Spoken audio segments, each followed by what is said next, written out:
This is Audible.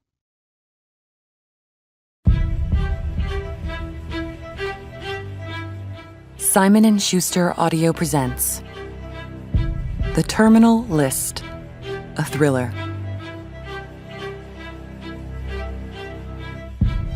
By Jack Carr. Read by Ray Porter.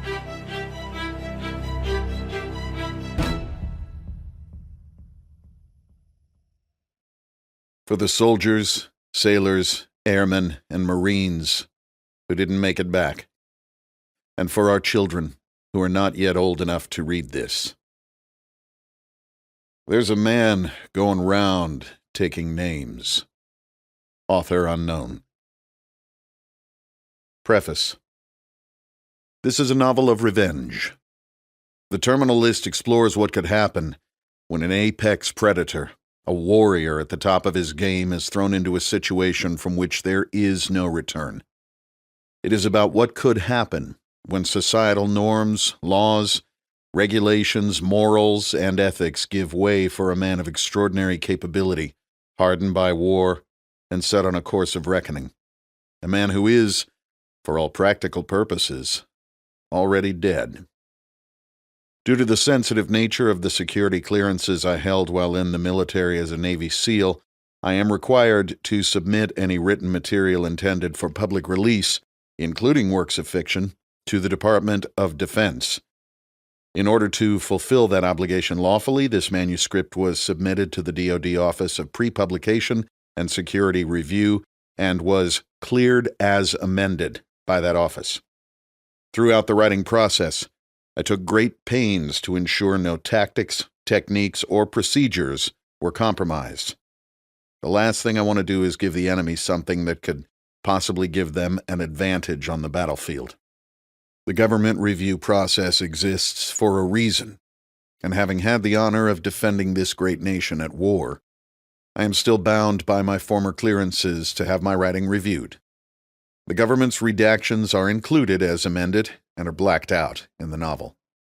While this is a work of fiction, each scene draws from emotions that I experienced during real-world events over 20 years in the military. Those emotions, coupled with time in combat, add an authenticity to the novel that I hope makes for a thrilling reading experience. Though my time as a SEAL certainly influenced my choice of a protagonist, I am not James Reece. He is more skilled, witty, and intelligent than I could ever hope to be. Though I am not James Reece, I understand him. He has the experience, training, skill, and drive to administer justice on his terms. This is also a book about control. The consolidation of power at the federal level in the guise of public safety is a national trend and should be guarded against at all costs. This erosion of rights, however incremental, is the slow death of freedom.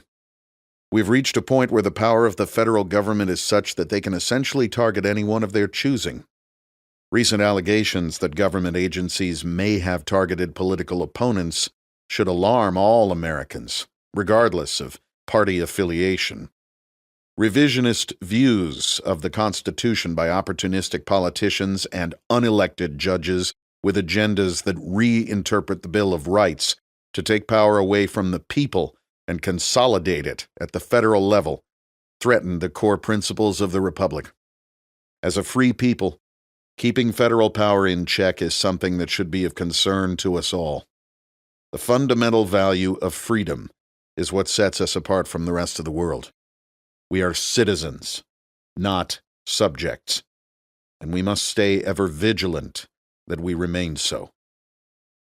Jack Carr, August 6th, 2017, Park City, Utah. Prologue. It didn't take a tactical genius to pick the spot. Humans are creatures of habit, and some were more religious about it than others. Accountants, it seemed, were practically monastic in their routines. From June 1st to November 1st of every year, Marcus Boykin lived in his mountain house in Star Valley Ranch, Wyoming. Star Valley sounded far more appealing to the East and West Coast real estate buyers than its previous name of Starvation Valley. It was an enclave of wealthy outsiders in otherwise rural western Wyoming, stuck into the mountainside like a well-manicured finger of civilization, full of multi-million-dollar homes in a part of the world otherwise populated by ranchers and cowboys. Every Monday, Wednesday, and Friday, Boykin rose early and climbed into his silver Mercedes G550 SUV to drive the 50 miles to the relative metropolis of Jackson.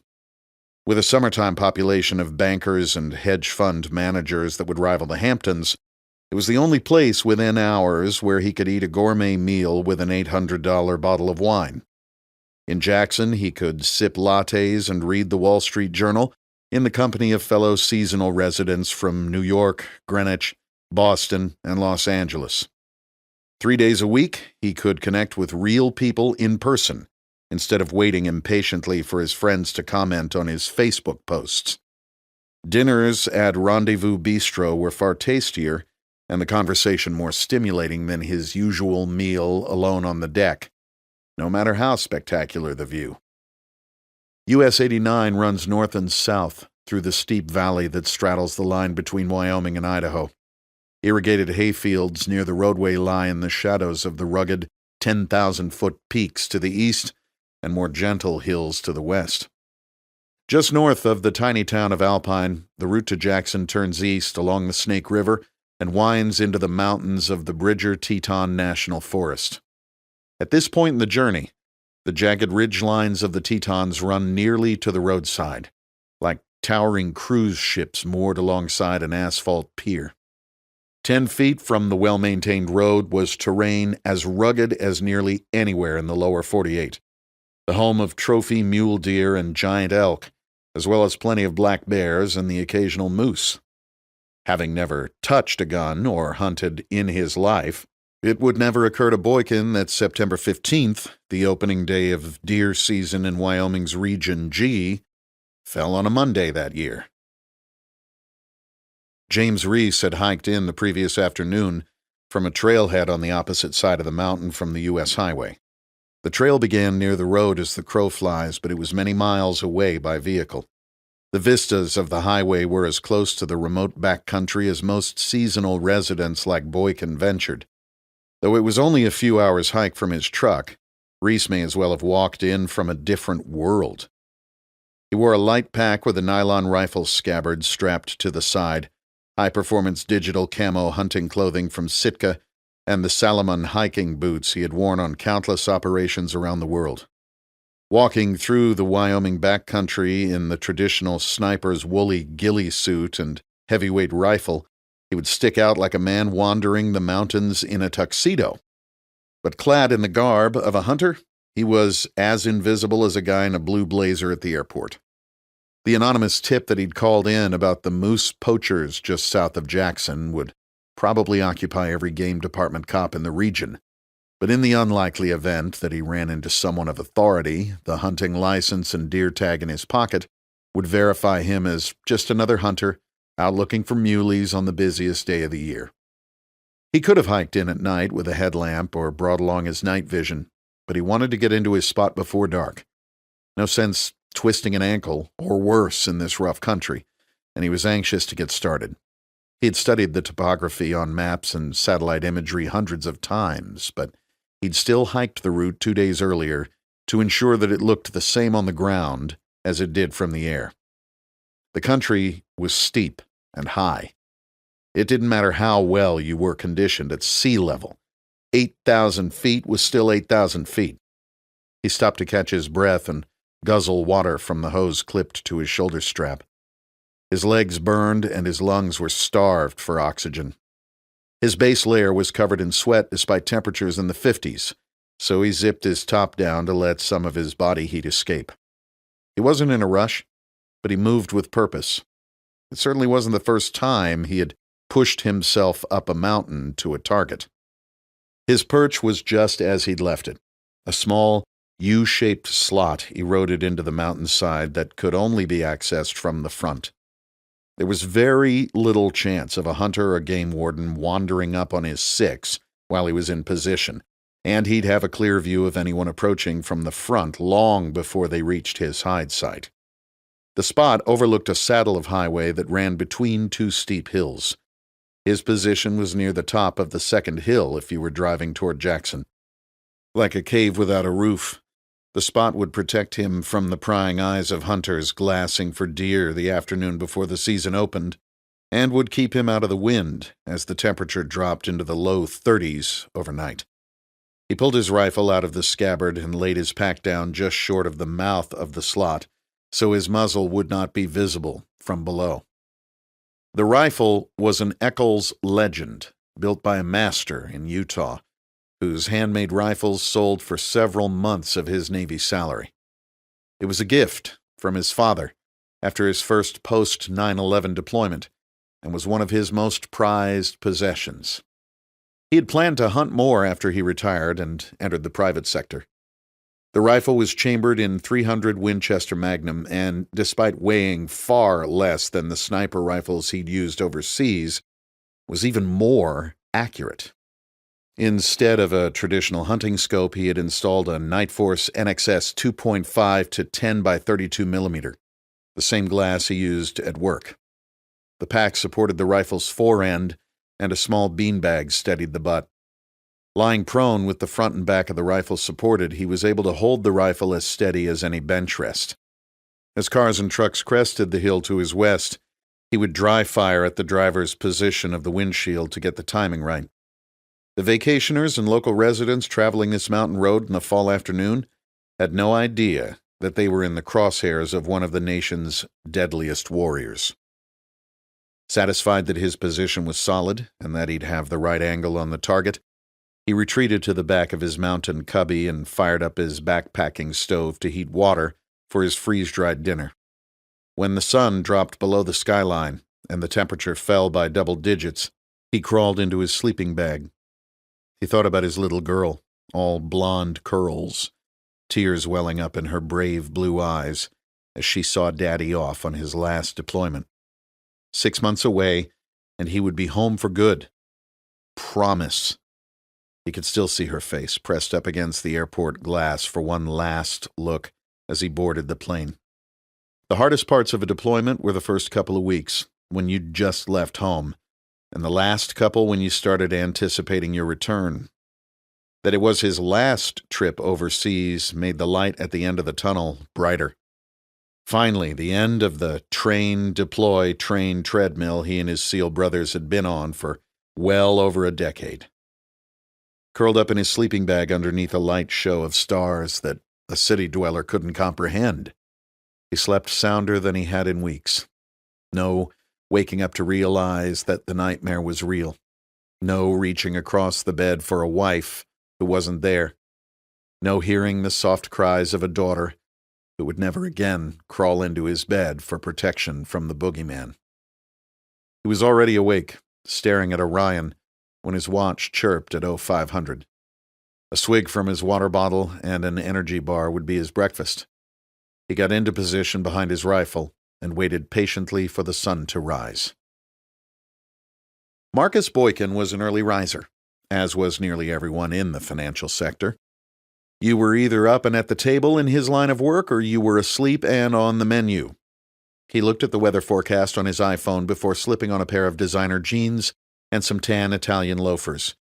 He wore a Patagonia fleece over his pink Lacoste polo and put on a Yankees cap to hide his bald spot from the 20-something waitress he was currently trying to bed. To him, she wasn't Sarah with the degree in environmental engineering working to save up for her master's. She was the waitress. He'd been unsuccessful in getting into her pants so far, but she was broke and he was rich. One night, sooner or later, she'd get drunk and slip up and he'd be there to take advantage. Living this far out was part of the challenge, though he knew that to better his chances, he might have to get a condo in town at some point to help seal the deal. He grabbed his keys from the marble kitchen counter and pressed the remote start. It was freezing, and Boykin wanted the SUV nice and toasty with the heater running and the seats warmed by the time he made his to-go coffee and headed out. He opened his giant oak front door and took out his phone to tweet a photo of the orange glow of sunrise making its way over the mountain before he lost Wi-Fi coverage. The cell service was crap until you got to Jackson. He didn't really care about the view. In his mind, the sun would do the same thing tomorrow, but it would make his friends on both coasts jealous, a thought that he relished. As he climbed into the SUV and headed down the mountain road to US 89, his mind turned to thoughts of what he'd say to the waitress when he saw her. Combat is sensory overload, total chaos, especially if you're in command. The noise is deafening, both from the incoming and outgoing fire, while the overpressure of muzzle blasts and explosions rock your body down to its DNA. Men are yelling, not out of fear or panic, but to communicate above the roar. Tracers come in, rockets fly past. Dust from explosions and bullet strikes shroud your immediate world in a tactile cloud of dust. Radio traffic in your ears adds to the storm and demands a conscious response, which means one's actions in the moment must be subconscious. Identifying targets, firing weapons, changing magazines, all must happen automatically, as seamless as steering, shifting gears, and working the gas pedal of a car while talking on a cell phone. As a leader, you must rise even further above the storm and look beyond your own survival. You must direct the fire and movement of the entire element and resist the instinct to become just another gun in the fight. The whole thing is one tacky, psyche blur of constant decision-making. This was the opposite of chaos. Reece's senses registered nothing unnatural, just the calm of aspens in the breeze and the relaxing melody of wildlife easing into another day to a beautiful mountain sunrise. There was no radio, no one to communicate with, just the occasional hum of a car or pickup on the asphalt of the highway. The range to the dip in the road was exactly 625 yards, which meant that the bullet would drop 77 inches in its path from his barrel to the target. The rifle's scope was zeroed for 100 yards, so he would have to compensate for the difference. He came up 34 clicks, 3.4 mils, to make up for the drop. By dialing for the range, there would be no holdover. He could put the center of the reticle right on the target. Fight with every advantage you can get. The winds were light this early in the morning, which was a good thing. Wind calls were always tricky in the mountains, even for a pro. The Kestrel told him it was blowing 2 miles per hour from his left, a full-value wind that required 6 inches of hold. Since winds could shift at any moment, he used the mil-dot reticle to hold off for the 0.3 mils. He heard the hum of the tires even before the blue halogen headlights haloed above the highway as the SUV climbed the rise. The silver Mercedes was unmistakably Boykin's. Thank God this guy didn't drive an F-150. The vehicle was coming straight at him, which meant no lead was required, but it was still hauling ass. He didn't have much time to admire the success of his planning. He tracked the target as it came down the hill, just as he'd done with the 2 other vehicles that had passed earlier that morning.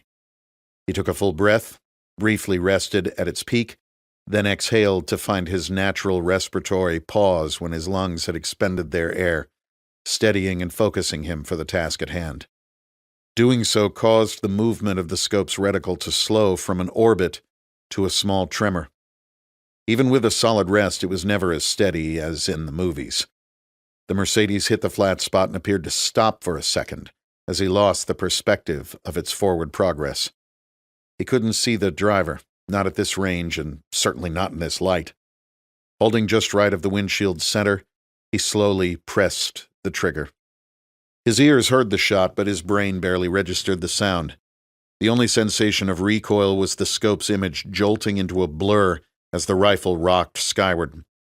Despite putting rounds into countless men in shitty corners of the world, his body still jolted into fight-or-flight mode, adrenaline surging into his body like a shot of heroin.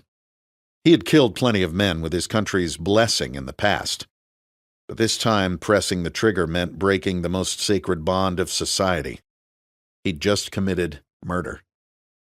The monolithic bullet was a Barnes triple shock made from solid copper and scored inside the tiny hollow point to split into 4 petals upon impact, like a deadly flower.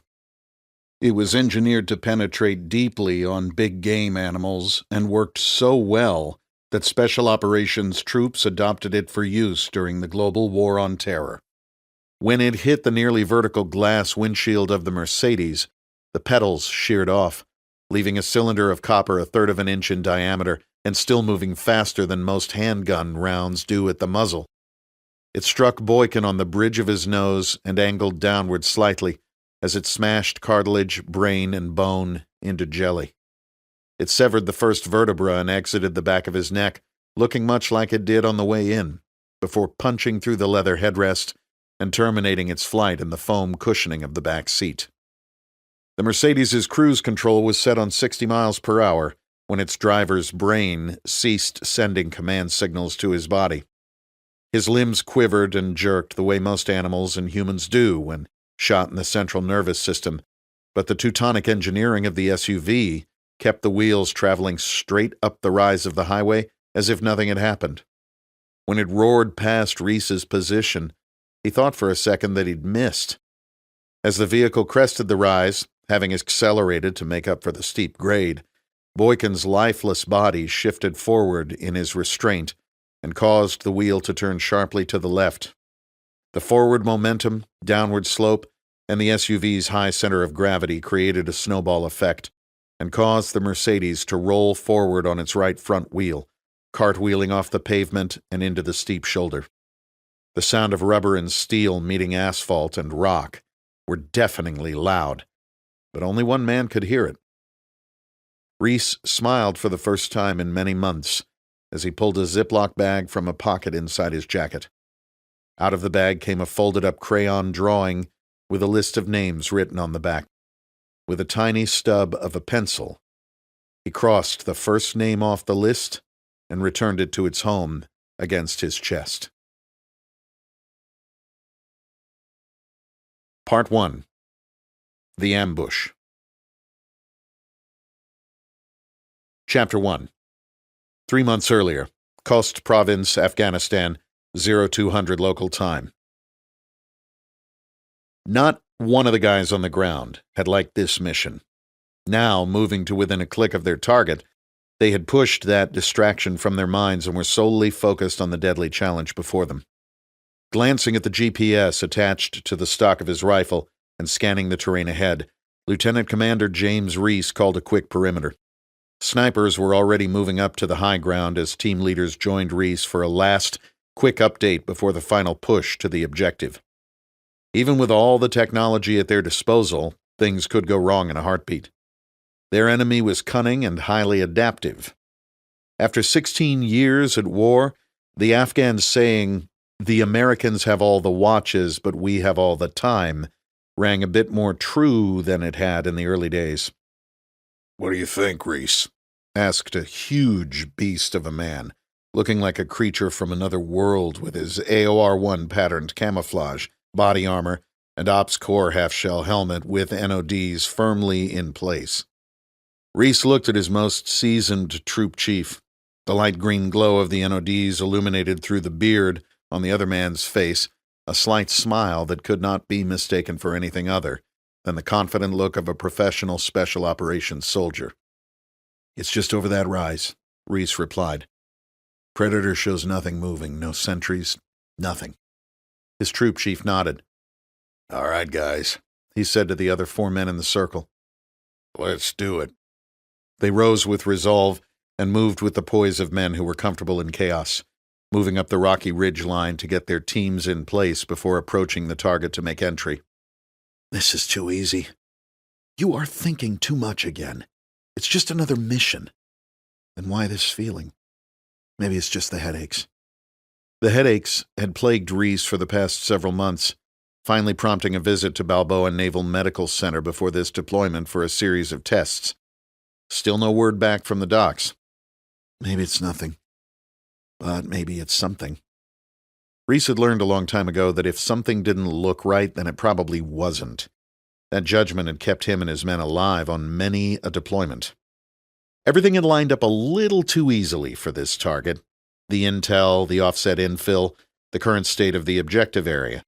And why the pressure from higher authority to go after this target? When was the last time a flag-level command injected itself into a tactical planning process? Something wasn't adding up. Maybe everything's fine. Maybe it's the headaches. Maybe it's a bit of paranoia. Maybe I am getting too old for this. Focus, Reece. This wasn't the first time that they had approached a target they suspected was a possible ambush. At one point in the war, when intel had pointed to the high possibility of an ambush, corroborated by multiple sources, both human and technical, Reece would have knocked on the door with a thermobaric AT-4 or a few 105mm rounds from an AC-130 gunship. This was the first time that actual tactics had been dictated from higher, from men who would not be on the ground. Focus on the mission, Reece. One more check with the Tactical Operations Center, a forward-based command, also called the TOC, and a look at the Predator feed. Nothing. Another check with the sniper teams. Nothing moving. Reece glanced up at the military crest of the hill in front of him. Through his NODs, he could see the assault team set and ready to move. He couldn't see the snipers, which gave him cause for a thoughtful smile. Best in the business. Reece keyed his radio and opened his mouth to give the order to move. Then it all went black.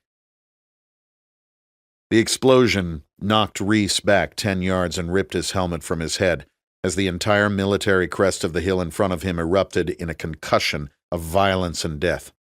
Teammates, friends, husbands, and fathers who 1 moment earlier had represented the best special operations force the world had ever known were gone in less than a second. Reece never realized that he was momentarily knocked unconscious. The pain in his head brought him back into the fight before the dust began to settle and the reverberations from the explosion had drifted from the hills. The professional in him immediately ensured he still had his weapon. Check. Next was a mental rundown of his body. Everything appeared to still be in the same place and working. They knew. How? Later, Reece. Always improve your fighting position. His eyes darted around, looking in vain for his helmet and communications headset, eyes adjusting to the dark, hands moving in a frantic search until finally coming across it in the dirt. Yes. Wait, too heavy to be my helmet. That's because it's not your helmet, it's someone else's, and the head is still in it. Even in the darkness, it was clear to Reece that he was staring into the face of his longtime friend and teammate, the big man with the huge beard and confident smile, and that his head was no longer attached to his body. Reece couldn't stop the tears from welling in his eyes, but quickly brushed them aside. Focus. No time to mourn. Exploit all technical and tactical advantages. Check. Reece unsnapped the chin strap, letting his friend's head fall to the ground, and quickly put the helmet on his own head. Miraculously, the NODs still worked. His radio operator was face down 20 yards away. Reece could tell from the contorted position of his body that he was dead. Moving quickly to his side, Reece turned him over, checked for breathing and a pulse, knowing that the shrapnel sticking through his right eye and out the side of his head had killed him instantly. Removing his radio man's helmet, Reece ripped off the embedder radio and headset to reestablish communications with the supporting aircraft and his TOC. Nothing moved on the hillside. It was as if the sword of death had swept over the entire force. Reece heard footsteps behind him and spun, weapon up, off-safe, infrared laser activated, searching for threats.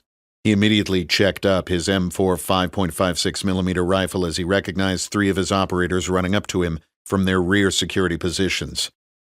The temptation to run up the hillside was a strong one, but another thought was at the forefront of all their minds. Win the fight. His rear security found new positions without saying a word, forming a tight perimeter around their leader. Reece shut the carnage and death of the ambush from his mind. It was time to act. Spooky 4-7, this is Spartan 01, said Reece into his radio while looking at the griddled reference graphic attached to his arm.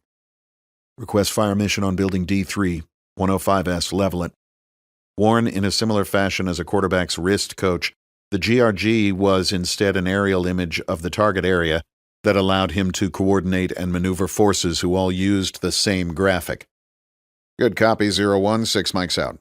The AC-130 gunship had been loitering 10 minutes away so as not to give away the coming assault in the still Afghan night. Break. Razor 2-4, Razor 2-4, request QRF and medevac on my position, Echo 3. Stay off the hillsides. We have multiple personnel wounded from buried IEDs. One never mentioned the dead in a radio transmission. Roger 01, headed in for a hot extract on grid Echo 3, 10 mics out. The QRF birds were 2 CH-47 helos packed with 15 Rangers each. Mako, Reece said into the headset. Anything on that pred feed? Nothing 01, nothing moving on target. Copy. Reece turned his attention to his 4 remaining operators. Who do we have? He asked. Hey, sir, it's Boozer. I have Jonesy and Mike with me. What the fuck happened? Ambush. They knew we were coming. Bastards. We have an airstrike about 5 minutes out and QRF en route. Sir, we fucking told them this was an ambush. What the fuck? Sure as hell didn't expect this, though. Anyone alive? Not sure. Let's go find out. Roger, sir. But take it easy. There could be hundreds of IEDs or mines set up and buried up here. Jonesy, you and Mike stay here to bring in those birds. Boozer and I are going to go check for survivors. Boozer, stay about 15 yards behind me. Step only where I step. We will work our way up there slowly. Talk says nothing is moving on the other side of that hill, but stay alert. Got it, Reece. Let's go. The pair moved together up the hillside, though mountainside was a more apt term. Rocky and steep at altitude and weighed down by 40 pounds of body armor and gear makes for slow going, especially when moving through a suspected minefield.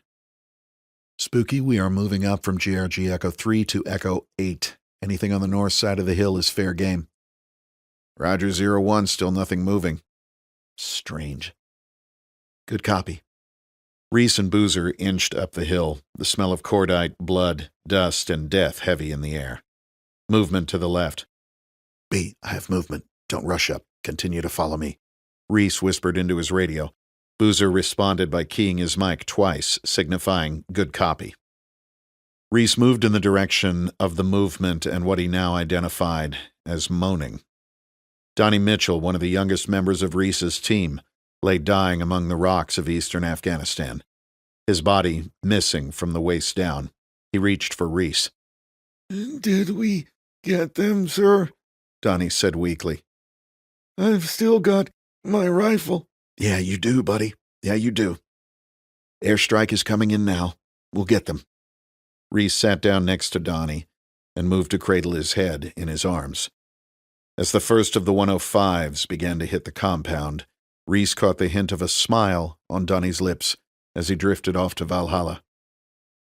Reece looked up, watching Boozer slowly work his way among the boulder-strewn hillside. Behind Boozer, Reece first heard, then saw the blacked-out 47s begin their descent into the valley, where Jonesy and Mike now guided them in. We will pound the hell out of that compound with air and then move in with the Rangers to conduct battle damage assessment and sensitive site exploitation. It was then that the gravity of what had just happened began to sink in. I've lost my team. It is my responsibility. Reece's eyes began to mist over for the second time that night. He had no idea how bad things were about to get. Chapter 2. Bagram Air Base, Bagram, Afghanistan. Reece awoke on his back, his vision blurry, blinking to clear his eyes and soften the pounding in his head. Where am I? As he turned his head slowly to try to clear the cobwebs, his eyes came to focus on the tube sticking out of his arm, and he became aware of something strapped over his mouth and nose.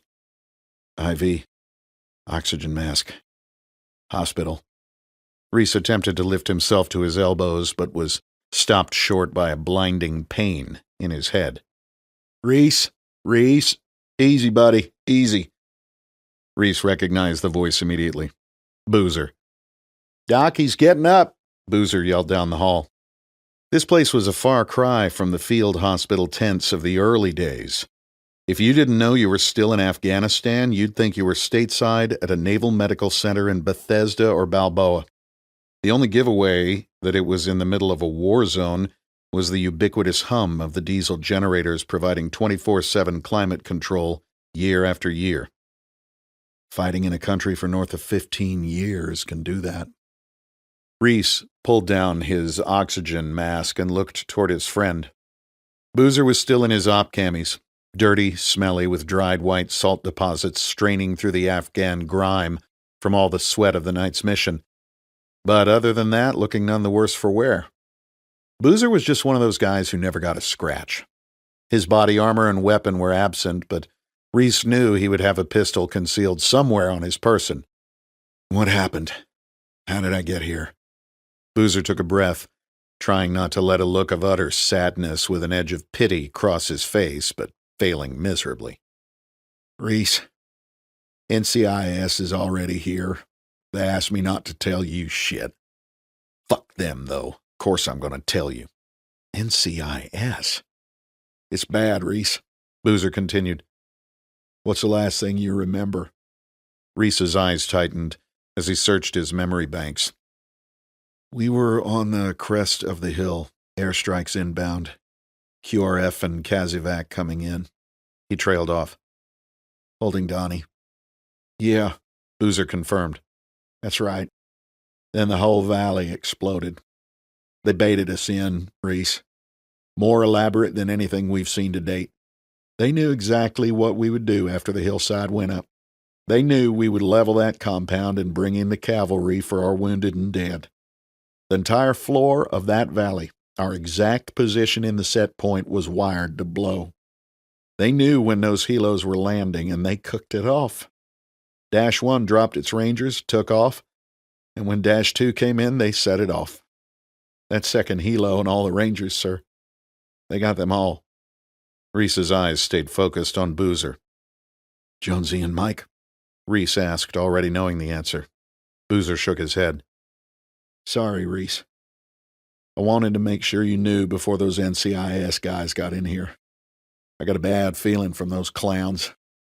What's weird is that their questions weren't about the mission. They were about you.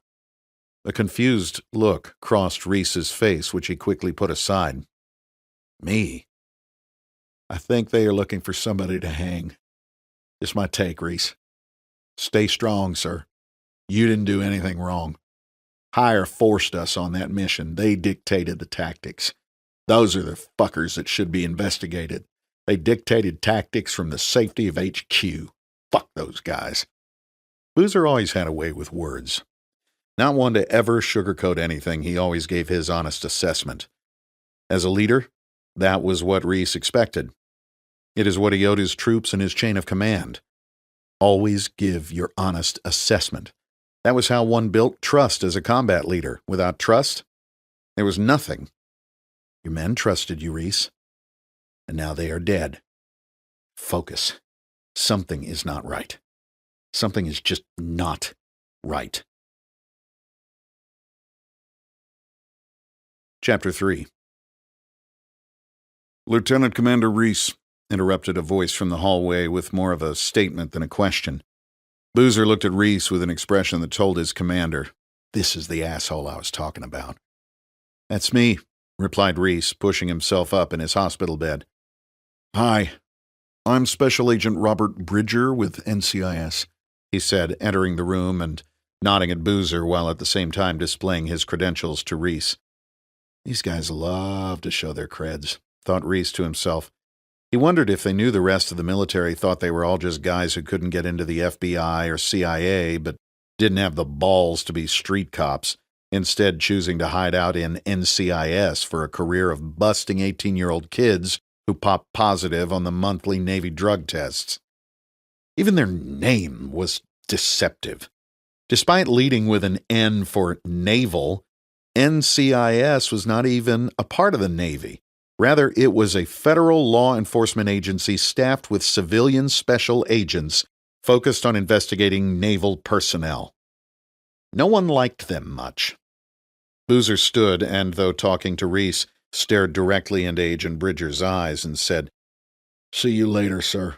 I'll be close if you need me, before departing the room, leaving it to the federal cop and his boss. Reece swung his legs over the side of the bed, slowly getting his balance. Looking at his arm, he yanked out the IV and then rose to his feet before extending his hand to the shorter man. Agent Bridger seemed nice enough, and for all Reece knew, he was just doing his job. Bridger smiled and took the outstretched hand. Good cop, Reece thought.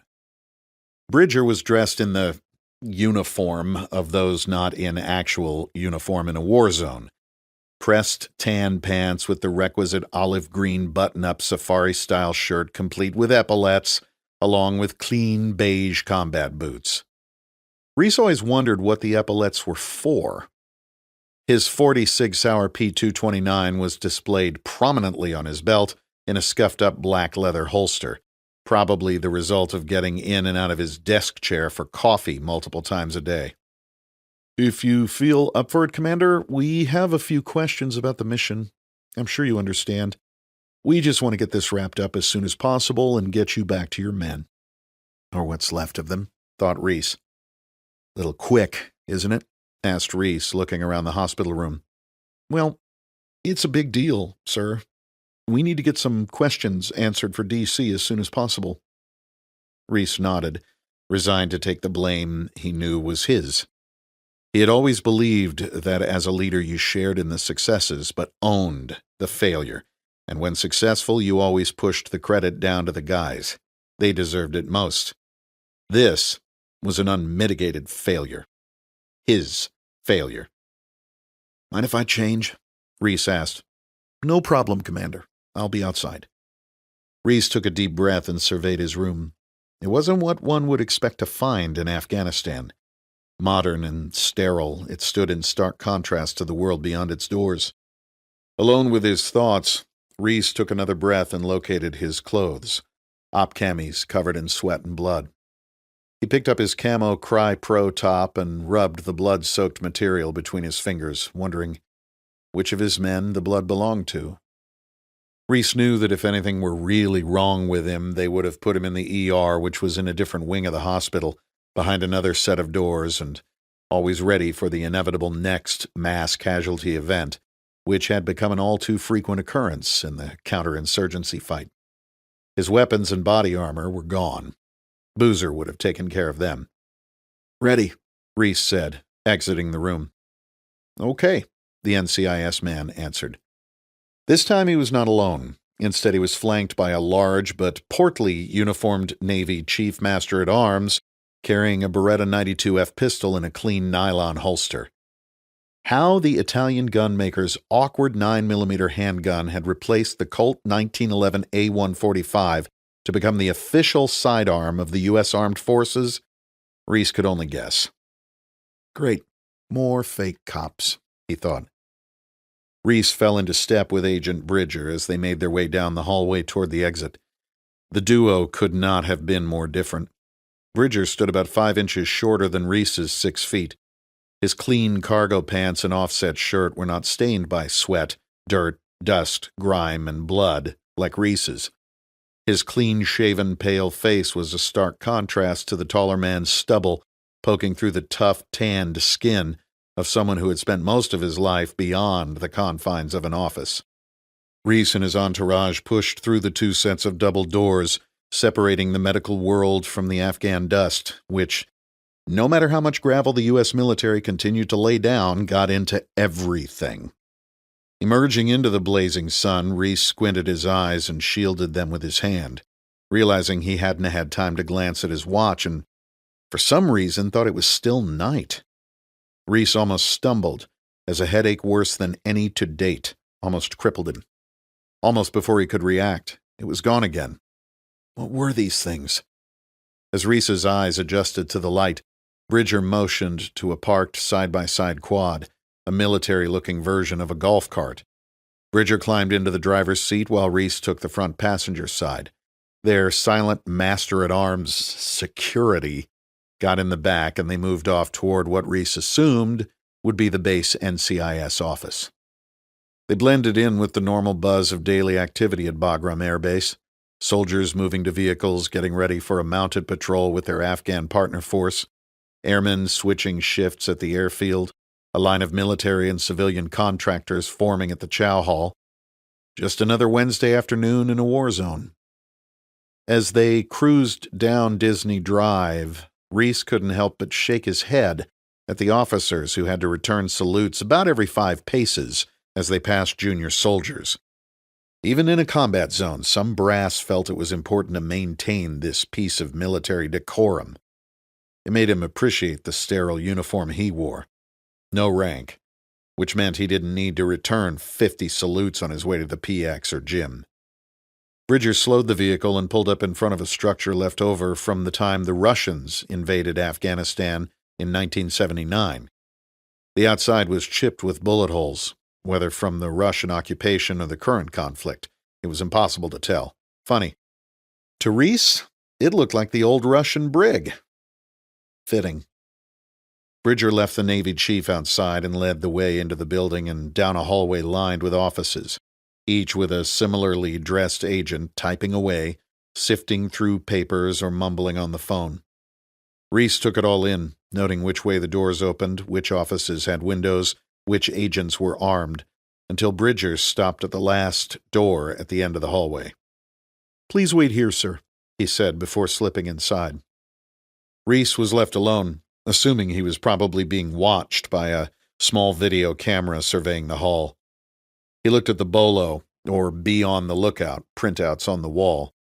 Most were former Afghan workers who did the jobs too lowly for Americans, namely emptying the porta-potties that baked day after day in the heat of the Afghan summer. Reece had always thought they were some of the best sources of intel for the insurgency, having paced out every corner of the base multiple times to ensure correct schematics for incoming mortars and rockets. The door opened again, and Agent Bridger nodded at Reece to come inside. It wasn't a big room, though Reece noticed immediately that there were no windows and no other points of entry. Seated at a rectangular folding table was a man who didn't offer his hand, but introduced himself as Special Agent Dan Stubbs while holding out his badge and ID card. Bad cop. Reece took a seat across from Agent Stubbs while Bridger joined the man who was, quite obviously, his superior. Stubbs made a show of organizing some papers before sliding his thin reading glasses down the bridge of his nose to address the SEAL he had summoned in an obvious power play. It was much darker in this room than in the hall or adjoining offices. Reece's eyes adjusted once again while casually continuing to scan the room. A large stack of papers sat in front of Agent Stubbs, and a microcassette recorder lay next to that. A video camera was set up in one corner on a tripod, but appeared to not be recording. Agent Stubbs was one of those guys who could be 40 or 60. His hair was buzzed, so it was hard to tell its exact color. His double chin was pronounced enough to notice, and though he did not stand, it was obvious he had a belly not accustomed to daily PT. He wore a black polo shirt under a cheap-looking dark suit coat. Something about his demeanor suggested past military experience, though Reece was skeptical as to the type. "Commander Reece," he began in an official-sounding voice while pushing a piece of paper across the table. "Before we begin, please acknowledge your rights and sign below." Reece knew better than to ever sign anything for a federal agent without an attorney present.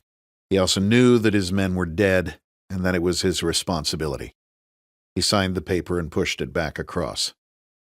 "We are not video recording this interview, Commander." First lie, thought Reece as he nodded in acknowledgement. Reece knew that the inoperable video camera in the corner was a prop, as was the micro-cassette recorder on the table. The entire interview was being audio and video recorded by a microphone and camera hidden somewhere in the room.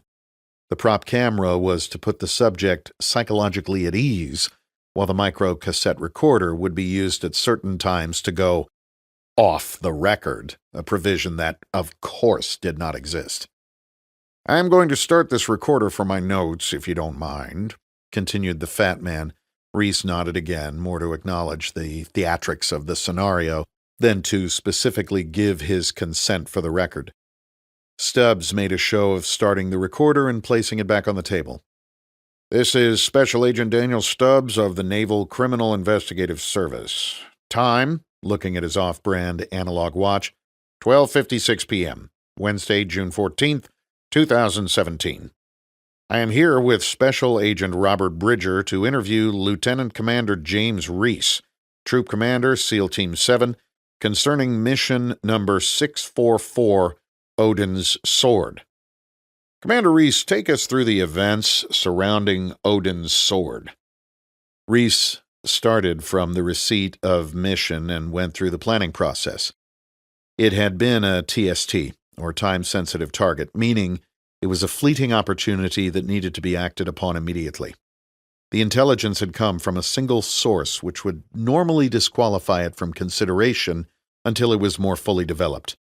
Reece always validated intelligence across disassociated sources, two HUMINT sources coupled with SIGINT, traditional and technical methods overlapping to ensure the target was viable and not an entity using America to settle a personal or political grudge. When Reece had pushed back to his next echelon command, he had been told in no uncertain terms that this was national-level intelligence, which was code for he was not authorized to know where it came from. Reece was cleared for top-secret, sensitive, compartmented information, which meant he could be read into special access programs on a need-to-know basis. Taking your men into battle was definitely need-to-know in Reece's book. Reece's troop had been operating out of an outstation in Khost, bordering Pakistan's federally administrated tribal areas near the town of Miram Shah, a hotbed of insurgent activity as well as a safe haven for terrorists and their enablers. Ever since the high-profile killing of Osama bin Laden in Pakistan, cross-border operations were a rarity, and the enemy knew it. Setting up in Khost, developing an indigenous intelligence network, working with host nation partner forces, and kinetically hitting the rat lines that moved people, weapons, and drugs between Afghanistan and Pakistan were the order of the day on this deployment. That is why the alarm bells started ringing when the TST came down the pike. No one knew that area as well as Reece and his team. They had been working it for the past 5 months. None of their human networks or technical intelligence pointed to a Taliban compound in their area of operations. The Taliban were too smart for that. Their senior people could live and direct operations with impunity from the Pakistan side of the border. Something was off. Reece didn't mention his call to Lieutenant Colonel Duke Bray, the Army Special Forces commander of the Special Operations Task Force, of which Reece's unit was a part. Duke Bray was a Special Forces legend and the best soldier one could ever hope to meet. He had been one of the first into Afghanistan after September 11, 2001, part of 5th Group's famed Triple Nickel, riding horses in support of the Northern Alliance offensive that retook Kabul in days rather than the months predicted by the talking heads at home. He had crossed paths with Reece many times over the years, and both men had the utmost respect for one another. Over their private, secure video teleconference, Reece could be as blunt as he wanted with the man he considered both a friend and a mentor. "What the fuck, sir?" Reece had asked when he knew both were behind closed doors and in front of their computers. "I know, Reece. This is shit. I've never seen this, well, not in a long time. I told CJSOTF to fuck off and that we were not doing it. What's crazy is that it wasn't their intel people pushing it. It's national-level intel, and you know what that means." Reece knew that meant CIA, and it meant strategic-level intelligence, not the tactical kind they developed on the ground. This had to be important to come down so quickly from that high up. "Reece, I called in a couple favors at Langley to see if I could get some color on this. Nobody's heard of it. How does the target package look to you?" "It looks great. That's why I'm questioning it. I've never seen anything this thorough from that high up. And we've never even heard of this targeted individual, but there is sure a lot of intel to back up that he's a serious player with connections to Pakistani ISI," Reece said, referring to Pakistan's intelligence service. "What did Stevens have to say?" Reece asked, referring to the colonel commanding the CJSOTF one level above Bray. "You know Stevens. He's a good enough officer, wants to do the right thing, but he's a career guy. He said he had the personal guarantee from Tampa that this was a high-priority mission that has to go tonight." Tampa was the headquarters of both Central Command, in charge of U.S. military operations in the Middle East, and the Special Operations Command, which has the lead on all special operations worldwide. Wonder who guaranteed them, Reece wondered aloud. I don't like it, Reece. Bray continued, shaking his head. Wish I was down there with you, Commander. But I'll make sure you have all assets of the task force at your disposal tonight. Your op will be the only game in town. Thanks, sir. A dedicated AC-130 and a Pred with Hellfires would be nice. My staff already has them dedicated to your mission. Good copy, sir. We better get to work. Thanks for the support. Godspeed, Commander. To Reece's surprise, Agent Stubbs did not dig into any of the oddities of where the intelligence originated. It was almost as if that were not even an issue. Interesting. As hard as it was, Reece recounted the events once on the ground. The offset infiltration, the reports of nothing moving on target, the explosions, the death. When he was finished, Stubbs's first question was not even about the mission. Instead, he removed a paper from the stack in front of him and pushed it across the table to Reece. Is this from your email, Commander? He asked. Reece made no attempt to disguise the anger in his eyes as he looked back up at Agent Stubbs and then over to a nervous-looking Agent Bridger. Maybe a better question is, what the fuck are you doing reading my personal emails? I will ask it again, Commander. Is this from your email? One of the first rules in an interrogation is to always know the answer to the questions before you even ask, and this was most definitely not an interview. It was an interrogation. This is private email correspondence between me and my wife. Not only with your wife, Commander, but with members of academic institutions about ongoing military operations in Afghanistan. Reece almost couldn't control his eye roll. You mean Dr. Anna Scott at Naval Postgraduate School and Dr. David Elliott at Johns Hopkins? Subject matter experts in insurgencies and international relations? What did you mean by this highlighted sentence here? Stubbs asked, ignoring Reece's questions and pointing to a section of the printed email now in front of Reece. It says, I question whether the tactical goals even support our national strategic vision. It means exactly what it says. And how about this one here? Agent Stubbs asked again. Well, let me read it for you. You wrote to Anna Scott on April 9th, and I quote, I couldn't launch a mission today to apprehend a jaywalker with the same amount and quality of intelligence with which we invaded Iraq. End quote. Well, Stibbs, Reece began, intentionally mispronouncing his interrogator's name. Anna Scott is a dear friend and one of the world's leading authorities on insurgencies and counterinsurgencies. She spent much of her life in the field immersed in the complexities of revolution, unlike those actually dictating policy. Stubbs's hand reached for the microcassette recorder and pressed the stop button. Reece knew immediately what was coming. Commander Reece, off the record, what is your relationship with Dr. Scott? Unbelievable. Strictly professional, Stibbs. You should know that from reading all my personal emails. I see. Pressing record on the recorder again. And how do you explain actively promoting assassinations as an active-duty naval officer? What are you talking about? Reece asked incredulously. Back in 2014, you emailed Dr. David Elliott and suggested targeted assassinations as a viable government policy in your capacity as an officer, which is a violation of the Uniform Code of Military Justice. Reece looked back and forth between the two NCIS agents across from him. It would almost have been comical had it not been so serious. Reece had had many discussions with subject matter experts in the field of warfare. He felt it was his duty as an officer to constantly study his profession, resist groupthink, question assumptions, and seek out the most knowledgeable people he could across the industry to ensure he was going into combat as prepared and well-equipped as possible. That was what he owed the men under his command. It is what he owed their families, the mission, and the country. I'm done talking with you two idiots. Am I free to go? Don't make plans to go home just yet, Stubbs said, leaning back in his chair and exposing his well-nourished midsection. It is going to take us a while to sort through this mess. You are officially under investigation for subversive activities, disclosure of sensitive information, and violation of Article 13, conduct unbecoming an officer. Stubbs voiced all this without much emotion, as if running on autopilot. Reece stood slowly. Bridger looked like he wanted to be anywhere except for right where he was.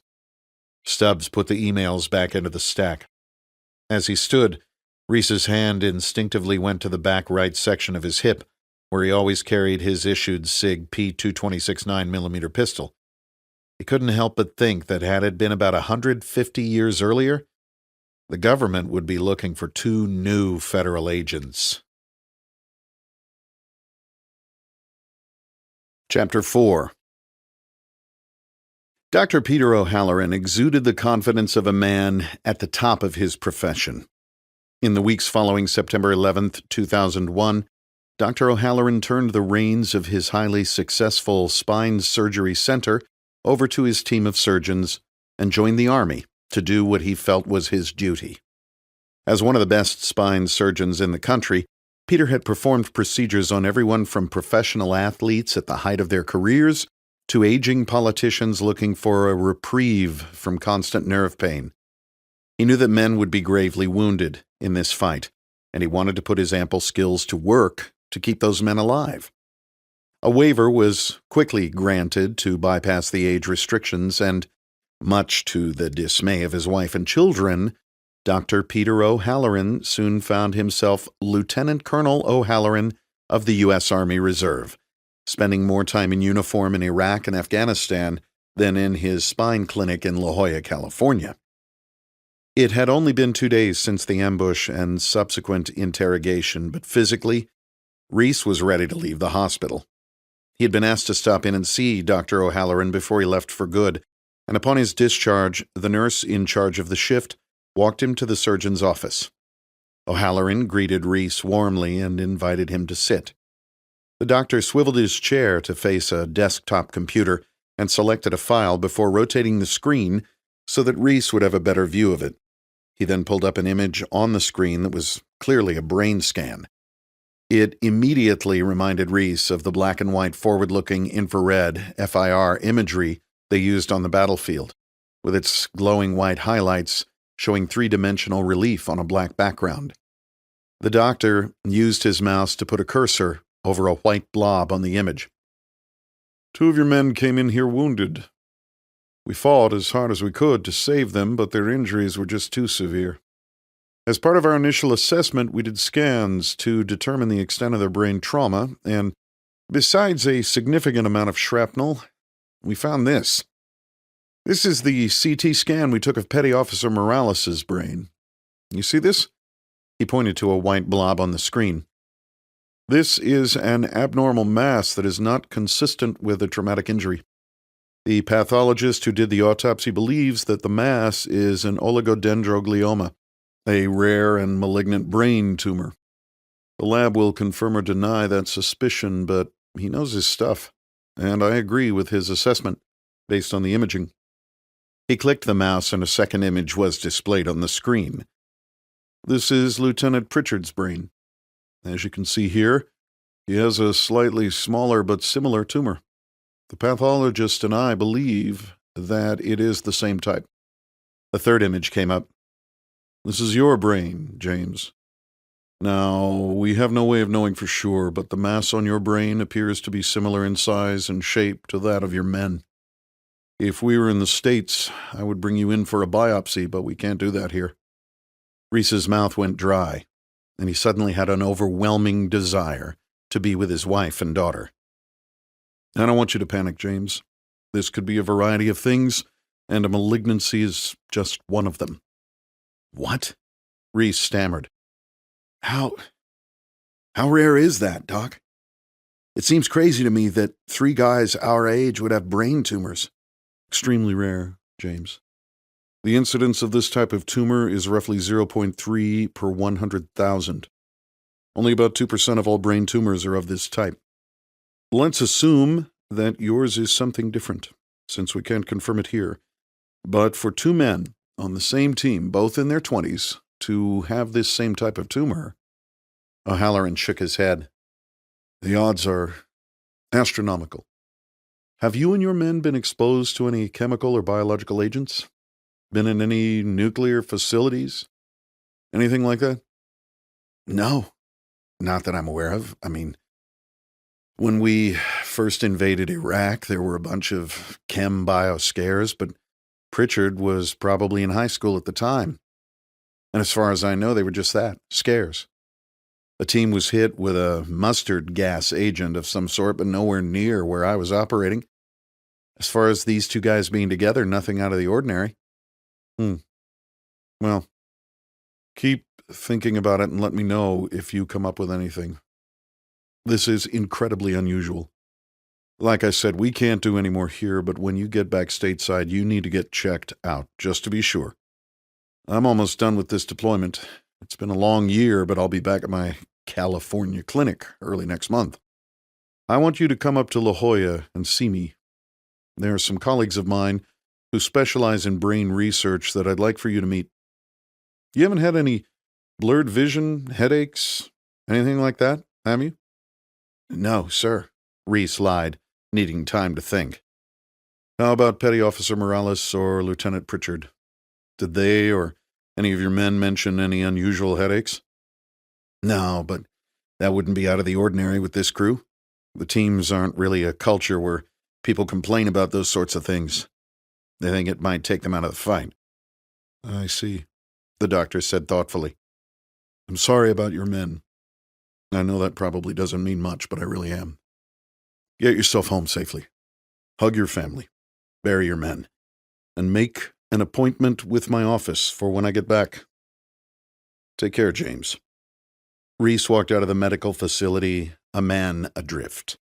Truly, he was already gone, occupied with the thoughts of the families of sons, husbands, and fathers whose bodies, or what was left of them, were being put into bags, then into flag-draped coffins for their final trip home. Chapter 5. Naval Special Warfare Command, Coronado, California. The aide knocked before entering Admiral Pilsner's office. Sir, the SecDef's office is on the line.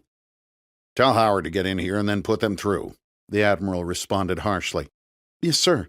The aide scampered back out the door. The Admiral's JAG, Captain Leonard Howard, entered without knocking less than 30 seconds later. The phone on the Admiral's desk rang and he pressed the button to put it on speaker. This is Admiral Pilsner standing by for the Secretary. Thank you, Admiral, an unidentified voice responded. Secretary Hartley will be with you momentarily. After close to 5 minutes of waiting, the line sparked to life. Good afternoon, Madam Secretary. What can I do for you? The Admiral said cheerfully in greeting. What the fuck happened over there, Admiral? A furious Lorraine Hartley asked. Ma'am, we did our best to manage the situation, but obviously we didn't fully achieve our mission. Your best? You're the goddamn WARCOM, Admiral, and this is your best? Madam Secretary, we are doing everything we can to clean this up as soon as possible. I'm losing confidence in your ability to do that. First of all, I want the survivors tied up in the investigation over there as long as possible. I don't want the American public falling in love with these guys during the media storm around the funerals. I want them out of sight, out of mind, and I want the responsibility hung on their shoulders. I want that troop commander to be a modern-day Custer. I want charges brought against him yesterday. Leonard Howard spoke up.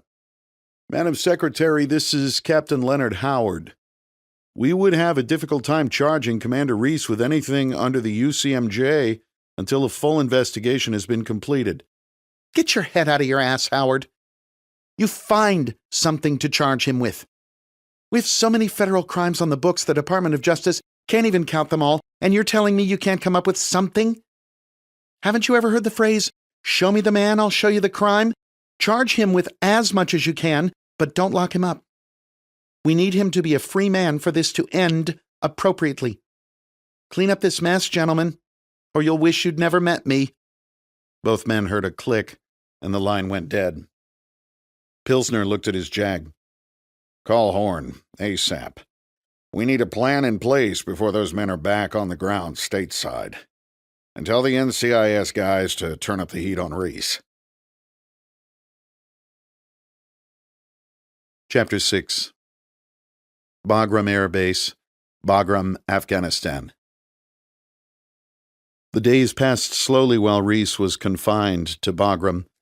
His men were being laid to rest in front of their devastated families while Reece was stuck halfway around the world, unable to look their wives, children, and parents in the eyes and assure them that he would find out what had led them into such a devastating ambush. He knew that he'd be crucified by Warcom, and as far as he was concerned, he deserved it. He'd gotten all of his men killed, the cardinal sin of a combat leader. And for what? Some target they didn't know shit about?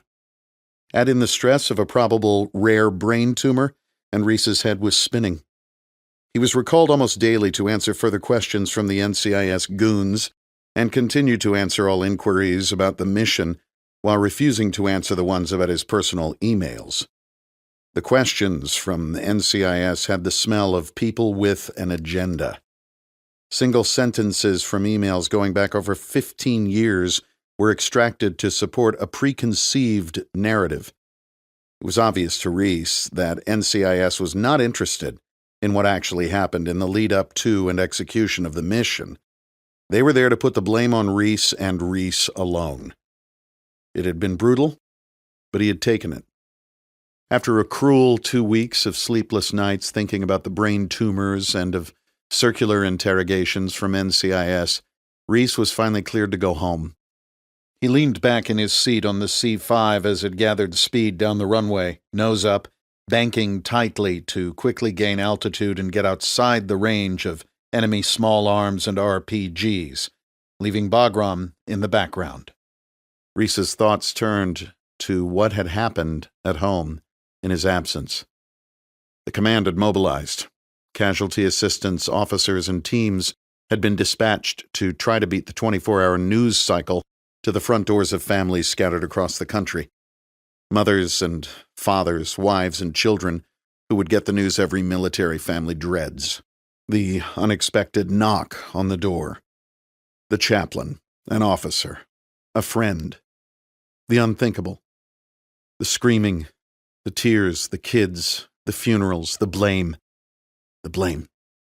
It was my fault. I was the senior man on the ground. Responsibility lies with me. And I couldn't even be there to deliver the news in person, to do my duty. The flight would be a good way to get his thoughts in order. He would call his wife from Germany, where he would have a few hours to decompress while the pilots had their mandated crew rest. How can I go home and face my family when 28 Rangers, 4 aircrew, and 36 SEALs of my task unit are going home in boxes? That's war, Reece. No, the enemy was good, but they were not that good. This ambush was too well conceived and too effective. It was months, if not a year, in planning. The explosives. What were they and how were they detonated? Why didn't any insurgents spill out of that compound with the detonation of the first explosives? Was there anyone in there at all? How did they know exactly where the helos would land? Why were they forced to go on this mission? Why was NCIS so pointed in their questioning so soon after the mission? What am I missing? Chapter 7. Capstone Capital Corporate Offices, Los Angeles, California. Steve Horn was not accustomed to waiting for anything. First, his tasty little assistant had made him wait 5 minutes for his beloved green tea, and now his most loyal lieutenant was running late, something he would not tolerate. The 6'4" former Stanford quarterback sat behind a desk of polished walnut that he now visually inspected for any sign of dust or grime. He wore a finely tailored suit of charcoal cashmere that cost more than most families brought home in a month, cut not for comfort, but to display his muscular physique. His tan neck was framed by a rigid spread collar and a violet Hermes necktie bound with a massive Windsor knot. A casual visitor would have thought that fortune was arriving any minute to shoot him for the cover, but his staff knew better. This was Horn's everyday attire. Horn was the very image of vanity personified. If Horn had ever consulted a mental health professional, he would likely be diagnosed with an antisocial personality disorder. He felt absolutely no empathy for his fellow man and actually relished the discomfort of others.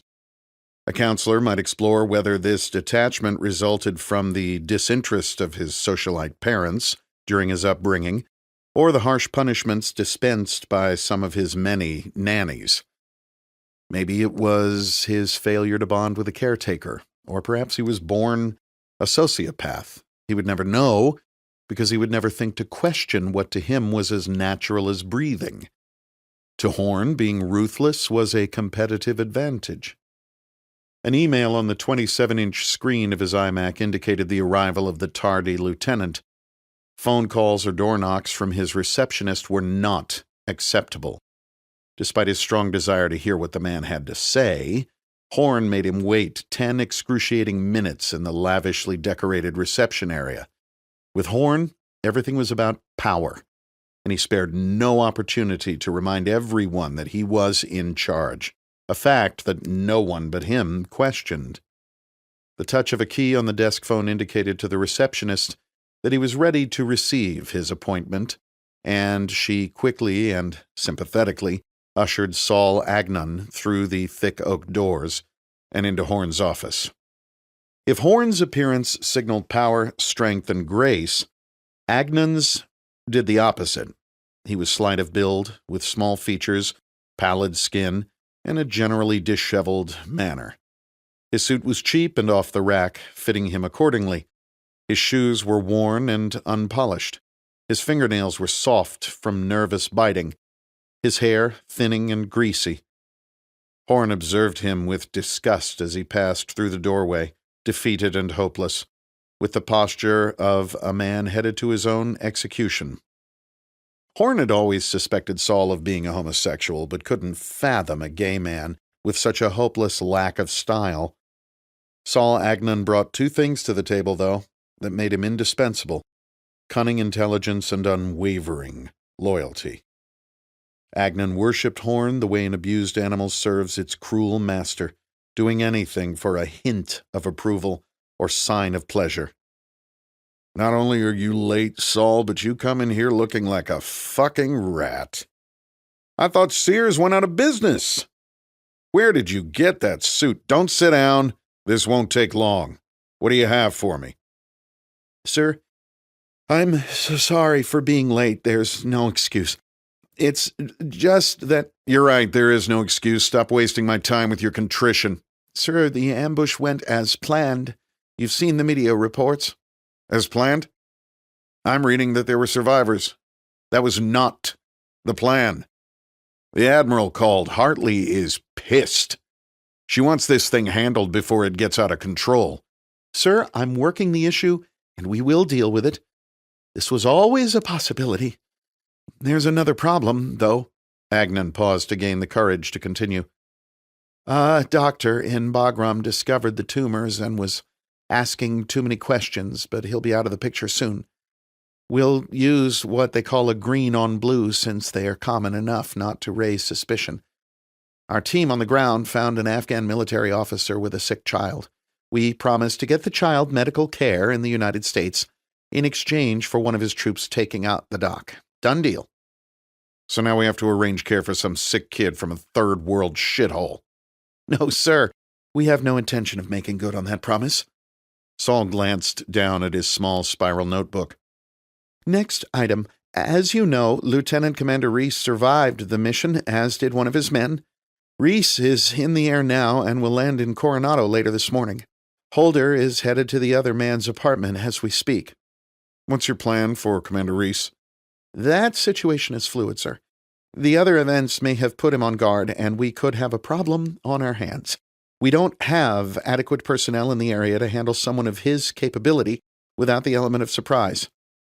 "Saul, he's been put through the ringer by the investigators and has flown halfway around the world. He'll be jet-lagged and exhausted. All he's going to want to do is give his kids a hug, bang his wife, and forget about Afghanistan." "Kid, sir, singular. He has one daughter." "Whatever. Get some gangbangers from L.A. or Mexico to take him out. Make it look like a home invasion robbery. Just make sure it gets done. We have cops on the payroll that can arrange it, but don't let them know he's a SEAL. I don't want them going sentimental patriot on us. And get out of here. I have bigger matters to deal with. Chapter 8. Coronado, California. The mammoth C-5 Galaxy touched down at Naval Air Station North Island and taxied slowly toward the small World War II-era terminal building. Upstairs, in the barely occupied passenger area, James Reece stood and stretched, trying to shake the exhaustion and jet lag. He had long since shed his uniform for jeans and a T-shirt, the only connection to his combat load being the AOR-1 patterned pack and the hiking boots he wore nearly every day of his life. This pair was almost ready for the dumpster, he thought as he waited for the signal to deplane. He looked down at his right boot and smiled as he saw the unmistakable evidence that his 3-year-old daughter had decorated it with a magic marker. The other boot, covered with the blood of his dying teammates, quickly wiped the smile away. He'd taken an Ambien to try to force himself to sleep on the long flight, but it wore off after 3 hours, and he spent the rest of the trip in a surreal state of exhaustion, grief, and drug-induced fog. He'd replayed the events leading up to the op over and over in his head, trying to find an answer to what had led them into the ambush, some clue that he'd missed, some shred of evidence that would explain what happened. He found no answers, only a blinding headache, like the ones he'd had leading up to the ill-fated mission. He scrolled through pictures of his daughter on his iPhone, his eyes misting over from the pain of his months-long absence from fatherhood. He couldn't get home soon enough. Down in the massive cargo area, he steered clear of the pallets of gear and brushed past some Air Force ground crew personnel who were already preparing to offload what looked like enough crates and boxes to fill a Walmart. He grabbed his oversized gear bag and weapons case and headed toward the ramp.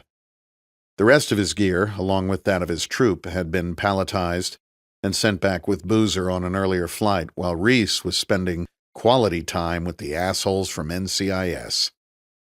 He set down his heavy bag and pulled his sunglasses over his eyes before walking down the ramp and into the blazing Southern California sunshine. Love it or hate it here, the weather was always good. There would be no one to meet him, no running hug with the wife and daughter, or Navy band playing God Bless America. Just a Navy base going about its business on a stateside Monday morning. There was always enough back-and-forth traffic that he figured he could bum a ride to his truck at Team 7 from someone headed to the amphibious base. He was about to set down the unwieldy weapons case to open the door to the terminal building when it opened as if on cue and was held wide by a heavily tattooed arm belonging to a short, muscular figure holding a giant cup of Starbucks. The bearded man's face turned into a beaming smile behind a white-framed pair of surf shop sunglasses. The face was that of Ben Edwards, Reece's closest friend and former teammate. Reece and Ben had gone through buds together, deployed together as enlisted SEALs, and maintained a close friendship even after Reece became an officer and Ben migrated into the black side of naval special warfare. Ben had since left the Navy for the nebulous world of the nation's intelligence agencies, though the lines between the two had grown increasingly blurred in the years following 9/11. "Welcome home, bro," said Edwards as he offered his hand. "For a second I thought you were a homeless guy," answered Reece as he grabbed the shorter man for a bear hug. "I figured you might need a ride. Let me get your gear bag." "Where's my coffee?" Reece asked with a smile. Despite being identical in age, the two men walked through the small terminal building looking like complete opposites.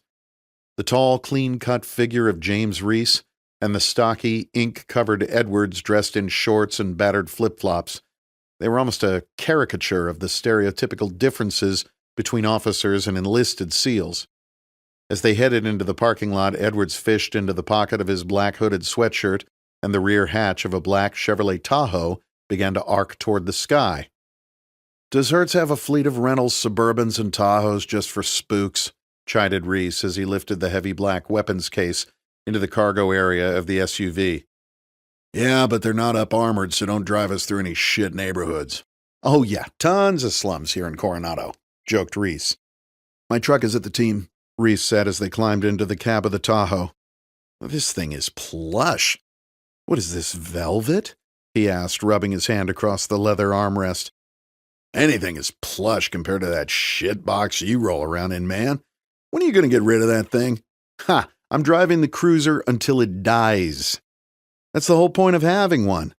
Us officers don't get those fat re-enlistment bonuses. Ben laughed. You were enlisted once too, remember? All that tax-free re-enlistment money could have been yours. He put the SUV in gear, slammed what was left of his coffee, and, in a long, practiced motion that had obviously become second nature, packed a can of Copenhagen that appeared out of nowhere with his right index finger before pinching a huge dip into his lower lip. "How's quitting treating you?" Reece asked mischievously. "Nobody likes a quitter, buddy." Ben smiled back, maneuvering the vehicle out of the parking lot and toward the gate. "So, I'm guessing you didn't tell Lauren you were coming home because you figured the plane would never get here on time?" "Yeah, man, you know how those C5s are, always breaking down. Usually in Hawaii when the aircrew decides they need to spend 4 days in paradise waiting for a part to show up. Always cool to surprise her and Lucy anyway." "I went by the house to check on them when I heard about the op. I knew from Boozer you weren't hurt bad, and I wanted to make sure they didn't get bad info." "Appreciate it, brother." The inside of the SUV was dead quiet as they rolled through the gate of the air station. Clearly, the small talk was over. "I know what you're thinking, man," Reece said angrily without looking over. "My troop got wiped out. What in the fuck happened out there?" "It was a shit op from the beginning. None of us wanted to go in the first place. It's my fault. I should have pushed back. I should have refused. Instead, I said, 'Aye, aye, sir,' like some dumbass ensign and got all my guys killed." "I'm sure you did what you could, Reece.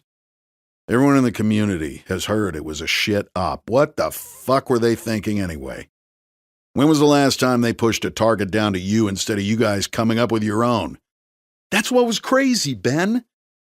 You know it's never like that. If anything, they're telling you what targets you can't hit, not which ones you have to. Now they're going to fry my ass for their bad intel. And I deserve it for letting my guys go out." "You don't deserve shit, Reece.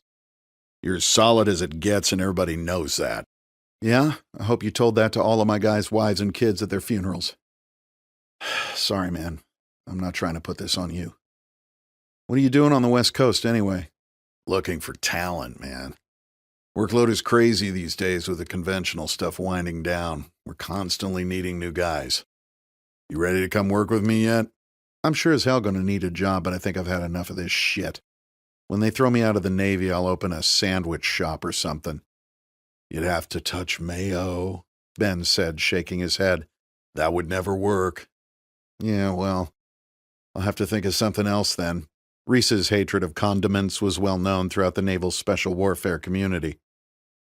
As they passed the Hotel del Coronado and turned right toward the Silver Strand, they passed Miguel's Cocina, where they'd eaten with their wives dozens of times over the years. Well, with Reece's wife and each of Ben's 3 former brides. "Too early for a margarita?" Ben joked. "Never too early for a margarita. Just don't take me to Rick's. Don't think I could show my face in there right now," said Reece, referring to a hole-in-the-wall seal hangout bar in downtown Coronado. Operators would return from deployments and toast their fallen comrades in blackout sessions that often turned ugly. Rick's was a safe haven where they could blow off some steam without ending their careers. And there was always a steady supply of willing women looking to be a SEAL wife for the night. Ah, yes. Rick's Palm Bar and Grill, home of the world-famous Slamburger. I think I met wife number 2 in there. "I think you did," Reece said, remembering happier times. "I'm actually banging this little spinner of a bartender in there now." "Yeah? How old is he?" Reece asked, grinning. "Fuck you. Heather, I think her name is. A bit of a frog hog, but she does this amazing thing with her tongue." Okay, stop," said Reece, holding up his hands in mock defeat. "I don't want to know." They passed through the gate to the amphibious base after showing their IDs and steered around a group of exhausted and soaking wet buds candidates running down the road with an inflatable boat balanced on their heads. "Shit, must be Hell Week. Poor bastards," Ben commented without a touch of sympathy for the aspiring frogmen. "I'd trade 100 Hell Weeks for the week I've had," Reece said, mostly to himself. Ben spotted Reece's white 1988 FJ62 Toyota Land Cruiser in the parking lot of the team building and pulled into the empty spot behind it.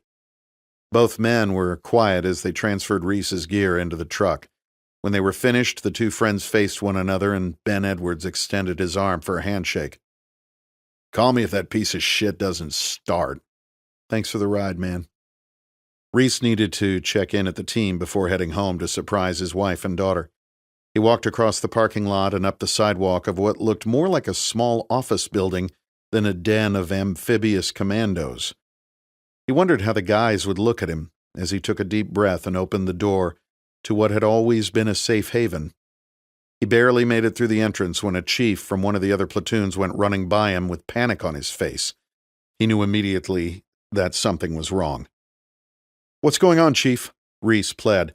The 40-something chief spun around and faced Reece as he slowed his pace to a backward jog.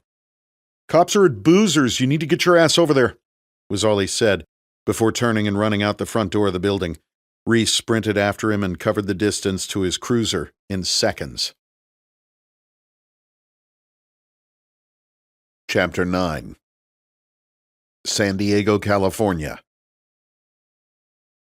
Boozer was a bachelor and lived in a cookie-cutter apartment complex just off Interstate 5 near UCSD.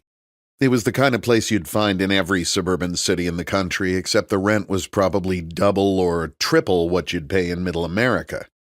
Identical clusters of buildings and parking lots where young professionals and grad students lived among one another in anonymity, their lives separated by metal studs and cheap Chinese drywall. There was no traffic this late in the morning, and Reece drove like a man possessed. Boozer was a stud who could certainly handle himself, but Reece had a gnawing feeling that this was not going to end well. Reece had been to Boozer's place only once before, and he couldn't remember which building was his in the maze of two-story garden-style apartments. He took a guess and turned right as he passed the leasing office and blew by the first turn when he caught a cluster of emergency vehicles to his left. He slammed on the brakes and threw the truck into reverse before cutting the wheel hard and stomping on the accelerator. When he reached the police cars, he quickly pulled into an empty space, slammed the shift lever into park, and raced toward the apartment. He ignored the police officer commanding him to stop and bounded up the stairwell. Rushing past an EMT, he tried to make it through the open front door of Boozer's apartment, but was grabbed by two burly cops in uniform. "He's one of my guys. I need to get in there," Reece begged as he struggled against the two men who had pinned him to the door jamb. "You don't want to see this, sir," the older of the two officers said as they loosened their grip. Reece broke free and stumbled into the living room of the apartment as the too familiar smell of blood and death filled his nostrils. Two detectives in civilian clothes with handguns on their hips were standing in front of a light brown futon couch, one of them holding a large DSLR camera with a flash sticking upward. They turned toward the commotion, and when they did, Reece could see Boozer's lifeless body sitting in boxers and a white t-shirt, his legs extended toward the two detectives. His usually pasty white legs were deep purple in color, and his face wore a mask of shock. A gaping exit wound was visible just above his left ear, and a massive amount of blood, brain, and skull were splattered across the couch and onto the lampshade sitting on the end table. A Sig Sauer P226 was lying in an awkward position on his lap, the hammer cocked and ready to fire. Reece stood in shock, unable to move or speak. The two uniformed officers who had restrained him took him gently by the shoulders and steered him with care through the door of the apartment and into the hallway. Both had served combat tours in Iraq as reservists and knew the familiar look of a grief-stricken comrade.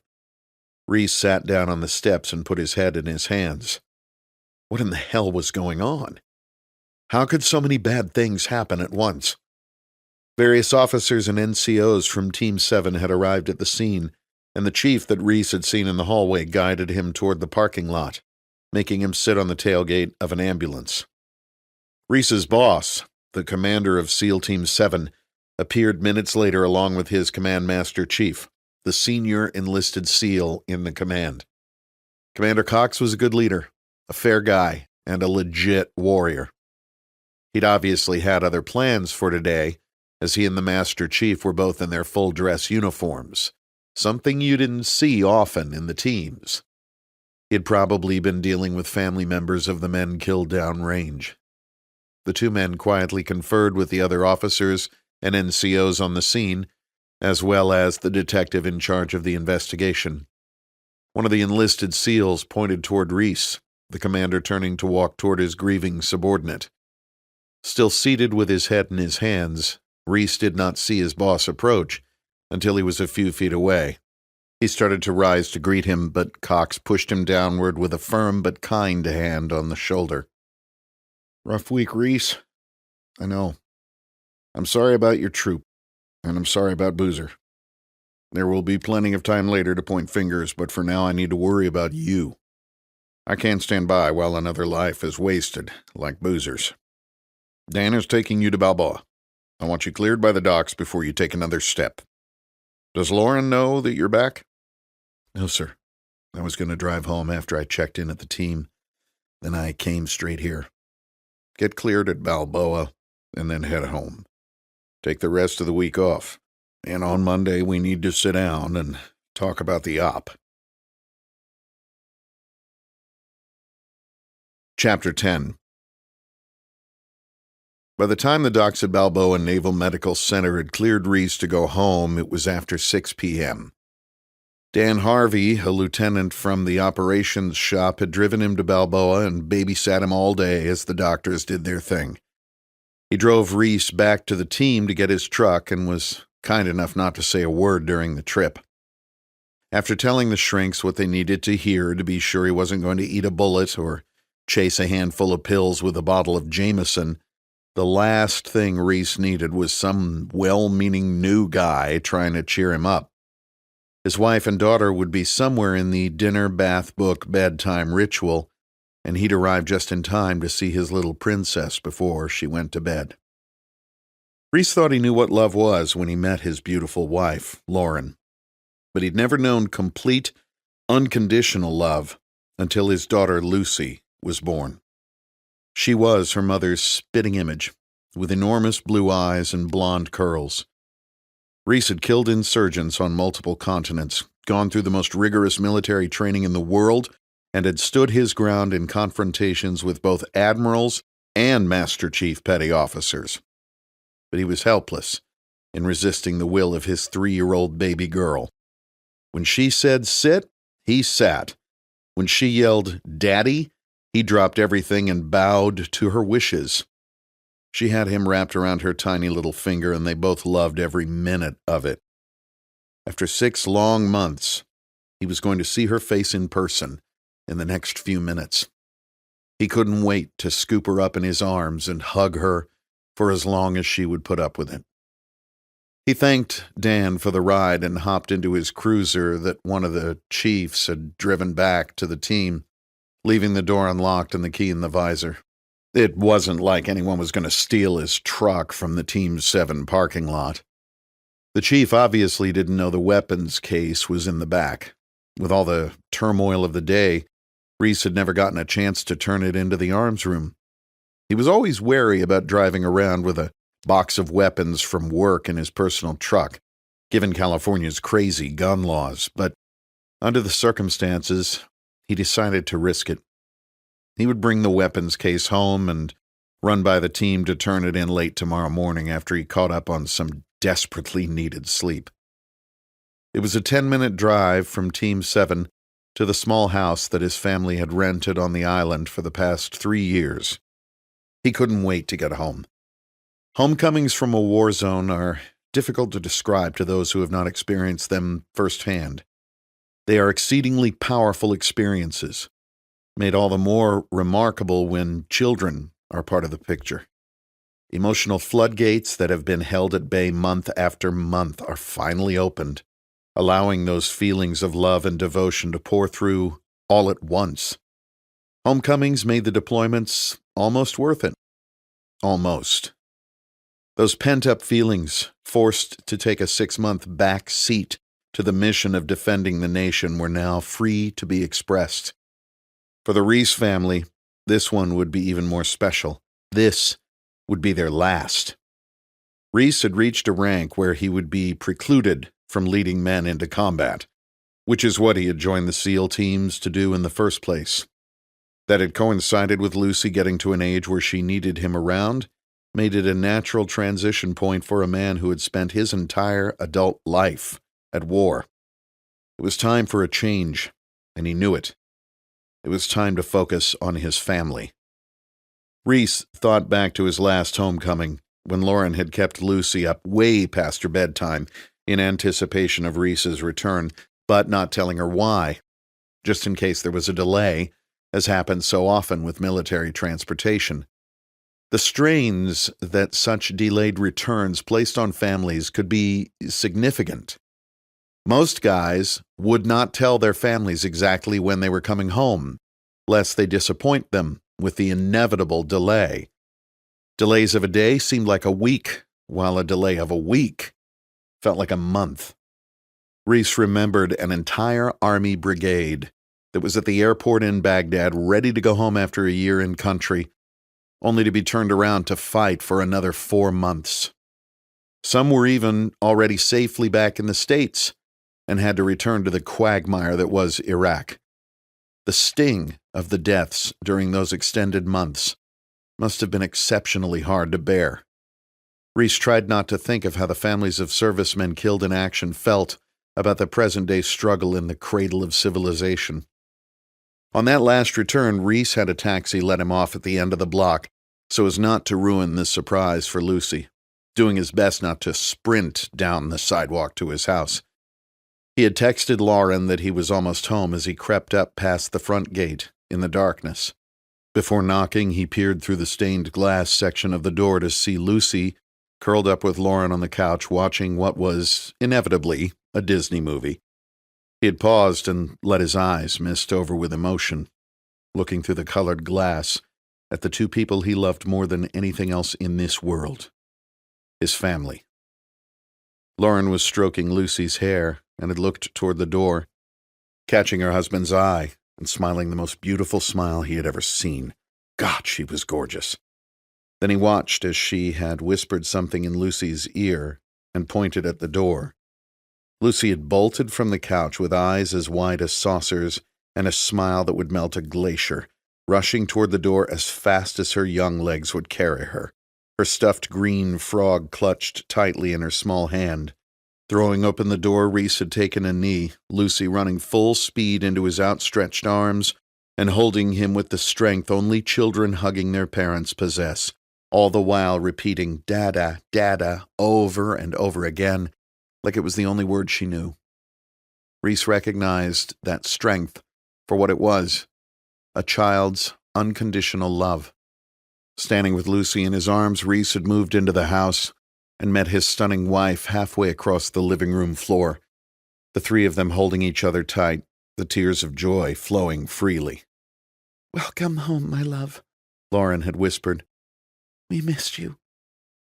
Later that night, Reece read Lucy her favorite story, Where the Wild Things Are, acting out the goofy dances of the wild things so as to ensure it wasn't too scary for his daughter, and sang her favorite lullaby, Hush, Little Baby.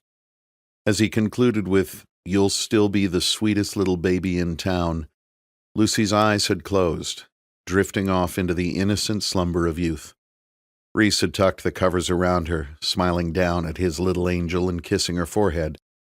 He then made sure the nightlight was plugged in before carefully and silently closing the door behind him and tiptoeing down the hall to join Lauren in the kitchen for a long overdue glass of wine before whisking her upstairs to bed.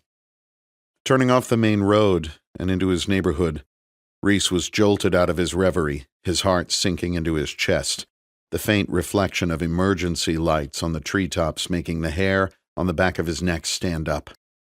The lights got brighter as he approached his turn, and when the cruiser made the left, his blood ran cold. Instead of the picturesque suburban scene he'd dreamed about during his entire deployment, his eyes were met by the violent flashing of red and blue lights coming from what appeared to be every police car, fire truck, and ambulance in Coronado. The emergency vehicles were scattered haphazardly in front of his home, and a uniformed officer was stringing yellow police line tape around the perimeter of his well-manicured yard to keep the gathering of neighbors from trampling the scene. The rational center of his brain knew exactly what that meant, but his emotions forced him into immediate denial. His family had to be okay. They were all he had left. Leaving the cruiser running in the middle of the street, Reece sprinted toward the front door of his home. He made it about halfway across his lawn when the officer spotted him and began yelling for him to stop. The first to reach him was a zit-faced patrol officer who looked younger than the kids showing up for buds. He stood as if the badge on his chest alone would stop the speed and momentum of the larger man. Panic set into his eyes as Reece lowered his shoulder and sent him flying over a hedge. A second officer drew his handgun but wasn't prepared to use it and quickly found it out of his grasp. An unseen detective grabbed Reece from behind in a bear hug and got a broken collarbone for his troubles when his shoulder hit the sidewalk. More and more officers piled into the melee, and soon all of Reece's adrenaline and rage-fueled skill was overcome by the sheer mass of bodies. As officers struggled to get control of his hands, someone sprayed his face with a full blast of pepper spray that set his senses afire. The handcuffs were already locked tightly around his wrists when the youngest officer, who had caught his wind and climbed his way out from the landscaping, got his revenge, kicking Reece's prone body in the face with his black combat-style boots. A lieutenant grabbed the younger officer and 4 patrolmen dragged Reece toward the street and into the back seat of an idling Crown Victoria. Beaten, pepper-sprayed, and prevented from knowing the fate of his wife and daughter, Reece was suddenly overcome by the events of the past week. He'd lost the SEAL brothers he had sworn to lead, was kept from their funerals, scapegoated by a bureaucracy who helped seal their fates, lost another teammate to a supposed suicide, and now faced the possibility that the 2 people he loved most in the world were gone, too. Lying on his side with his hands cuffed behind his back, he began to sob uncontrollably. The overwhelming emotions combined with the effects of the pepper spray turned the hardened warrior into a quivering mess. His body shook, he hyperventilated, and tears and mucus ran down his face and onto the seat of the patrol car. He had nothing left to give, and nothing left to lose. Chapter 11. Unlike the manipulative interrogation he'd faced at the hands of the NCIS investigators in Bagram, the questions posed by the local detectives were non-accusatory. This physical evidence made it clear that this was not the act of a jealous husband or a guy looking to rid himself of the responsibilities that life had heaped upon him. The full auto gunfire reported by the neighbors made the timeline for the home invasion and subsequent murders clear, and his alibi at Balboa was rock solid. The investigators had spoken to his CO before they'd even questioned him, and were already familiar with how Reece had spent the day. Reece sat emotionless as the detectives described to him the horrific crimes that would shock his serene community. 3 to 4 men, undoubtedly armed with AKMs, judging by the steel 7.62 by 39 millimeter cases that littered the scene, began firing into the home as they approached the front door. They kicked it in and continued firing as they worked their way through the rooms of the home, spraying rounds indiscriminately as they went. His wife was found face down in the bedroom closet, shielding little Lucy's body with her own as she took her last breaths. It appeared as if she'd wounded at least one of the shooters with the handgun she'd hastily grabbed from a small gun safe close to the bed. There was 9mm brass inside the closet and a blood trail that led out of the house. Lauren's wounds indicated that she was hit in the hands and arms while defending herself before she moved to cover her daughter and was killed by close-range rifle shots that took both of their lives. An entire 30-round magazine appeared to have been emptied into Lauren at point-blank range. Death would have been more or less instantaneous from the multiple hits to her vital organs. Lucy was still clinging to life when the ambulance arrived, but her badly broken body could fight no longer, and she died on the way to the hospital. The paramedics fought like lions to save her, but the trauma was too great. There was no indication of sexual battery on either body or any sign of theft, probably due to Lauren's brave resistance that wounded one of the shooters. Neighbors saw the men flee the scene in a black Cadillac sedan. The detectives' working hypothesis was that this was the work of a crew of gang members from across the bay in Barrio Logan. They'd been increasingly suspected in taggings and property crimes in otherwise crime-free Coronado, and had obviously upped the ante in committing such a brutal home invasion. Reece listened to their narrative, knowing full well that this was no random act of violence by a crew of gangbangers, but neither was it the work of trained professionals. There was one last thing, the detectives told him, almost hesitatingly. Lauren had been pregnant. The little boy had been conceived just before Reece's deployment, according to how far along she was. Lauren had kept it a secret, a surprise to make his final homecoming especially memorable.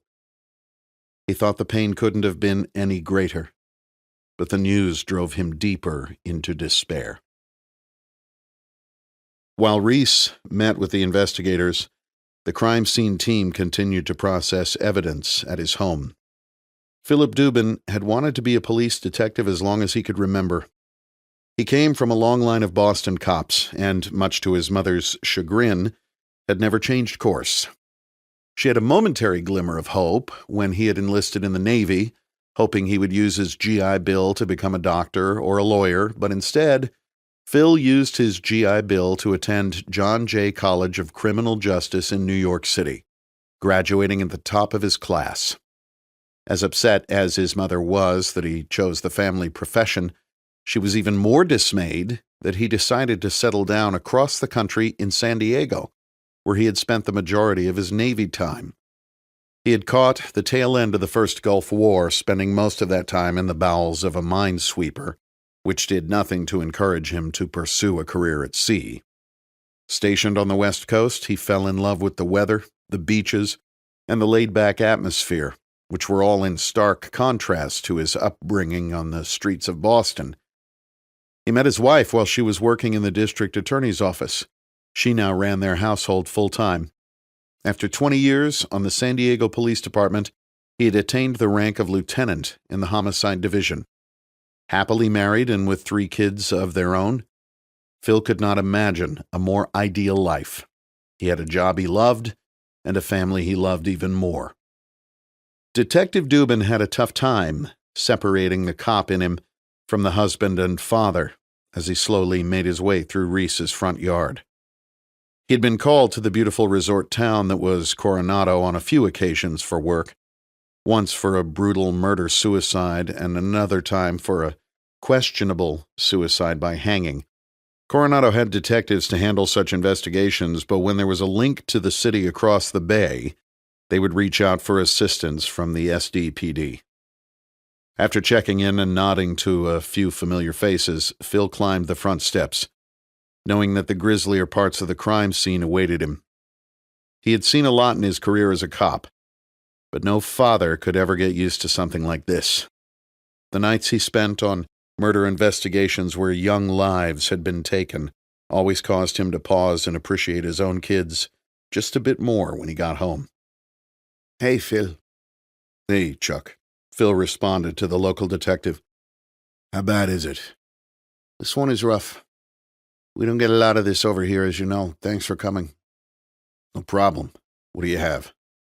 Looks like a home invasion, though we've never seen anything like this before out here. Hard to believe it's random. I just don't know why a bunch of gangbangers would want to hit a small house in Coronado. Phil nodded and looked past the small-town detective, who continued to fill him in. The carpet was soaked in blood, and the room was littered with shell casings marked by numbered yellow markers. Watching the medical examiner bag up a dead body was something Phil never got used to, and seeing the lifeless form of what had only hours before been a vibrant and beautiful woman caused the Boston native to look away. That was Lauren Reece. She was Signal 7 when the first units arrived on the scene. They found her daughter under her, still alive. Paramedics rushed her to the hospital, but she didn't make it. Multiple bullet wounds. Looks like the mom got a few rounds off with a Glock. We found a 19 and some spent brass close to her body, some blood in the hallway, and some more by the front door. The mom and daughter were shot in here, so we think she hit at least one of them. Any chance this was the husband? Phil asked. He had seen his share of domestic problems turn violent. Surprisingly not. A neighbor gave us a good vehicle description and multiple perps. The husband is a Navy guy and was at Balboa Hospital all afternoon. We are interviewing him now, but it looks unlikely. Thanks, Chuck. I'm just going to look around a bit. Our gang task force guys will be here soon. Okay. Let me know if you figure anything out. Phil began to explore the home, trying to get a sense of what this family was like when they were alive. He wanted to understand them so he could make assessments and attempt to decipher what had caused their lives to end so violently in this normally safe section of San Diego. He entered a room off the bedroom that looked to be the home office. Why would a gang hit this particular home? When Phil had started in police work, he would always go straight to the family photo albums. More than once, the story he gleaned from those family memories helped connect certain dots and allowed the young police officer to break a case. These days, hardly anyone kept family albums.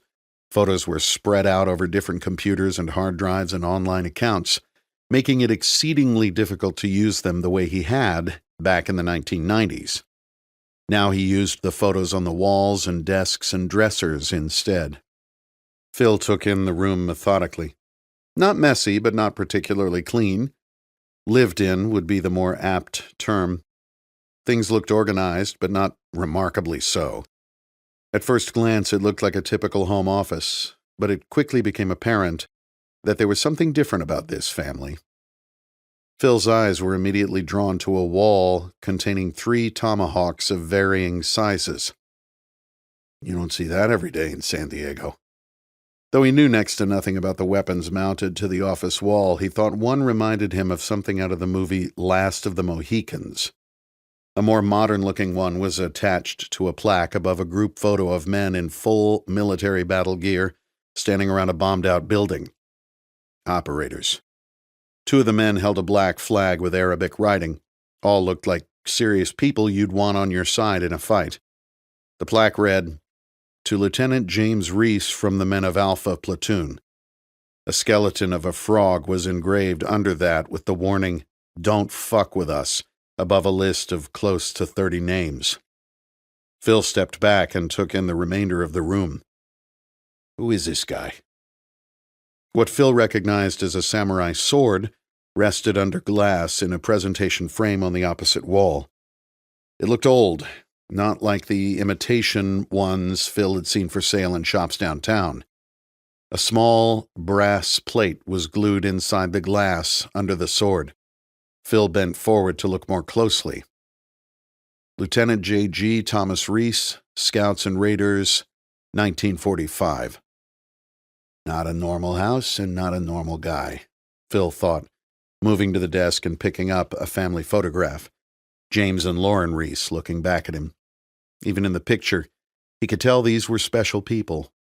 Both were beaming with joy, James holding his young daughter in his arms, Lauren's arm around him with her head on his shoulder. It must have been before some sort of formal event, since James was wearing his dress blues, the unmistakable seal trident gleaming off his chest. Phil pulled the photo closer. Was that a silver star? And next to that a bronze star with a V adorned with 2 stars on either side? Though Phil had only served 4 years in the Navy, he knew the trident well. His time on the minesweeper was spent with a few guys who had tried the famed SEAL training program and failed out for various reasons along the way.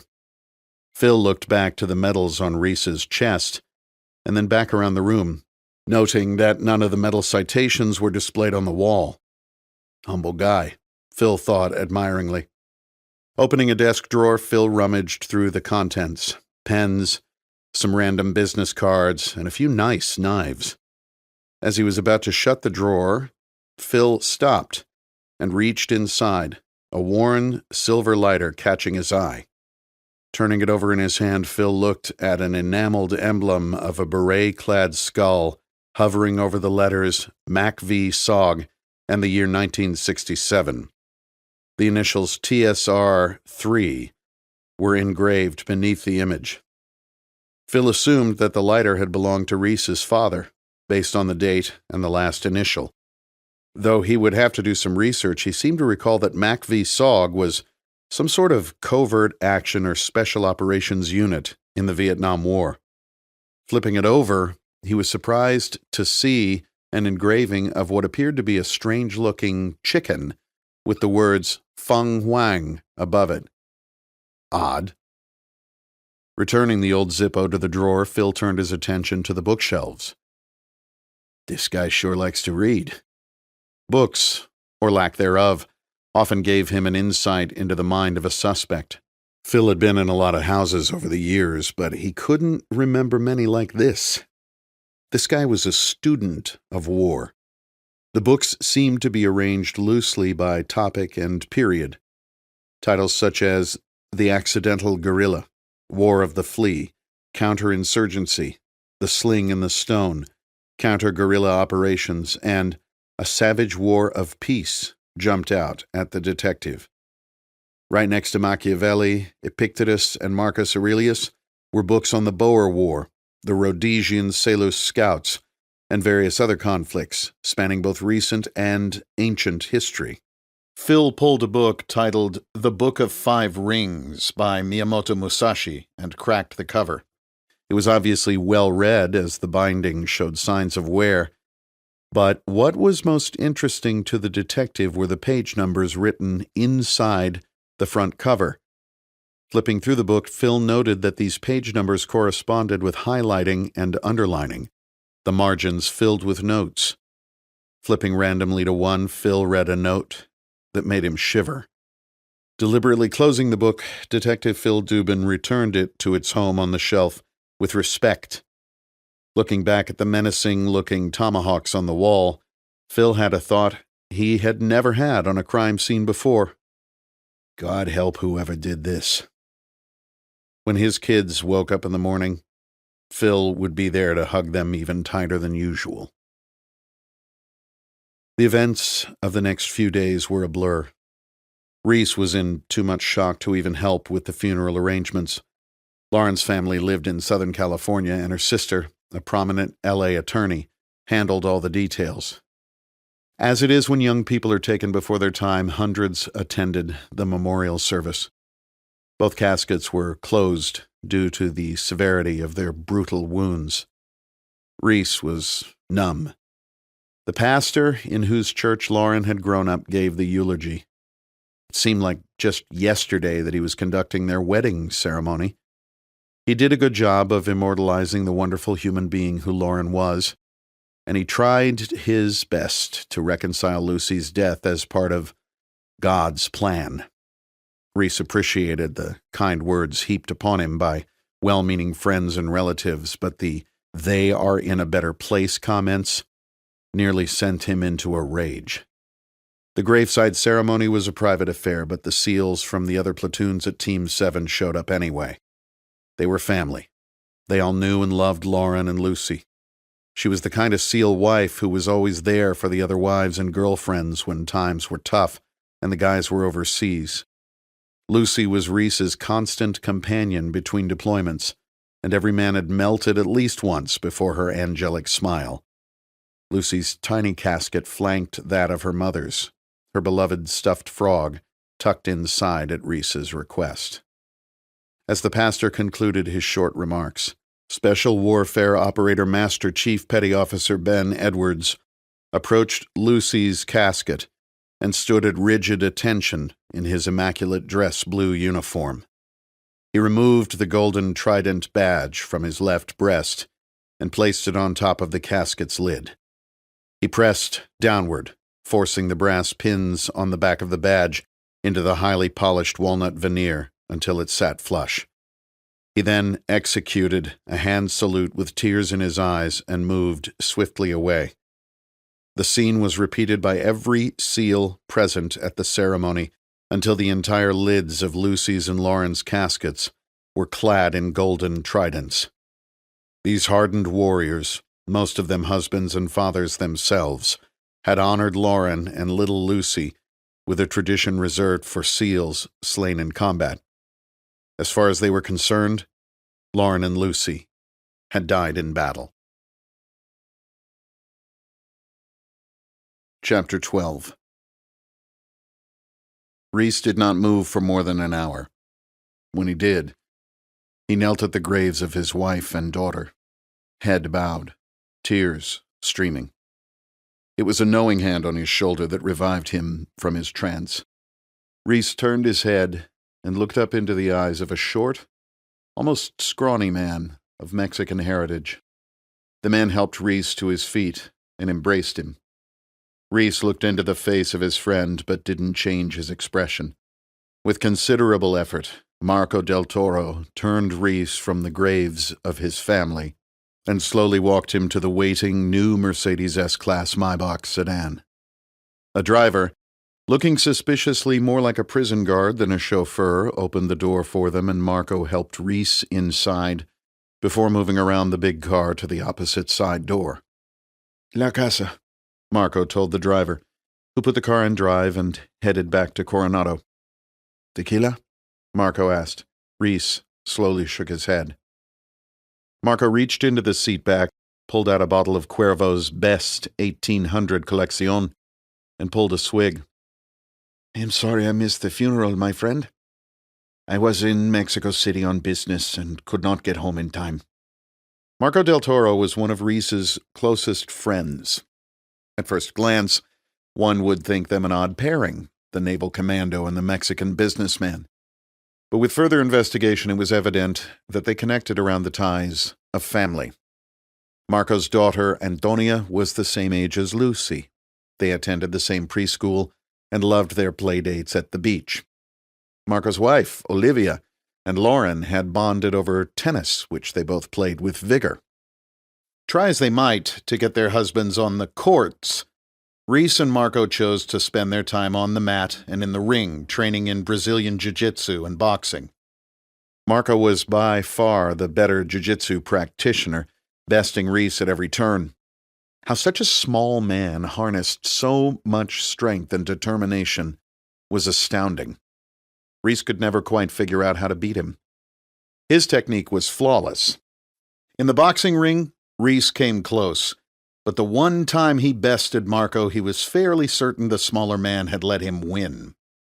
Both men also enjoyed a shared love of custom motorcycles. 2 years before, Reece and Lauren had joined Marco and Olivia on a trip to Sturgis for Bike Week.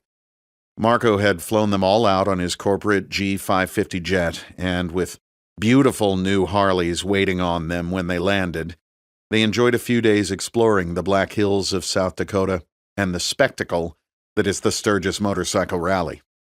Reece loved his adventures with his friend, but it was Marco's love and dedication to family that Reece admired most. Reece knew that Marco was a wealthy man.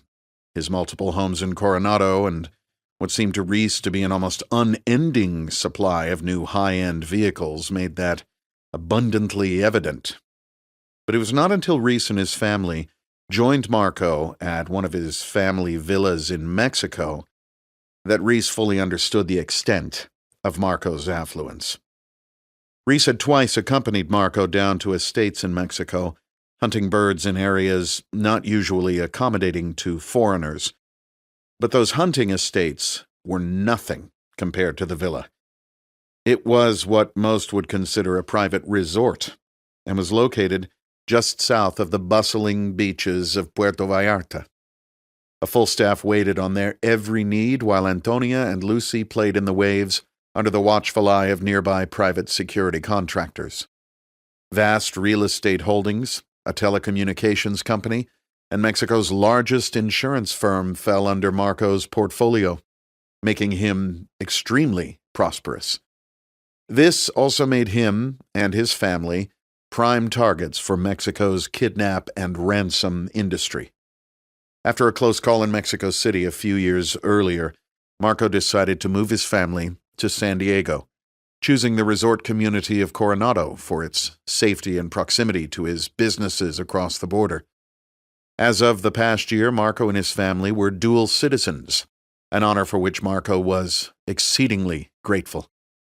That America had welcomed him and his family with open arms, offering them a refuge from the violence and uncertainty of Mexico, was something he did not take lightly. "It's okay, Marco. Thank you for coming. How long was I standing there?" "Not sure, my friend," Marco said with compassion. "I arrived to see you standing alone. I waited for an hour. When I saw you hit your knees, I knew it was time to lend a hand." They sat in silence as the car made its way along the coastline, inching closer to home. Marco was a devout Catholic, and nothing was more important to him than religion and family.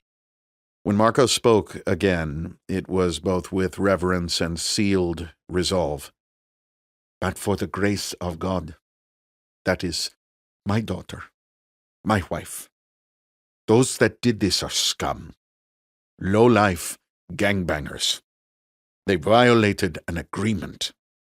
I will take care of the bosses, regardless of whether they knew or not. And I will help you, my friend. I know what you need to do." Chapter 13. Coronado, California. Reece sat alone in the darkness of his living room. His senses had been bombarded by too much. He just needed to see and hear nothing. The headaches had gotten even worse. Reece was sure that his tumor was killing him. Seeing his home looking like the aftermath of a firefight on a target overseas only intensified the blinding pain. The interior walls had been shredded by gunfire, and the front door had been replaced by a 4-by-8-foot sheet of plywood screwed into the frame. The blood-soaked carpet in his bedroom had been torn out by the cleanup crew, and much of the furniture had been either shot up or smashed. For reasons unknown to him, the violence that he'd fought to keep overseas had come to his living room and taken his family. What if he had come straight home from the airfield instead of going to the team first? What if he hadn't gone to Boozer's? What if he had refused to go to Balboa Medical Center and driven directly home to his family? What if... Could he have defended his family from a gang of heavily armed home invaders? Would his skill with a handgun have been enough? Could he have fought his way to his rifle or shotgun? Reece knew the answer to any of those questions was that he would probably be dead alongside his wife and daughter. He had to believe that he was spared for a reason, to find out what happened and punish those responsible. Reece thought he knew something about survivor's guilt, having seen some of the strongest special operators in the world fall prey to its ravages after losing teammates in battle. The events of the past few days made him realize that he really didn't know the first thing about it. "I should have been here. I should have died with them," Reece thought, his gaze shifting to the space on the sofa next to him, where his young daughter had loved to curl up for a story, where his wife would snuggle beside him with a glass of wine to watch a movie after putting Lucy to bed. That space would never know that joy again. Now it was empty, a void never to be filled. Well, not quite empty. Now that spot was occupied by the cold, dark metal and composite frame of his Glock 9mm handgun. Would death make the pain go away? Should he just end it all and join Lauren and Lucy? More than anything, that was what he wanted. His hand reached for the Glock and slowly wrapped around it. It felt comfortable. It felt natural, an extension of his body. It felt right. Reece set it on his lap, his eyes moving to the family photo he had on the coffee table in front of him. "I love you, Lauren," he whispered, moving the pistol under his chin and sliding his finger onto the trigger. "You've never taken the easy route, Reece." This was too easy. Fuck easy. Reece's eyes narrowed and he took a breath. "Let these feelings turn, Reece. Let them turn." Reece leaned forward, smoothly tucking the pistol into the holster behind his right hip, and then turning the photo of his family over so that it was face down on the table. It was time to start figuring this out. As much as he tried to clear his head of all the noise, he just couldn't do it. Facts that didn't fit flashed in his thoughts like a slideshow of evidence. The strange and urgent mission that left his men slaughtered, the tumors, the questions from NCIS, Boozer's suicide, and an act of unspeakable violence brought upon his family on this quiet little street. These kinds of things didn't happen randomly, not in this kind of proximity to one another. He started with the things that he knew for certain. Boozer's death was no suicide. First of all, Boozer wasn't the kind of guy to quit on anything, especially life, and he sure as hell wouldn't have abandoned Reece in the middle of all this, PTSD or not. The most telling fact, however, was something Reece had not shared with the police investigators. It was something you had to know about Boozer to understand. He would never have shot himself with a 9mm. An outsider trying to make it look like a SEAL suicide would find it convenient to use the same type of handgun that SEALs were issued. What they couldn't know was that Boozer was a real gun guy who'd grown up shooting competitively before he ever even thought about joining the Navy to become a frogman. Boozer had a love affair with custom 1911s chambered in .45 ACP, which most people just would not understand. Boozer hated the 9mm. And even though he had a SIG P226 in his personal collection to commemorate the pistol all SEALs had carried into combat since 9/11, his disdain of the smaller round was part of his identity. But who in the hell would want to kill Boozer and go to the trouble of making it look like something it was not? The same people who would send an entire troop into an ambush and then kill a family in their home and blame it on gang violence. Whoever did this had some serious resources at their disposal, possibly even someone in the Naval Special Warfare chain of command. Though Reece could not bring himself to make that jump yet. He did not buy into government conspiracies, but he'd seen enough shady and unexplainable things go down overseas that he wasn't naive enough to rule anything out either. But what was the connection? The ambush, Boozer, his family, the tumors, they all had one common denominator: Reece. The tumors were the outlier. This had to be connected to the tumors. His head throbbed and he momentarily lost his train of thought. He needed a fresh set of eyes on this. But who? If he couldn't trust his own chain of command, could he trust? Reece burst from the couch and ran down the hallway, flinging open the door to the garage. He grabbed his pack from a hook on the wall and reached in for the sleeve that held his laptop. Pulling out the MacBook Air, he opened the screen and a business card fluttered to the floor. He started to dial the number on his iPhone but stopped himself, hitting the end button before the call connected. He looked at his watch. 10:36 p.m. Probably not too late. He walked out the back door of his house and crossed the lawn to his neighbor's front door. He knocked quietly, trying to attract his neighbor's attention without waking his sleeping kids.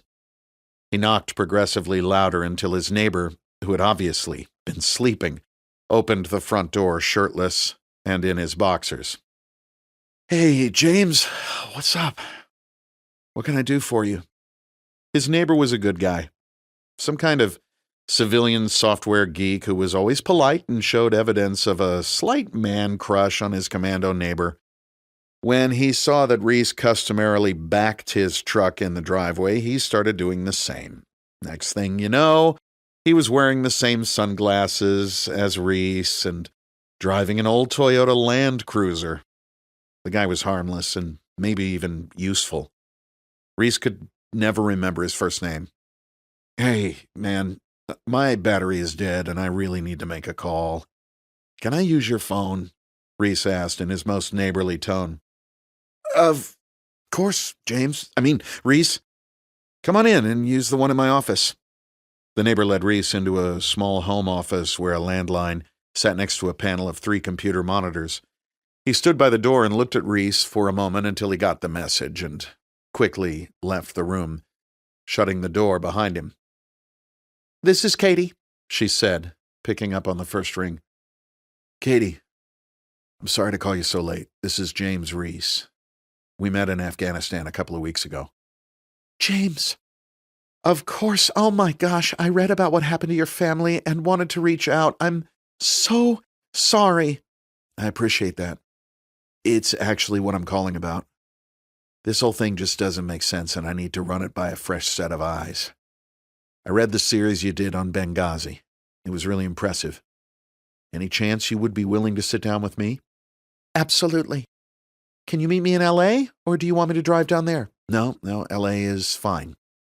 Can you meet tomorrow? I can. Is 8 too early?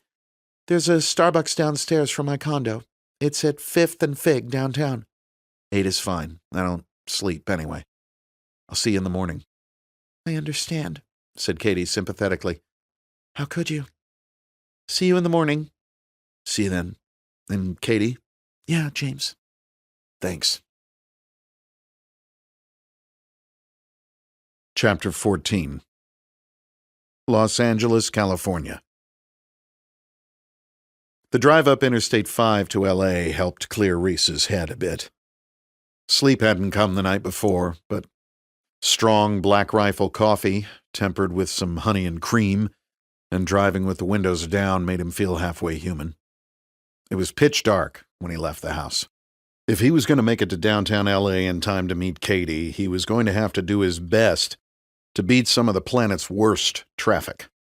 Contrary to what civilians might think, not everyone in the military gets up before dawn, and Reece was definitely not a morning person. Ordinarily, he'd use an app on his phone to help navigate the LA traffic, but he'd purposely left his phone on his nightstand when he left the house. The joke in the teams was that smartphones were surveillance devices that also made phone calls, and he wasn't sure exactly who was watching him at this point.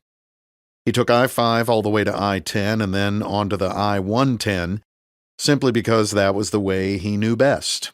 Traveling to a monstrous city like Los Angeles wasn't something that he relished or did very often. Parking in LA could be a nightmare, but he knew from a shopping trip with Lauren that there was a garage near the 7th and Fig shopping area downtown that would have plenty of space this early. It wouldn't take much to have followed him, especially if any satellite or drone assets were involved. So Reece didn't play any counter-surveillance tricks to try to lose anyone. The parking lot was deserted, and the 3-block walk from 8th to 5th was uneventful but for the solicitations of a few of LA's massive homeless population. Something about Reece's demeanor told the panhandlers not to be too aggressive with their requests, though most were too hungover to give it much effort. Reece had to chuckle when he saw a man face down on the sidewalk with a length of rope tied around his neck and the other end tied around the neck of a bottle of cheap vodka. He'd planned to hit the Starbucks before Katie arrived so that he could pick their seats without raising any eyebrows by asking her to move. But she'd beaten him to the punch. As soon as he walked through the door, he spotted her in the far corner, seated with her back to the wall. She'd stolen his spot. Despite being a well-respected investigative reporter, Katie Buranek was quite young and undeniably attractive in a way that obviously required very little effort on her part. She was dressed in workout clothes, black yoga pants, and a tight-fitting bright orange zippered top. She wore little, if any, makeup, and her dirty blonde hair was pulled back into a ponytail. She wore black rectangular glasses, probably more for effect than to enhance her vision, Reece thought. Though she was a print journalist, she certainly had the looks and brains to put her on one of the cable news networks. Reece was in his late 30s, and he assumed her to be at least 10 years younger than he, if not 15. The last time they'd met had been at Bagram. Reece had just been discharged from medical when she tracked him down in a green beans coffee, of all places. Bagram had turned into a mini USA over the years, and the green beans was similar to going to a Starbucks, with gourmet coffee, free Wi-Fi, and plenty of places to sit and enjoy your latte. To Reece, the more they tried to make Afghanistan like home, the more alien and out of place it became. Despite his civilian clothes, she knew exactly who Reece was when she sat down across the table from him. She had slid her business card across the table and simply said, Commander Reece, I'm sorry about your men. I know that now is not the time, but if you want to talk about it, you know how to get a hold of me. A reporter who had the good taste not to smear herself in the blood of his men was a rare bird, and her intel was obviously strong. Reece was a bit of a news junkie, and he'd remembered her name from a series that she wrote exposing the lies and cover-ups that followed the Benghazi fiasco. He had known both of the SEALs killed that night in Benghazi, Libya, during a 13-hour gun battle in September 2012, so he had taken a personal interest in Katie's coverage and investigation of the attack. She stood with a slight smile and extended her hand. Nice to see you again, James. Her face showed genuine sadness when she followed it with, I'm so sorry about all that you've been through, and I'll do anything that I can to help. Thanks for making the trip up here. She had the slightest hint of an accent, though most people would not have noticed. Eastern European, he suspected, by her last name. Not a problem. I appreciate the kind words and your being able to meet on such short notice. Let me grab a coffee and we can talk. Reece stood uncomfortably in the growing pre-workday coffee line as Katie pecked away at her laptop. She caught him glancing her way and flashed a polite and knowing smile. He finally got his coffee and sat down across from her at the small table. Usually, Reece would be very hesitant to talk about the events of the past few days in such a public setting, but the music in the coffee shop was loud enough that anyone's attempt to overhear their conversation, either in person or electronically, would have been a failure. As it was, Reece and Katie had to lean toward one another across the table to talk. He was relieved when she closed her laptop and pulled out a long spiral notebook to take notes. He wasn't dying to have this information on someone's computer. Start from the beginning and don't leave anything out. I promise I am not going to write about this without your permission. Reece started the story with a week before the operation that wiped out most of his unit, to add a bit of context. He didn't disclose anything remotely classified, but he did convey how unusual it was for a target to come down from higher headquarters with this much specificity and urgency. She took scribbled notes that no one but a team of archaeologists could decipher. Her head snapped up when he told her about the tumors found in his men's brains, and she asked questions that indicated she knew more than a little bit about the medical field. He walked her through the bizarre questioning by the NCIS agents and the inconsistencies in Boozer's supposed suicide, and eventually got to the murder of his family. She stopped him at various points in the story, asking him to clarify details or expand on certain conversations. Stress, grief, and exhaustion clouded his memory in certain areas, but he was fairly sure that he told her everything that was relevant. When he finished the story, she put away her notebook and took off her glasses. She locked eyes with Reece across the table, and her voice took on a quieter and more serious tone. Look, James, I know what you do for a living, and I probably don't have to tell you this, but you need to be careful. We both do. Whoever is behind this thing isn't playing games. It doesn't make any sense for them to have done all of this and left you alive, which means they probably intended to kill you, along with your family. If I were you, I wouldn't trust anyone, including the Navy brass. When my Benghazi series broke, you wouldn't believe the intimidation tactics they used against me. They hacked my email. I had two huge guys that were obviously feds block me from going down the stairwell in my building. I was audited by the IRS. They even tried to sabotage my deal when I bought my condo. They were all about letting me know they could get to me and weren't the least bit afraid of me printing something about it. They own the big media outlets, dangle access to interviews, and exert their influence to manipulate the story while intimidating the press corps. It's not as bad as what my family endured in Czechoslovakia in the 80s, but it's getting there. I want to help you and I want this story, but I don't want either of us to get killed. We need to be very careful about how we communicate. Reece nodded in understanding. You don't have to tell me about what they're willing to do. The last thing I want to do is get you hurt. I called you from my neighbor's landline last night, and my cell phone is back in Coronado. They probably don't know that we connected overseas, so they won't be on to you unless I lead them to you, which I promise I won't do. Find yourself a used iPhone, maybe from Craigslist, where you have no relationship with the seller. Pay cash for it, toss the SIM card, and restore it to factory settings. You'll need to set up a burner email to get an anonymous iTunes account. Do that from a library computer or one not associated with you. You getting all this? I know it's kind of a lot.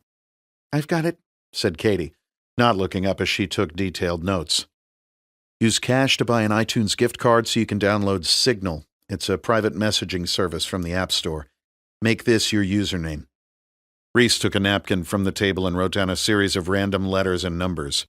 He copied the same characters at the bottom of the napkin and tore the paper in half, sticking one half in his shirt pocket. He slid the top half across the table to Katie. It's basically a texting app. You'll need cell service to get signals, so just use a prepaid SIM bought with cash. After that, don't use cell again. Only use it over public Wi-Fi. Also download a VPN from private internet access. Pay for it with a gift card you buy with cash. Keep Wi-Fi turned off when you are not actively using it. In fact, keep the phone turned off when you are not using it. Try to check it at least once a day. They can still get to you if they are specifically targeting you, but this will make it more difficult. Katie looked up from her notes. I'm guessing you've done this before? We do a lot more than just swim around and shoot bad guys these days. Plus, all team guys are paranoid about communication and social media. A lot of us use little tricks like this to keep Big Brother at bay. We've seen the capability we have to track our targets overseas using their phones, and we don't want anyone doing that to us. If it weren't for cell phones, most of the HVIs we've hit would still be alive. Okay, so how do I get a hold of you?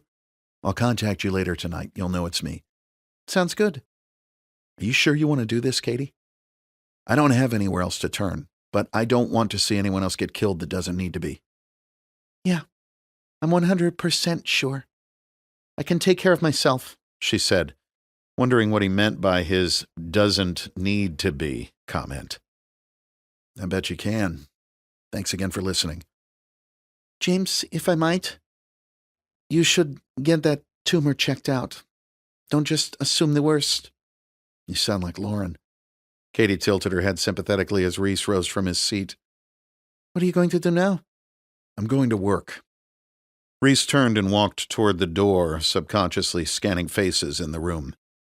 His meeting with Katie had shaken him out of his funk and put him back into operator mode. Chapter 15. Riviera Country Club, Los Angeles, California. No one knew what Steve Horn looked like as a kid. Most just assumed that he appeared out of nowhere in a custom suit or golf clothes. Though he owned homes around the country, he rarely spent time in them. If he was not in his office, Horn could be found on the golf course. He didn't love the game, as some would expect. Rather, it was an outlet. And Horn was after the elusive perfect swing. His real love was power, and money brought that power. He didn't want to be the President of the United States. He wanted to control the President of the United States. To him, that was a much more formidable position. To control the most powerful person on earth made him the de facto king of the world. His hunger to be near the throne would have made him an ideal fit for Washington, but he couldn't stand the climate or the personalities. He liked to be around exciting and attractive people, and on that front, the D.C. elite couldn't compete with L.A. To his way of thinking, the most beautiful people in the world had been moving to L.A. for more than a century. That was 5 generations of breeding encapsulated along the California coast. Why would one live anywhere else? Horn was on the driving range when his cell phone rang. Paying no mind to the daggers thrown his way through the glares of those members on the line, he looked down at the caller ID and decided to take the call. Putting his earbuds in, he turned and walked toward his cart, stepping past a no cell phone use sign as he spoke. This is Horn. Steve, it's J.D. Congressman, what can I do for you this fine day? Asked Horn, already knowing he was going to have to exercise a bit of damage control. Steve, this thing with the project is getting messy. I've tried getting in touch with Tedesco, but my calls keep going to voicemail, which is unusual. Is the group up to speed on where things stand and where we are going? Are you calling on behalf of you or your wife? Damn it, Horn. I'm calling because Lorraine and I don't want to watch this thing go south on the evening news. What is your plan to get this mess tidied up? Horn suppressed a laugh. Who watched the evening news anymore? And if J.D. Hartley did tune in, he certainly wasn't viewing it with his wife. J.D., these things sometimes do not go as planned. You understand. What is important is that we keep our heads and adapt. Do you want to know why I am so successful? Not waiting for an answer, Horn continued. It is because I see opportunity in chaos and I adapt to it, quicker than anyone else. Yes, our straggler is still alive, and that is a problem. Due to media interest in the story, we are going to need to explore activating one of your assets. It's time, and it will play right into the media firestorm surrounding the ambush and the home invasion. It will wrap things up nicely, and we will be home free. Horn, you shouldn't even know about those assets. And the only one who can authorize it is my wife. But I see your point. It would close the loop nicely. Are you sure it's the only way? J.D., it is a way, and in this circumstance, the best way. All right. I'll call her now. Congressman Hartley sounded more despondent about having to talk with his wife than he did about their current state of affairs. It will all be worth it in the end, J.D. Please give Lorraine my best. Horn hit the end button.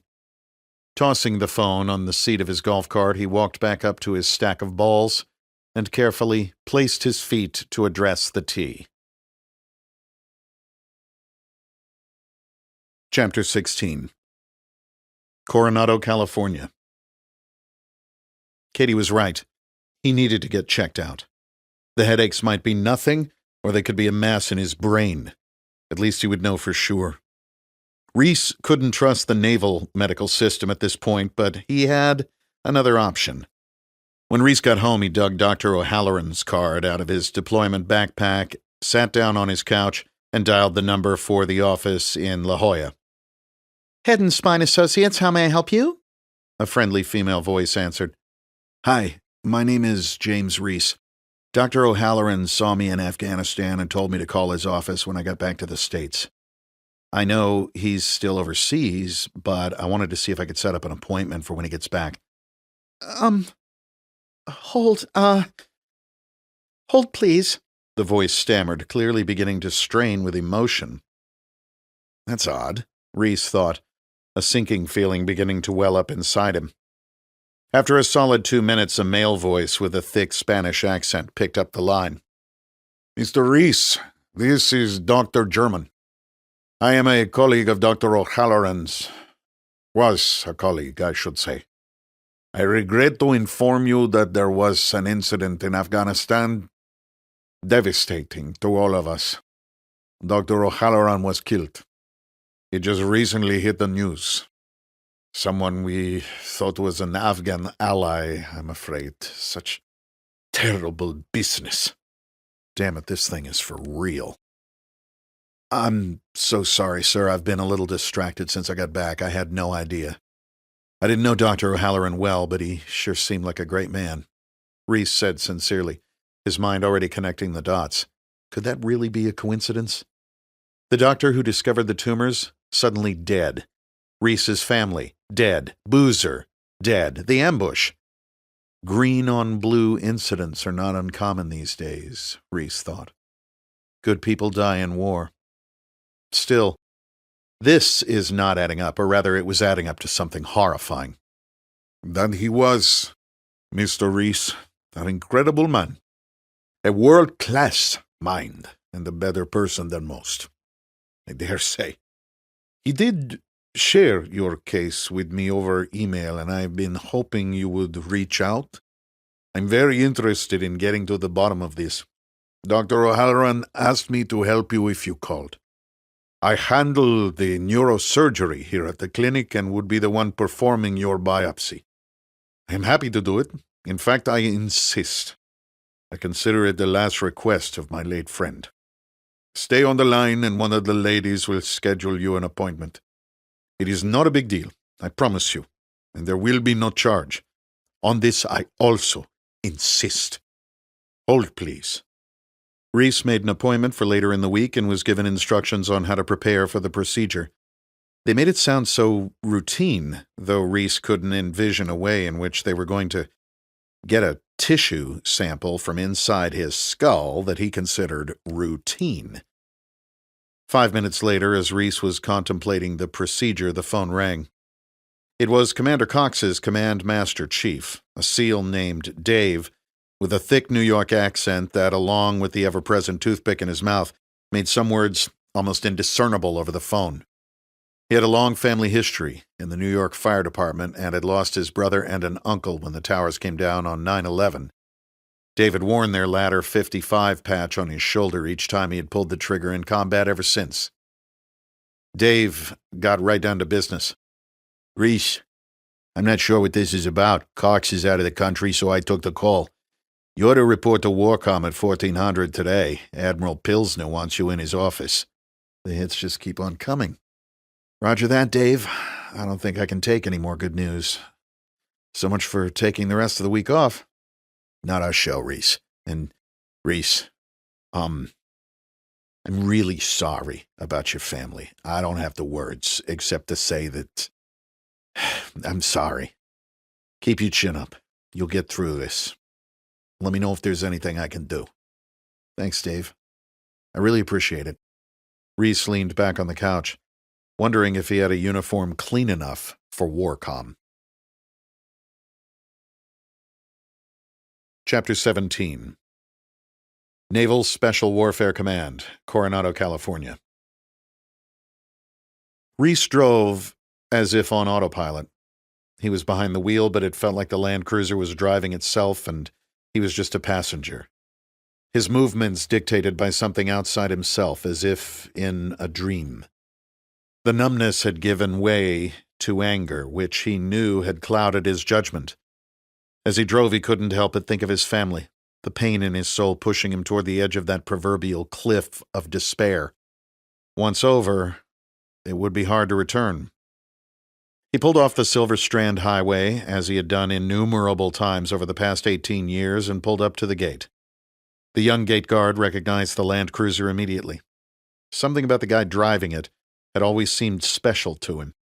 In a world filled with egos, 1,000-yard stares, and rank elitism, this officer gave off a different air, almost akin to a cool college professor.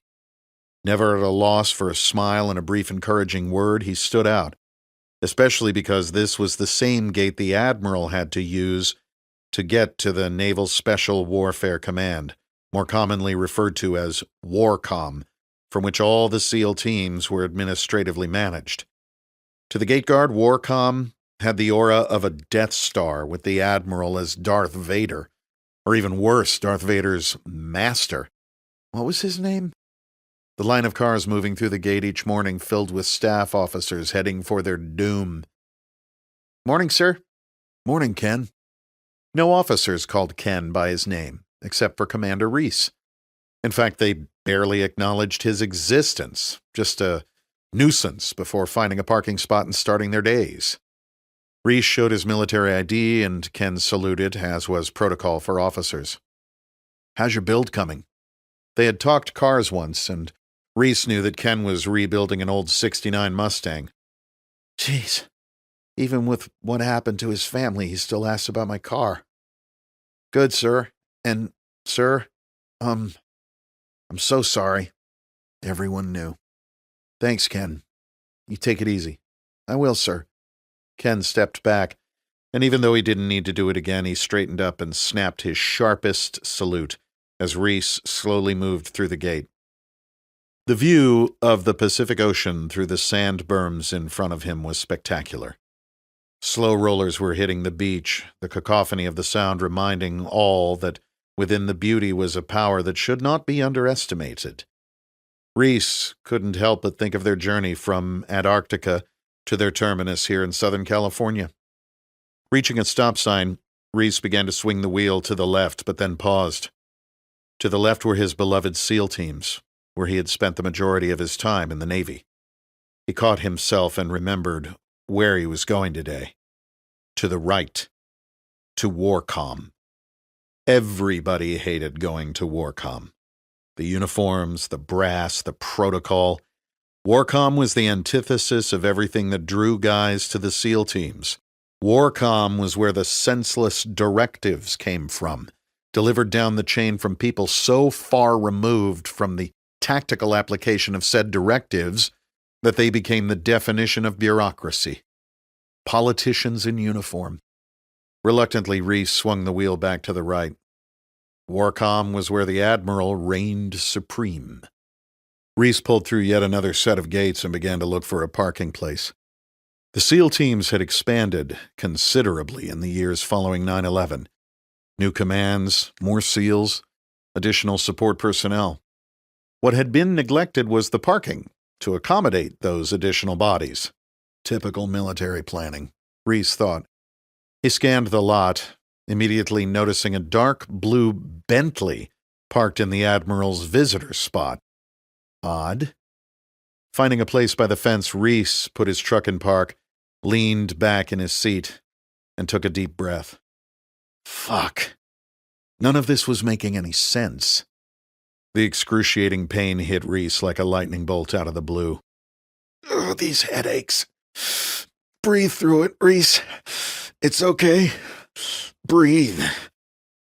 You can do this. Breathe. The pain dissipated almost as quickly as it had begun. Reece took one more deep breath and exited the vehicle. He straightened his uniform, noting for the 1,000th time that he was not armed. He never understood military base policies that prohibited those in uniform from carrying personal weapons on base or even keeping them in their cars. Reece could check out fully automatic machine guns and grenades from the same base upon which he was not allowed to carry his 9mm pistol. Policies created by bureaucrats in uniform essentially disarmed some of the most highly trained and competent warriors on Earth. It was only a matter of time until the enemy took advantage. Checking in at WARCOM was never fun. The air was different in there, even though it was just a few hundred yards from the teams. The poor quarterdeck watch had the look of a prisoner awaiting execution and did his job with as much enthusiasm. Encased behind thick plastic glass, as they were, they always looked as happy as gas station attendants stuck behind similar barriers in bad neighborhoods. Reece turned in his ID for a visitor's badge and was buzzed inside the labyrinth that was WARCOM. He had been there a few times for briefings and had hated it every time. Haircuts and strict adherence to uniform standards were the measures of success this far from the battlefield. Reece did his best to hide his contempt. Most of the people in the building were too senior to fight when September 11th hit.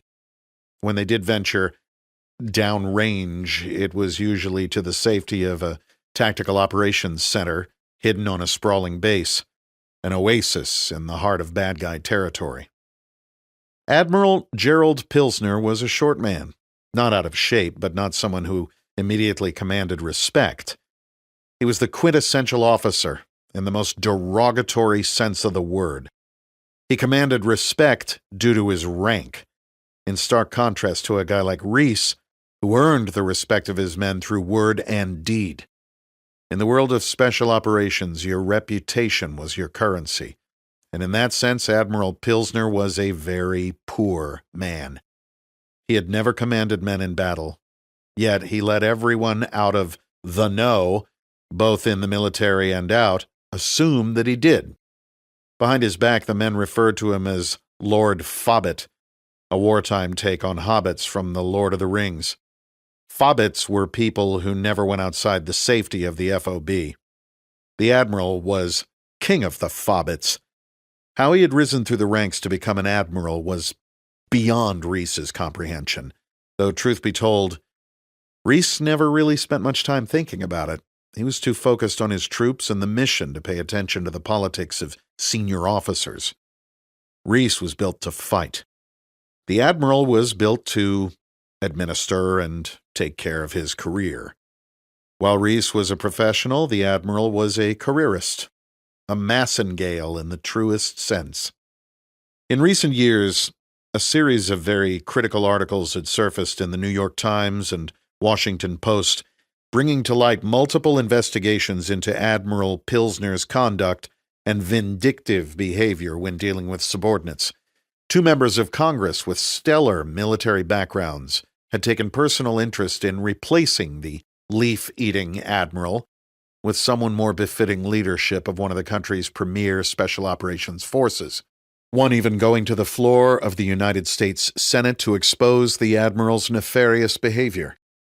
If any other officer in the SEAL teams had anything close to what was written about the admiral appear in print, they would have been removed from their post and summarily retired. Reece's guess was that the admiral's liberal political leanings under a far-left Democratic president had a lot to do with his ability to remain in his position. The admiral was clearly more concerned with force diversity and the push to open the SEAL teams to females than he was with crushing America's enemies.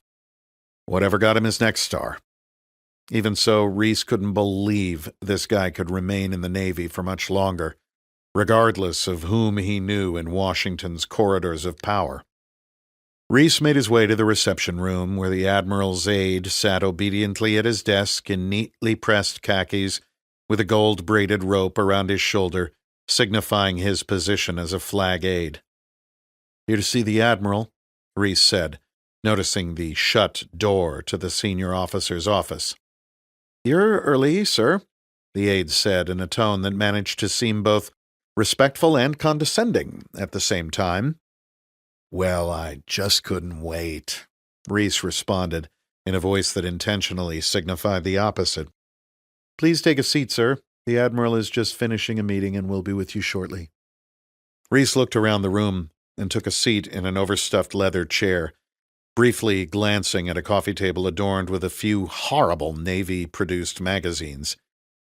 He took the time to relax and organize his thoughts. Why does the Admiral want to see you? Has to be the op in Afghanistan, though usually the Admiral would wait until all investigations were finished and his CO had talked with him first. Why so soon after the death and funeral of his wife and child? Was it about the tumors? Or to pay his condolences? To make sure Reece wasn't going to start a pistol? Reece knew his thoughts were clouded by the trauma of recent events, made all the worse by the headaches. Think, Reece. Something is not right. The door to the office swung open, and out strolled a man who looked like he'd walked off the set of a Hollywood movie. His quick look at Reece betrayed a familiarity not shared by the commando before he moved off a little too hastily. Interesting. Wonder who that was. Captain Howard sat quietly and anxiously as the Admiral stared out the panel of windows at the Pacific Ocean. He appeared deep in thought, with a pair of horn-rimmed half-glasses in one hand, the temple of which rested on his lips. After an extended pause, Admiral Pilsner rotated his chair to face his jag and placed the glasses on the desk in front of him. "What's your read on Tedesco?" Is he going to stay on the reservation? I think you sold him, sir. To a guy like that, being part of your team is a big deal. These guys all want to touch the seal magic, and you just made him feel like he was your best operator. Let's hope so. We need him to stick with the plan. He's the one I'm worried about, but he's also our best link to the Hartleys, and without them we have jack shit. This thing has gotten out of control. I've worked my entire career to build an impeccable reputation as a commander. Under my leadership, the Naval Special Warfare profile has risen above what anyone before me could have imagined. Why so many have tried to keep this organization's capabilities below the radar is beyond me. When Washington thinks of special operations, they think of me. I am the SEAL teams, as far as the public is concerned. I cannot have my reputation, or the reputation of WARCOM, destroyed by James Reece. Not wanting to mention the sore subject of the New York Times and Washington Post articles critical of the Admiral's leadership, Leonard Howard leaned forward, his voice hardly above a whisper. He will be here any minute, sir. Do you have a plan? Should we have him arrested? No. We'll threaten to charge him with everything under the sun, of course, but we don't want him in custody where he's protected. We want him out there, adrift. You will be my witness that he's a loose cannon, that he's gone apeshit and is capable of anything. I am going to make him lose his cool so that everyone in this command sees it on his face when he walks out of this office. After that, no one will question what happens next. How are you going to make this guy lose it, sir? I don't get the impression that James Reece is easily rattled. It will not be a problem, believe me. Reece may be a combat leader, but he's got to be a ball of raw nerves at this point, and I'll touch every one of them. Yes, sir, I'm sure you're right about that. Pilsner looked at Howard's facial expression and frowned. You're not going soft on me too, are you? No, sir, not at all. Just want to make sure we have all the legal angles covered. Good. I need everyone focused on getting this thing back on track. Let's get Reece in here. I'll do the talking. Yes, sir. Howard smiled. An excruciatingly long 15 minutes passed before the door opened again. This time, it was Captain Leonard Howard, the Admiral's judge advocate. He was slight of frame and, from reputation, slight of character. The Admiral certainly surrounded himself with like-minded bureaucrats. Not offering a handshake or greeting, he said, Lieutenant Commander Reece, the Admiral will see you now. Wonderful. Admiral Pilsner's office was almost exactly as Reece expected it to be. A large desk positioned opposite huge windows facing the Pacific Ocean. $1 million view, though Reece was sure the facility had cost the taxpayers considerably more than that. Scanning the Admiral's office, Reece noticed the walls were not adorned with the usual trappings of a life spent in the armed forces.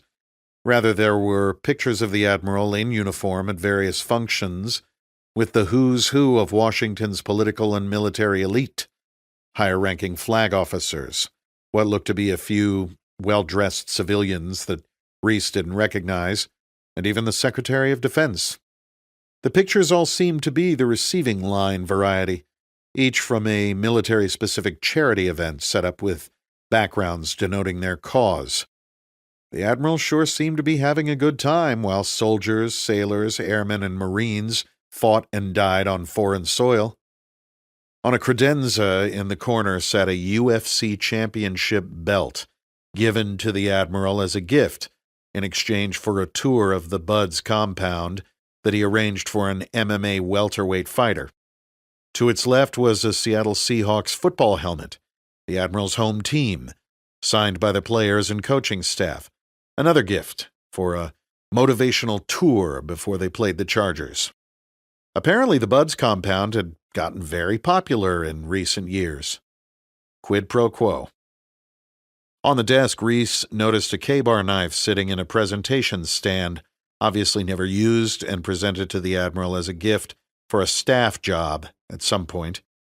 It was rumored he liked to pick it up to intimidate his non-trident-wearing staff.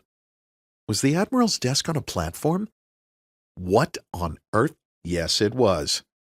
It was subtle, but it was still a platform. Reece remembered reading something once about J. Edgar Hoover having an office desk built on a platform so he could look down on those who entered his office. It was all about power. "Sir," Reece nodded toward the Admiral. The Admiral continued to write something down without looking up at his guest. Reece glanced from the Admiral to Captain Howard, back to the Admiral, and then out the window. He was not offered a seat. "What the hell happened in Afghanistan, Commander?" the smaller man finally spat out. Sir," replied Reece. "You know," said the Admiral, finally looking up. "You're tremendous fuck-up." Reece shifted his gaze to the JAG, whose face remained unchanged. "Sir, I take full You are damn right you'll take full responsibility. This is a huge black eye for our community. Those men are dead, and you tarnished the hard-earned reputation of this brand."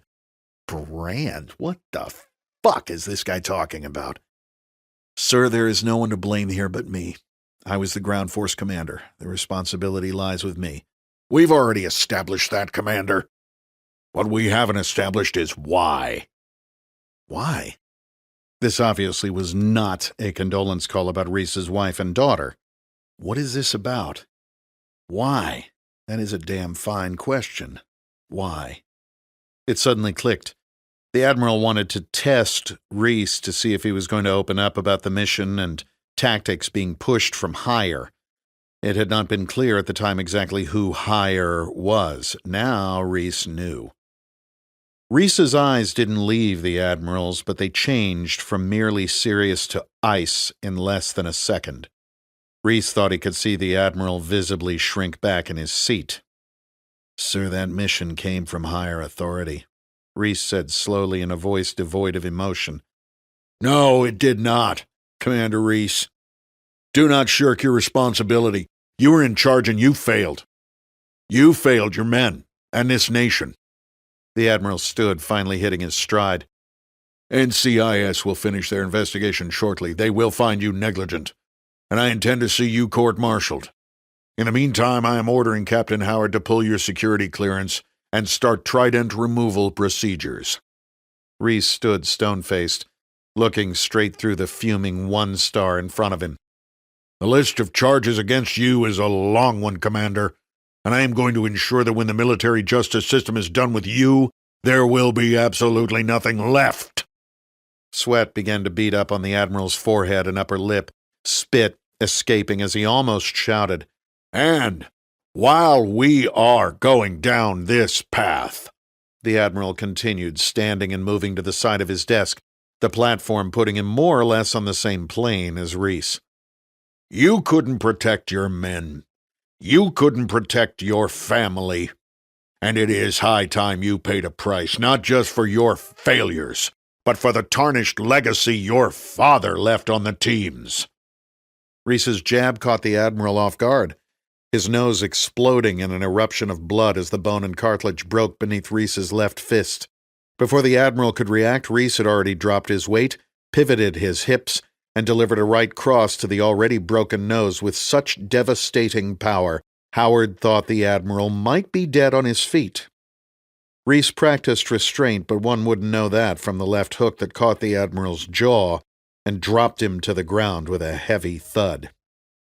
Howard had never in all his life seen such a transformation as the one he had just witnessed.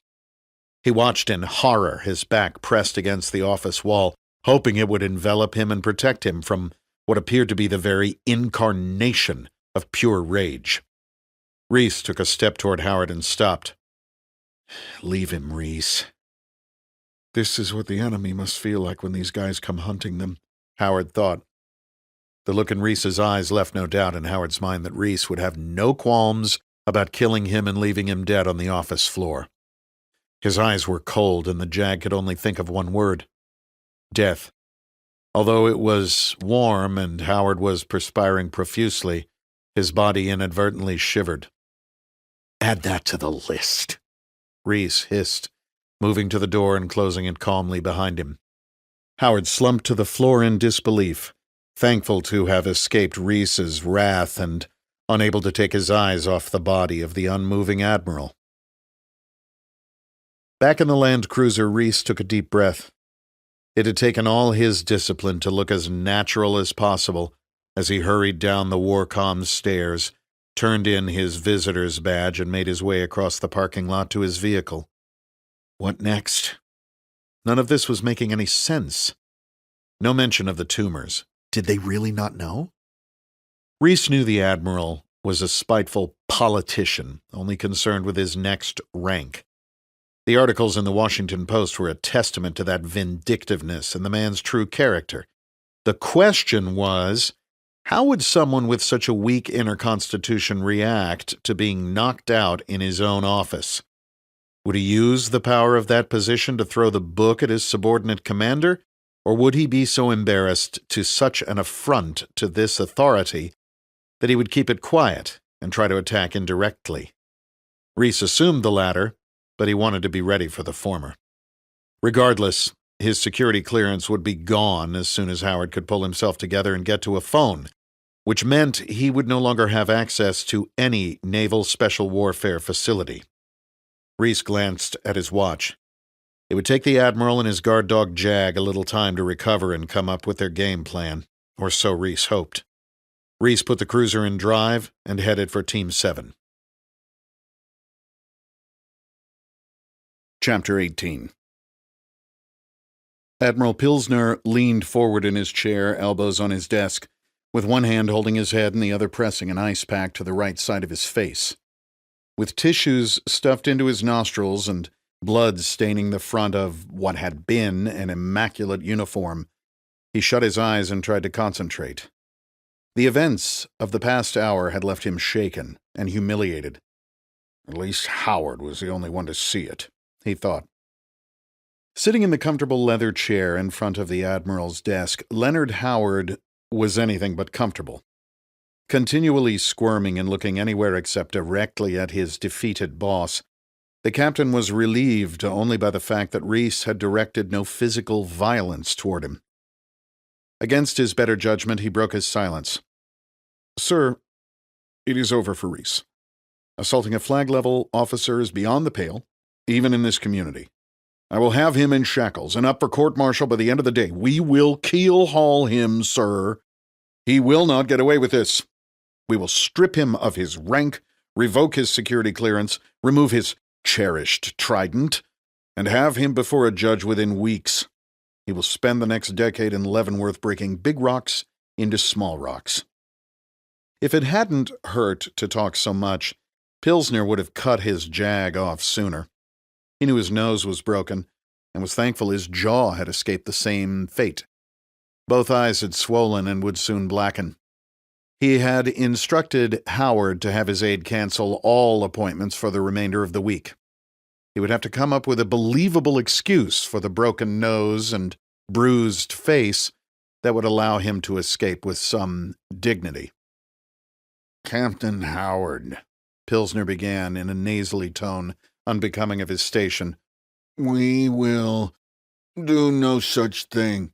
"But, sir, he assaulted you in your office in front of a witness. He needs to be brought up on charges immediately." Leonard, I am telling you no. Do you realize what will happen to my reputation if word gets out that I was beaten up by an 04? The Admiral asked, referring to Reece's pay grade. "Sir, we can't let him get away with this. Let me remind you, Leonard, that I am the Admiral, and you are the Captain. Remember that when we were in this building?" "Yes, sir," Howard muttered, looking at the floor. "We are going to document this, but we'll take no formal action. You know what happens if Reece is taken into custody. We have discussed this.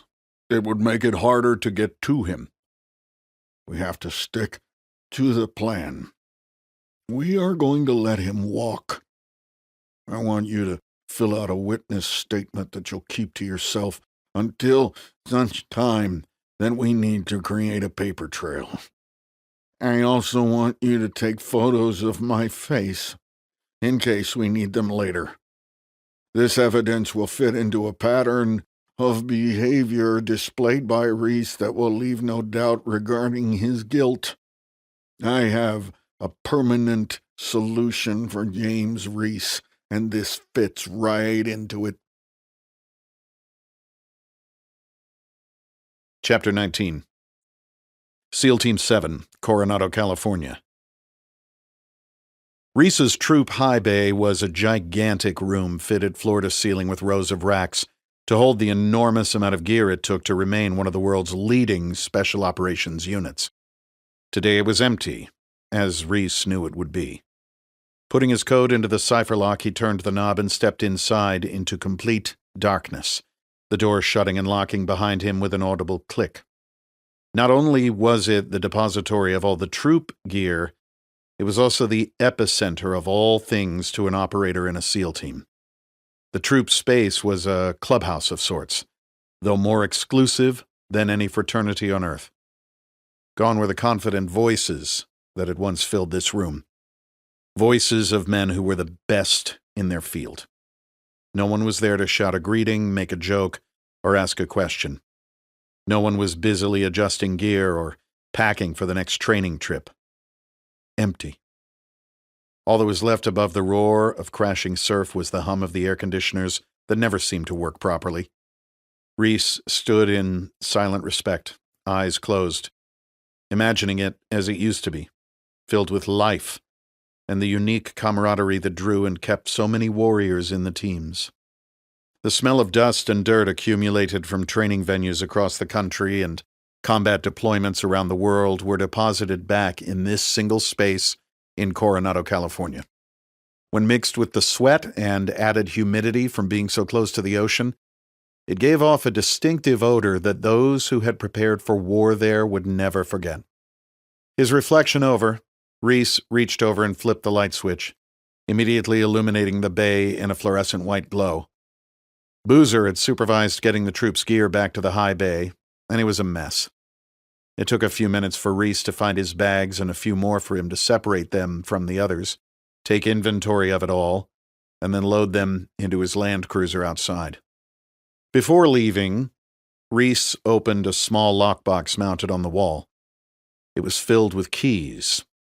Reece ran his fingers through the semi-organized keys hanging inside until he found the set marked Donnie and stashed them in his pocket. After one last look back at his troop space, he shut the door and headed for the armory. Hey, sir, how's it going? I mean, how are you?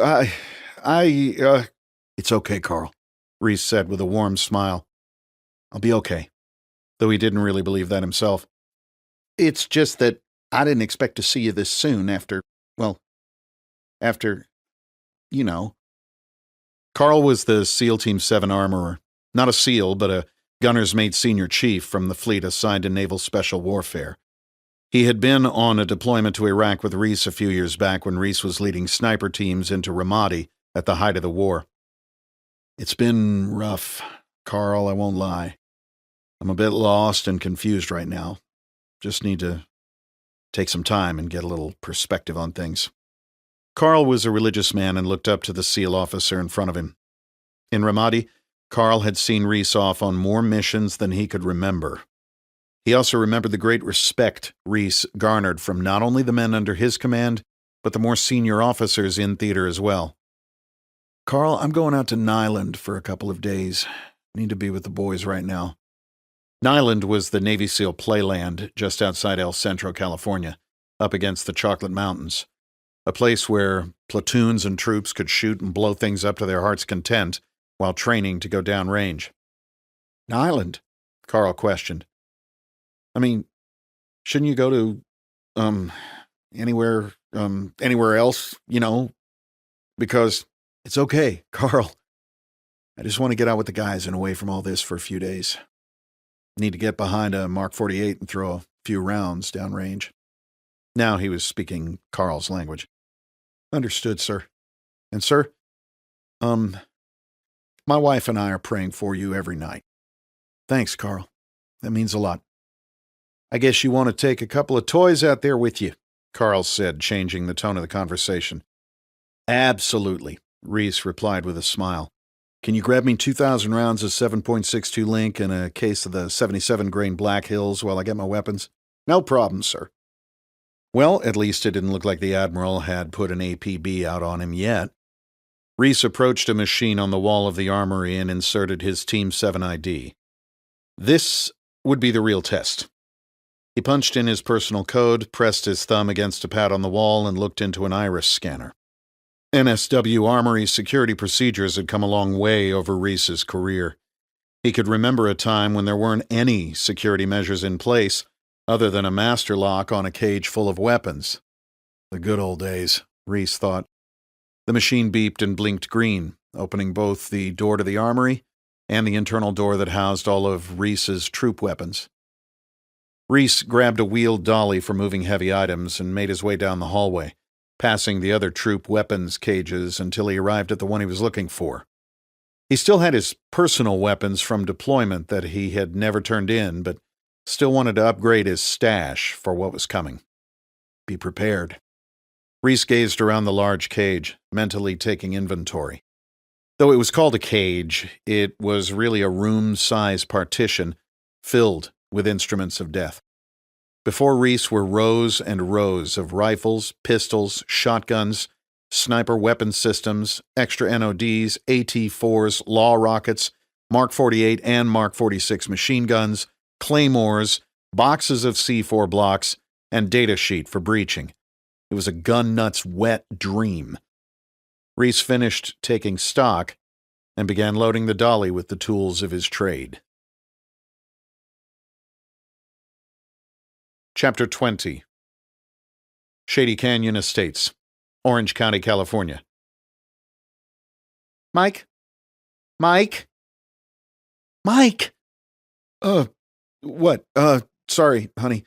Mike Tedesco responded, dropping his cell phone and reaching for the pacifier on the counter, toward which his wife was not so subtly gesturing, then quickly looked back into his uneaten cereal bowl as if the answers to some unanswered question floated among the Cheerios. Jenna Tedesco looked at her husband and sighed. He had been more detached than usual over the preceding months. Maybe the back-and-forth trips to D.C. were getting to him? Maybe it was his almost daily commute up to L.A., though he never complained about it. She knew he lived in Orange County only because she had grown up there and loved it. Her friends were there, and her parents lived just 30 minutes away. Her mom and dad could look after their 3 children, so Janet could attend many of the never-ending stream of lavish political fundraisers and charity events that were Mike's domain. Mike was always thanked and toasted for being the piece of the puzzle that linked all the others. This made her immensely proud. Mike Tedesco was technically a business consultant, but everyone who knew him referred to him as a fixer. He was connected in some way to just about everyone who mattered in Southern California, from studio executives to key political figures. His friends called him 1D, since he appeared to be 1 degree of separation from just about anyone you'd want to meet. Tedesco was one of those people who are good at everything. He was the guy you hated in school because he never had to study and would beat you at golf on his worst day. His good looks and Ivy League education, combined with his athletic talents, gained him great favor with both sexes, but he was a surprisingly devoted husband and father. From the outside looking in, he had the perfect life. A home on the golf course in Shady Canyon, Orange County's most exclusive private community, an incredible condo in Maui, and a mountainside ski retreat in Deer Valley. An always new Range Rover for his wife and Bentley for himself completed the Southern California twist on a Norman Rockwell painting.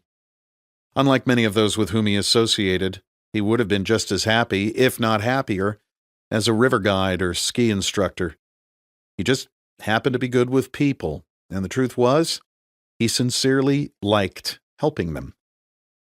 His challenge was juggling all his competing demands and making it all work. He lived in a constant state of guilt, probably from the 2 years he had spent in Catholic school early in life. His conscience ate away at him every time he was called to a meeting in D.C. or was stuck in traffic on the way to and from L.A. It was time spent away from his beautiful wife and children. He wanted out of the fast-paced life to which they had become accustomed. Mike also had a plan. He had a dollar amount in mind, and when he hit that number, he would retire. He could spend time with his family and travel on their schedule, not someone else's. Strangely, he did not feel the need to continue to accumulate wealth and prestige like so many others in his circle of friends. Once he hit his number, he would fade away. 2 years ago, connecting the players in the business plan that Steve Horn had outlined seemed harmless enough, even commendable. Mike would get to build the team that would purchase, clinically test, and market a drug that would block the effects of PTSD before it even took hold. A neuropathway beta blocker that would revolutionize the medical treatment of future veterans, preventing the destruction caused by the psychological toll of war. A mental prehab for warriors. Mike had gone to enough military and veteran group fundraisers over the years to have seen and heard the stories of those whose lives were completely altered by what they had done in combat. And this was a way for him to contribute, more than financially. Mike's involvement in the project was not purely altruistic. Success in this endeavor would put him well above his number and allow him an escape from the trappings of his current life. Fundraising and supporting these foundations was a way for Mike to atone for the guilt he felt for not joining the military himself. If he was honest, it was because he was ashamed. Those nuns in Catholic school had certainly done their work. He had left his job as a congressional aide and was working in the Manhattan financial sector on a beautiful Tuesday morning in September, when the first plane hit the World Trade Center. Rather than rush to help, Mike ran the other way. When others headed for recruiting stations in the wake of 9/11, Mike found refuge at the USC Marshall School of Business. It was there that he discovered his real talent lay not in the analytics nor the leadership of business, but rather in the art of relationships and the nurturing of those relationships until they could be monetized. One of his closest mentors was a former California congressman who had failed in his own bid for the presidency a decade ago when one of his many affairs hit the media. At the time, Tedesco thought that his best horse had fallen, but it looked as if he was about to get a second shot at the title. That same congressman's wife was the current Secretary of Defense and a shoo-in for the Democratic presidential nomination next time around.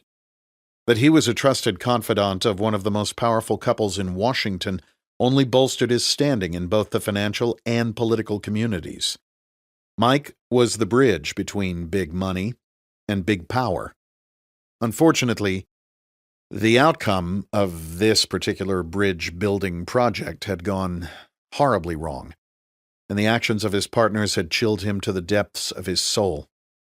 What started out as something that could both save lives and help Mike reach his number had turned into a nightmare.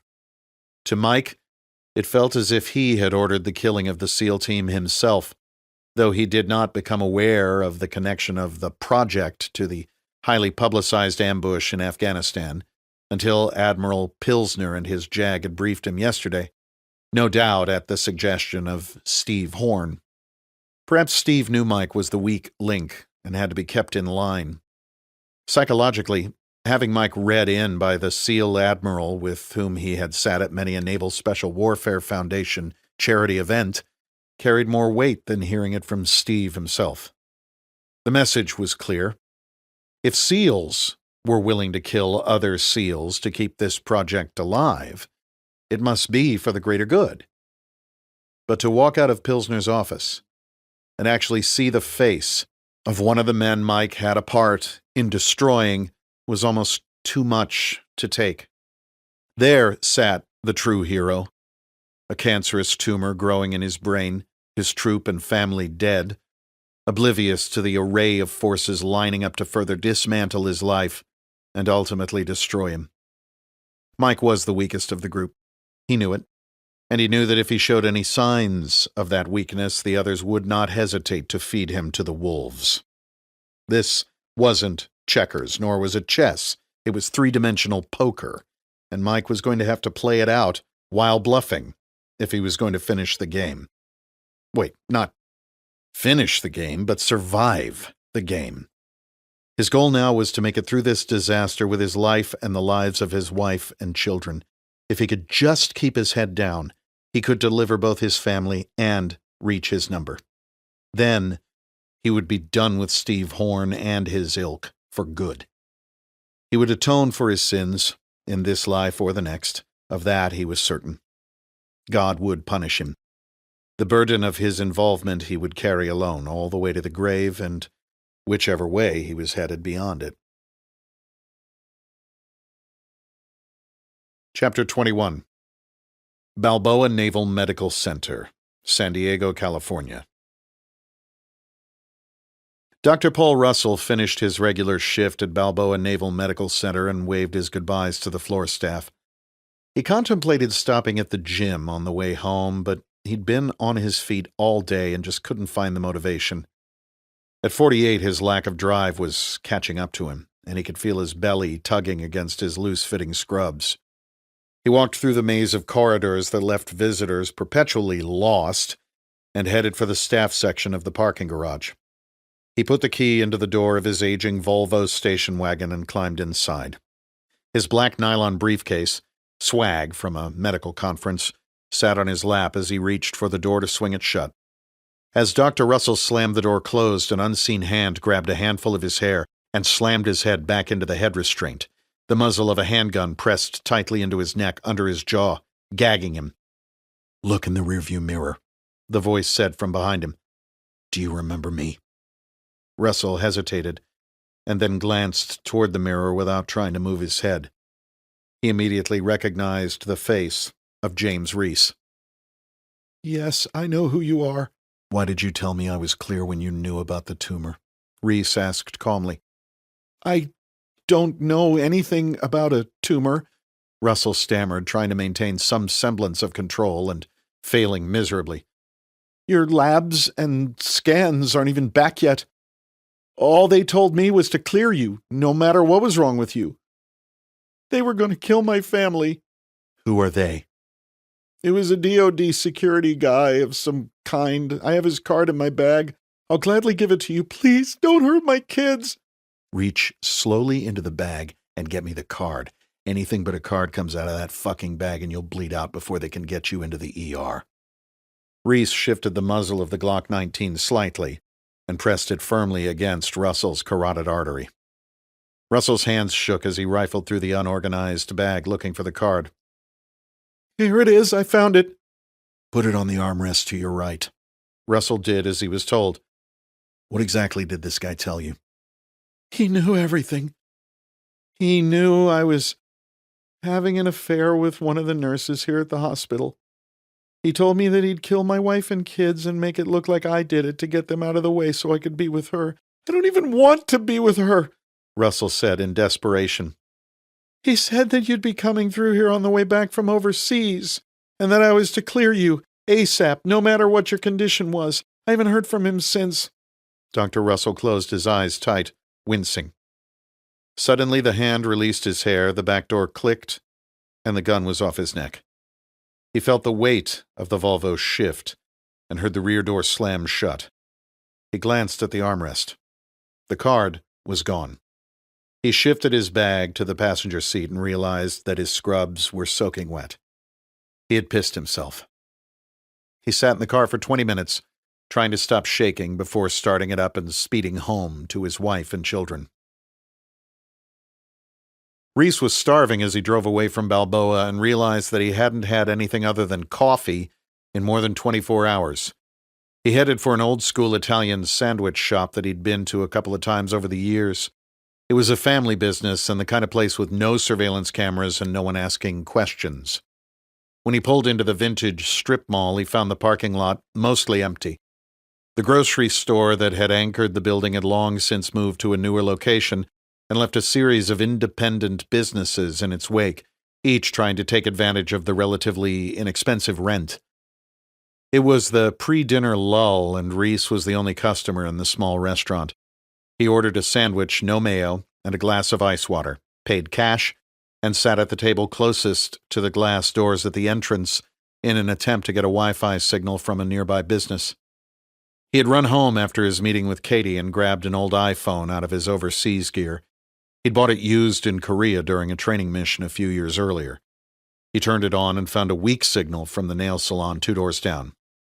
With the VPN running, he pulled a business card out of his pocket. H. Joshua Holder, Special Agent, Defense Criminal Investigative Service. The card listed an address and phone number in Mission Viejo, California, as well as an email address.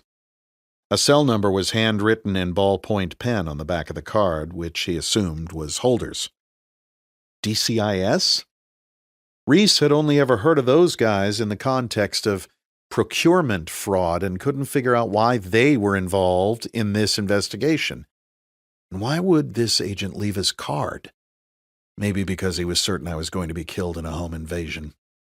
Reece put Holder's name into the search engine and got hits for a bunch of Facebook pages, none of which appeared to belong to a DCIS agent based in Southern California. He scrolled down until he found a LinkedIn page for Josh Holder, Department of Defense. Bingo. He took a screenshot of the page and opened up the Signal app, putting in his password. He pulled the napkin out of his shirt pocket and typed the list of characters that he'd given Katie into the search bar. Her account was up and running, so he added her as a friend and sent her a message. "It's your friend from Green Beans Coffee. This guy fits in somehow," he typed, referencing their initial meeting at Bagram for authentication before attaching the screenshot of Josh Holder's account. He deleted the search history, turned the phone off, and put it into his pocket as his sandwich arrived. 10 minutes later, his cruiser was pulling out of the parking lot, headed toward Coronado. Chapter 22. Bottlefish Restaurant, Brentwood, California. Bottlefish didn't technically open until 11:30 a.m., but a call from Horn's assistant to the owner made sure that a manager was there early to open the door in time for the 9 a.m. meeting. Horn was a majority investor in the new restaurant venture and wanted this meeting off-site from his Capstone offices. The Brentwood hotspot was open, clean, and inviting, in stark contrast to the topics slated for discussion. As the men arrived, each was led to a booth where a carafe of coffee was waiting. Row after row of wine bottles were arranged horizontally nearby behind a wall of glass, making Saul Agnon wish he'd had a few glasses beforehand. Josh Holder made him extremely uncomfortable. He wasn't particularly big or loud. It was his total lack of emotion that unnerved Saul. Holder had helped plan this entire operation as a proxy for the Hartleys, along with Marcus Boykin, who had represented Capstone's interest. Neither man seemed to place any value on human life, but there was a key difference between them. Holder had no problem doing his own killing. Mike Tedesco and Saul Agnon sat awkwardly together on the same side of the booth out of deference to the third participant in their meeting. Holder arrived last, his crisp white dress shirt open at the collar and his dark gray suit coat unbuttoned, looking far too sophisticated for a government employee. Once all were present, the manager retreated to his small office to allow them complete privacy. Holder nodded contemptuously at both men as he slid into his seat across from them. No one said a word as he made a long production of pouring himself a cup of coffee and slowly stirring in cream and artificial sweetener. He took a sip before finally looking across the table at Agnon and Tedesco. "So, what's this about?" Mr. Horn wanted us to speak to you in person about James Reece." "What about him?" "Your contacts fucked up the ambush overseas that was supposed to kill him, and then the stupid gangbangers you hired to hose down his house didn't even wait for him to get home. Now you want me to fix it. Is that right?" "Well, you see, we were hoping—" "We?" Agnon looked around the empty room and leaned forward, lowering his voice. "Mr. Horn was hoping that you could eliminate the target. Holder shook his head, visibly disgusted. Are you guys that dumb? This guy survives the ambush in Afghanistan. I suicide, the only other survivor, and then a random home invasion takes out his family. Don't you think it would be just a little bit suspicious if he suddenly turns up dead at this point? Can we give the cops and the press a little bit of credit? Agnon started to speak, but stopped himself, looking to Tedesco for backup. The taller man finally spoke. He too was intimidated by Holder, but his relationship with their common mentor gave him a measure of courage. Josh, Horn spoke to J.D. and he offered to help. I followed up with him, and he has a solution for us. Solution? He offered us the use of a sleeper asset. He said that you would know what he meant. J.D. told you that? Holder's disposition softened at the mention of his rainmaker. Yes. He said that it was the best way to take Reece out without raising suspicion. With all the publicity from the Afghanistan fiasco and then the home invasion, Horn thinks this particular sleeper agent won't arouse that kind of suspicion. There is a lot at stake here, Josh. If that option is on the table, I agree that we should move forward with it. If J.D. has offered it up, I'll make it happen. Holder took another sip of coffee before staring directly at Tedesco. You holding up? What do you mean? I mean, this kind of thing isn't your deal. You going to be able to keep your shit together, or do I need to keep an eye on you, too? Me? I'm fine, Josh. Don't worry about me. Just don't get weak on us, Tedesco. We need everyone on the bus. How's that pretty wife of yours doing? She's fine. I'm good. Seriously. Good. Now, if you'll excuse us, Mr. Agnon and I have a couple of things that we need to discuss. Okay. Let me know what you need from me. Tedesco rose from the booth and walked nervously toward the door, wondering what it was that they couldn't say in front of him. Coronado, California. Reece slept better that night than he had since before the last operation overseas. He awoke without an alarm at 6:45 a.m., splashed some cold water on his face, and looked in the mirror over the sink. 18 years of jumping out of planes and helicopters along with lifting weights and practicing combatives on the mats had taken a toll. He looked tired. Not quite 40, he was surprised his thick, dark hair still didn't show signs of gray, although he did notice specks of it beginning to take hold in the beard that was coming in.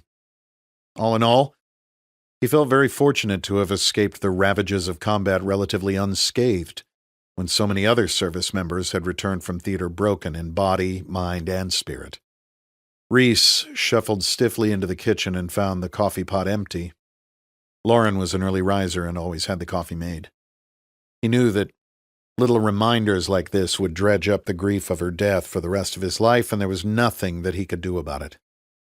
Nothing but kill everyone responsible. He skipped the coffee and put on his running gear. Each combat deployment as a SEAL was prefaced by a training period where team members physically and mentally prepared for the dangerous tasks that lay ahead. Small errors in combat can lead to men coming home in body bags, and skills such as shooting, demolitions, using communications equipment, and employing first aid are perishable. Reece knew he had a fight of a different kind ahead of him, and ensuring that his body and mind were ready for it was the first step in his own personal workup.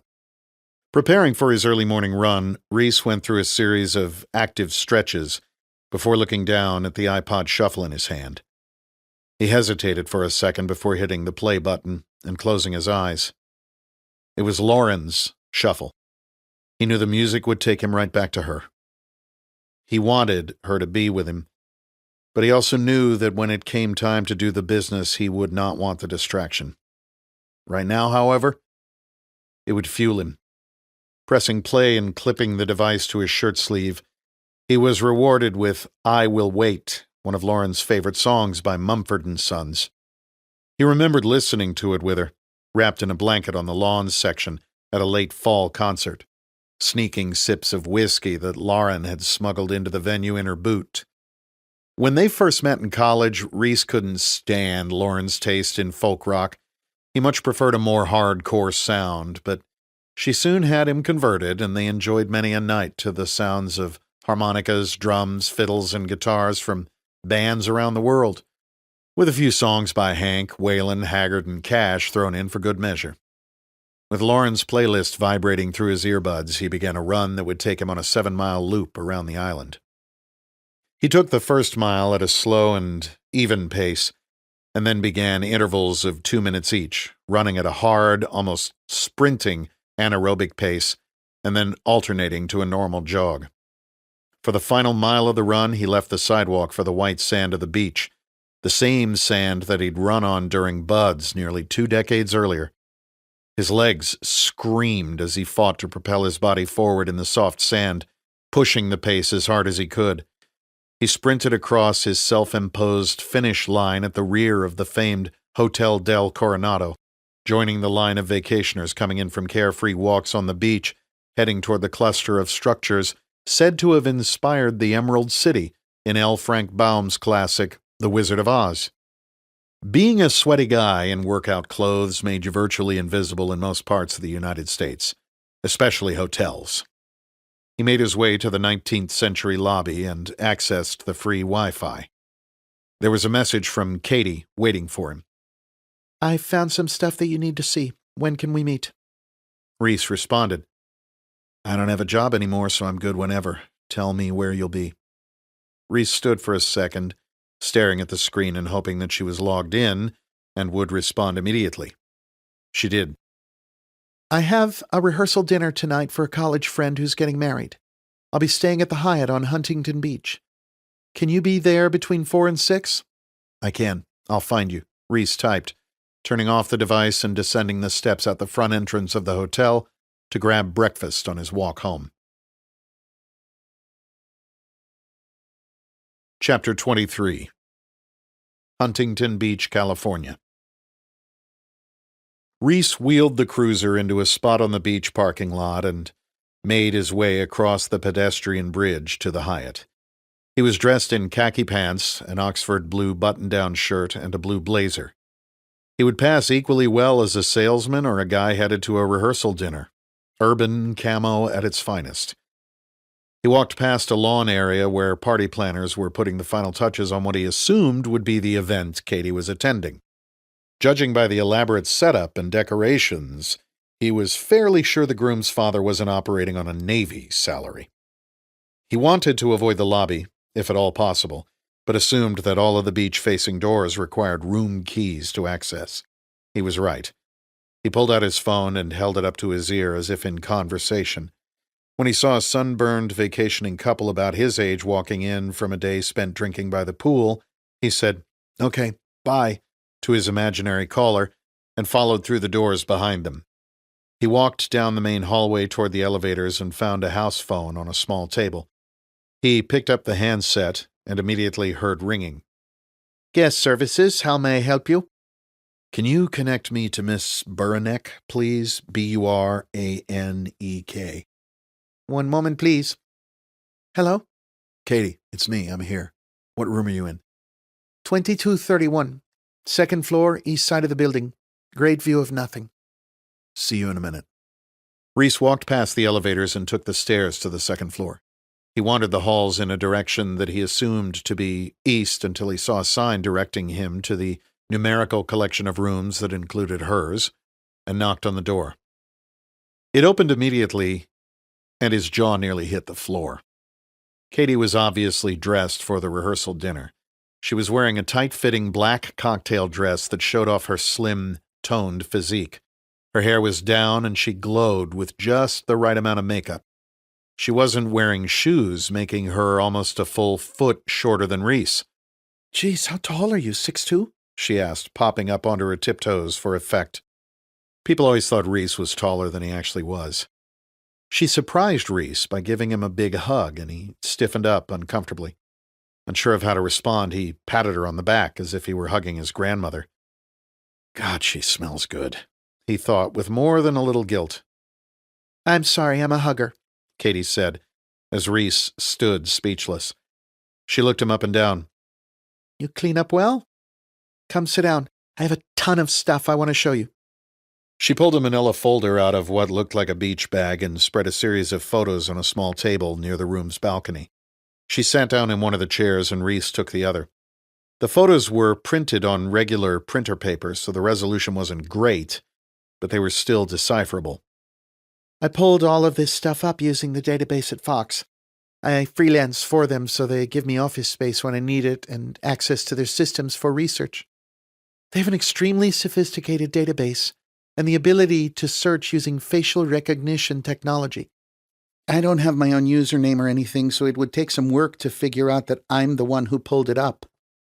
She held up the first photo, which was an enlarged version of the headshot from the DCIS agent's LinkedIn profile. The man depicted in the photo was likely in his early 40s, fit with a hairstyle that made him look more like a TV anchorman than a federal agent. This, as you know, is Josh Holder.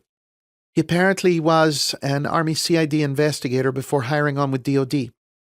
DCIS agents do a lot of contract fraud cases, but their powers are fairly broad. From what I can determine, he's from Northern Virginia and moved out here relatively recently. As she pulled out the next photo, Reece couldn't contain his shock. It was one of those file photos that are taken by pool photographers outside of congressional hearings. It depicted the Secretary of Defense walking through the Longworth House office building, surrounded by what looked like a rugby scrum of aides. Walking closest to the Secretary was none other than Josh Holder. "What's he doing with the SecDef?" Reece asked. That's a really good question. What is a mid-level DoD law enforcement agent doing walking alongside the Secretary of Defense and likely next President, Lorraine Hartley?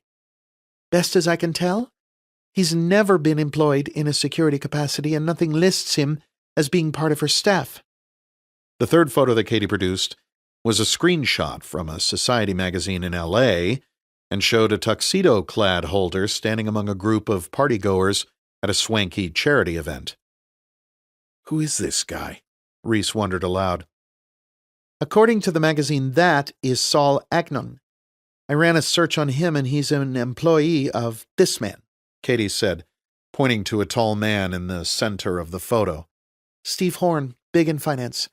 He runs Capstone Capital, which is a private equity fund. They do a lot of international work. The other guy in the photo is Mike Tedesco, Capstone affiliated and a well-known fundraiser for the Hartleys. That Mike guy was leaving the Admiral's office the day I was called on the carpet. Well, that is not a coincidence. Somehow these guys are all connected, James, and I'm betting that whatever they're up to involves a lot of money and a lot of important people.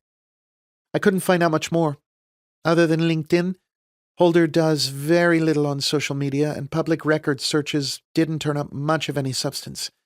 The only way I even found these photos was using facial recognition software. I can't thank you enough for this, Katie. It gives me something to go on. I really appreciate your help. Go enjoy your party. Happy to help, and I'm not going to ask what you're going to do with this information because I'm pretty sure I don't want to know. Just be careful. Will do. Can I have these? Reece asked, pointing to the photos. They're yours. Katie tucked them back into the folder and handed it to Reece. Got an appointment for tomorrow to get my head checked out. I'll let you know how it goes. He extended his hand, and she slapped it out of the way, coming in close for a hug. I told you I'm a hugger. Chapter 24. Head and Spine Associates, La Jolla, California. Reece was supposed to be at the clinic to get prepped at 6:30 a.m., but he couldn't sleep, so getting up in time for the appointment was not challenging in the least. He wouldn't have admitted it, but he was more than a little nervous about the biopsy.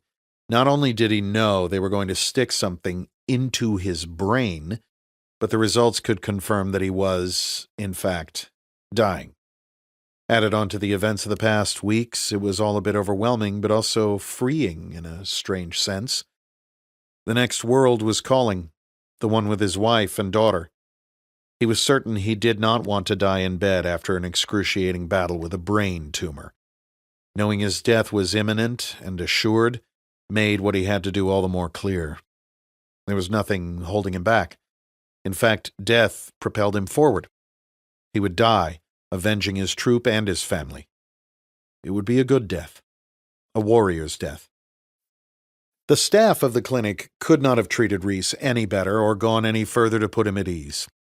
The recent publicity of SEALs and their daring missions had given the public a glimpse into what guys like Reece had been doing for decades. People went out of their way to be helpful when they found out what Reece did for a living, and while he appreciated all of it, he found the attention somewhat uncomfortable. He didn't feel that the American public owed him anything in return for his service. He felt lucky to have had a job that he loved for so many years, working among some of the finest soldiers in the world.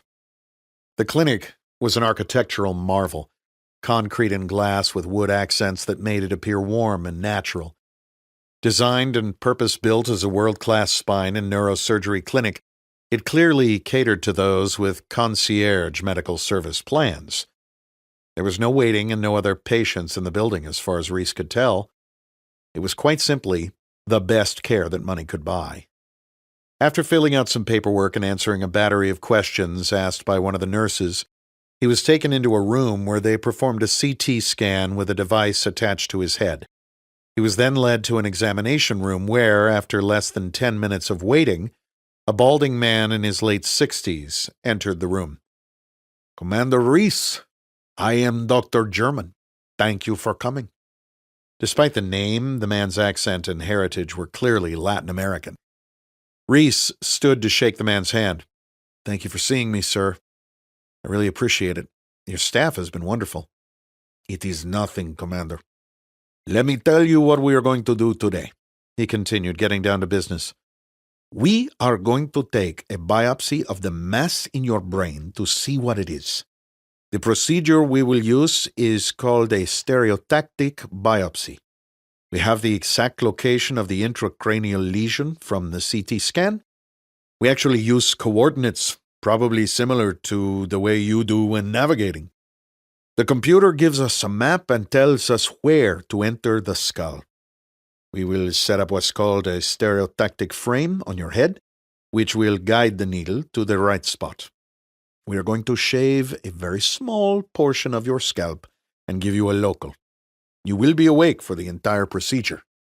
Reece's eyes widened even though he had been briefed and had researched the procedure ahead of time. "I know this probably sounds scary, Commander, but it is very routine.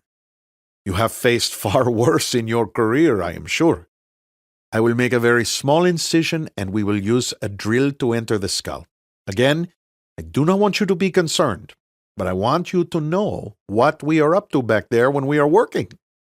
We will insert the needle into your cranium at that point and take a few samples from different areas of the lesion so that they can be analyzed by the lab.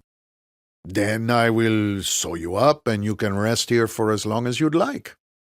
When you feel up to it, you can go home. There is no need to stay overnight so long as everything goes as planned.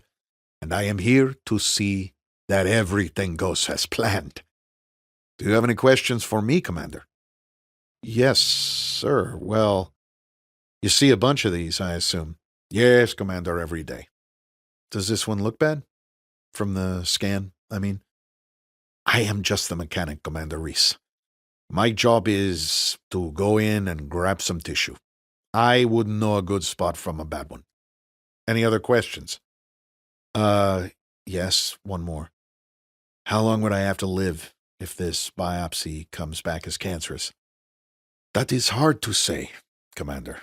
There are too many factors to weigh and consider. If that is the case, we will ensure you have the best in the field, evaluate the results, and discuss options and outlook. I know that is not a very concrete answer, and for that I apologize. Let us not concern ourselves with that now. Let's first find out what we are dealing with. Then we will plan the way ahead. Sound good?" "Yes, sir. Let's do it. Again, try not to worry. I promise we'll put everything back where it belongs. My staff will get you ready, and I will see you shortly." "Thanks, Doc. You are most welcome." Thank you for your service to this country. Reece asked his questions not because he was worried about dying, but because he was worried he might die before he could figure out why his troop and family had been killed and before he could deal with those responsible. The procedure wasn't really painful. It was an odd feeling knowing that someone was cutting a hole in your brain. Hearing the drill was the most unnerving part. Reece rested at the clinic for a couple of hours under observation of the medical staff before being discharged. They sent him home with a couple of prescriptions that he filled on his way back to Coronado. It felt strange to be driving after just having his skull drilled open, but there really wasn't anyone to call for a ride. He took the prescriptions as directed and climbed gently into bed, spending the rest of the afternoon and evening sleeping intermittently and thinking about his next move. Chapter 25. Naval Amphibious Base, Coronado, California. Admiral Pilsner stood in the front yard of his taxpayer-funded home on Naval Amphibious Base, Coronado, overlooking San Diego Bay.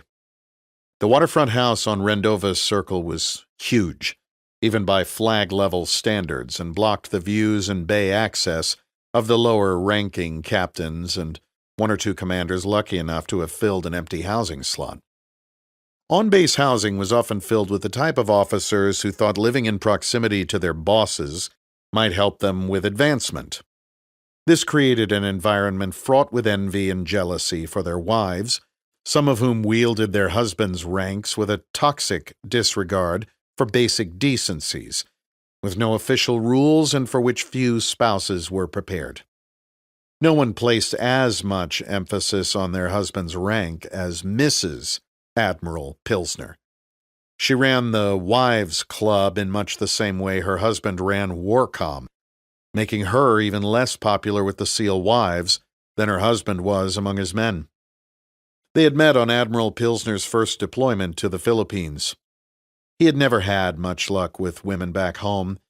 His status as a SEAL officer got him many first dates, but his inflated sense of self ensured that things rarely progressed further. When Lieutenant Junior Grade Pilsner met a friendly local Filipino girl who gave him the time of day, he decided she was the one. For her part, the future Mrs. Pilsner saw the American officer as her family's meal ticket, steady income in a poor nation with few opportunities, and she wasn't about to let this catch get away.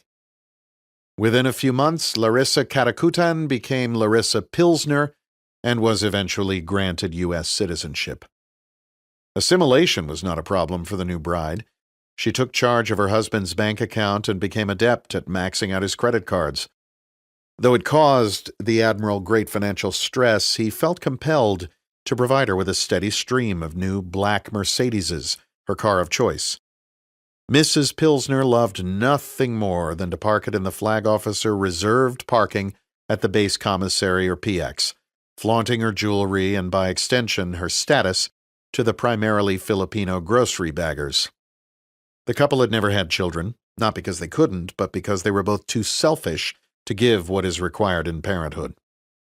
Today, even the Admiral needed a break from her incessant talking, nagging, and gossiping. As she Skyped away with a relative back in the Philippines, Admiral Pilsner took his leave and made his way out to the front yard to make a call on a cell phone he used for only one contact. His first call went to a full voicemail box, which Admiral Pilsner knew was kept full by design. His second call to the same contact went to his assistant. Capstone Capital, Steve Horn's office. This is Kelsey. It's Gerald Pilsner for Steve Horn. 1 moment, please. Let me see if he is available. 2 minutes later, Horn picked up the line. Gerald, how's the nose? How the hell did he know about that? It's fine, Steve. It was all part of my plan to build support for the story that Commander Reece is unstable and capable of anything. He lied. Well done, Admiral. We appreciate your sacrifice. How did Tedesco take the news in your office? He didn't look great. I think he's having trouble with this. We always knew he would be the weak one. He's great as a fundraiser, but gets wobbly in the knees when things get tough. We needed him for the Hartley connection. Keep him cool until this blows over. What's the latest on your man Reece? This is an unsecure line, Horn. You worried about them monitoring your calls? You're king of the SEALs, for God's sakes. They monitor everyone's calls, Horn. Everyone's. Okay. Let's just say that a plan is in motion, Admiral. Our problem will be solved in a week. Our friend who is in town from Virginia is setting it up now. Wish I could tell you more, need to know and all that. And don't worry, the drama with his wife and daughter play right into it. All loose ends tied up so we can finish the new set of trials. The drug is fixed, Gerald. It works, and it's going to make us a lot of money. You might finally be able to afford to keep that wife of yours. The line went dead before the Admiral could respond. Chapter 26. San Diego, California. Knowing where Holder worked was a huge advantage. At some point he would stop by his office, and it would be easy to trail him from there. The hard part was not getting spotted.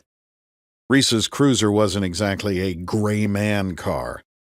There was a huge subculture of Land Cruiser aficionados built around the iconic vehicles, and more often than one would expect, he would be stopped in a parking lot by an admiring fan to talk shop, something that had annoyed Lauren no end. Reece needed another vehicle. Though it was sitting right there in the driveway where she had last parked it. He couldn't bring himself to use Lauren's old char gold Jeep Grand Cherokee. She had loved that old car, and though Reece had often offered to upgrade her to something newer, she had shrugged it off. Her Jeep worked just fine.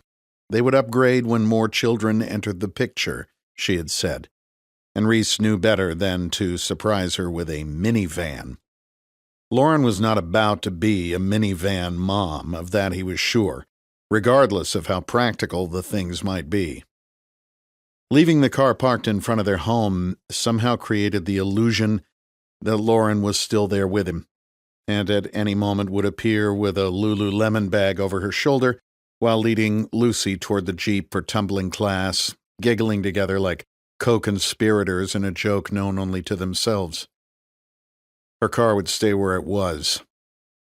Reece knew that he was a likely target for whoever was behind this conspiracy and that he should be hiding out somewhere, but he just couldn't bring himself to leave. Being in the house kept him connected to Lauren and Lucy, something that was more important to him than the threat of death. Besides, as far as he was concerned, he was already dead. He spent the weekend getting the house back in order, planning for the next phase of his operation and working out to keep his head straight. He went through this stack of condolence cards and letters and did his best to respond to all of the texts and emails from friends around the world who'd heard about Lauren and Lucy. Late Sunday evening, Reece took a long run. He wanted to ensure everything in his skull was still where it was supposed to be after the biopsy, and he had something he needed to pick up on base. Running had always helped him clear his head and keep him focused. After a quick warm-up, he moved off at a brisk clip, weaving his way past the golf course and across the main drag to the public beach, where he headed south. He passed the Shores condominiums, 17 stories of the worst architecture the 1970s could produce, and which was now a permanent fixture on the coastal skyline and marked the southern end of Coronado's private property. Reece paused to flash his military ID at a bored sentry situated in a small makeshift guardhouse on the beach before continuing his run past Warcom, Buds, and the SEAL teams, sprinting up and over a berm and onto the SEAL obstacle course. As it was always a good test to ensure he was in top shape, Reece loved hitting the obstacle course. In Buds, they would line the class up according to their previous times to keep things running smoothly. Reece was never the fastest in the class, but he was always in the top 3. In a group of hungry alpha males, that was a world-class time. After buds, Reece and his teammates would run the course in body armor to ensure they could move effectively in the gear they would wear downrange. The workouts were a good test of physical strength, stamina, endurance, and agility, while at the same time bonding Reece's SEALs together as they pushed through it as a team. This evening, it was all his, and he attacked it with everything he had. Parallel bars, tires, low wall, high rope wall, cargo net, balance logs, rope transfers, the dirty name, the Weaver, Burma Bridge, Slide for Life, rope swing, monkey bars, incline wall, spider wall, vaults, and a final sprint to the end. Thankfully, everything in his head seemed to still be in place. Though breathing heavily, he felt good. He felt ready. Reece jogged back toward the team and scanned the parking lot until he found it. Donnie Mitchell's Nissan Sentra, its original green, faded, almost gray, was still in the Team 7 parking lot where he'd left it just before their deployment. He had been one of the single guys on the team who'd been KIA, so no one had figured out the logistics of getting the car to his next of kin. When guys left their cars in the parking lot long-term, their keys were left in the troop space in case the cars had to be moved in an emergency due to flooding or facility maintenance. The car cranked over easily, and Reece's ears were shocked at the immediate blast of hip-hop music blaring from the speakers. He quickly found the button to turn the radio off and reached down to move the seat back. Donnie had been quite a bit shorter than Reece. Quarter tank of gas. Reece would have to remember to fill up before he started to surveil Josh Holder in the morning. Putting the car in drive, Reece drove out the front gate and headed for home.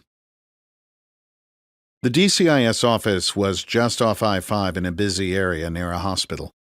The office building's parking lot was adjacent to a Chili's restaurant, which made staking the place out without being suspicious a piece of cake.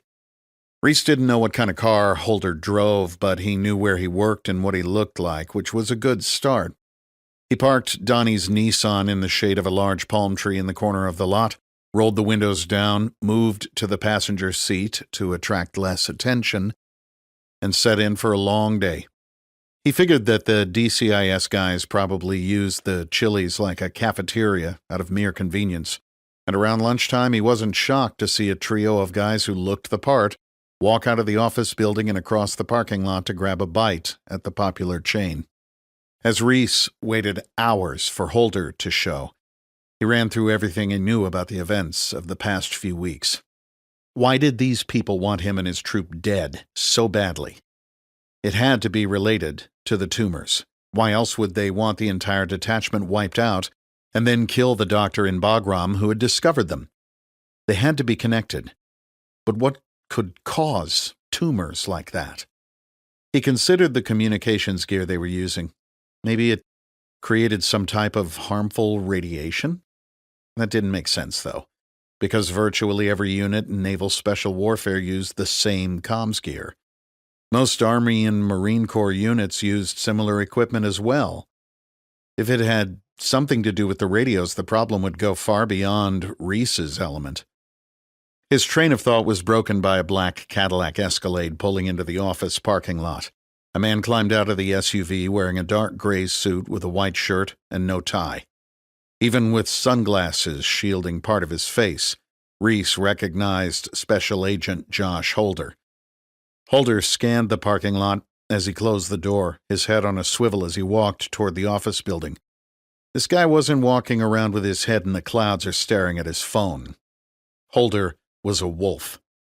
Reece looked down at his Resco UDT dive watch and took note of the time, 11:24 a.m. He couldn't risk taking a photo of Holder, but snapped a few of his car after he entered the building to capture the license plate and details for future planning.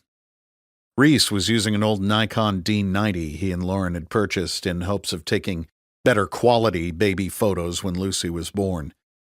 It did the job, but he wished he had some assistance from his friends down at Special Reconnaissance Team 1. That team specialized in this kind of work and had an assortment of tracking devices that would have been extremely useful to the current problem set. But with what Reece had planned, he didn't want to bring any other active duty guys into the fold.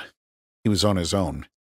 He assumed that Holder would be in the office for at least a few hours, so this was his chance to take a quick break and rid himself of some coffee. Surveillance was not Reece's forte. He had some rudimentary training, but it was not something he considered his main skill set, which is why he now found himself desperately needing to use the restroom after just having sighted his prey. He thought of urinating in Donnie's car, but that just didn't seem right, so he swiftly walked across the parking lot to use the Chili's bathroom. The restaurant was starting to fill with the pre-lunch crowd, so Reece attracted no attention as he skirted the hostesses and went down the hall to hit the head at the other end of the building. He washed his hands and was walking quickly back to assume his surveillance duties when he passed a young hostess carrying a stack of menus. He stepped aside to let her pass as 4 men in suits turned the corner behind her. He grabbed a menu from the bin mounted to the wall and quickly looked down to obscure his face. The first man clearly saw him but didn't take notice. The second and third men trailed along behind the hostess and never looked up, clearly more interested in her tight black jeans than their surroundings. The last man looked him up and down but couldn't see his face. That man was Josh Holder. Once the men had passed, Reece ditched the menu and walked directly out of the front door of the restaurant, thinking that he desperately needed a surveillance skills tune-up. His heart was racing as he moved across the parking lot and hit the button to unlock the small sedan. Reece was carrying his Glock 19 and could defend himself if they made a move on him, but shooting it out with 4 federal agents in broad daylight would have immediately compromised the rest of his mission. He also couldn't maintain his surveillance position any longer. A guy like Holder would notice the Nissan sitting in the same spot and possibly recognize him. Hopefully the DCIS boys would grab a few beers and let their guard down, but he couldn't count on that.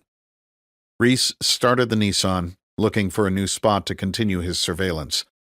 The next best option was a nearby Montessori school, but an adult male sitting outside a preschool was a sure way to attract suspicion, not to mention that it would probably be letting out soon and he could easily get stuck behind a line of soccer moms in minivans picking up their kids.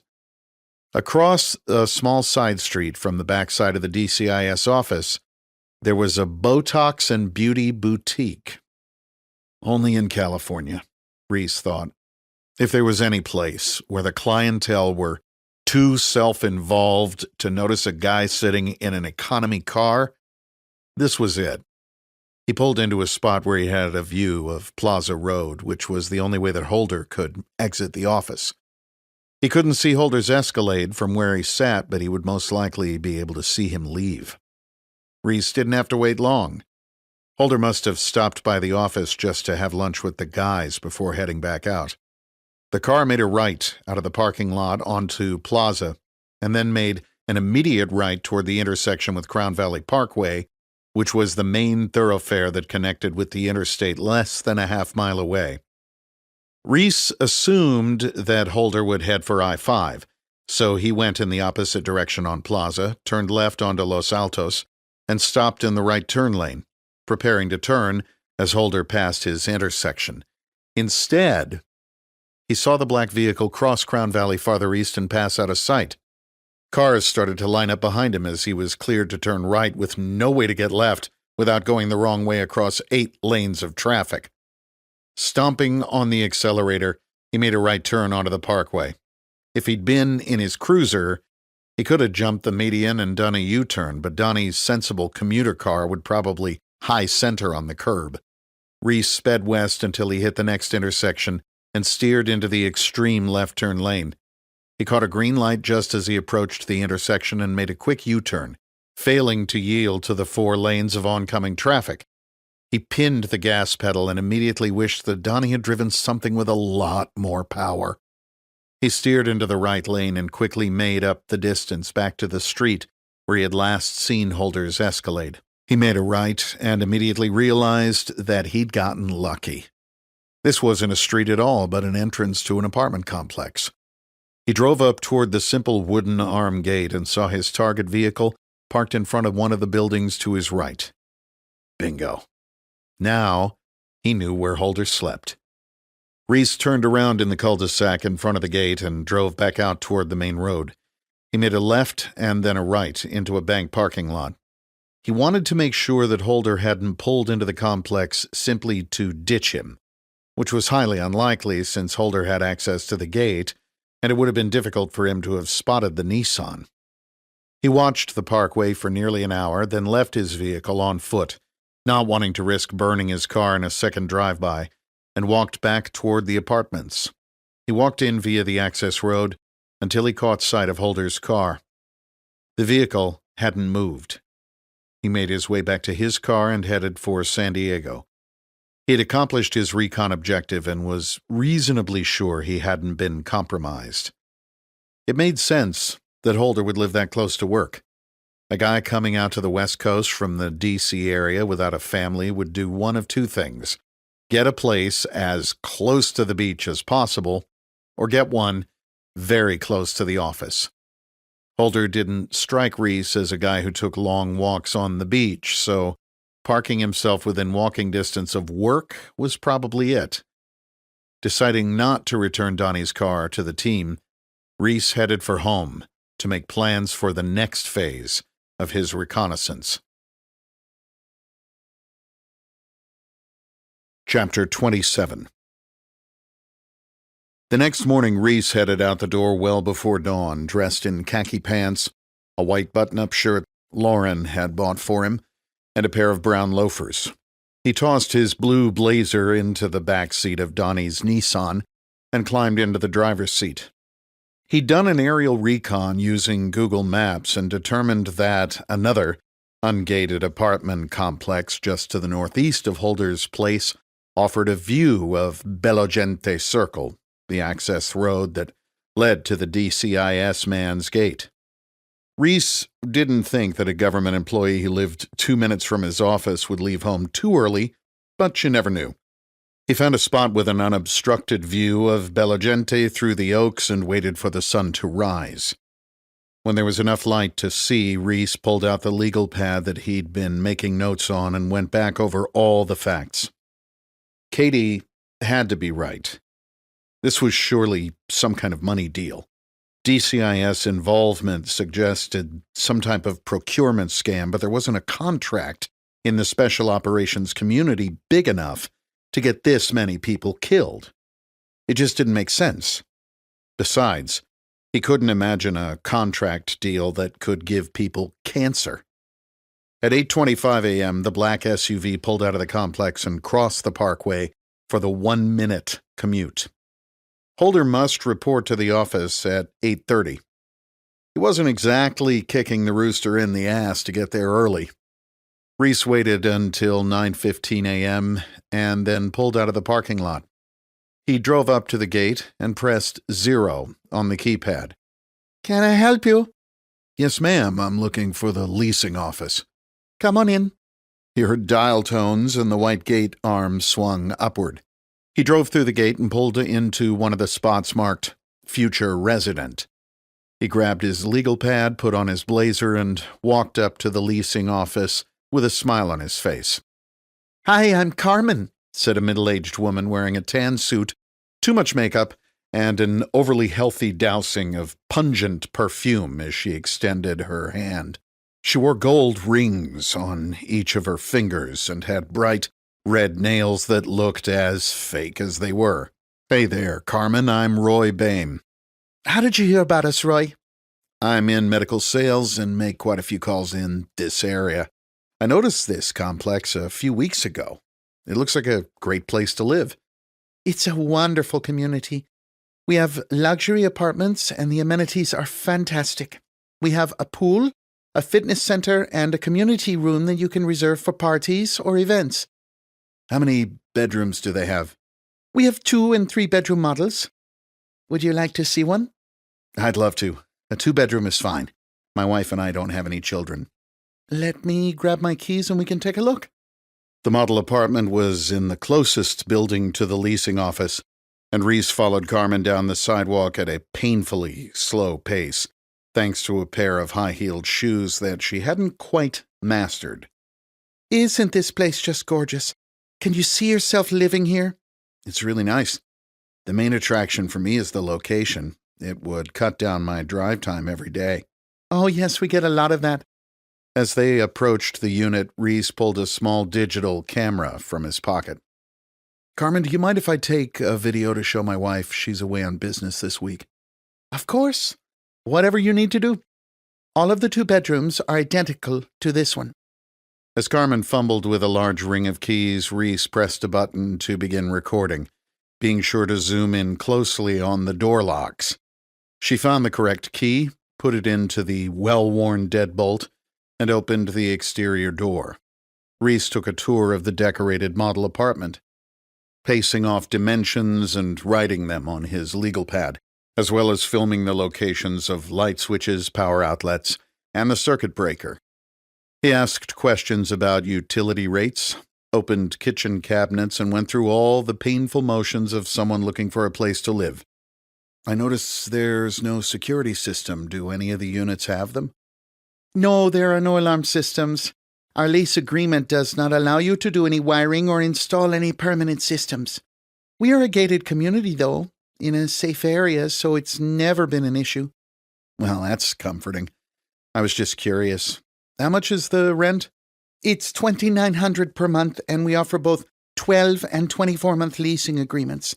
Oh, wow, that's really more than we were looking to pay. You see, we bought our house back in Las Vegas at the height of the real estate market, and we're underwater on it. It's really stretching our budget. I thought these would be more like $1,500 a month. Oh, Roy, I'm sorry. We don't have anything in that price range. Maybe if your wife falls in love with it, you can make it work? I'm so sorry, we just can't swing it. I hate that I've wasted your time. I don't want to take up any more of it, Reece said, heading for the door. Please, let me take down your information, and I can speak to the owner. Carmen pled, desperate to make a deal. I'm sorry, ma'am. I really better go. I'm so embarrassed. Reece picked up the pace as Carmen stumbled along behind him in her heels. Reece started the car and waved out the open window to her as he backed out of the parking spot and steered toward the automatic exit gate. Having completed his close target reconnaissance, he was ready to move to the next phase of mission planning.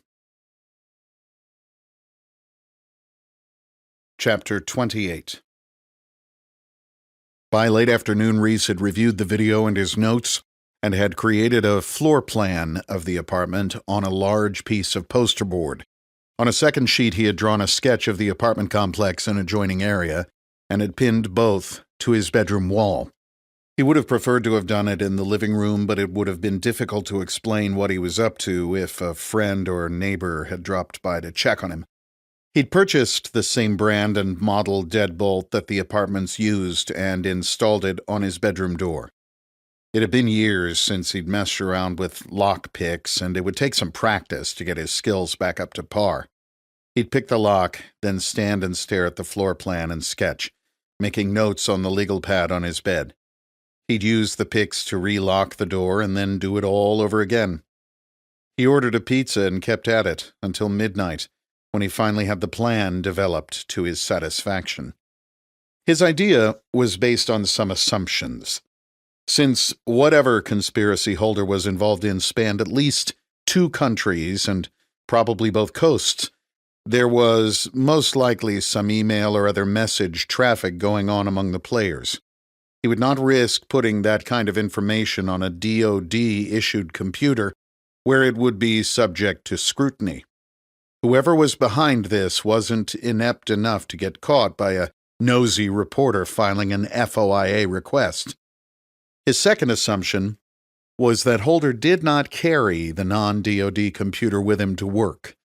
Doing so would arouse suspicion that he was either up to no good or doing personal business on government time. He also wasn't carrying a computer when Reece saw him in the parking lot or in the restaurant. It was most likely stashed in either his vehicle or his apartment. Reece was banking on the latter. War had become extremely technical over the past decade, and even door kickers like Reece had to learn to exploit electronic avenues to defeat the enemy. He'd been sent to several schools to learn how to harvest and decipher data from cell phones and computer networks, And though he was far from an expert in the field, he knew enough to get the job done. Equipment existed that would have allowed him to access Holder's computer remotely, but he left that kind of thing up to the technical guys, and trying to obtain that equipment in his current situation could leave a clue as to his intentions. Reece did have a less sophisticated device that he'd secured from his gear locker, one that required him to physically access the computer in question. As much as he wanted to simply kick the front door down, shoot Josh Holder in the face, and grab the computer, that didn't exactly fit into the overall plan. At least, not yet. Reece needed the information on Holder's computer to map out the enemy network so he could destroy it, piece by piece. Knowing that Holder wasn't likely to leave his apartment too early, Reece pulled into the parking lot of the medical office building adjacent to the complex at 7:00 a.m. The only separation between the parking lot and Holder's building was a strip of grass and trees along a 4-foot aluminum fence.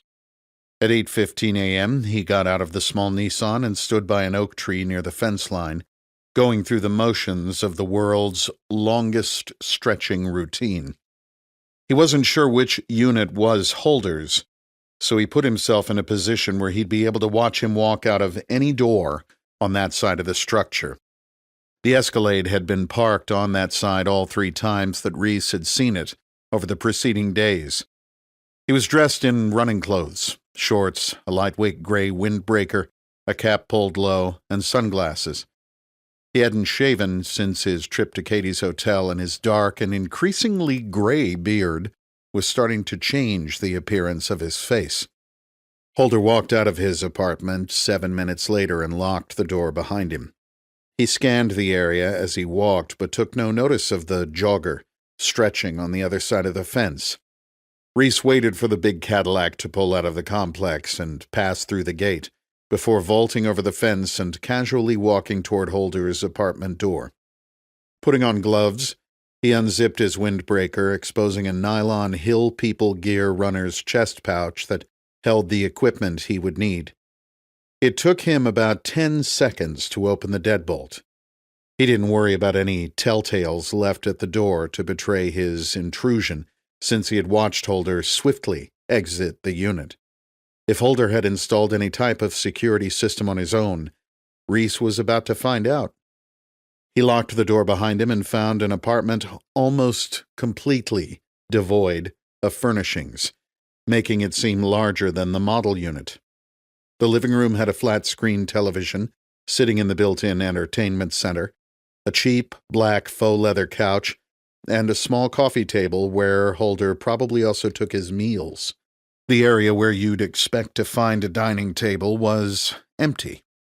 There was no sign of an alarm system or any type of surveillance device, though you could hide a camera anywhere these days. Reece went for the smaller of the 2 bedrooms first, assuming that Holder would be using it as an office. He was right.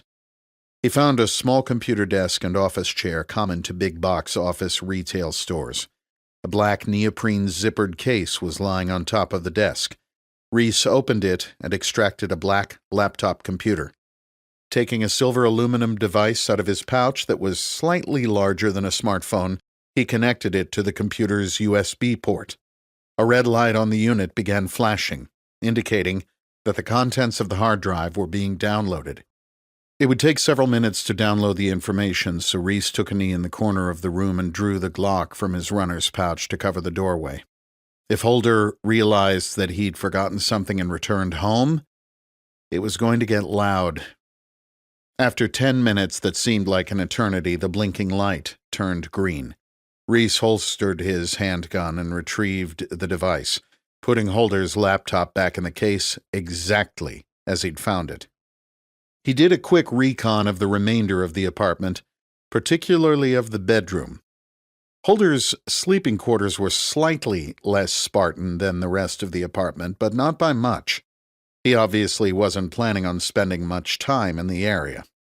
Reece resisted the temptation to do something unmentionable with Holder's toothbrush, but instead peered through the peephole before exiting the apartment, spraying the hinges with a small can of WD-40 as he shut and locked the door behind him. Closing the chest pouch, Reece zipped up his windbreaker and jogged back to his car. Chapter 29. Hartley Family Foundation Offices, New York City, New York. J.D. Hartley was in his Manhattan office when the call came in on his secure line. It was the best encryption that NSA could provide. Nobody but the president had anything close. The call was from his wife, Lorraine, to whom he rarely spoke about anything other than business. Lorraine, what do you need? What are you doing, J.D.? Reviewing a foundation event speech. Is everything okay? Have you been under a rock, J.D.? Everything is not okay. We need to close the loop on this drug thing. Tedesco is your man, J.D. This is your show. I need this Reece guy dead, and I need it to happen now. I am not going to let one of your get-rich-quick schemes take down my political career. I've given them access to all kinds of classified assets. They'd better not fuck this up. I know. This guy has proven to be hard to kill. It's not like we're trying to take out a mess cook. What do you want me to do? Another attempt on him and his house would definitely raise some eyebrows. I want you to get on a plane and make those clowns understand that this needs to end now, or we're out and the deal is off. I don't care how much money is on the table or what disease this thing is going to cure. I should never have let you talk me into this in the first place. Lorraine, I can't go to L.A. I've got meetings here in New York. Jesus, J.D. Isn't there a skirt you can chase in California? I know damn well that your meeting involves you and some blonde young enough to be your daughter. When are you going to grow up? You let your dick ruin your chances of becoming president. I'm sure as hell not going to let it ruin mine. Fine, Lorraine, fine. I surrender. I'll get on a plane and get it handled. You'd better. I don't want to hear any more about this. If anyone on the Hill even gets a sniff of what we're up to, we'll be dragged into hearings for the next 2 years. I agree. I'll handle it. Chapter 30. Coronado, California. Reece had been to enough specialized schools to handle the basics of electronic eavesdropping and on-site exploitation of data, but he was an operator, not a hacker. A guy like Holder would no doubt have information of this magnitude encrypted and firewalled, and that was outside Reece's lane. At work, he'd simply hand the cloned hard drive over to the technical guys who would take it from there, but he didn't exactly have that luxury now. As much as he wanted to do this completely alone, the reality was that he was going to have to rely on some friends to execute his plan. There was only one guy whom he could really trust, who had enough computer knowledge to get it done. It was time to bring Ben Edwards into the fold. Ben was still in Southern California doing whatever spook work he did and had checked in on Reece daily via text or phone call. He'd continually asked Reece if he wanted to get dinner or drinks, but Reece maintained that he wasn't ready for company. He now sent Ben a text message asking if he could drop by later for some beers. Ben wrote back right away in the affirmative. Ben had been over to Reece's house dozens of times, so their meeting would be as routine as it got and shouldn't cast any suspicion onto Ben as a conspirator in things to come. Ben Edwards knocked on the back door at 8:00 p.m. carrying an armload of arrogant bastard ale and a pizza. You couldn't show up at someone's house in San Diego these days without some of the best local microbrews available. They made small talk about the condition of the house as they ate and drank until it was time to get down to business. Reece turned on the TV and raised the volume almost as high as it would go. He pointed to his pants pocket and mouthed, "Phone?" as he cocked his head to one side. No, man, it's in the car. I'm clean. Ben responded, immediately understanding what Reece was asking. Reece turned down the TV volume to a level where they could speak, but didn't turn it all the way off.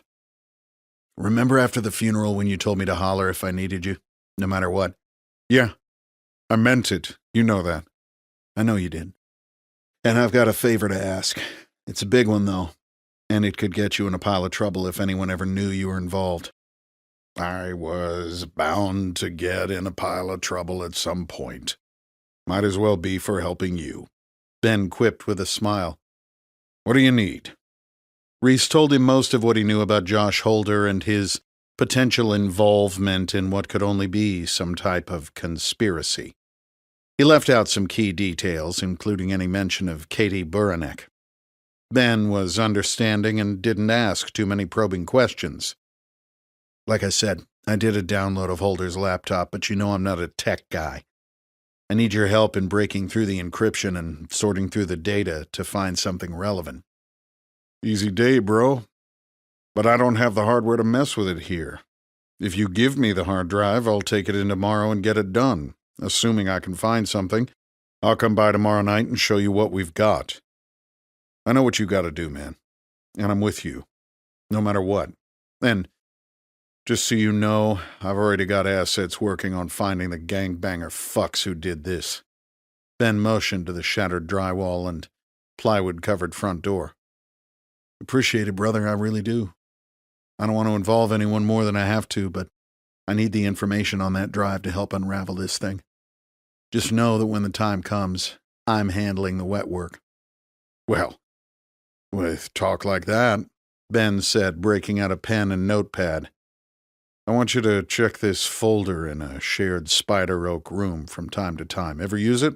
No, Reece replied, but it sounds familiar. Probably because it gained some popularity when Edward Snowden used it in his escapades. That's it. I must have heard about it in the debates about government surveillance programs. Yeah, that fucker did incalculable damage to national security by leaking that NSA information, Ben said with disgust. Probably so, but he also made us all a bit more cautious about how we communicate and who may be listening. We are always listening, bro, Ben added with a smile. If I need to pass you anything sensitive, I'll leave it in this shared room on Spider Oak. He continued, writing down a username and a random number-letter-symbol set of 26 characters. Use this to get in. It's like a very secure version of Dropbox where not even the company can get access to the file. It drives the NSA nuts. Use a VPN that you buy with a gift card purchased with cash from Walmart or Starbucks or something, and it's about as secure as we can get off the shelf. You're a lot brighter than you look, you know? Ha, thanks. Just know I'm here if you need me, brother. I know, Ben. It means a lot. Ben Edwards finished his beer and stood to leave. He and Reece locked thumbs in an upward handshake and then gave each other a backslapping hug. Remember, my cabin back east is always available if you need a place to go to get away from all this, Ben offered sincerely. Thanks, Ben. I appreciate that. Absolutely. Later, buddy, Ben said over his shoulder as he departed out the back door. Reece collected his thoughts and then walked into the garage to start organizing the weapons, ammunition, and equipment that he'd taken from his cage and the armory. He looked like a man preparing for war, which is exactly what he was. Whoever these people were, they had taken everything from him. Everything but his will to fight. For that, they would pay dearly. Ben returned the following evening wearing a small backpack and carrying a six-pack of Ballast Point Sculpin IPA, a perennial San Diego favorite, this time supplemented with Thai takeout. They exchanged greetings, and Ben removed a small device from his pack, making small talk with Reece as he walked around the living room. He was sweeping the room for listening devices, his level of caution indicating that he'd found something meaningful on the hard drive. The device showed no sign of a bug, but Reece turned the TV on anyway and pumped the volume up higher than normal. Aside from the disturbing amount of babysitter porn, I found a bunch of shit that you're going to want to see, Reece. I had to get one of the tech nerds to help me decrypt the data, but don't worry, he didn't have any idea what he was looking at. Edwards removed a file folder from his pack and placed it on the coffee table. Let's see it, Reece said, as he took a seat on the couch next to Ben.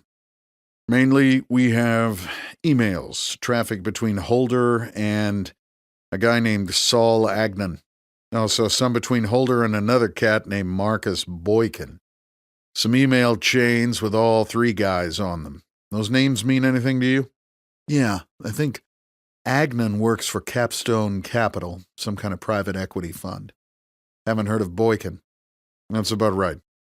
Agnon seems to be doing the legwork on this thing for someone named Horn, and Boykin appears to be an outside advisor. They keep referencing The Project and RD 4895. Whatever that is, it looks like it's the basis of this entire thing. Check this one out.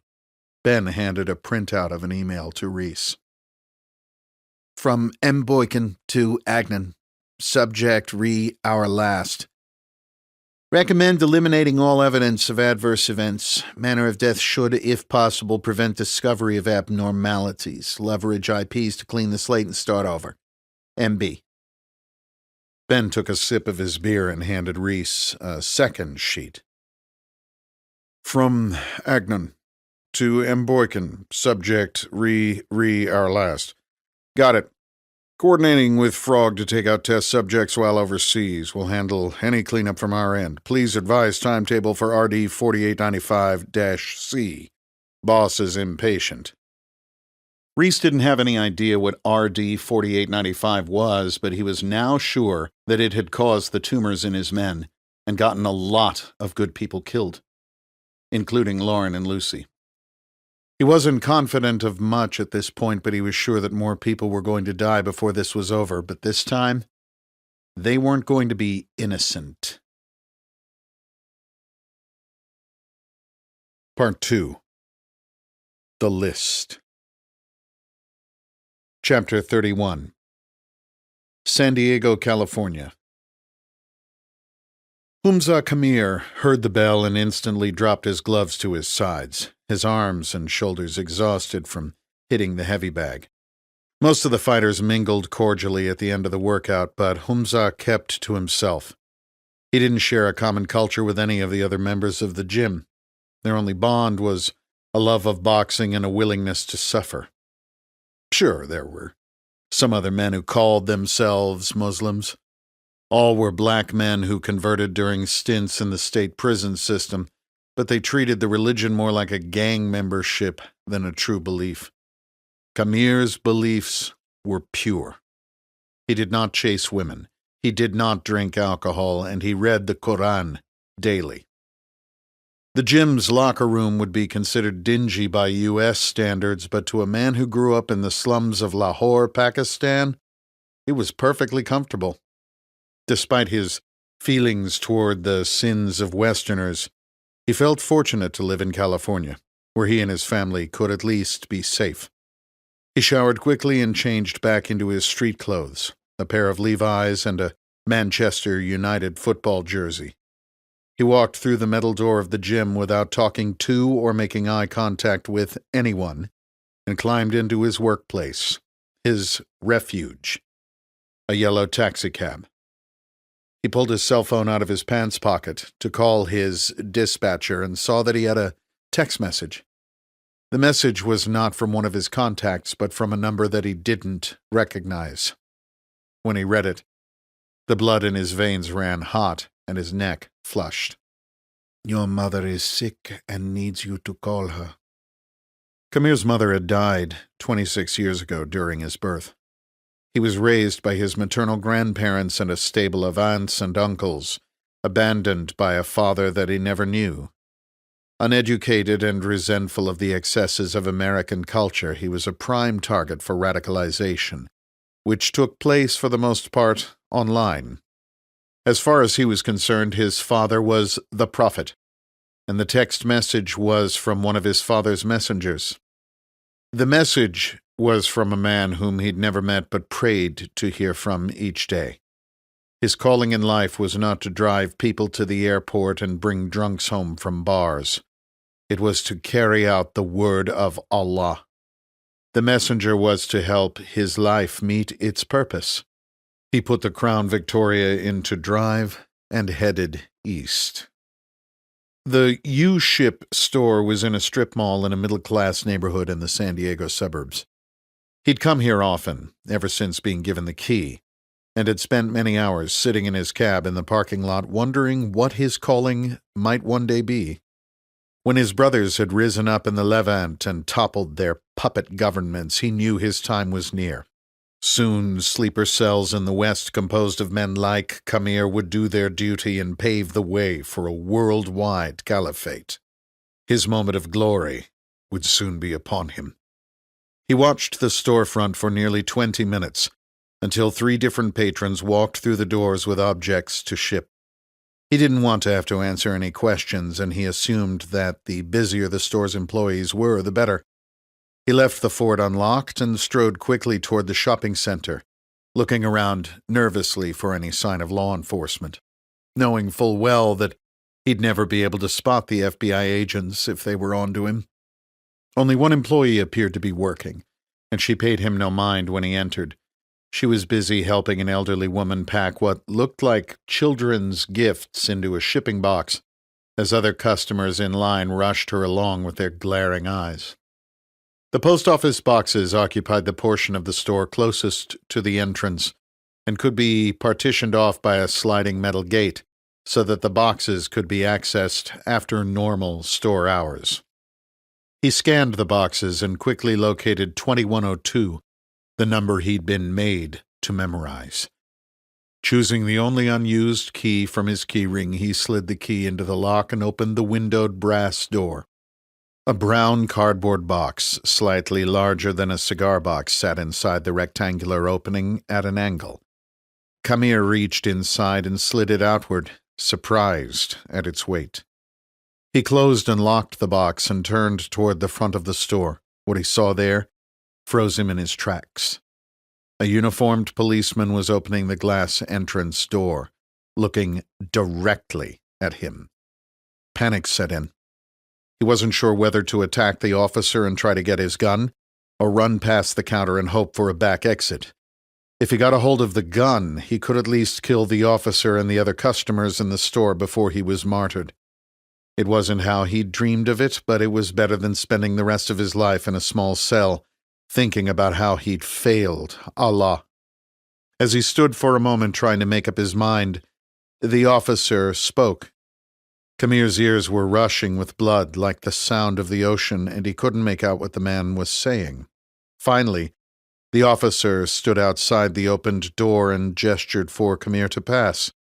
The policeman was smiling. A feeling of total relief washed over him. He forced a smile and bowed his head at the officer as he passed by into the parking lot. He hurried back to the security of his cab and thanked Allah for his helping hand. Quickly starting the car, he drove around the back of the strip mall where dumpsters sat askew along a battered chain-link fence. Putting the car into park, he took a cheap Chinese-made pocket knife from the center console. He cut through the tape surrounding the box and carefully opened the flaps, peering curiously inside. Whatever his future held, he would find it here. The box contained 2 envelopes, a legal-size white one and a larger manila one. He fished the smaller envelope out and cut it open with the small knife. The envelope contained 3 folded sheets of paper, which he opened and examined carefully. The first page was a letter from his handler telling him what he must do. He was to kill a man who had brought about the deaths of scores, perhaps hundreds, of his Muslim brothers. His handler would help guide him, but Khmer was to have the honor of avenging those lives. He was to wait for a text message that would direct him to his objective. The second page was a description of the target, a home address, a list of places he was known to frequent, and a description of his vehicle. On the third page was printed a series of photos, one that looked like a mugshot of a man in a military uniform, another full-body candid shot of what appeared to be the same man, a photo of a small but well-kept suburban home, and a photograph of a white Toyota Land Cruiser, similar to those prevalent throughout the Middle East. After rereading the letter on the first page, Camille reached into the box and took out the larger manila envelope. He tore open the sealed top and found a heavy black handgun inside, along with a spare loaded magazine. He'd never shot a gun before, but he'd seen it done a million times in movies. As a Middle Eastern-looking man, he stayed away from the local gun ranges so as not to arouse suspicion. America was a tolerant and diverse place, something that warriors of Islam could exploit. Still, it was better to be safe and keep one's distance from flight schools and gun ranges. He felt a mixture of fear and power as he wrapped his fingers around the grip of the handgun. It felt massive. He studied the lettering on the side of the steel slide. Pietro Beretta, made in Italy. Camille recognized the weapon as a common one, though this particular gun lacked the prominent safety lever or exposed hammer.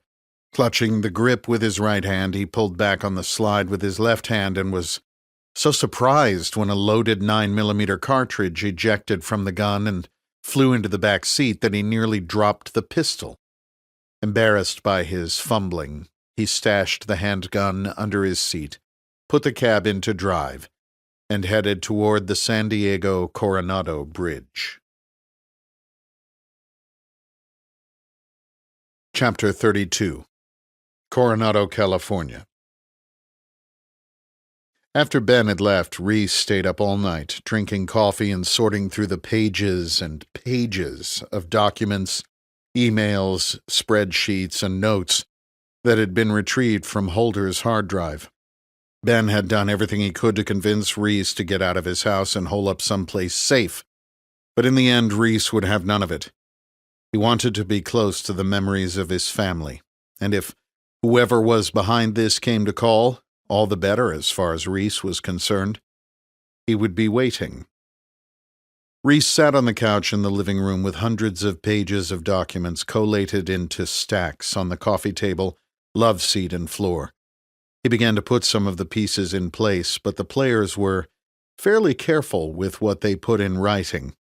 Like pieces of a giant four-dimensional jigsaw puzzle, bits of information that meant nothing on their own made more sense in context with events of the past month. Reece's enlisted rate, or military occupational specialty, prior to going to officer candidate school, was intelligence specialist, which sounded far more interesting than it actually was.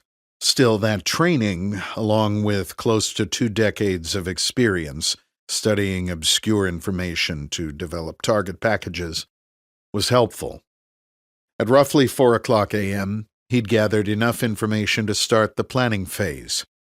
He stood and walked into the kitchen, standing in front of the refrigerator.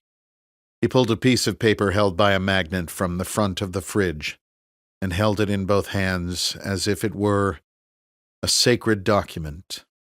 On the paper was a crayon drawing of 3 figures standing on green grass with a sun in the sky and a rainbow arcing downward.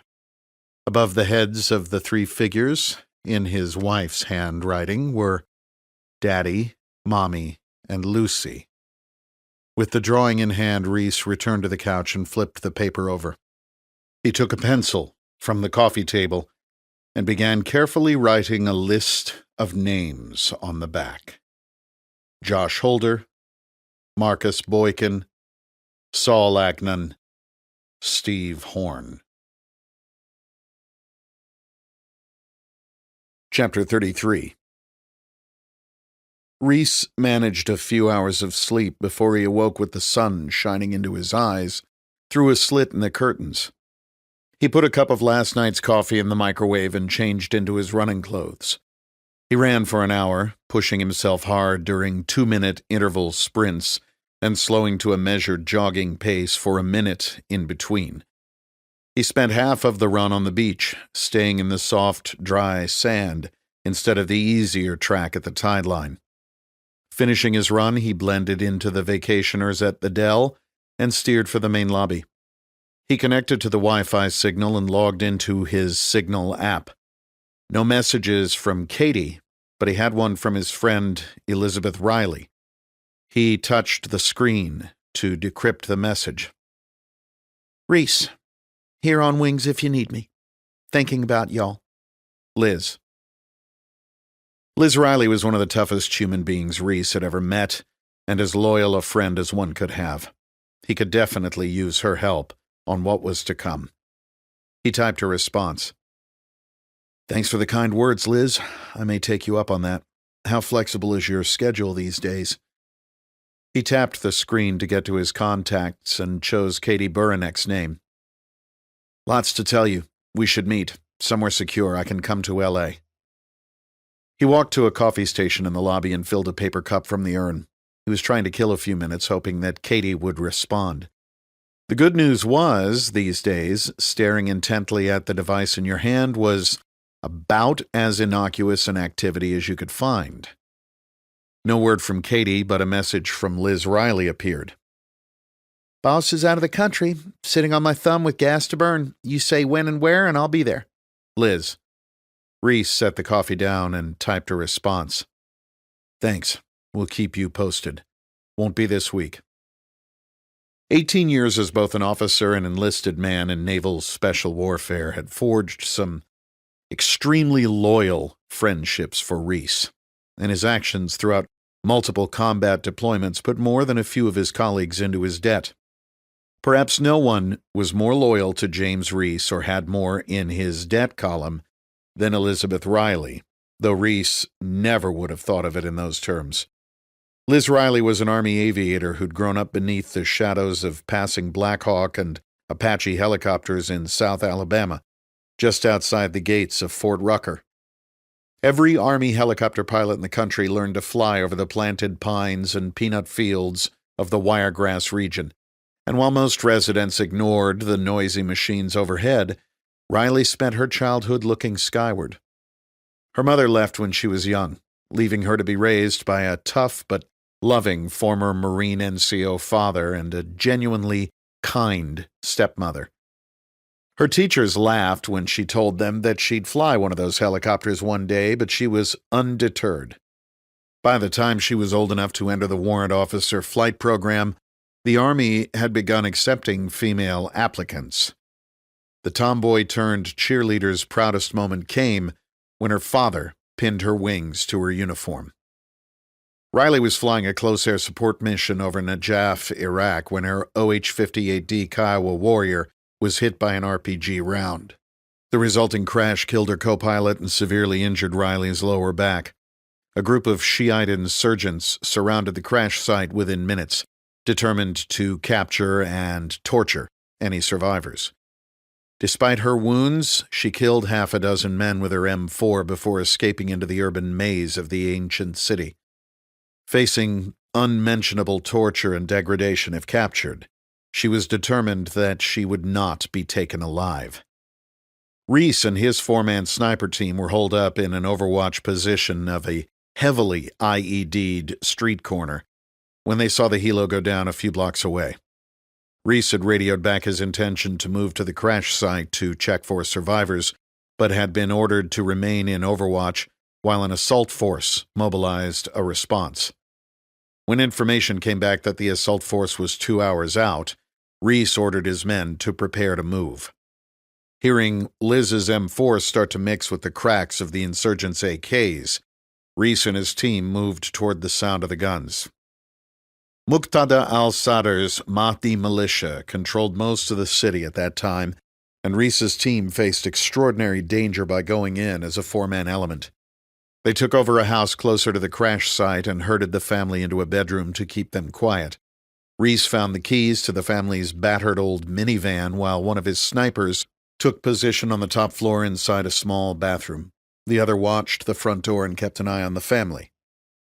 Figuring out where Liz had found refuge was not difficult. Reece and the two other snipers in the second floor of the home watched as 8 black-clad Mahdi militia members converged on one particular building across from the crash site. Reece and his snipers dropped all 8 with suppressed shots from their Mark 11 7.62 sniper weapons systems. Then, leaving one sniper in Overwatch and the other still watching the entrance and the family, Reece and Boozer borrowed the sequestered family's minivan and parked in an alley adjacent to what they suspected to be Liz's position. Reece left Boozer in the driver's seat under the watchful eye of his team's best sniper, surveying their movement from the home down the block. More Mahdi militia were converging on the scene as Reece made entry into the target building, forcing him to run through a wall of PKM machine gun fire to reach Riley's location. The adrenaline from the crash had worn off, and her back injury was so severe at this point that she was unable to walk. Reece put his own body armor and Kevlar helmet on Liz before gently hoisting her onto his shoulders and running his way back through the .30 caliber Hornet's nest under the suppressive fire of his sniper to Boozer's minivan, parked just behind the cover of a thick wall in the nearby alley. An enemy round ricocheting off the street felt like a baseball bat when it passed through Reece's calf, but he was able to stay on his feet long enough to get Riley into the alley where Boozer was waiting with the van. Reece placed Liz onto the floor of the vehicle as carefully as if he were putting a baby into a crib before Boozer sped back toward the house where the other half of the sniper team was waiting. They all exfiltrated via the borrowed van back to base, where Riley was airlifted to Balad for emergency surgery before being flown to Landstuhl Regional Medical Center in Germany for more advanced care. Reece was called on the carpet for insubordination for failing to obey the order to stay put, even though his decision to move saved the Army pilot's life. Things calmed down when Riley's commanding officer called to express his sincere thanks to Reece's entire chain of command for taking such decisive and courageous action. He followed up by forwarding Army Commendation medals with valor to Reece's sniper team. Liz Riley's spine injuries ended her military career, but didn't sap her desire to fly. She worked herself to exhaustion during months of brutal rehabilitation, which paid off when she regained full range of motion and functionality in her back. Medically retired, she found a great gig as a private pilot for a Texas oil tycoon. He spent most of his time jetting around the world with 2 other pilots in his Global Express jet, but when he wanted to fly into small backcountry airstrips to fly fish or elk hunt, Liz flew him there in his single-engine turboprop Pilatus. In Liz's mind, she owed Reece her life, and she had built a lasting friendship with him and Lauren over the ensuing years. She was single and, with no children of her own, had treated little Lucy like a favorite niece. Their deaths hit her hard. Reece strolled out of the lobby and back toward the beach for his walk home.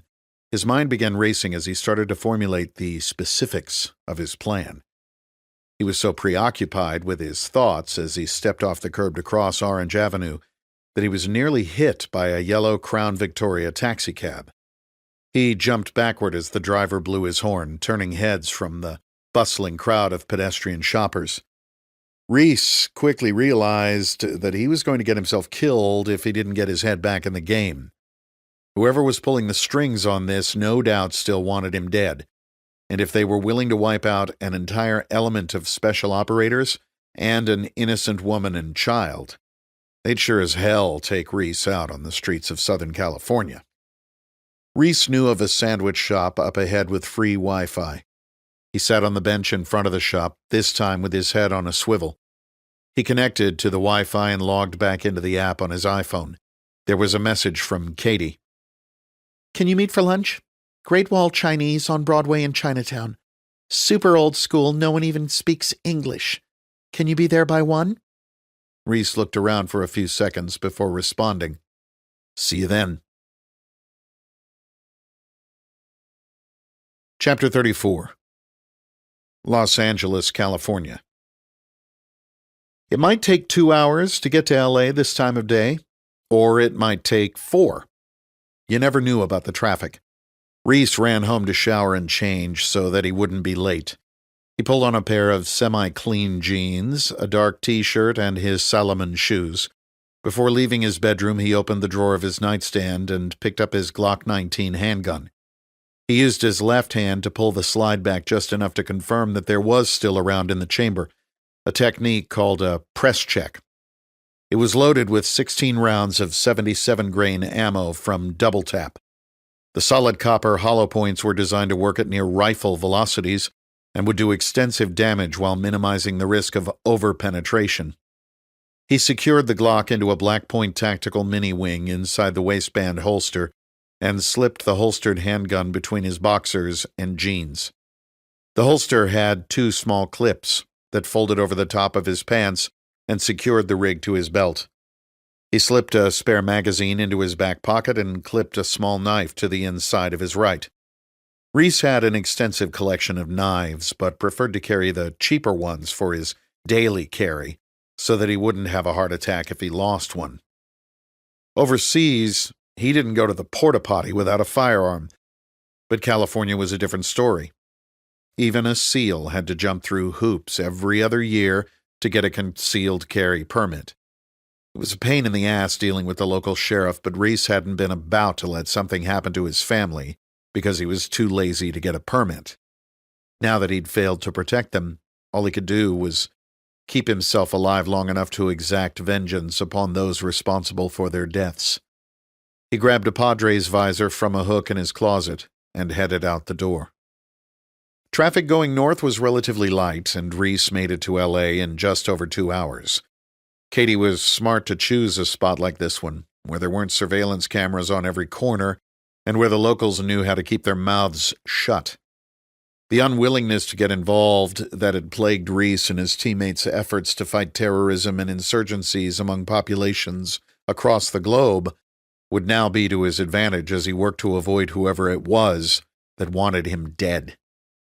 Reece had 15 minutes to kill before his meeting with Katie, and he spent it putting his best counterintelligence skills to work, making a series of random turns while looking for any familiar cars in his rearview mirror.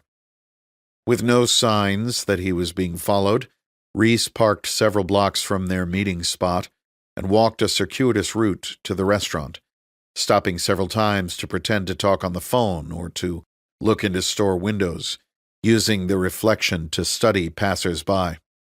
Despite his best efforts, he could not spot anything out of the ordinary. Of course, if they were using drones or other sophisticated means of tracking him, he'd never know it until it was too late. Reece arrived at the restaurant and was somewhat surprised when he walked in the door, as doing so was like crossing onto another continent. The sound of dozens of voices across the dining room speaking rapid-fire Mandarin was overwhelming.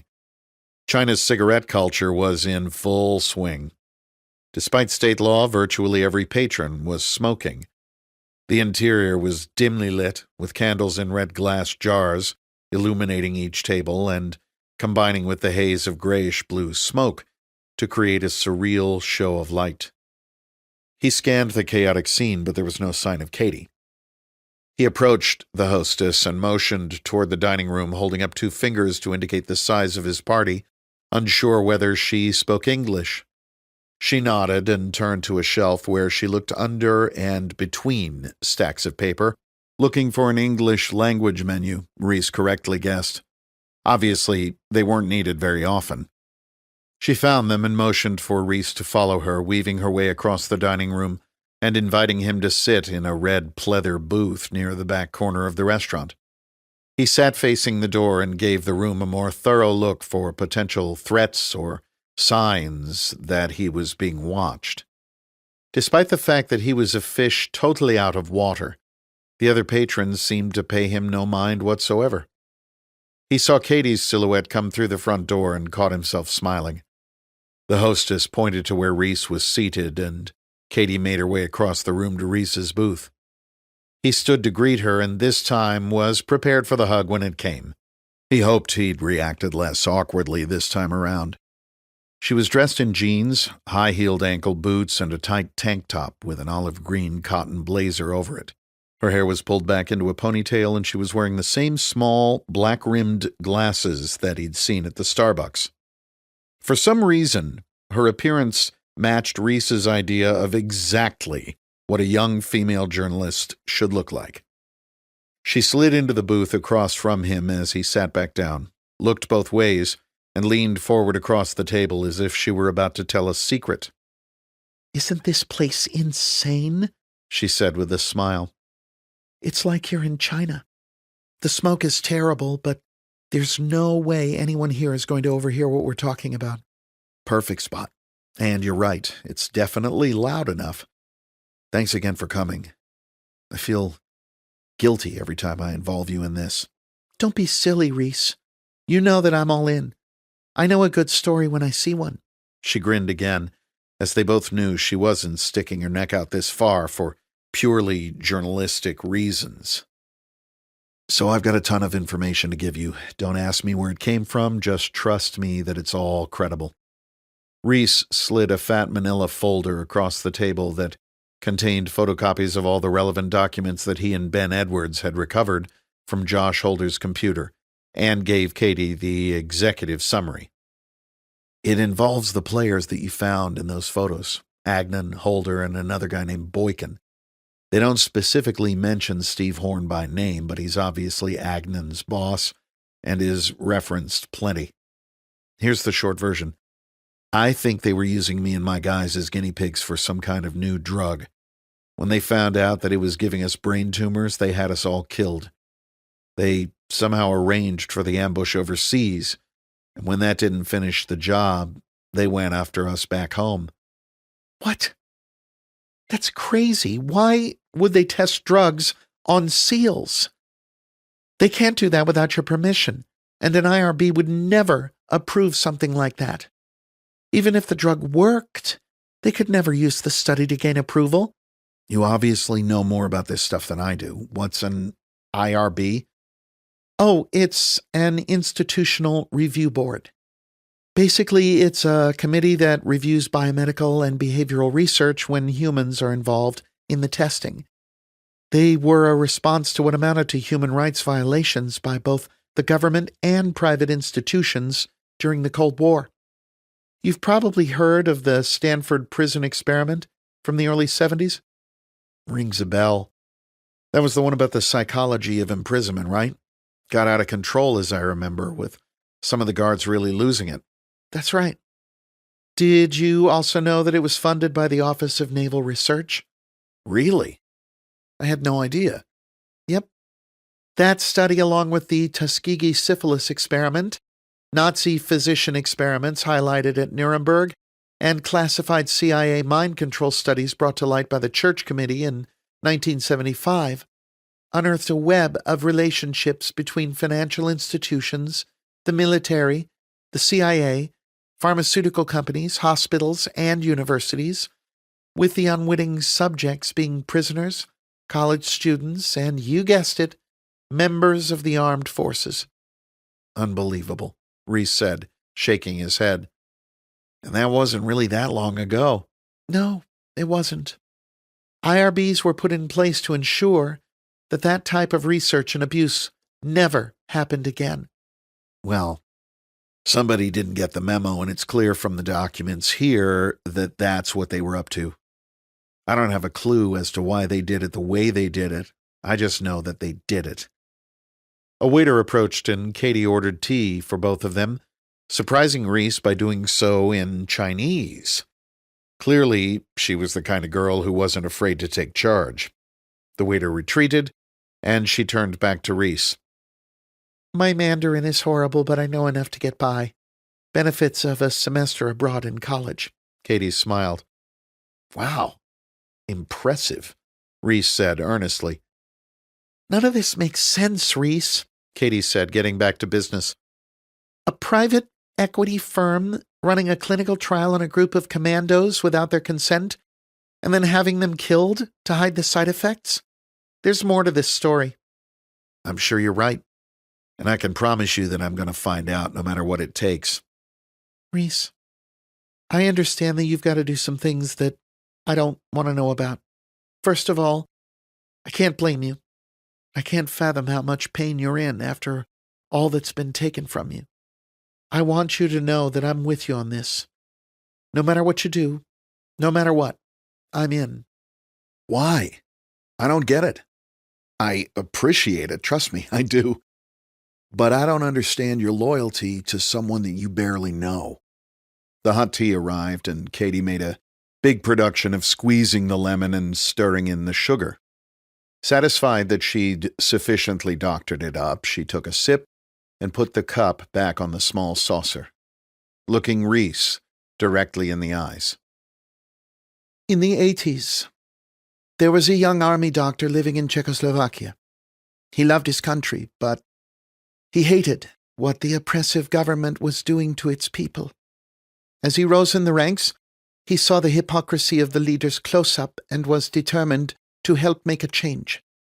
He started giving information to the Americans.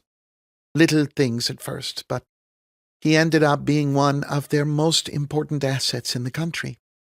As a military physician, he had access to the medical records of most of the party elite and knew things about their physical and mental health that were of great importance to the CIA. He gave them everything that they wanted, and he asked nothing in return. He was doing it for his country, not for himself. It went on like this for a few years before the secret police caught on to what he was doing. He, his wife, and their baby boy went into hiding, but not before getting a message to his handler at the agency. Apparently the folks back in D.C. were willing to let him hang, but his case officer had made him a promise that he'd get him and his family to safety or die trying if something ever went wrong. He risked his career and his life getting the doctor and his family out of Czechoslovakia and eventually to the United States, where they grew their family and still live today. Katie paused. Reece, that doctor was my dad, and the case officer was your father, Thomas Reece. Chills ran through Reece's body. He had thought that he was dead inside and unable to feel emotion, but he was completely overcome by the bomb that Katie had just dropped. How did you know it was my dad? I didn't even know he worked in Czechoslovakia. It must have been when we were living in Germany when I was a kid. Your father was like a god in my house growing up, Reece. All my dad ever talks about are Thomas Reece and Ronald Reagan, his two American heroes. I got curious about him later in life and did some homework. I saw your name as a survivor in his obituary, and when I heard about your team getting ambushed, I put two and two together. I emailed my dad, and he confirmed that you were Tom's son. They stayed in touch through the years. Your dad was so proud of his son, the SEAL, that he told my dad all about it. No way. What a small world. My dad was a SEAL before he was agency. I worshipped him growing up. He did 2 tours in Vietnam with Team 2 before going to work for the CIA. I was born in Virginia when he was still going through his intelligence training. Of course, I didn't know any of this until way later. He always had some cover job at State. I spent a lot of time with my mom and my grandparents while he was running around Europe and South America fighting the Cold War. I actually met your father as a little girl. He came to our house to visit my parents, and they treated him like absolute royalty. I can't believe it. Wait, actually, I can, knowing my dad. He was a mystery wrapped in an enigma. He touched a lot of people during his time in this world. People might have a hard time believing what a gentle soul he was, knowing what he did for a living. But he really was a great guy. Katie reached across the table and put her hand on Reece's. He didn't pull it away. I was so sorry to hear about his death. I would have loved to have spent time with him as an adult. He was the kind of person they write books about. Thanks, Katie. I really appreciate it. After all he lived through, I still can't believe he's gone. I can only imagine. He was a great man. And a better father. I know he was, James. And that's partially why I'm helping you. My family owes yours a debt of gratitude, and life has put me in a position to help pay that debt. You don't owe me anything, Katie. But I'm glad to have your help. I will not let you get hurt because of this. I'm not going to let these assholes hurt anyone else that I care about. Reece was embarrassed as soon as the words came out of his mouth. His face flushed, trying in vain to hide in his menu. Mercifully, the waiter approached at about that time to take their order, and Katie took care of it for both of them.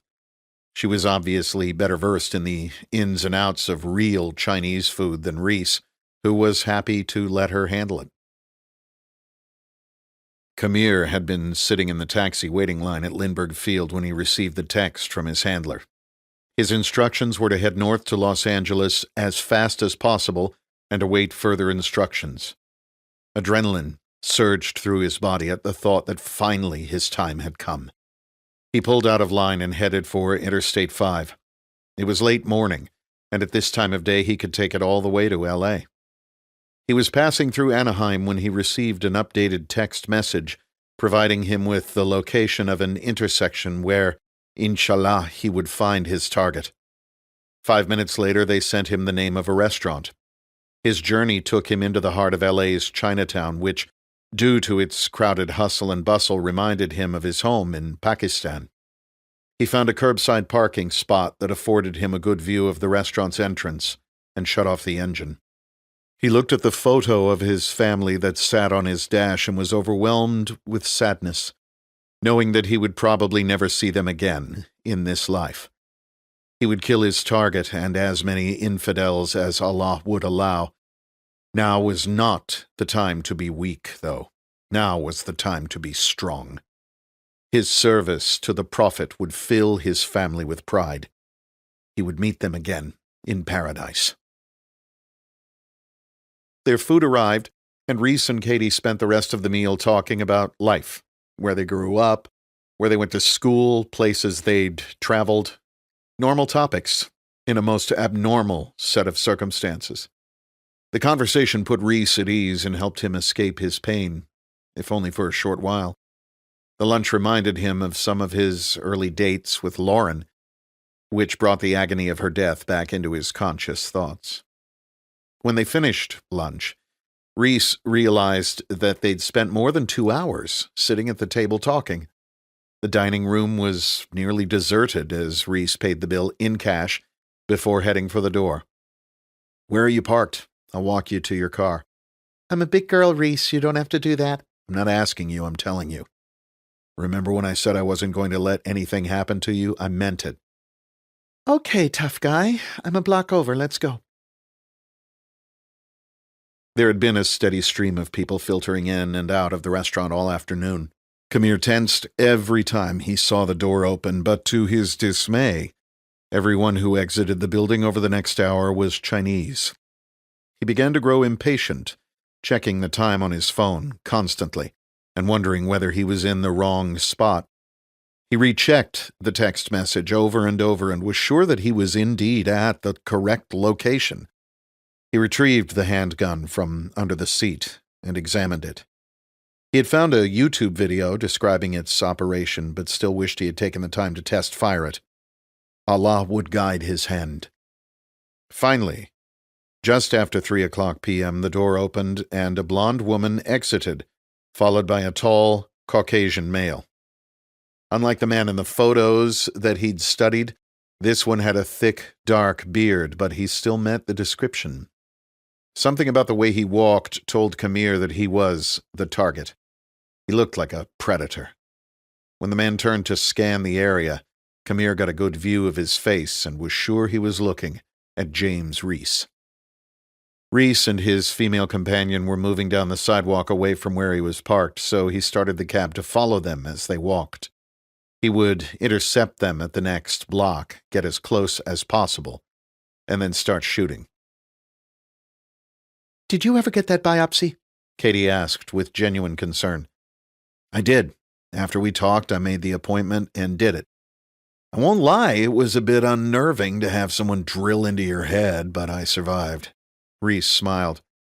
"I haven't heard back with the results yet. I guess it takes a few weeks. With the headaches that I've been having, I'm just going on the assumption that I'm terminal. It makes what I'm going to have to do that much easier. I'm certainly not afraid that somebody's going to kill me. I just can't let them get to me until it's done." Reece discerned a mixture of concern and sorrow in Katie's face, and quickly turned his head away to avoid her gaze and scan the street. That turn probably saved their lives. Reece's eye caught movement, looking left past Katie to where a yellow taxicab was parked in the street, with its driver's side door open. His body went into autopilot even before he saw the handgun, his left hand roughly shoving Katie down onto the sidewalk as his right hand went to the Glock inside his waistband. The man had the drop on him and already had his gun raised by the time Reece's brain registered the threat and began the process of reacting. Observe, orient, decide, act. The whole world went into slow motion. His handgun was already clearing the holster and rotating toward the target before Katie hit the ground. He saw muzzle flash and the blast of the assailant's handgun, but he felt no pain or any indication of being hit. His body had pivoted left to face the gunman, and he fired 3 quick rounds as soon as he indexed the handgun at the outside edge of his pectoral muscle. 2 of the jacketed hollow-point rounds entered the gunman's chest, and the third struck the outstretched hand that was gripping the pistol, severing a finger. Reece's left hand slid across his chest and formed a 2-handed grip as he pushed the gun forward until his elbows almost locked out, taking up the slack of the trigger as he drove the Glock toward his target. The G-19 barked 2 more times at the instant that the front sight met his eyes. Both rounds found their mark on the gunman's face, and gravity sent him straight to the ground in a bloody heap. Reece did a 360-degree scan of the area looking for other threats to engage. Seeing none, he diverted his attention to Katie, who had curled herself into a ball on the sidewalk at his feet. He dropped to one knee beside her and grabbed her upper arm with his left hand, pointing the muzzle of his Glock skyward. "You okay? You hit anywhere?" No, I don't think so. Who was that?" Katie asked, visibly shaken and wide-eyed. "No idea." Reece rose and inserted a fresh magazine into his Glock, placing the partially spent one in his back pocket. He continued to scan the area as he covered the 10 or so yards to where the man's lifeless body lay on the street in a rapidly expanding pool of blood. His senses became aware of screaming bystanders running for cover as he kicked his would-be assassin's handgun away and removed the wallet from the dead shooter's back pocket, tucking it into his own. Beginning to rush back to Katie, he stopped and turned toward the taxi, approaching it purposefully, yet cautiously, weapon ready for more work. Reece swiftly cleared the vehicle through its windows to ensure there were no other threats and confirmed it was empty. Though there were no dangers of the human variety, what he did see confirmed his worst fears. Lying on the passenger seat was a paper with a series of 4 photos, one of them Reece's official Navy photograph, the one commands make SEALs take before deploying to ensure they have an appropriate death photo in case they don't make it home. He quickly opened the passenger side door and grabbed it before hurrying back to Katie's position. "Come on, we gotta move. Let me have your keys," Reece said, pulling her upright as he began, half dragging, half pushing her toward her parked car a block down. He opened her door and gently helped her into the driver's seat of her silver 4Runner. "Look, that wasn't a random act of violence. Check this out." He continued, showing her his Navy file photo from the front seat of the taxi. "They're onto us, or at least me. You can't go back to your place. Is there somewhere else safe you can go?" His voice was calm and his speech was methodical. Katie was all but calm and struggled to process what he was asking. Yeah. My brother is a cop in Angel's Camp. It's a tiny town in the Sierras." "That works. Get there. Don't go home. I'll be in touch." Reece turned to walk away and then stopped. "Wait." He reached into Katie's SUV and put his Glock on the floorboard under her seat. "Don't shoot anybody unless you can't drive away. Don't forget that this truck can be a weapon. The Glock is loaded and there's no safety. Just point it and pull the trigger until they go down. Take a couple of deep breaths. You're going to be okay. Now it's time to go. Stay alert and be safe." Reece shut the door and watched her compose herself through the window. As she hit the starter and looked up toward the rearview mirror, Reece turned and began making his way back toward his own vehicle. With sirens blaring in the distance, he took a route to the interstate that did not take him back past the scene of the gunfight. Chapter 35. Reece made it home without incident. The first thing he did was retrieve a replacement Glock from his safe and load it. 2 is 1, 1 is none. He favored the Glock 19 over the SIG he used at work due to its reliability, durability, and size. Just change out the factory sights with aftermarket night sights and you were good to go. He put the handgun into the empty holster inside his waistband and topped off the magazine in his pocket with fresh ammo. He then checked the phone he left on his dresser and found the usual texts and emails from friends and family. This was the phone tied to him by name, number, address, and credit card, which was easily tracked and targeted. There was nothing to indicate that anyone knew he'd just killed a man in broad daylight on the streets of Los Angeles. Setting the phone back down, he opened his laptop and checked a few LA area news sites. One had a short blurb about a shooting in Chinatown, but it was little more than a headline with no relevant facts. The shooting was clearly justified as self-defense, but leaving the scene was surely a crime of some sort. Reece had made the decision that the risk of waiting for the police to arrive and being publicly involved in a shooting incident would have an adverse effect on his current mission. There was very little to put him at the scene other than a physical description that matched thousands of white males in Southern California. If someone did tie Reece to the shooting, it would probably be too late anyway. Reece had studied the evidence collected from the taxicab on his drive home. The shooter's name was Humza Kamir, according to his driver's license.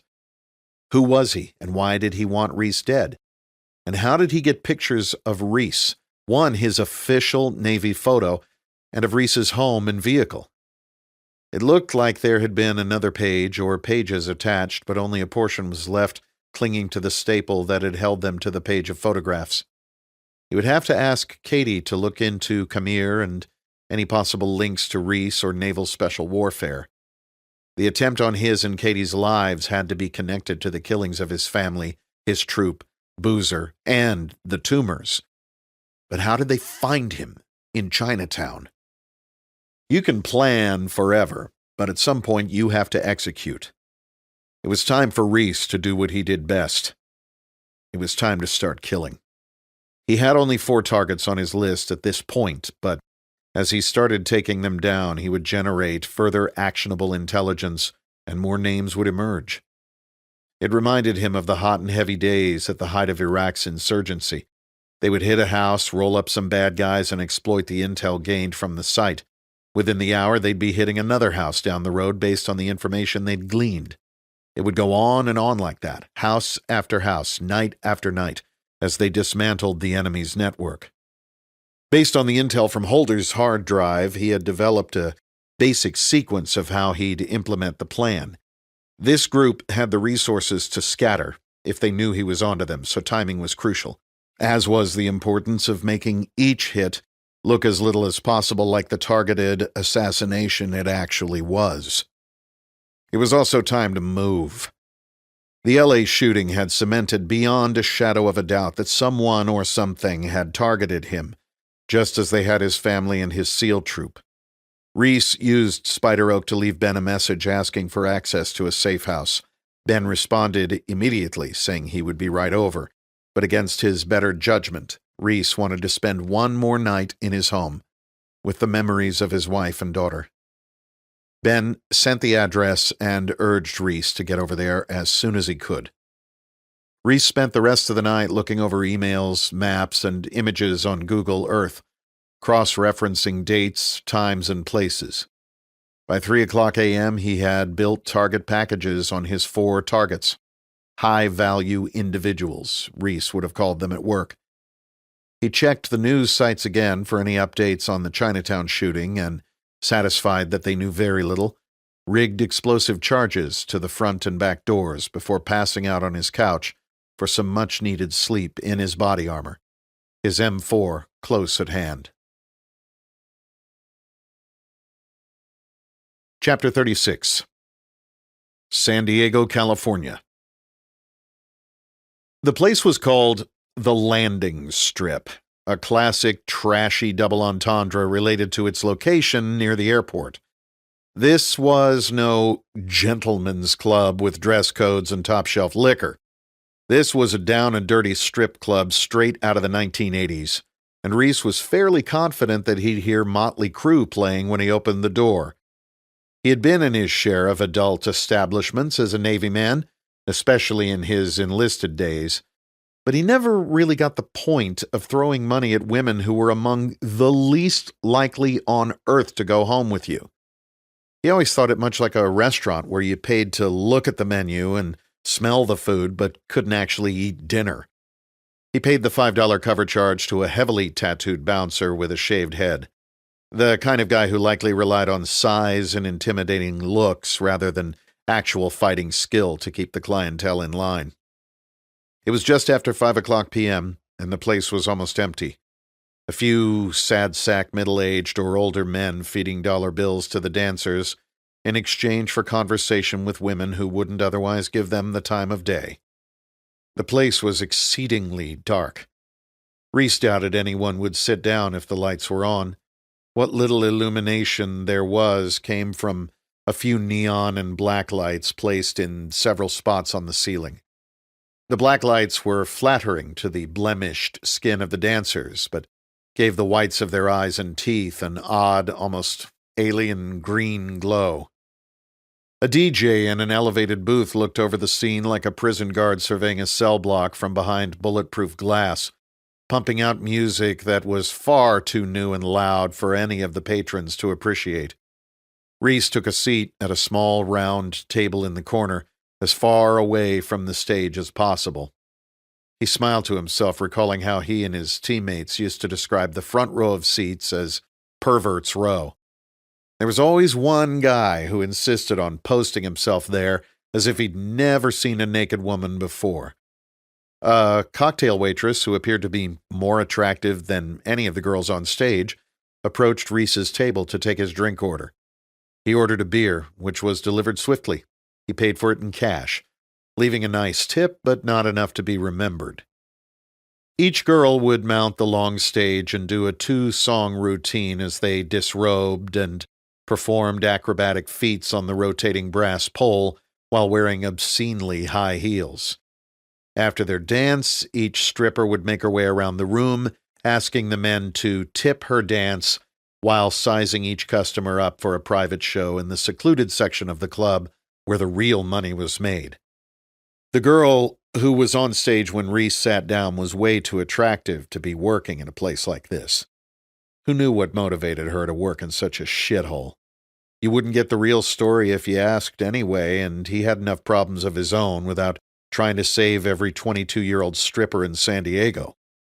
More than one young SEAL had been led astray by the legendary stripper with a heart of gold. He nodded politely and tucked a dollar bill into her garter when she came by his table asking for a tip. The next girl up to the stage was overweight, possibly even pregnant, and stomped awkwardly across the stage in heels that made her look that much more ridiculous. It would have been amusing had it not been so sad. A hand on his shoulder pulled his attention from the stage. Reece looked up at a tall, gaunt figure standing over him. She asked in his ear if she could sit. He motioned to the seat next to him, but instead she sat side-saddle across his lap. She was wearing a black nightie and G-string bottoms with the stripper standard clear, high-heeled shoes. She had a gold hoop in her nose, and the majority of her body was covered in tattoos. Her hair was dyed jet black, which contrasted with her pale skin, like the keys of a piano. She was exactly what Reece was looking for. "I'm Raven," she announced, her hands on his shoulders. "Your parents must have predicted your career path at a young age," was Reece's pithy response over the blare of the music. She either ignored the joke or was too much on autopilot to notice. "You're too cute to be in here. What's your story?" "Just looking to have a good time." "Isn't everybody? Care to buy me a drink?" Reece knew the scam. You buy the dancer a drink and she splits the cost of the overpriced champagne, or worse, fruit juice, with the house. "Sure," he answered. Raven waved to the cocktail waitress, who brought over some sparkling liquid in a champagne glass, and Reece threw a 20 down on the table. "Keep the change if there is any." He earned a knowing grin from the cocktail waitress. "You're pretty fit," Raven opined as she patted him on the chest. "You don't look military, and you're too old to be a baseball player. Construction?" "Something like that." You want to go for a private dance? I'll take real good care of you. How about we sit here and talk for a minute? I'll make it worth your time. I love to talk, baby. Not like there's anyone else in here for me to talk to anyway. I'm guessing you like to party? Her eyes lit up at the dog whistle term for drug use. Oh, yeah, I love to party. You don't look like a party guy. You never know, do you? You holding? I can be. What are you looking for? Her playful demeanor turned all business as she ditched her dancer hat for that of an opportunistic drug dealer. Something for my back. Loratab, Roxy's, Perks, whatever you got. I think the DJ has some dough, big wafers. You're not a cop, are you? I am most definitely not a cop. How much? Let me ask him. She strode quickly toward the elevated DJ booth and disappeared up the steps. She came back 2 minutes later, her eyes narrowed as she grinned mischievously. She sat back down on Reece's lap, this time straddling him. He's got 4. He'll sell them for $100 each. I'm not making anything, I'm just hooking you up. Sure you are, Reece thought, but didn't say aloud. Based on his research, he knew the price was highway robbery, but he didn't really care. He reached into his pocket and handed over 4 $100 bills. Raven tucked them into the front of her panties and retrieved a packet of foil from the same, tucking it in Reece's shirt pocket. He was somewhat relieved that he didn't have to touch it with his hands. Thanks, baby, Raven said as she leaned in and kissed him on the cheek. She climbed off his lap and he headed for the door. Back at home, Reece put on a pair of nitrile gloves and retrieved the foil-wrapped package of pills that he'd bought from Raven. Despite the perception of methadone as the therapy used to treat heroin addicts, the compound's primary use was as a pain reliever.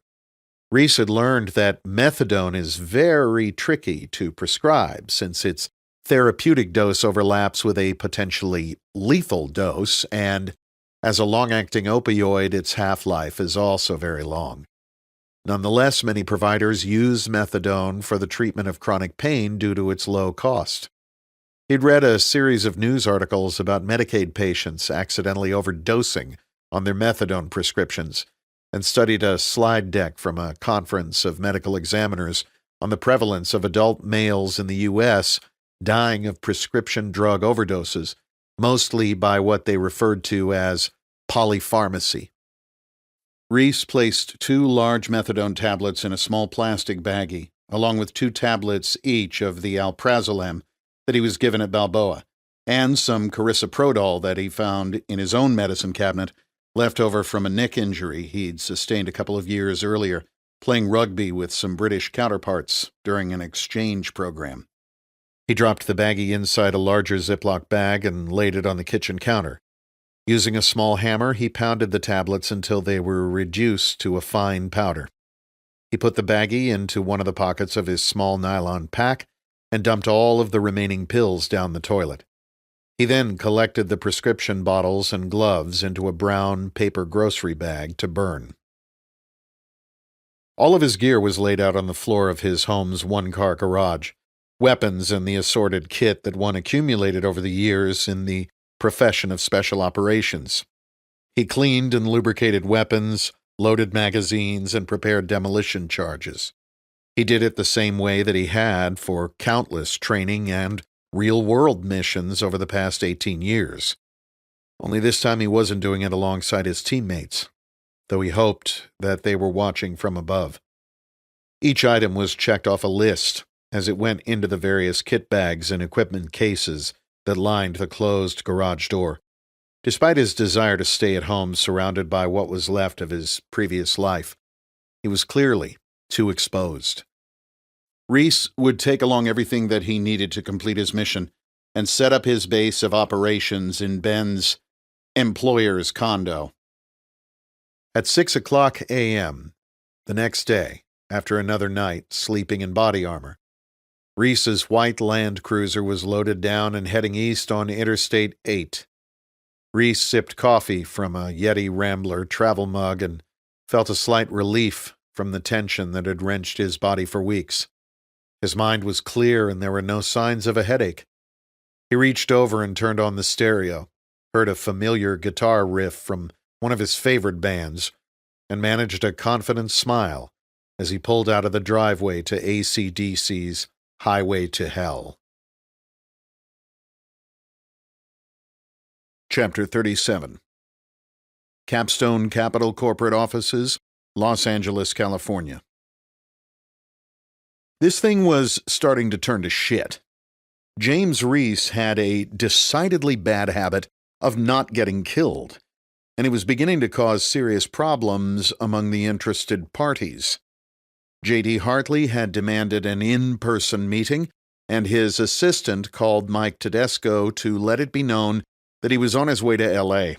His jet would be landing at Santa Monica in an hour, and he'd be at the Capstone offices shortly thereafter.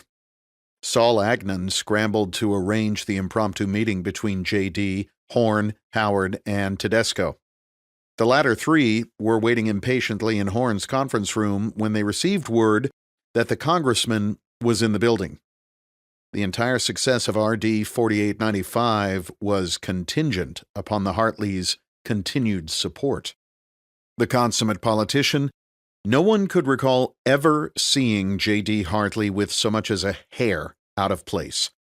With a commanding height of 6'3", a thick head of salt and pepper hair, and a 365-day-per-year suntan, you knew Hartley was somebody, even if you didn't know who.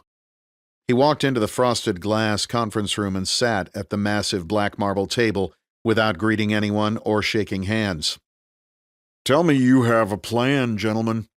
Horn spoke first. "Congressman Hartley, it's great to see you as usual, though we all wish it were under better circumstances. As you know, efforts to remove Commander Reece from the situation have been problematic." "Problematic? Is that what you call it when my wife gives you the keys to the intelligence kingdom and you fuck it up? First you send a bunch of wetbacks in to do the job when the bastard isn't even home, and then you blow it when we put a damn jihadi ready to martyr himself right into your lap?" "Sir, Agent Holder was handling the sleeper asset," Captain Howard interjected. "Don't you fucking blame this mess on Holder. He's more competent than all of you in this room put together. What are you going to do now? Do you even have a plan to take this guy out?" "Sir, if I may," Horn spoke up, attempting to regain control of the meeting. "As you know, Capstone has a security element of very experienced individuals. Our men have all been working overseas thanks to the DoD contract that you and the Secretary have so generously allowed us. But I've called a team back to the States. These men will hunt down James Reece and finish the job at all costs." "No, they won't. I'm not going to have a bunch of private military contractors with ties to my wife getting in goddamn gun battles in the suburbs. You keep those men on a leash until I tell you otherwise." "Yes, sir. I understand," Horn replied. "I don't know that you do understand, Mr. Horn. If the damn media gets a hold of this, they will turn it into a tabloid show full of every bullshit conspiracy theory that floats down the creek. I cannot afford to have my wife exposed to any bad press on this.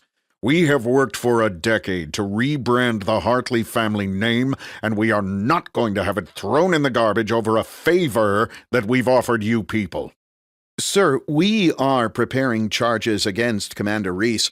I could have him arrested on my order at any moment. You just say the word," an eager Leonard Howard offered. "Great idea, Counselor. Put him in custody where he's impossible to kill, and some Navy doctor who we can't control can diagnose his tumor. Thanks, but no thanks.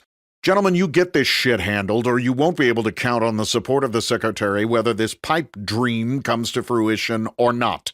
Keep Agent Holder in the loop, if you please. Now I have other business to attend to while I'm in town." Everyone in the room knew that the congressman's other business meant something young, blonde, and silicone-enhanced. J.D. Hartley rose from the table, buttoned his coat, and turned his back before anyone could so much as offer a handshake. Chapter 38. Arizona Desert. East of Yuma, Arizona, Reece found a road on the map that looked like it headed south into relatively empty desert.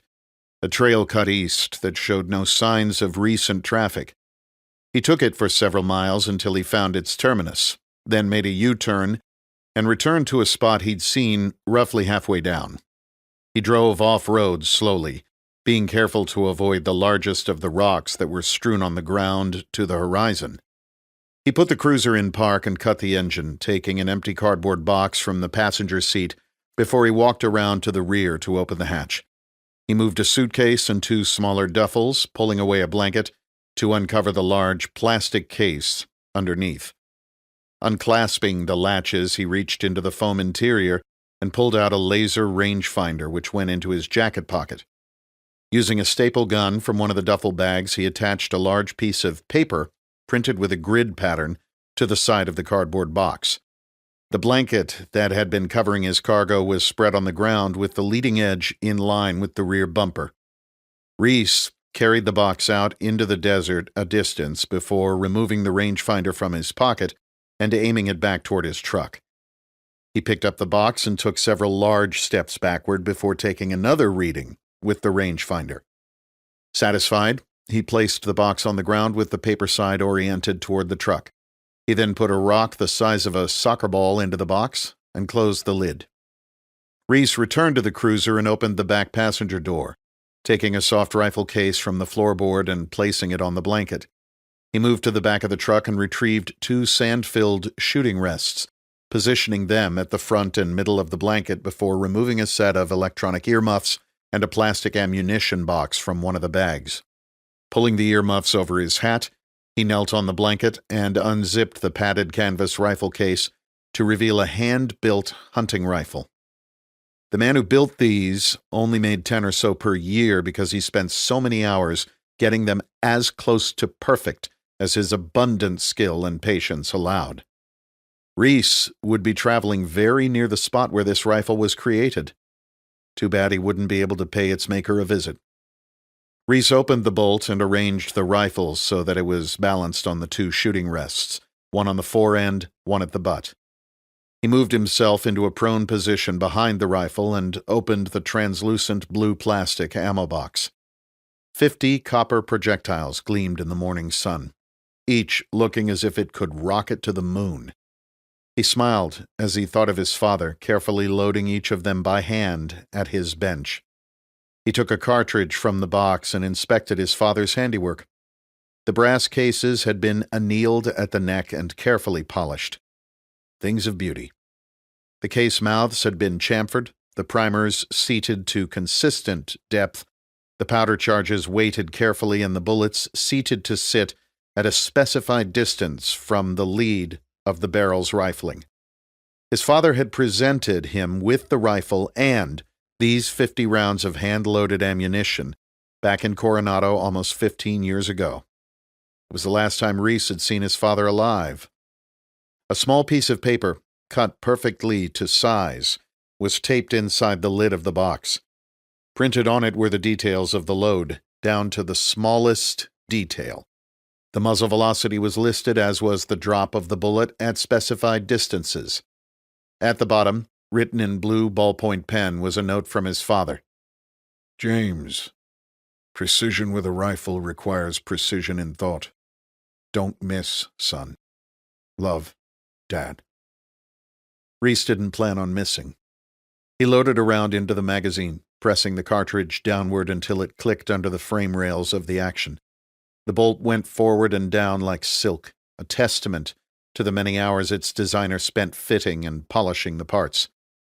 Reece found the target in the scope and raised his head from the comb to take note of the wind. There was very little of it this morning, which certainly made his life easier. He settled back into position, holding the rifle firmly but without exerting any undue force. His right hand hold was on the grip of the stock and his left hand on the bag supporting it.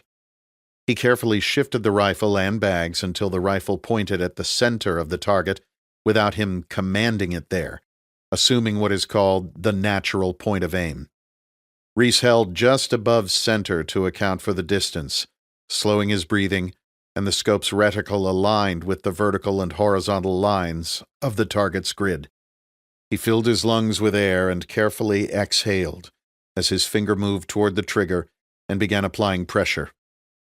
At the natural respiratory pause between breaths, Reece continued the trigger press until the sear was released, sending the firing pin toward the primer under spring pressure and setting off a chain of events that sent the bullets spiraling forward across the desert floor. The rifle's recoil was significant, but not painful, due to the design of the fiberglass stock. Reece recovered from the muzzle rise and put the scope back on the target to find a .30 caliber hole placed perfectly at the target's center. His current location was just above sea level, and his target would be at a much higher elevation, but knowing his zero was a necessity. He could make adjustments when he knew the precise density altitude at the target's site. He pulled the bolt to the rear and the empty case flipped onto the blanket. He loaded 3 more rounds into the magazine and closed the bolt, moving the safety lever to its center position. Reece pulled a pair of Swarovski binoculars from one of the bags and found a distinctive-looking boulder several football field lengths away. Setting down the Austrian binoculars, he checked the distance using his rangefinder, 735 yards. He consulted his data card and made the appropriate elevation changes using the dial on top of his scope. The wind had picked up a touch, a half-value breeze from his right that was somewhere between 3 to 5 miles per hour. Settling back into position, he held for the wind using the scope's reticle and repeated the careful process of sending a precision shot downrange. The second shot once again sent his image of the target into a blur of recoil as the bullet left the muzzle. He was able to get the scope back on the boulder in time to see the bullet's vapor trail descend into the center of the target. Hit. He found 2 other targets at different ranges and made 2 more solid hits. Satisfied, he dialed the elevation back to 0 and placed the rifle back into its case. The empty brass was returned to the vacant slots in his father's box of handloads, and both the rifle and ammunition were placed on the floorboard behind the front seat. Reece could have tested his Eccles Legend hunting rifle on most any public rifle range, but the next 2 weapons would attract far too much attention. He was sure he was breaking half a dozen federal laws as well as various sections of the Uniform Code of Military Justice by failing to turn in his weapons case, and a few more by liberating the gear, heavy weapons and explosives from the armory. But those charges would pale in comparison to the crimes that he was about to commit. He pulled his 10.5-inch barreled M4 assault rifle from inside the hard-sided Pelican case and inserted a 30-round PMag into the magwell, essentially a shorter version of the weapon that most U.S. troops used in combat. Reece's rifle had been spray-painted in a tan and brown camouflage pattern. The railed forend of the rifle held an ATPL infrared laser that was only visible through night vision devices, but it also had a visible laser setting that Reece selected. A surefire scout light was mounted at an angle on the weapon's right side between 2 rails for easy access from the vertical foregrip. On the flat top of the rifle's receiver, an EOTech holographic weapons sight was mounted with a 3x magnifier sitting directly behind it. The sight worked much like the head-up display on a fighter jet, allowing the shooter to keep both eyes open and use the reticle image reflected onto the sight's windshield as an aiming point. By looking through the magnifier, the illuminated image of the reticle was still visible, but the target appeared 3 times closer, allowing for a greater effective range. In a close-quarter battle situation, the shooter could quickly flip the magnifier out of the way or remove it completely for faster target acquisition. Reece resumed his supported prone position and fired a round at the box target as carefully as he did with his .300 Win Mag. The assault rifle's trigger was nowhere near as light or as clean as the one on his Legend, but recoil was far lighter, almost non-existent, with the suppressor attached. Contrary to popular belief, the suppressor did not silence the report of the rifle or the supersonic crack of the bullet, but it did make it more difficult to determine the shooter's position and lowered the noise level just as a car's muffler does the sound of an engine. As usual, technology had outpaced the military's outdated acquisition process, resulting in U.S. servicemen and women going into combat without the best gear and weaponry available. Reece would have loved to be running a suppressor from Silencer Co., but bureaucrats who would never see combat ensured that he only had access to decades-old accessories as part of political haggling that had nothing to do with putting the best gear into the hands of America's warriors. Reece fired 2 additional rounds, which gave him a 3-round group on the 200-yard target. The tiny 224-inch holes on the target were too small to see with only 3x magnification, so Reece traded the rifle for his binoculars. The 3-shot group was about the size of a fist and was centered on the target. Thousands of miles of air travel had not caused his zero to shift, but you never knew unless you checked. Reece rose to a kneeling position and pressed the pressure switch to activate the visible laser, firing at and shattering a rock 50 yards from his position. Reece moved the selector switch to safe and cleared the weapon before pressing the 2 takedown pins on the port side of the rifle's receiver. He pulled the pins until they locked open and removed the 10.5-inch barreled upper receiver from the weapon's lower. He then retrieved a second upper from the Pelican case and attached it to the same lower receiver. The second upper wore a longer 14.5-inch barrel with a 40mm grenade launcher attached underneath. A Trigicon ACOG sight was mounted to its top, along with another Atpial laser aiming device. He removed the Knight's armament suppressor from the shorter upper and placed it on the longer barrel before confirming that both the ACOG and the laser were zeroed correctly. He reassembled the rifle with the short barrel and suppressor and placed everything back into the case. The last weapon was one that, as an officer, he hadn't used in quite some time. The Mark 48 Mod 1 was a compact belt-fed light machine gun that basically served as an improved version of the old Vietnam-era M60. Like his far more compact assault rifle, the Mark 48 that he'd checked out of the armory was painted camouflage and fitted with both a laser aiming device and an EOTech sight. Reece set the weapon down on its bipod and lifted the feed cover. He placed a 5-round belt of 7.62 by 51mm ammunition into the top of the feed tray, closed the cover, and pulled the bolt to the rear, where it locked into place. True machine guns fire from an open bolt position. Unlike the rifles, which he controlled with minimal muscle tension, he bore down hard on the Mark 48 to control the weapon. Reece found the box in the sight and pressed the trigger, which fired 2 rounds before he could release it. He reacquired the target and fired the remainder of the belt. The binoculars showed at least 4 .30-caliber holes in the target, in addition to the one he'd fired from his Legend.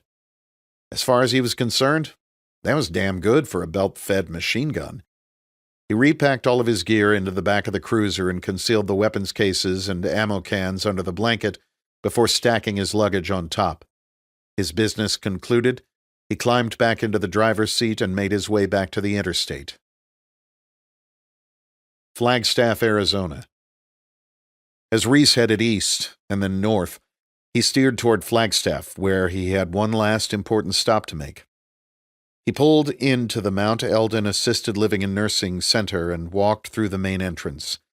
He asked for directions to Judy Reece's room and signed himself in as Jim Watson before heading down the hallway. When he opened the door to the small but immaculately kept room, he saw his mother sitting upright in a recliner. She wore a white sweater and khaki pants, hair perfectly coiffed and her makeup a bit smeared. Despite her condition, and with the help of the understanding staff, she'd maintained her outward dignity as a Southern lady. She seemed to take no notice of him as he walked in the door and shut it behind him. He gave her a hug and a kiss on the cheek, taking a seat on the couch directly across from her.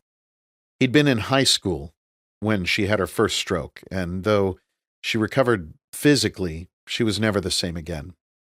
Her dad used to joke lovingly, She didn't play the piano before and isn't going to start playing now. Not surprisingly, she began showing signs of dementia in her late 60s, and after his father's death, she went downhill quickly. It took every dime that his father had left behind to put her in a place that would take good care of her, and she had quickly become a staff favorite.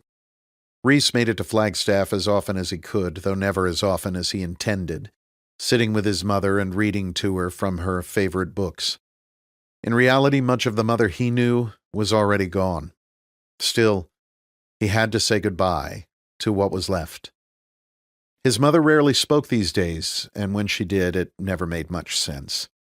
On a good day, she would ask you what time it was every 30 seconds. She seemed to listen, though, and she stared past Reece toward the window as he told her the whole story. If she were lucid, he would have spared her the pain of knowing that her beloved daughter-in-law and only granddaughter had been slain in their home, guilty only by association. Under the circumstances, he was pretty sure that she didn't understand, and he needed to get it off his chest. Growing up, he could always tell his mother anything. When he finished telling her of the tragic events that had transformed his life, her face remained unchanged.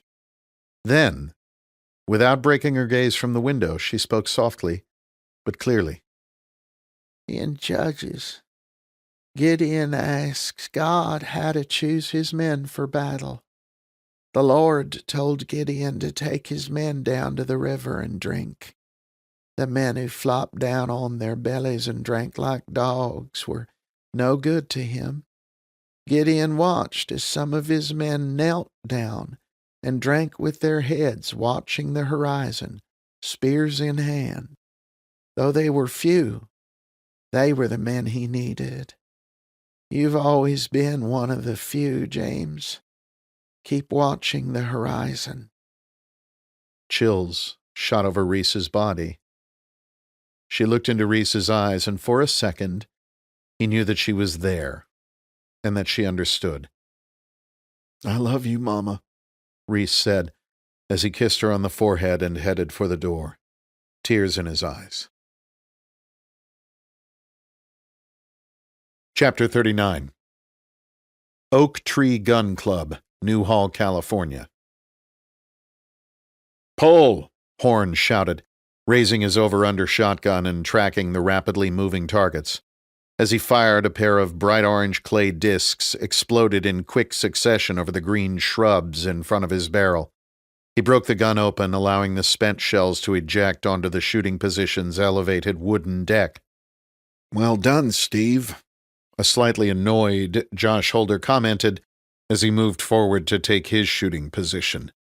This was his first time on the course, and he was visibly impressed by the first-class operation. The Oak Tree's owner had made more money in tech than he would be able to spend in one lifetime, and didn't seem to mind that his gun club didn't make any money. For him, the real value was in knowing how uncomfortable its existence made the Los Angeles liberals. Horn was shooting a Krieghoff K80 Crown-grade sporting model 12-gauge shotgun. He had purchased it at one of the special operations fundraisers he had attended with Tedesco and Admiral Pilsner. It had cost more than the average American's car, and had come at an even steeper price because some other asshole had tried to outbid him on it. The glossy stock of Turkish walnut, the Germanic deep relief engraving, and the precision fit and finish of the world-class competition shotgun were lost on Horn. All he knew was that it was the type of gun that others would envy. The bidding package even included a trip to Germany to tour the factory and have dinner with Dieter Krieghoff himself, though Horn never made the journey. He did take the tax write-off for supporting the charity, of course. His assistant booked him 2 lessons a week with the best shotgun instructor in Southern California, who trained Horn until he could outshoot nearly anyone with whom he might walk a sporting clays course. Never one for a fair fight, he always made sure to shoot with partners who couldn't match his skill level. Holder was one of the few people who intimidated Horn, and he wanted this meeting in his comfort zone, not Josh's. "Pull!" Josh Holder ordered, swinging his rented Remington 1100 toward the crossing pair, clipping the first target and missing the second. Sporting clays was not his game. "You have to swing through both clays, Josh. These aren't rifles." "Thanks for the tip, Horn," Holder said without the requisite enthusiasm. Agnon recorded both men's scores as they walked to the golf cart that would carry them to the next station. What are we going to do about Reece? Holder cut to the point of their outing. Well, Josh, your wannabe jihadi asset couldn't manage to kill him even when guided in with a drone to his exact location. That would have been perfect. It would have looked like some crazy ISIS type had been radicalized online and was trying to get laid by his 75 virgins. 72, sir, Saul Agnon said, speaking up from the back seat for the first time since leaving the gun club's pro shop. What was that, Saul? Asked Horn without turning his head to look at his lieutenant. I believe it's 72 virgins. Whatever, Horn continued. The bottom line is that was our best shot at him without raising too many red flags. The evidence would have pointed to some crazy lone wolf terrorist who had seen Reece in the paper with the coverage of the Afghanistan debacle and then from the additional coverage of his family's funerals, and decided to martyr himself for the cause. Case closed. First off, that was the Hartley's classified asset, Holder corrected. It still boggles my mind that you even know about it.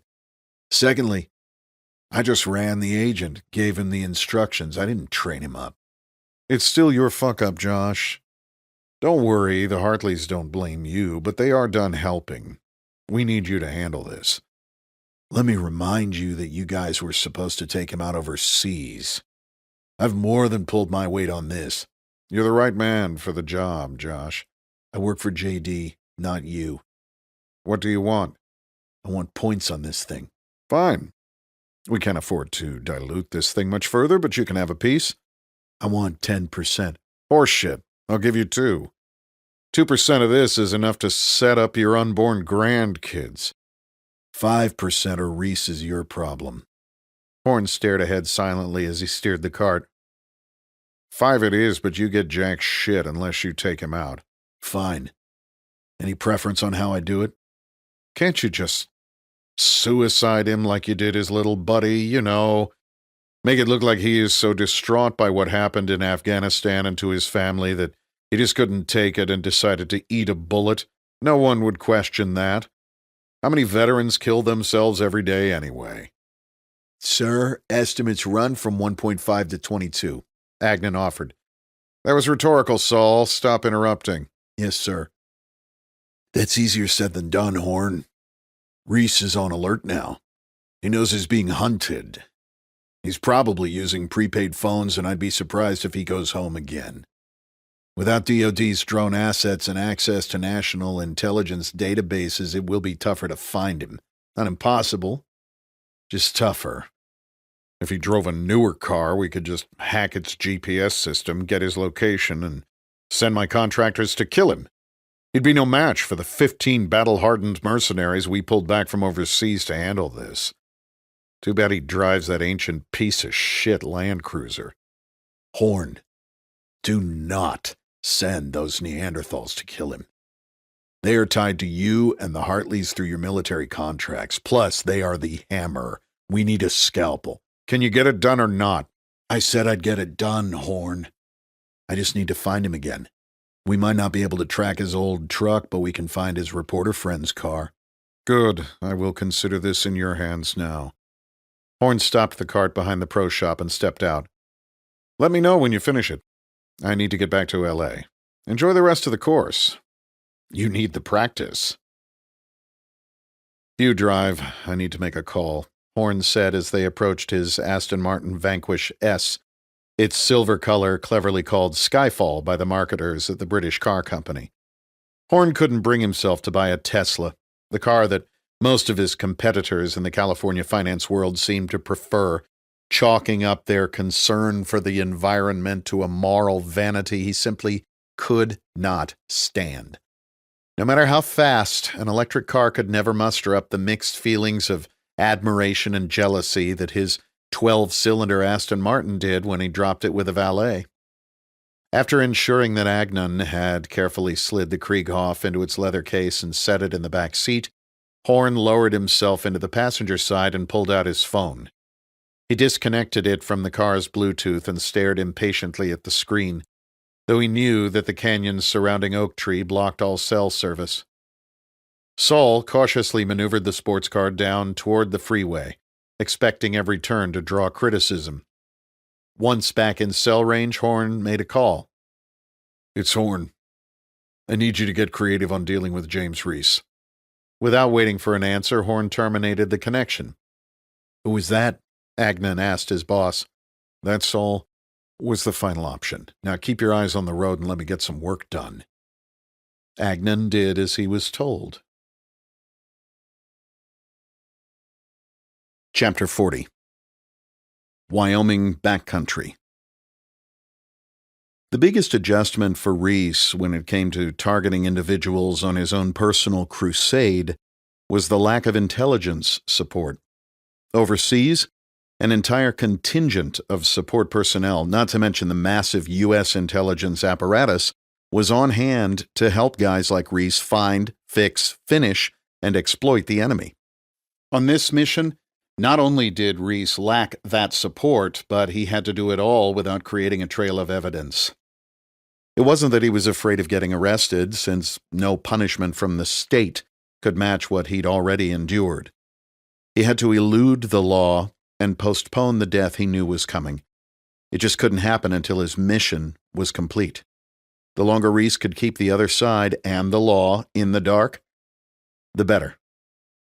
Knowing that he was already dead from a tumor growing in his brain was nothing short of liberating. His sole focus was on bringing justice to those who had taken everything from him. He felt no restraint, no moral conflict. He was clear in his purpose and vision, understanding the violence he was about to bring to those who had killed his wife, daughter, unborn son, and teammates, gave him an odd sense of peace. Reece had set aside a week for surveillance, only to discover that his target readily broadcast his every movement to the world via social media. It was as if he were saying, "Here I am, come and kill me." Having lived low profile for his entire professional life, this mindset was baffling to Reece. Boykin's movements were routine and predictable, and the terrain and timing were ideal for what Reece had envisioned back in Coronado. He hadn't been in the mountains since the op went bad in Afghanistan, but hiking the Wyoming backcountry with nothing but lightweight clothes and a small pack in the daylight felt a lot different than patrolling hostile territory in total darkness, burdened with the heavy tools of war. He assumed that he'd see a few hunters scouting this close to the season opener, but he never came across another soul as he followed the ridge line that paralleled the highway. He actually walked right past the area that he eventually chose, only spotting it as he glassed back toward the country he'd just crossed.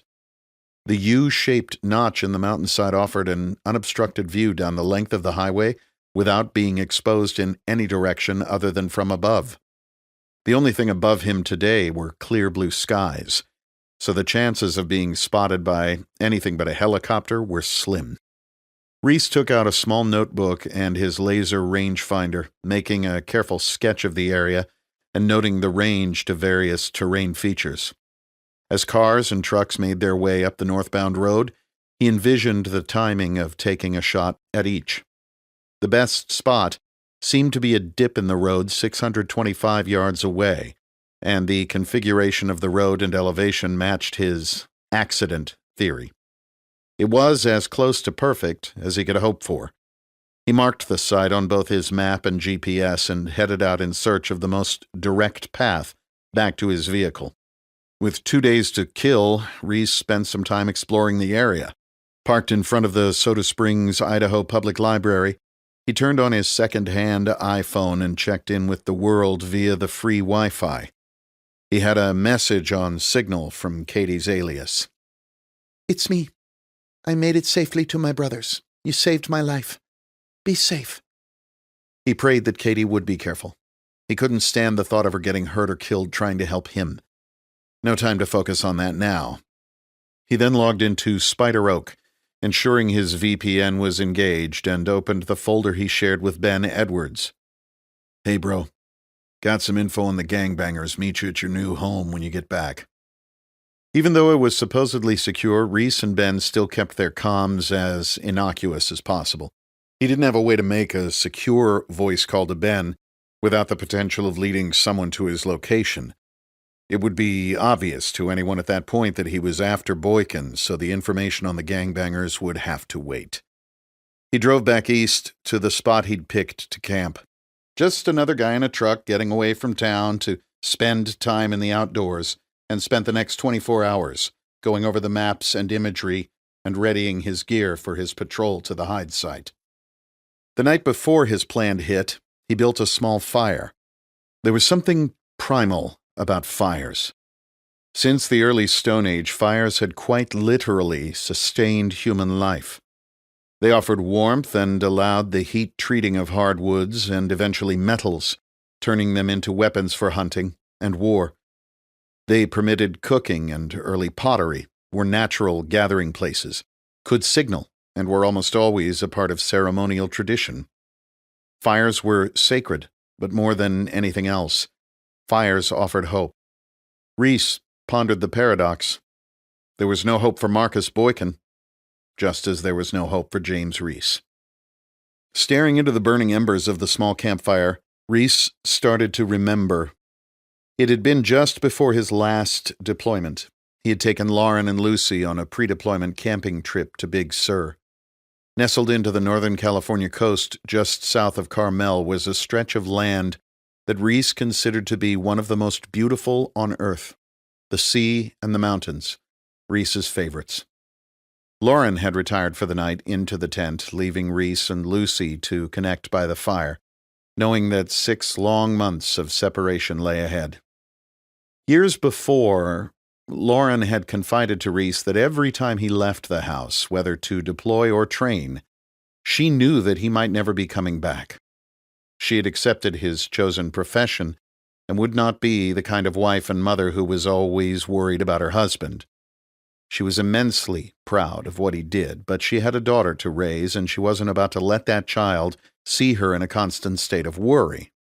When Reece left, they would get on with their lives, exploring, learning, and growing. In hindsight, she must have also been tired from supporting the life that grew inside her. Reece assumed that she had wrestled with whether to tell him and had decided to let it be a surprise when he returned. Lauren had always loved surprises, and there were so few joyful ones left in life. This was a gift she could give to him. He also knew that she would want him focused on the job overseas, not distracted thinking about his pregnant wife. That was something she could give the families of the men under Reece's command. They needed Reece focused on the task of leading SEALs into combat.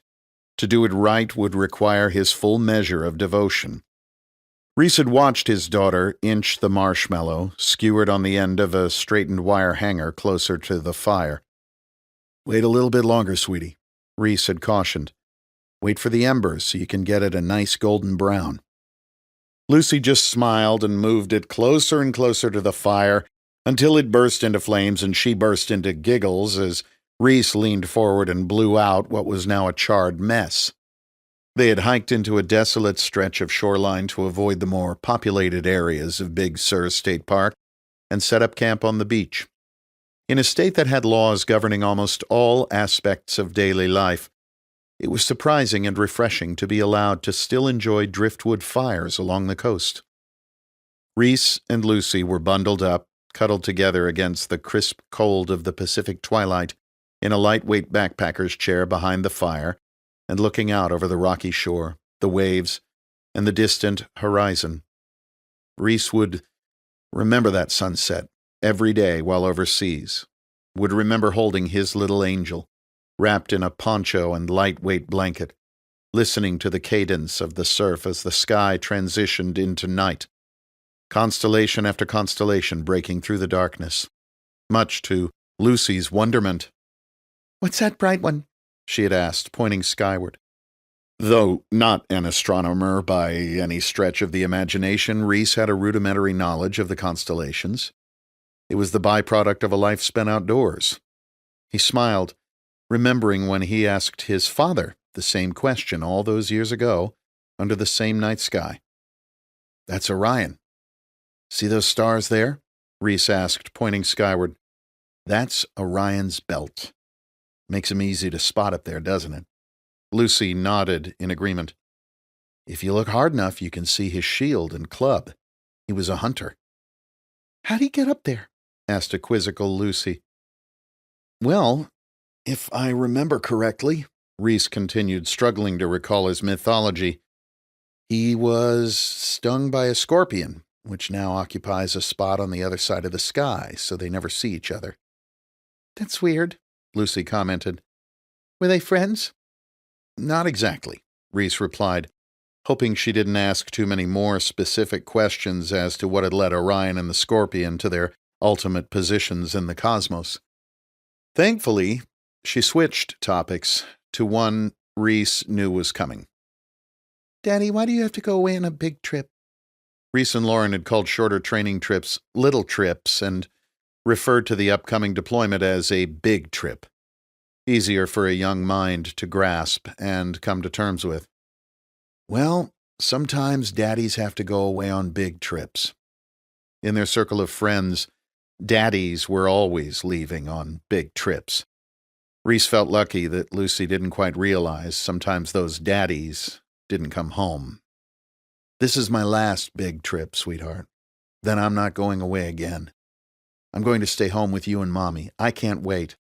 I can't wait either, Dada, she said, as much to herself as to him. Do you go away because of the bad people? Reece paused. He and Lauren had shielded her as much as possible from some of the harsher realities of growing up as a military child in a country on constant war footing. This was her time to be innocent. Obviously, she'd picked up more than they thought. Sometimes daddies need to fight the bad guys far away, so we don't have to do it here, in our country. We do it to keep us free. You and your mom are a big part of it. The three of us are a team. We all make sacrifices to keep our country free. When I grow up, I want to fight bad guys too. Reece swallowed, a lump rising in his throat. My hope is you won't have to, sweetheart. I love you, Angel. I love you too, Daddy. She nestled her head into her father's shoulder and cuddled up against him. Reece would not have wanted to be any place else on earth right then. It was that memory to which he would return throughout deployment. When he was back from a mission, dirty and tired, just before lying down to rest, he would return to that beach, to the waves, the fire, the marshmallows, and Orion. It was to that memory he returned now, hoping nothing more than for one more chance to hold his daughter safely in his arms, rocking her to sleep on a distant beach. To him, that was heaven. See you soon, baby girl, he whispered into the dying embers of the fire as he drifted off to sleep. Chapter 41. The sheriff of Lincoln County, Wyoming, arrived on the scene an hour after the call went out. His office was down in Afton, and the crashed Mercedes SUV was at the extreme north end of his jurisdiction. 2 highway patrolmen, 2 of his deputies, and a state game and fish officer were on site along with the detective from his office. An ambulance had pulled in, but the paramedic and driver were still inside, since there was not much they could do for the man in the silver Mercedes. One of the troopers' cars was parked to block a lane of the highway as he stood in the road to direct the occasional driver around what had become a crime scene. A tow truck driver stood staring down at the shredded vehicle, obviously trying to figure out how he was going to remove it from the steep ditch. The sheriff approached the gaggle of law enforcement officers gathered on the road's shoulder above the vehicle. "All right, what do we have?" he asked, glancing at his watch before peering down the ravine. The detective spoke up. "Sheriff, as you know, the Highway Patrol discovered this vehicle just after 9 a.m. this morning. They saw the skid marks on the highway and pulled over to investigate. EMS arrived and discovered what appears to be a bullet wound at the center of the driver's face and an exit wound at the back of his skull. Based on the trauma to his head, I'd say it was a rifle round, maybe a .30 caliber or so, just looking at the entry." The detective motioned toward the fresh black marks on the roadway. Our theory at this point is that the driver gets shot while heading this way, and the speed and abrupt turn of the wheel caused the vehicle to flip over and down the embankment. That certainly makes sense. Except the part about the '06 round to the face. Who shot this guy and why? It's opening day for deer in this unit, Sheriff, the Game and Fish officer offered. Some guy with a tag in his pocket, probably an out-of-stater, takes a shot at his Skyline buck from the road. It's illegal, but we know what happens. He misses, shoots over the top of the deer, and the bullet's trajectory takes it over this rise. Gravity drops the bullet down into that dip in the road, just as this poor bastard is coming the other way. I'd say this guy's number was up. I'll buy it. I've seen stranger things. Who is he? The detective answered. DL says he's Marcus Boykin. He's driving on a New York license, but we have a listing for a Marcus Boykin at Star Valley Ranch. Typical summer resident. Satisfied that his men were conducting a thorough and proper investigation, the sheriff nodded and turned back toward his government-supplied Ford Expedition. He was the featured speaker at a Chamber of Commerce lunch at noon, and he didn't intend to be late. Chapter 42. Bird Rock, California. Invigorated by the shot of adrenaline the morning's success had brought, Reece drove straight through to Southern California, stopping only for food and fuel at hole-in-the-wall gas stations, all paid for in cash. He arrived at Ben's place at midnight, backing down the driveway and into the garage where he unloaded his gear. Even at night, he could tell it was a beautiful place, a contemporary condo in the trendy Bird Rock neighborhood of San Diego, nestled between La Jolla and Pacific Beach. The design was open, incorporating light natural woods with industrial steel finishes. Huge floor-to-ceiling windows led seamlessly to a deck that overlooked the dark ocean. Even though it was a few houses back from the cliffs, Reece could still hear the surf breaking on the rocks below. He took a shower and checked his Spider Oak folder, sending Edwards a message that said only, "At your place, bring breakfast," before hitting the sack. 7 hours later, he heard someone pounding on the door and realized that he'd slept like a rock. He grabbed the Glock from his bedside table and looked through the crack in the bedroom blinds to find Ben's rental car parked below him in the driveway. Still half asleep, he tossed his handgun onto the bed and opened the back door wearing boxers and a t-shirt. "Holy shit, did I wake you up? I can come back at noon if you want. You think you're back in college, frat boy? You need a haircut and a shave. You're starting to look like the bad guys. I brought your favorite, Night and Day Cafe."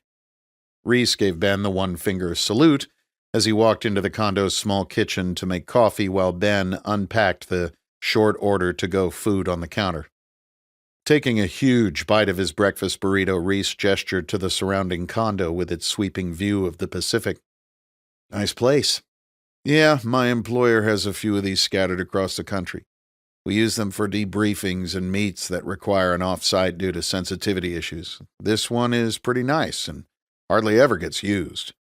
Our tax dollars at work, huh? This place must have cost you hundreds. Good old Uncle Sugar," Ben said and smiled. He finished his breakfast and packed a dip of tobacco into his lower lip before pulling a file folder out of a nylon backpack he'd hung on the back of his chair. "All right, bro. It turns out that the shitheads who did this weren't local gangbangers. They were legit bad hombres from Mexico. DEA watches these guys very closely, as you know, and actually have them coming and going the night of the attack. I don't have specific IDs on the shooters, but we know they are Cartel Jalisco Nueva Generación, CJNG, or New Generation, and we know where they live." Edward slid a series of photos across the kitchen table, each depicting a different angle of the same 3-story concrete block structure, with caged balconies and barred windows, a cluster of satellite TV dishes mounted to the roof. "They live and work out of this house in Tijuana, typical shithole. You can expect a dozen or so, equipped with small arms along with some women and even kids hanging around. Call it a gang clubhouse. These aren't high-level dudes, they're foot soldiers." Reece looked at the photos carefully, taking note of various features on the house's exterior. "Any idea on the interior layout?" Negative. DEA doesn't have eyes inside. How about the neighborhood? How quick can they summon the cavalry if something goes down? CJNG is just starting to get a foothold in Tijuana, so they're pretty exposed. This is like an outpost for them. They're trying to increase their reach into the city, and they're running it from this place. Kind of like when we'd set up a combat outpost during a clear hold build. The Tijuana and Sinaloa cartels don't want them there, so it's a fight. I wouldn't want to hang around that neighborhood very long, but it's not like they have 100 reinforcements across the street. Check. Where is this place in the city? That's the challenge. It's in La Sanchez Taboada, here. Edwards pointed to a spot on an aerial photograph of the city. Real bad neighborhood. It would be tough to get on target without some local help. It would be one thing to roll up with a couple of strikers or Bradleys, but I wouldn't want to be wandering around there solo at 3 a.m. looking for a place to park. You want me to find you some help? I bet the Sinaloa guys would be happy to assist you in taking out their competition. Negative. This is my show. I'll handle it. Besides, the last thing I need is to roll into a gunfight in a third-world slum with a bunch of criminals I can't trust. Gotcha. Let me know if I can support with anything else. This stuff is all yours to keep. The best intel we have is in there. If you change your mind about having help, let me know. You know I'll roll down there with you if you need me. Thanks, Ben. You've helped more than you know. I don't need you getting more involved in this than you already have. Happy to help. I'm headed out. Gotta go to work, trying to poach some talent from Team 5. Be safe. Thanks, buddy. You too. Reece spent the next few hours looking at the target info on the house in Tijuana. As much as he wanted to exact immediate vengeance on the monsters who murdered his wife and daughter, he knew that now was not the time to act on emotion. If he was going to come out of Mexico alive, it would take some planning to pull off. He also assumed that they were most likely hired guns, and if he was going to figure out who hired them and why, he was going to have to stick to his plan. He had one shot at pulling off the next phase of the operation before his current intel went stale. According to email traffic between Josh Holder and Saul Agnon, Agnon would be at a resort in Palm Springs for a conference in 2 days. Agnon, who appeared to be the hub of this conspiratorial wheel, was Reece's best chance to put the pieces of this puzzle together. Hard lessons learned in Iraq and Afghanistan had taught Reece that going after the head of the snake could be counterproductive. Killing or capturing a senior al-Qaeda leader always led to another one taking his place, now smarter, having learned from his senior's mistakes. After some amount of studying and bringing in civilian anthropologists and counterinsurgency experts from academia, some commanders began to use cross-cut targeting as a way to more effectively take out the heir apparent before working both up and down the enemy chain of command across multiple networks. Reece understood the methodology. Agnon was his version of cross-cut targeting. Reece was not going to allow this network to evolve. He was going to destroy it. He was going to kill them all. Chapter 43. Palm Springs, California. Saul Agnon wasn't the type to do much socializing. His work for Steve Horn and Capstone monopolized both his time and his energy. Though he didn't technically practice law, Agnon was proud of his attorney status, and maintaining his license required mandatory hours of continuing legal education. Each year he attended the Los Angeles Bar Association's fall retreat in Palm Springs, which not only satisfied his annual CLE requirement, but was also a much-awaited chance to interact with other attorneys. Agnon sat next to a red-headed litigator from a big L.A. firm at dinner, but despite his best efforts, couldn't convince her to join him for a nightcap in his casita. He hung around the late-night cocktail reception for a while, but by 11:00 p.m., he was ready for bed. He had another long day of seminars to attend the next morning, and, unlike most of the attendees, he actually enjoyed the material being presented. He wasn't much of a drinker and felt a bit tipsy from the 3 glasses of Chardonnay that he'd consumed during dinner and the margarita that he'd enjoyed at the reception. He always got turned around at this resort with its winding paths and dozens of identically designed guest houses. It took him a full 10-minute walk in the clear desert night to reach his casita, and another clumsy 30 seconds to fish his room key out of his blazer pocket and get it into the electronic lock the right way before he could open the door. He closed the door behind him and was delighted to hear that the maid had turned on some classical music while performing the turn-down service, though he did think it to be a bit loud. He removed his blue blazer and opened the armoire before reaching for a hanger, fumbling and dropping it on the stone floor. Damn. Bending over to retrieve it, he was suddenly pulled backward by strong arms that locked around his neck, legs scissoring around his torso while being pulled onto the floor. He was essentially lying on his back on the man's chest, being squeezed like he was in the clutches of an anaconda. He struggled to turn his head, but when he did so, the assailant's arm moved tighter around his throat. He tried to scream, but no sound escaped. With the blood supply cut off to his brain, he passed out in seconds. Saul awoke after what must have been only a few moments, naked, bound, gagged, and blindfolded. The sound of Beethoven's Fifth blasted in his ears over the sound system in his room. Even if he could scream, no one would hear him.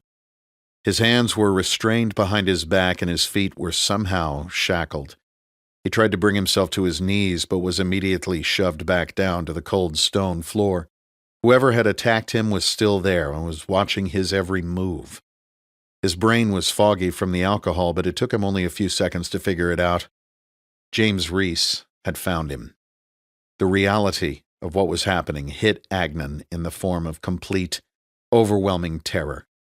He felt the searing acid of vomit rise through his throat and retched as his dinner surged into his mouth.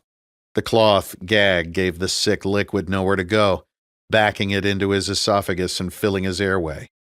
Seconds after regaining consciousness from the rear-naked choke, Agnon was drowning in his own vomit. The sense of panic was overwhelming. He gagged, snorted, and gagged again, all the while burning the precious oxygen for which his brain was beginning to starve. Reece saw the man convulse and watched vomit shoot from his nostrils. He began flopping around like a fish on the deck of a boat, craving oxygen and choking on his own sickness.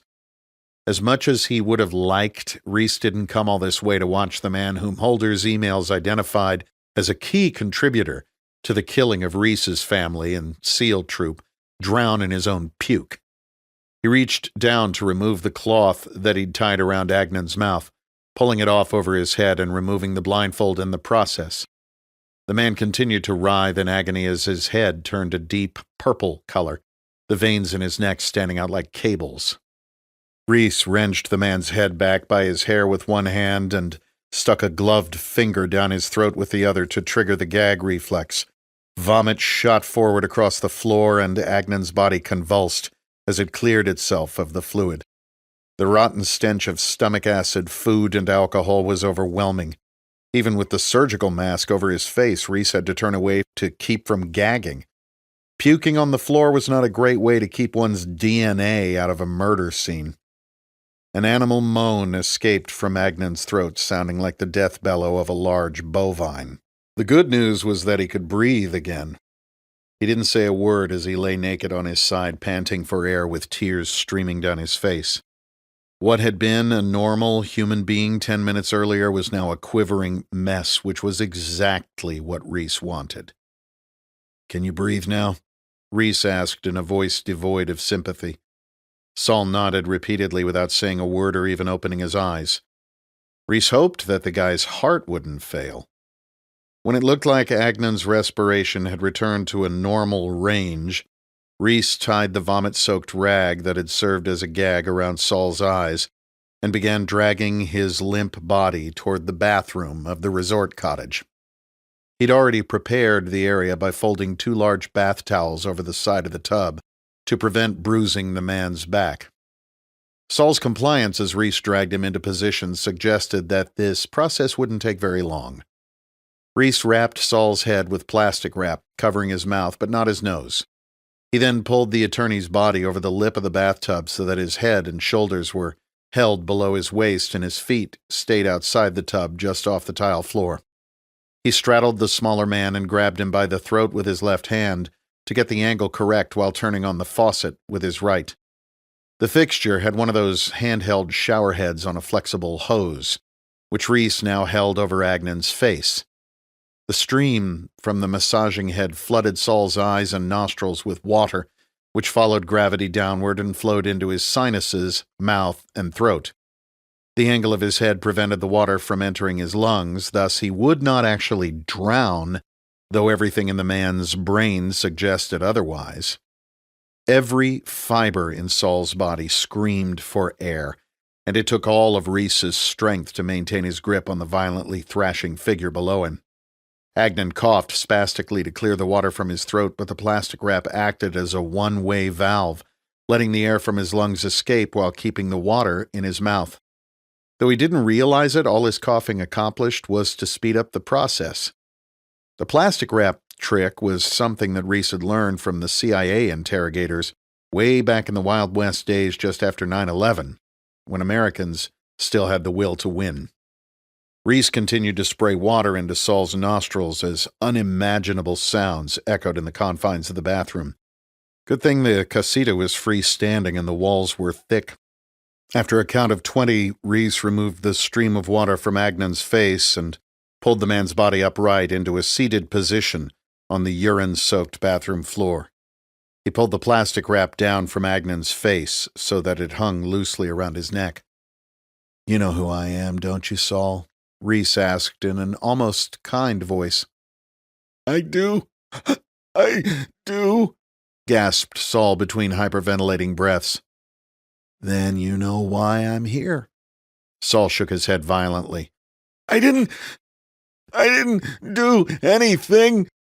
I just work for Horn." "See, you're already bullshitting me. I can't have you doing that, Saul."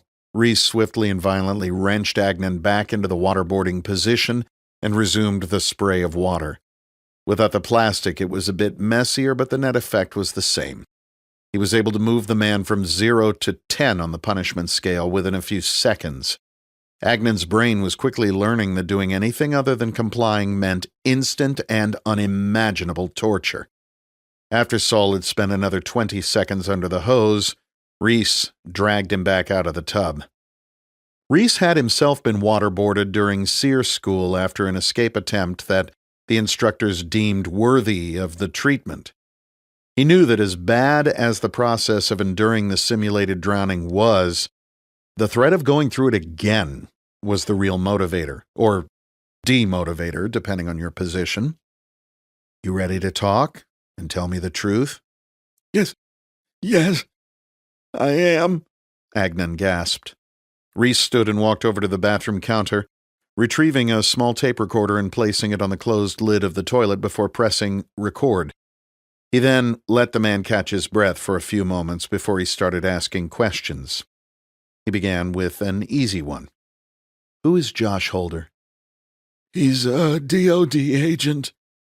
He's a DC guy, but he's out here for this project." "Why him? Why is DOD involved?" "He's the Hartley's guy. He does work for them, double dipping with DOD and J.D. Hartley's consulting firm. He was a liaison when Hartley was in Congress and has been a confidant of theirs ever since." Reece took the conversation in a different direction. "Tell me about RD 4895. How does this guy know so much?" Agnon thought. "It's an experimental drug. A big company stumbled on it a few years back and saw its potential to prevent PTSD, some sort of neuron blocker. It seemed to work, but they couldn't get the safety profile worked out. The test animals kept getting tumors. They put it on the auction block and Capstone bought it dirt cheap." Reece looked at the nude, blindfolded form before him and knew that he'd broken him. The terror of the last few minutes combined with the looming threat of a repeat performance had taken away whatever spine Agnon had in the first place. Grabbing him by the arm, Reece hoisted Agnon to a standing position and led him back into the living area of the casita. The restraints around Agnon's ankles made the pace painfully slow. He unstrapped one side of the hospital restraints from Agnon's wrist and moved the man's arms to the front of his body. He then retied the restraints with Agnon's hands in the front and pushed him backward into a chair. Opening the door to the minibar, he removed 2 airplane-sized bottles of Jim Beam and poured both into a glass that he then placed on the small end table next to Agnon. He retrieved the tape recorder from the bathroom and put it on the table as well. Turning the classical music down, Reece removed the waterlogged and vomit-stained rag from Agnon's face and watched his eyes blink, slowly adjusting to the light. Wearing white Tyvek coveralls with a hood, a surgical mask, clear shooting glasses, and disposable paper booties over his shoes, Reece looked more like a lab technician than a commando. Agnon knew instantly that he wasn't going to survive this night, and he resigned himself to his fate. Whatever will to fight he'd possessed had been broken down by those few oxygen-starved moments. Reece motioned to the glass of bourbon on the table. Agnon suddenly realized how thirsty he was and reached hungrily with both manacled hands to pick up the glass. The brown liquid burned as it washed down his throat, but it helped bring a calm over his body and broken spirit. "So you were telling me about buying the drug. Why did Capstone buy it if the side effects were so bad? How did it have any value?" My boss is a risk taker. He doesn't go for the easy play, but he's also good at stacking the deck in his favor. He paid next to nothing for the compound. The United States is in a war with no end in sight, and if they could get the tumor stuff sorted out, the drug would be worth a fortune. In the meantime, the entire project was flooded with DoD funding, so the financial gamble was minimal. "What do you mean DoD funding?" We're playing with the house's money. This whole thing is being subsidized by the DoD. For the past 2 years, there's been $100 million in the Defense Appropriations Act for PTSD research, and all of that money goes to our fund, except for the 10% we pay to Hartley. "The SecDef gets a $10 million kickback?" Reece said incredulously. Not directly. We pay her husband 10% to be our consultant.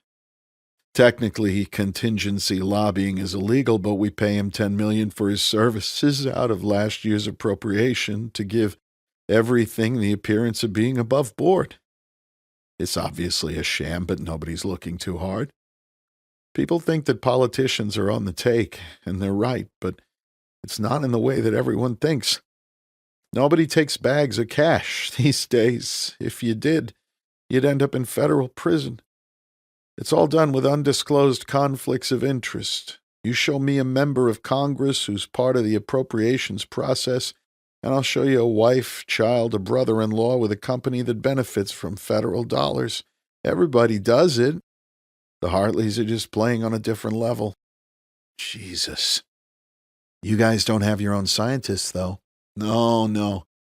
We contract with a lab in India. They pay pennies over there so you can hire PhDs for next to nothing.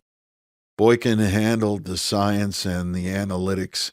He's some sort of doctor turned accountant and financial analyst specializing in the healthcare sector. He hatched the idea, and Mr. Horn gave the lab in India a timeline and a budget to rework the compound. They thought they had it worked out. How did it get tested on my guys? With potential for this much money, you'd be surprised what people will do. I'm talking about tens of billions of dollars, which is a lot of money to spread around and make friends. Not to mention the tens of millions that we're getting from Congress that just gave everyone a taste. Mr. Horn put the offer out to a few of his close confidants, including Mike Tedesco. You get Tedesco, and you get the Hartleys. You telling me that the SecDef arranged to test an experimental drug on a random SEAL troop? You bullshitting me again, Saul? No, I wouldn't bullshit you, Mr. Reece. You know what a politician Admiral Pilsner is. He worked directly for Secretary Hartley at the Pentagon, and they became close. She has him on track to be the Chief of Naval Operations and probably Chairman of the Joint Chiefs. He's totally loyal to her. Of course, he was promised an enormous sum of money as well. She let him choose who to use through Tedesco and Holder, of course. You mean the Admiral personally chose my troop to test out this drug? Reece asked, his eyes narrowing. That's how it happened, Mr. Reece. I swear. Interesting. Reece paused before continuing. How did you ever hope to get something like this approved? The FDA isn't going to accept results from some drug that you tested on people without their consent. I'm no expert, but I know there are all kinds of standards that have to be met. Phase 1, Phase 2, all of that. That would be true normally, but when the president names the head of the FDA and they want a drug approved during wartime to help every man and woman in uniform, no one is going to ask a lot of tough questions. So now you're telling me that the president is involved? Is the freaking Queen of England also part of this conspiracy? No, not this president. The next president. Secretary Hartley. No way, Reece thought. How in the hell did I get mixed up in this shit show? How did you get us to take it? I didn't take any pills or anything on this deployment. Remember the tactical performance study that your team participated in? Yeah, they took our VO2 max and ran a bunch of cognitive tests on us. That was a cover for this. The vitamin B12 shots you were given in the second half of that study were actually RD 4895. We did a baseline physical and psychological assessment. We assumed that everything was going well until the blood work came back from the last battery of tests before your troop deployed. White blood cell counts for a bunch of your men were off the charts, and there were various other abnormalities that indicated that the compound hadn't been fixed. And that's when Boykin made the call to pull the plug and have us all killed? I don't know. I really don't, Mr. Reece. Saul managed to get out through his tears. How do you know so much about Marcus? I found out about him a few days before I put a bullet through his brain in Wyoming.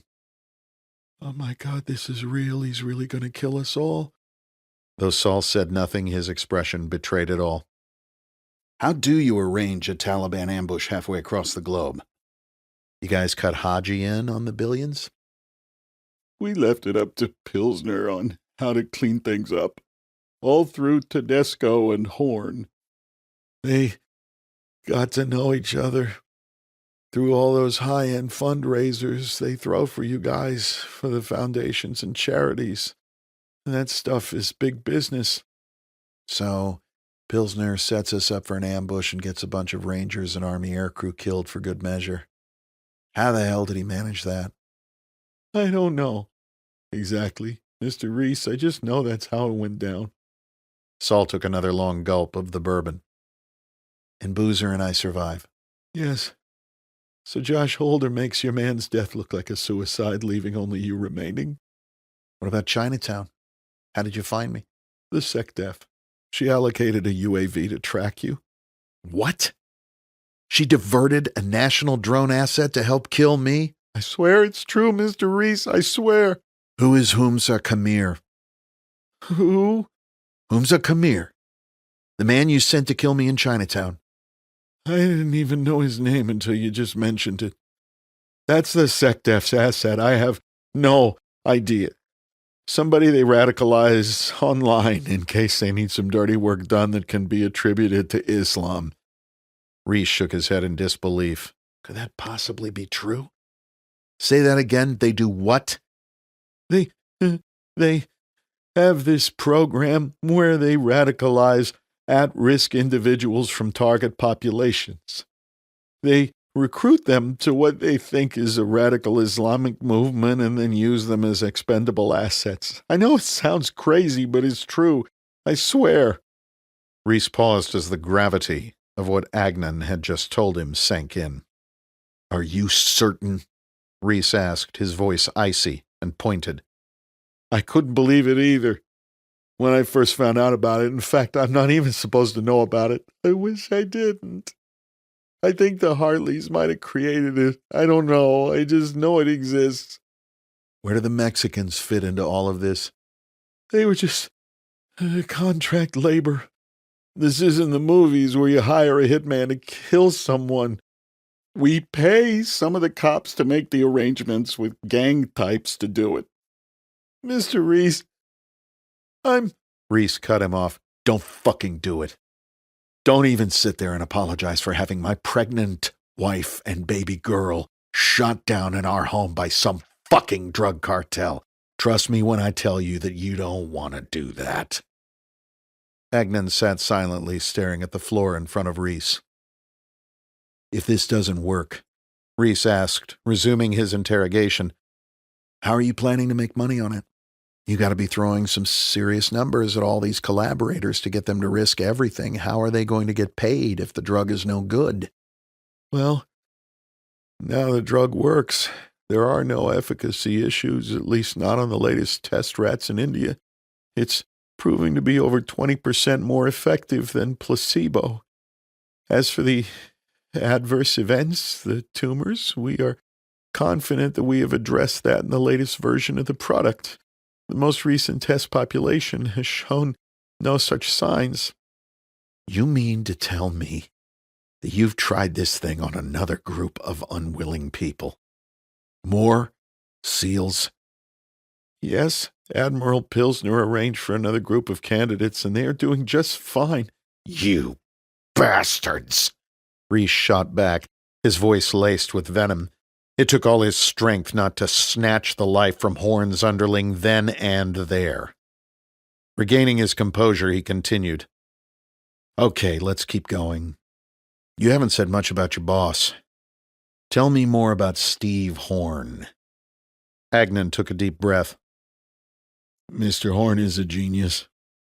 He sees potential in things that others don't, and he's relentless when he wants something. When he hears that I've been murdered, he's going to go into hiding and hire every security contractor on the planet to hunt you down.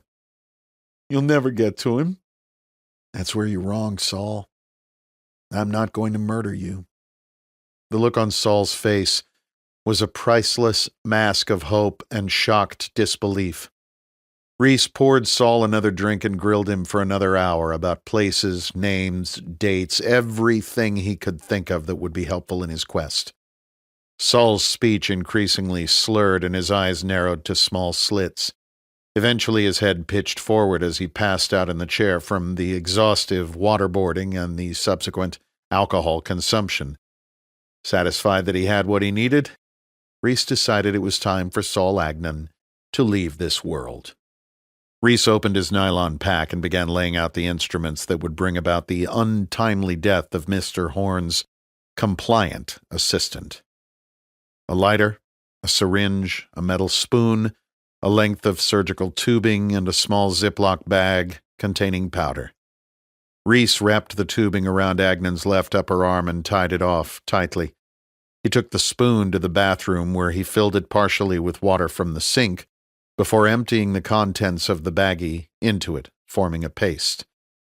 Holding the spoon above the lighter, Reece watched the water boil the powder into a thin liquid. He then dipped in the tip of the syringe and pulled back the plunger, drawing the mixture into the plastic cylinder. Reece had done enough first aid training to be able to find a vein, and he quickly stuck the needle into the most prominent blood vessel protruding from the crook of Saul's arm.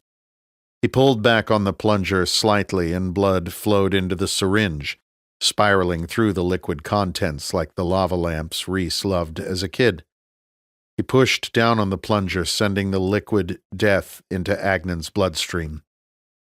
As the methadone, alprazolam, and carisoprodol flowed into Agnon's brain, they inhibited the respiratory response centers already hampered by his body's metabolization of alcohol.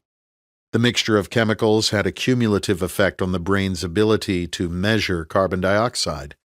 Agnon's brain no longer sent the signal to his lungs that he needed to exchange carbon dioxide for oxygen, and his body quite literally forgot to breathe.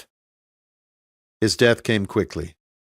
Reece placed the needle, as well as the rest of the drug paraphernalia, on the small table, alongside the empty liquor bottles and the half-full glass of bourbon. He pulled a trash bag from his pack, collecting the padded restraints from Agnon's hands and feet. In went the cloths that he'd used as a gag and blindfold, and finally the length of plastic wrap that still hung around Agnon's neck. He carried the bag around the entire room, looking for anything that needed to be disposed of in order to sterilize the scene. He took the wet towels from the edge of the floor and threw them haphazardly onto the urine-soaked tile floor. He tied the trash bag off and dropped it into his pack, while the tape recorder went into a small compartment on the outside. Reece did one final sweep of the room before checking Agnon's non-existent pulse and changing out of his lab clothes.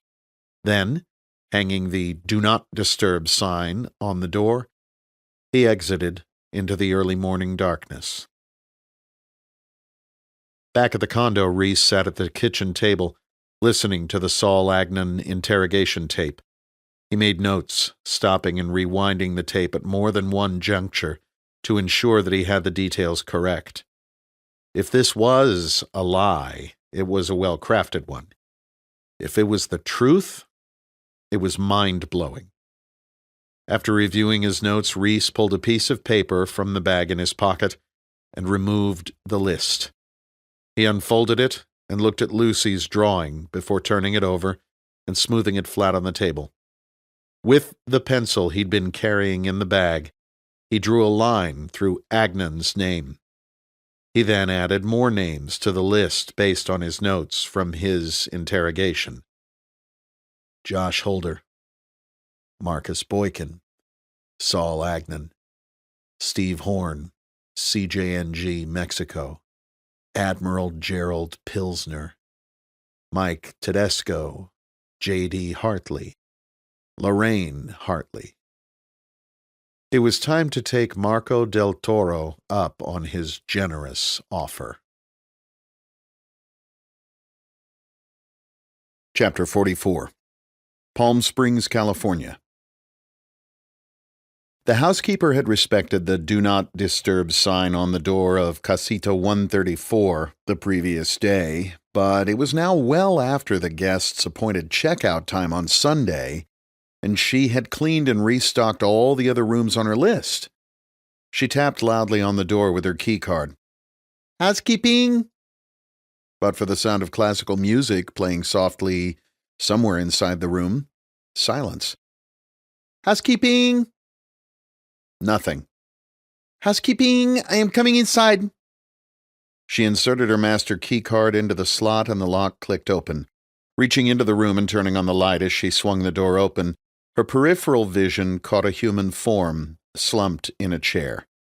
She began to apologize for her intrusion until her eyes focused on the dead man, an odor the likes of which she had never experienced, shocking her system.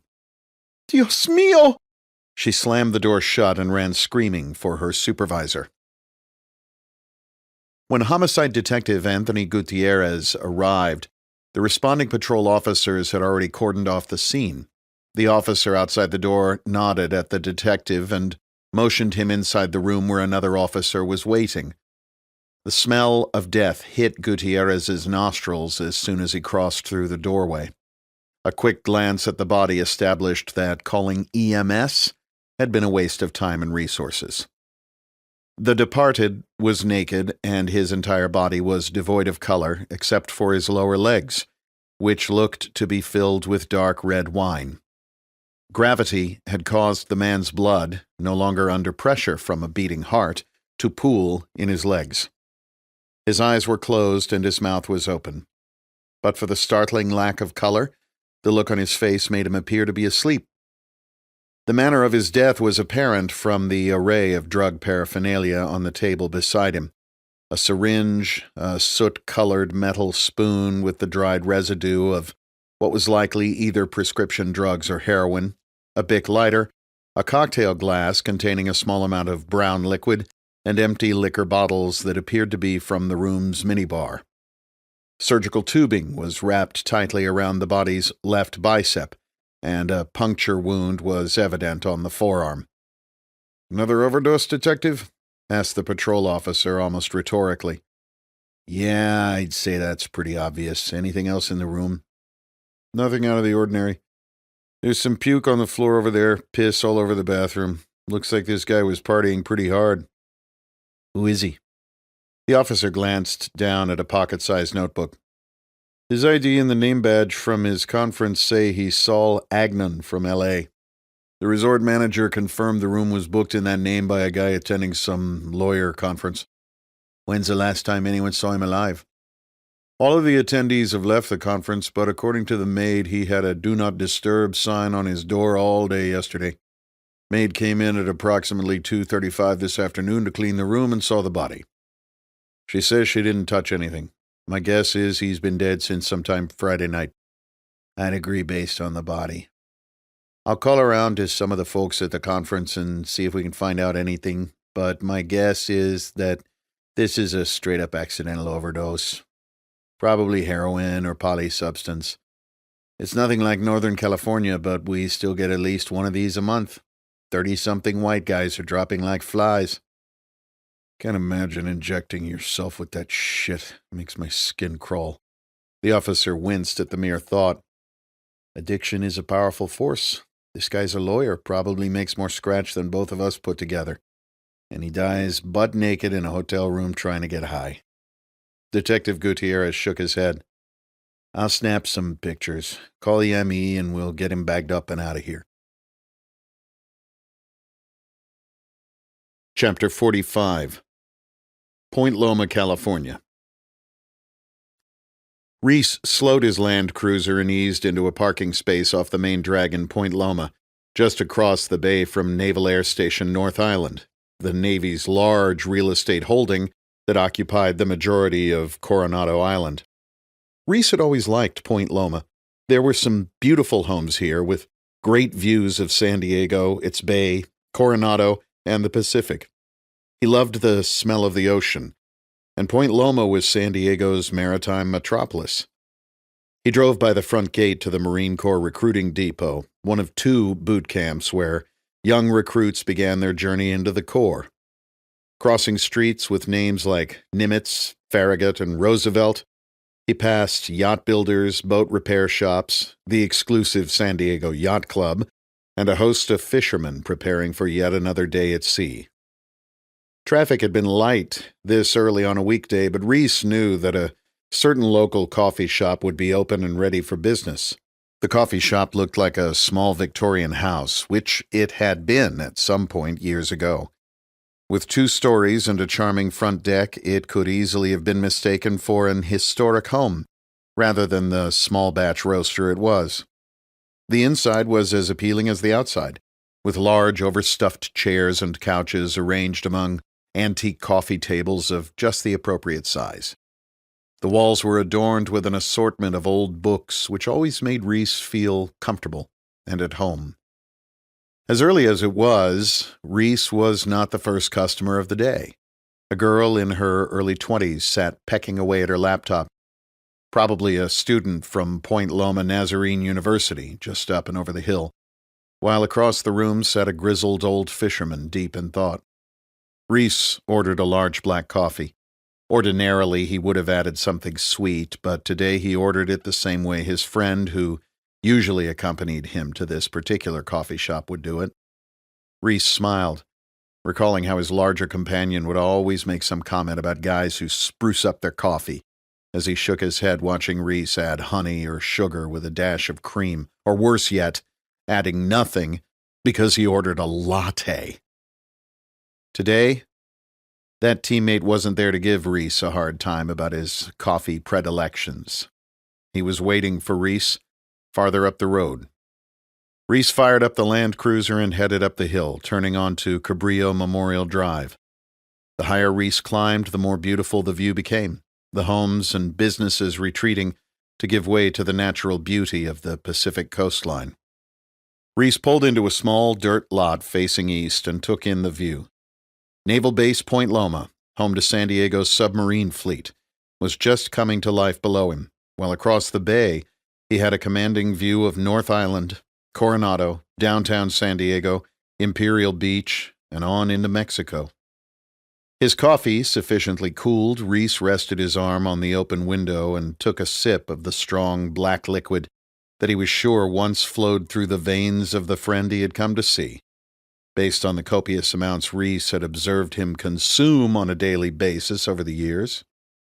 Watching a Ticonderoga-class guided missile cruiser pass through San Diego Bay into the open waters of the Pacific, Reece could not help but be impressed. That one ship contained more combat power than most small countries. Its imposing presence represented United States diplomacy abroad and traced its origins back to the Continental Navy during the Revolutionary War. To Reece, it looked like freedom. Reece allowed another smile as he thought about how his friend would have been impressed that he knew the ship below was a Ticonderoga class. Usually when his friend would ask him to identify a certain ship in their wanderings, Reece would answer, "That's a big gray one." Reece's professional life had been spent studying the unconventional side of warfare, insurgencies, guerrilla tactics, and terrorism. On those subjects, he was more than well-versed. Coffee in hand, Reece exited the cruiser and began the walk to meet his friend. It had been too long. The intermittent muffled sound from the sub-base below would occasionally break over the hill to interrupt a distant lawnmower and the cadence of sprinklers on a section of grass across the street. The peaceful chirping of birds in a light morning breeze was the perfect complement to the serenity of Fort Rosecrans National Cemetery. Reece ascended the steps into a small, white, nondescript building and entered his friend's name in the computer to locate his final resting place, section, and gravesite number. He had made this trek with Senior Chief Martin Hackathorn on many an occasion, attending too many funerals together over the years. War does that. They always stopped at the small Victorian house coffee shop at the base of the hill before paying their respects to those taken too soon. One becomes familiar with the layout of national cemeteries in times of war, and Reece was no different. He knew exactly where to go. It was a good spot. Though he knew precisely where he was going, Reece took his time getting there. He was dressed respectfully in slacks, his customary Salomon shoes, and a tucked-in button-up shirt. Black, wraparound gaiters sunglasses shielded his eyes from the early morning glare. A light jacket hid the Glock 19 concealed in his waistband, which he was sure was a violation of policy or law, probably both, and possibly even etiquette. But Martin would not want Reece to visit his graveside unarmed. Of that, Reece was certain. White headstones stood out in sharp contrast with the green grass of the rolling hills. One thing the country did well was keep up national cemeteries. Reece passed row after row in solemn respect.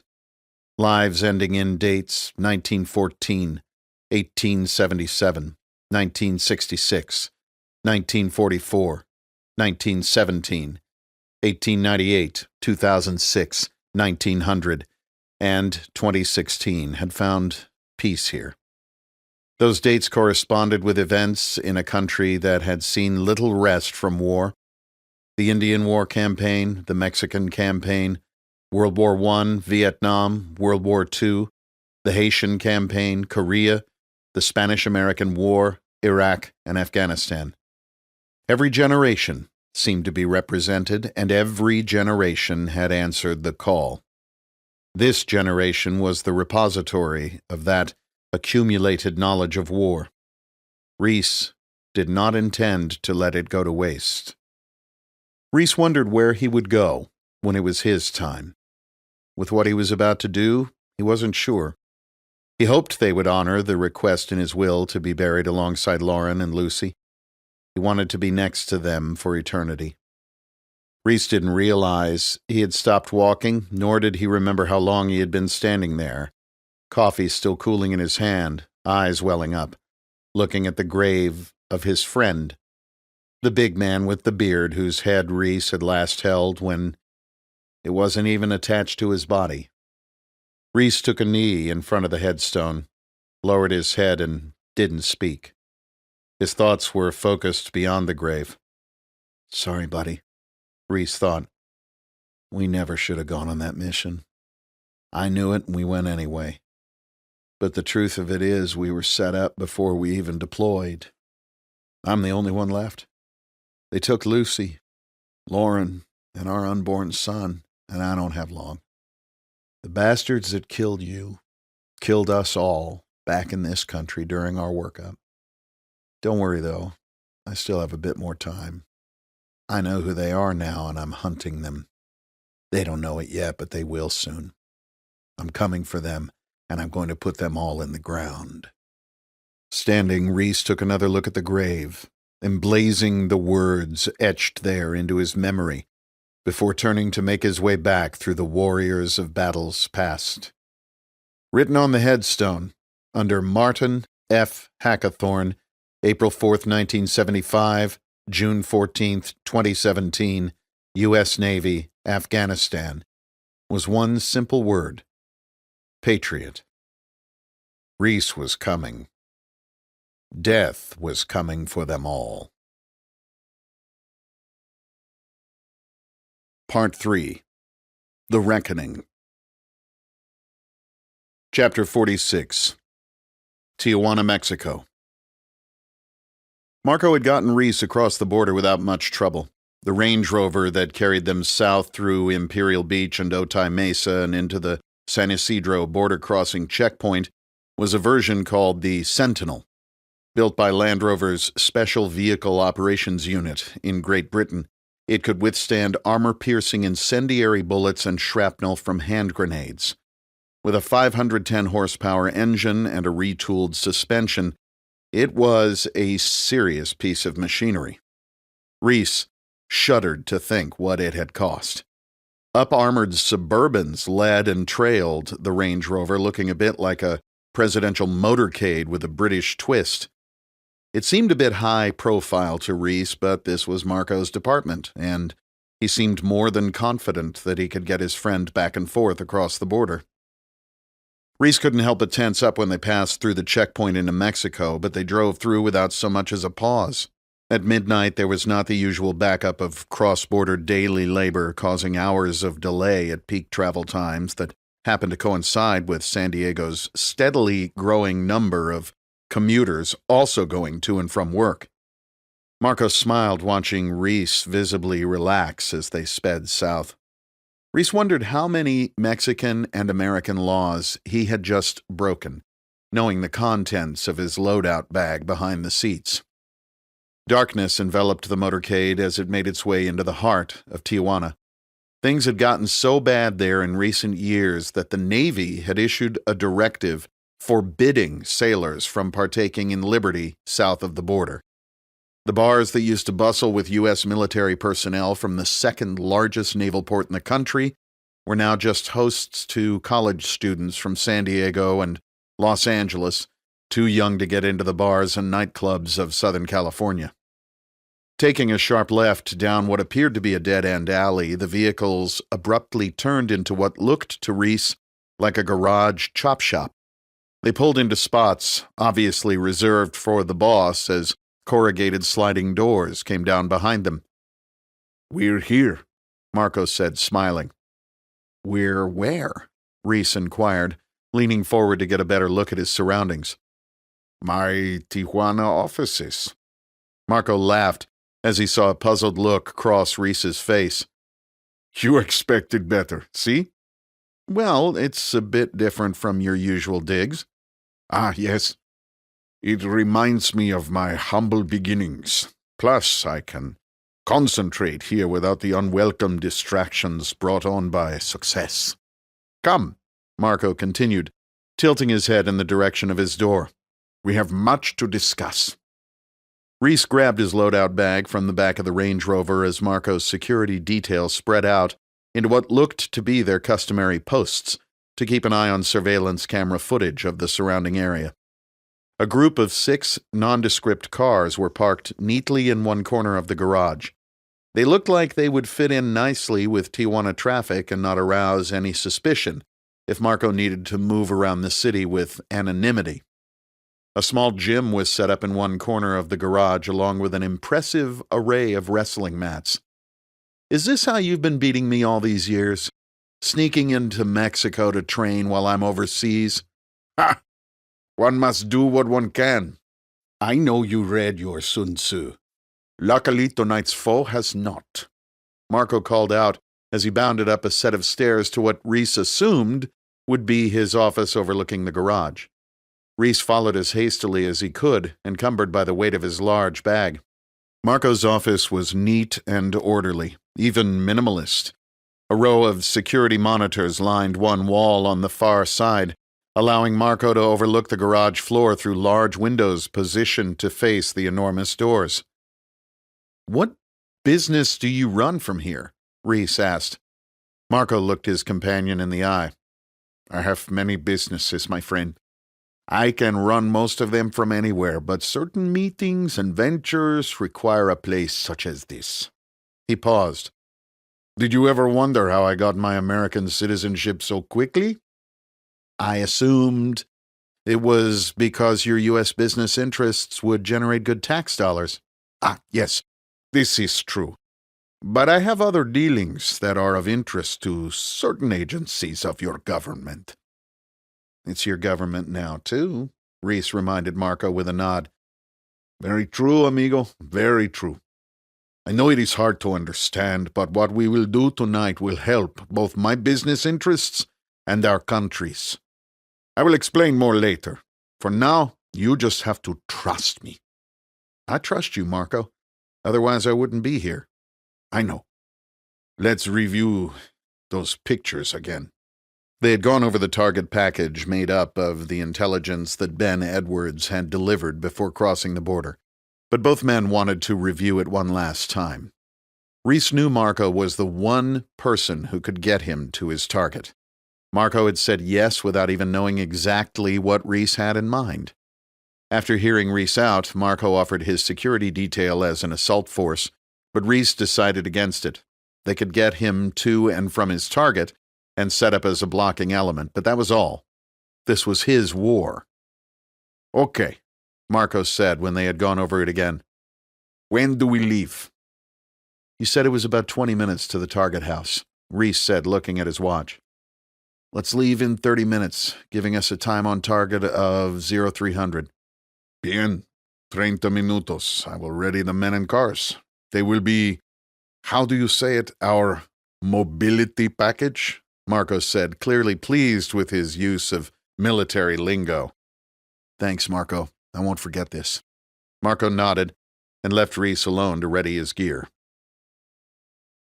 The new Tijuana motorcade was a bit different than the one that had brought them into Mexico. Gone were the plush Range Rover and armored escort vehicles, replaced by unarmored, unremarkable, everyday cars covered in dust and dents. Perfect for the night's mission. Reece just hoped they would start, but was soon pleasantly surprised when he heard the engines crank up. It was apparent that the engines under the hoods were anything but ordinary. Marco smiled again, visibly enjoying surprising his friend.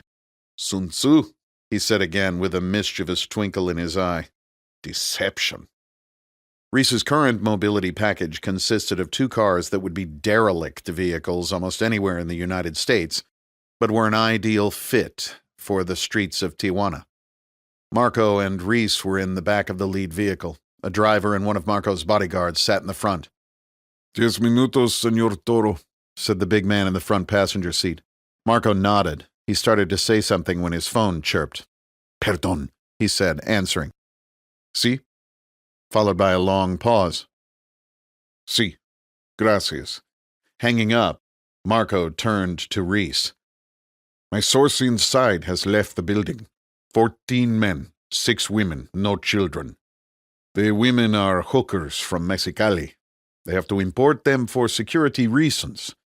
They have 1 scout on the roof with an AK and 1 in the front room with a shotgun." Reece nodded. His face was eerily calm. Marco had never seen his friend in work mode before, and even though he was not one to scare easily, inside he suddenly felt chilled. Reece was all business.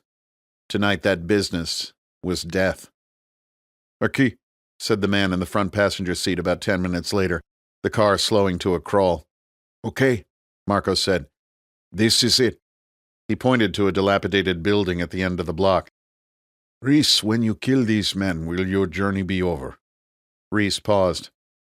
I'm just getting started. Thanks, buddy. I'll be back in a few. Chapter 47. Reece moved quickly and quietly from the sidewalk into the abandoned building Marco had identified on Google Earth, across and adjacent from the target building. It was a construction project that looked like it had not been worked on in years. Reece felt good. He was dressed in his field camis with full battle kit. It had taken more than 15 years of warfare to dial his gear into where it was today, and with tonight's op, Reece would add yet another country to the list of places where he had applied his trade. The only difference between the gear from his last deployment to Afghanistan and tonight was that the helmet he wore was his non-ballistic issued bump helmet, his Kevlar one having been lost to the ambush in the graveyard of empires. He was also not burdened with 2 radios he usually carried. That gave him added mobility on this mission. His NODs gave him a distinct edge over his enemy, and tonight, Reece planned on using them to his full advantage. Though he was fairly certain the building was deserted, he cleared it methodically and smoothly.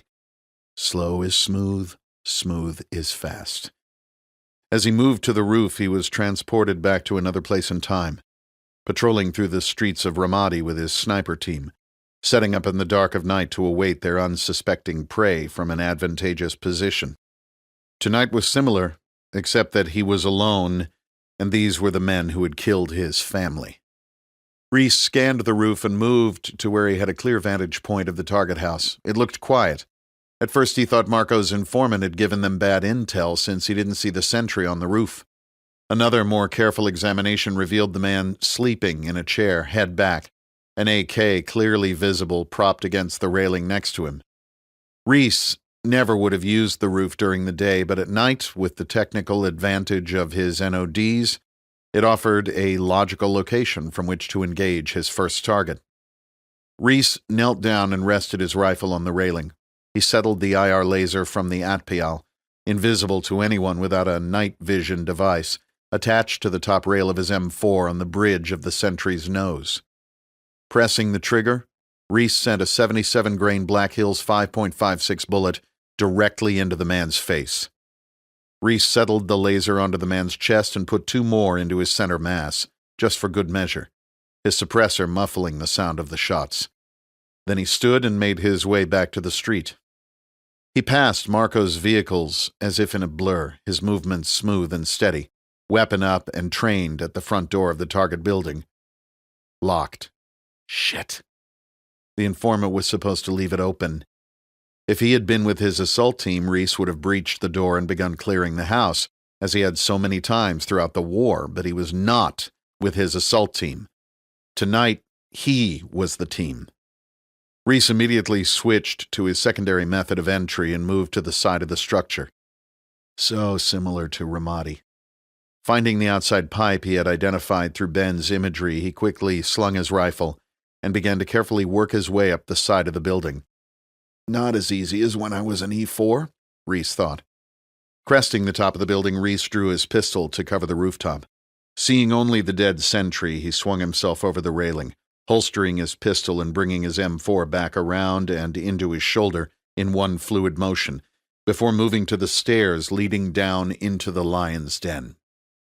Without knowing the exact layout of the interior, Reece was going to have to clear the entire building. Using angles much like a police officer with a flashlight and a handgun, Reece could instead use his NODs and M4 IR light laser combo to clear each room. If he lost the element of surprise or the advantage afforded him by his night vision, things could go south in a hurry.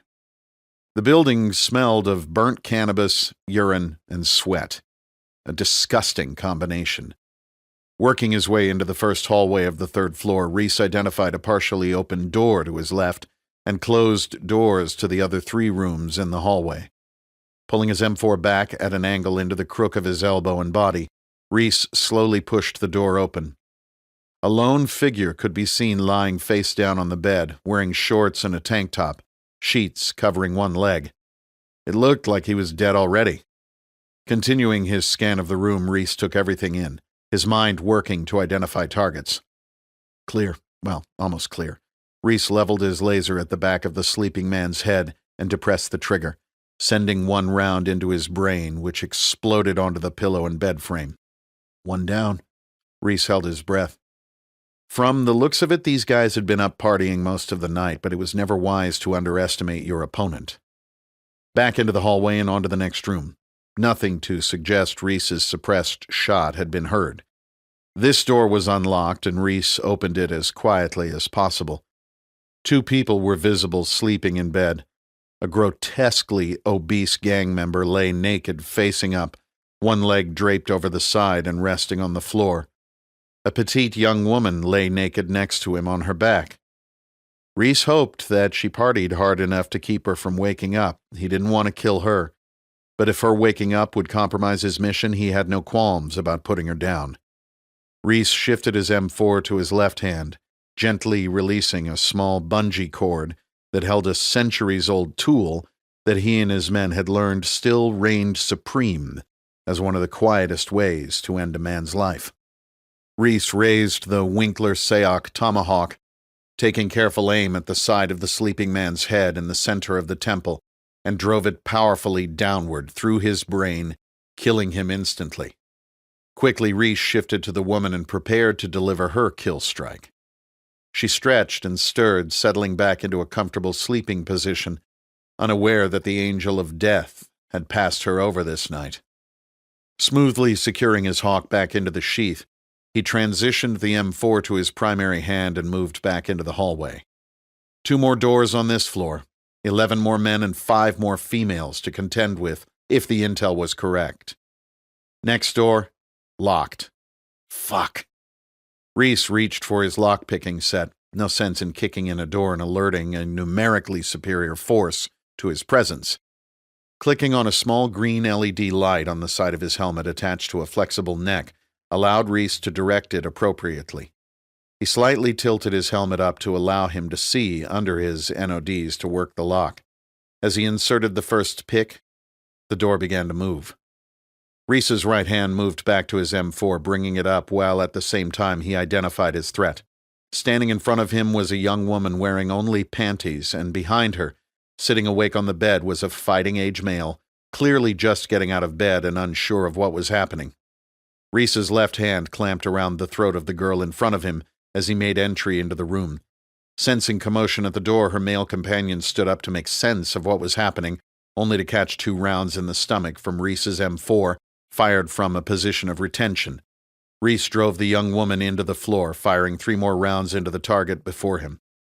Letting out a loud grunt, the barely awake man absorbed the next 3 rounds in the upper chest and neck, grabbing helplessly at his throat as blood sprayed from the deadly wound, sinking to the floor in a gurgle of death throes. Reece quickly scanned the rest of the room to ensure it was clear, and then yanked the young prostitute to her feet by the throat and onto the bed. Por favor, no, she managed to cough out. Por favor, no. Reece had no reservations about sending her to the afterlife, but wouldn't do so unless it were absolutely necessary. Pulling her up again by the throat, he moved her across the room back to the doorway, pinning her against the wall so he could look out into the hallway with his NODs. Still quiet. Frogman luck, Reece thought. Por favor, no, she whispered again, her eyes wide with fright. Silencio, Reece hissed, pushing her down to her knees and then forcing her to prone out on the floor. With an efficiency based on years of practice and execution, Reece pulled plastic zip ties from his plate carrier, quickly binding the young woman's hands and feet.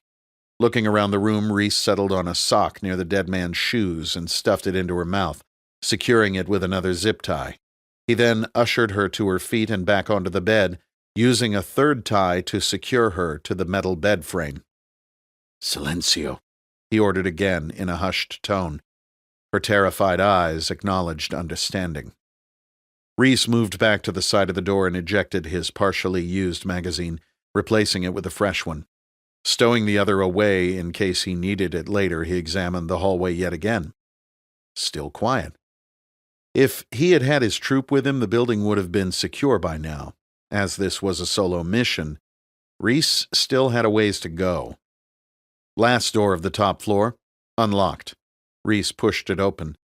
His first thought was, how in the hell could these people not have heard the commotion next door? His next was, how in the hell could I not have heard them through the wall? 2 naked and heavily tattooed gang members were pounding away at one of the prostitutes. She was on her hands and knees, taking one man from behind while taking the other in her mouth. Even with a small candle burning on the ground in the corner, none of them noticed the door inch open or the muzzle of Reece's rifle rise to chest height and fire 2 rounds into the upper back of the man working away at her from behind. If the other man noticed the reason for his friend's demise, he didn't show it. As the first dead man fell forward and collapsed onto the back of the woman in front of him, his partner in crime looked down in amazement to see his chest suddenly erupt into an unnatural, violent mess of blood and tissue. His mind was just starting to realize what had happened when Reece's next round found its way through his left eye socket, tearing through the rational thinking hemisphere of his brain and sending him down in the most unnatural of positions against the blood-stained headboard. Reece moved his IR laser back to the first man and put a security round in his head before swiftly committing to the room and kicking the first man off the female. She stayed face down, not moving.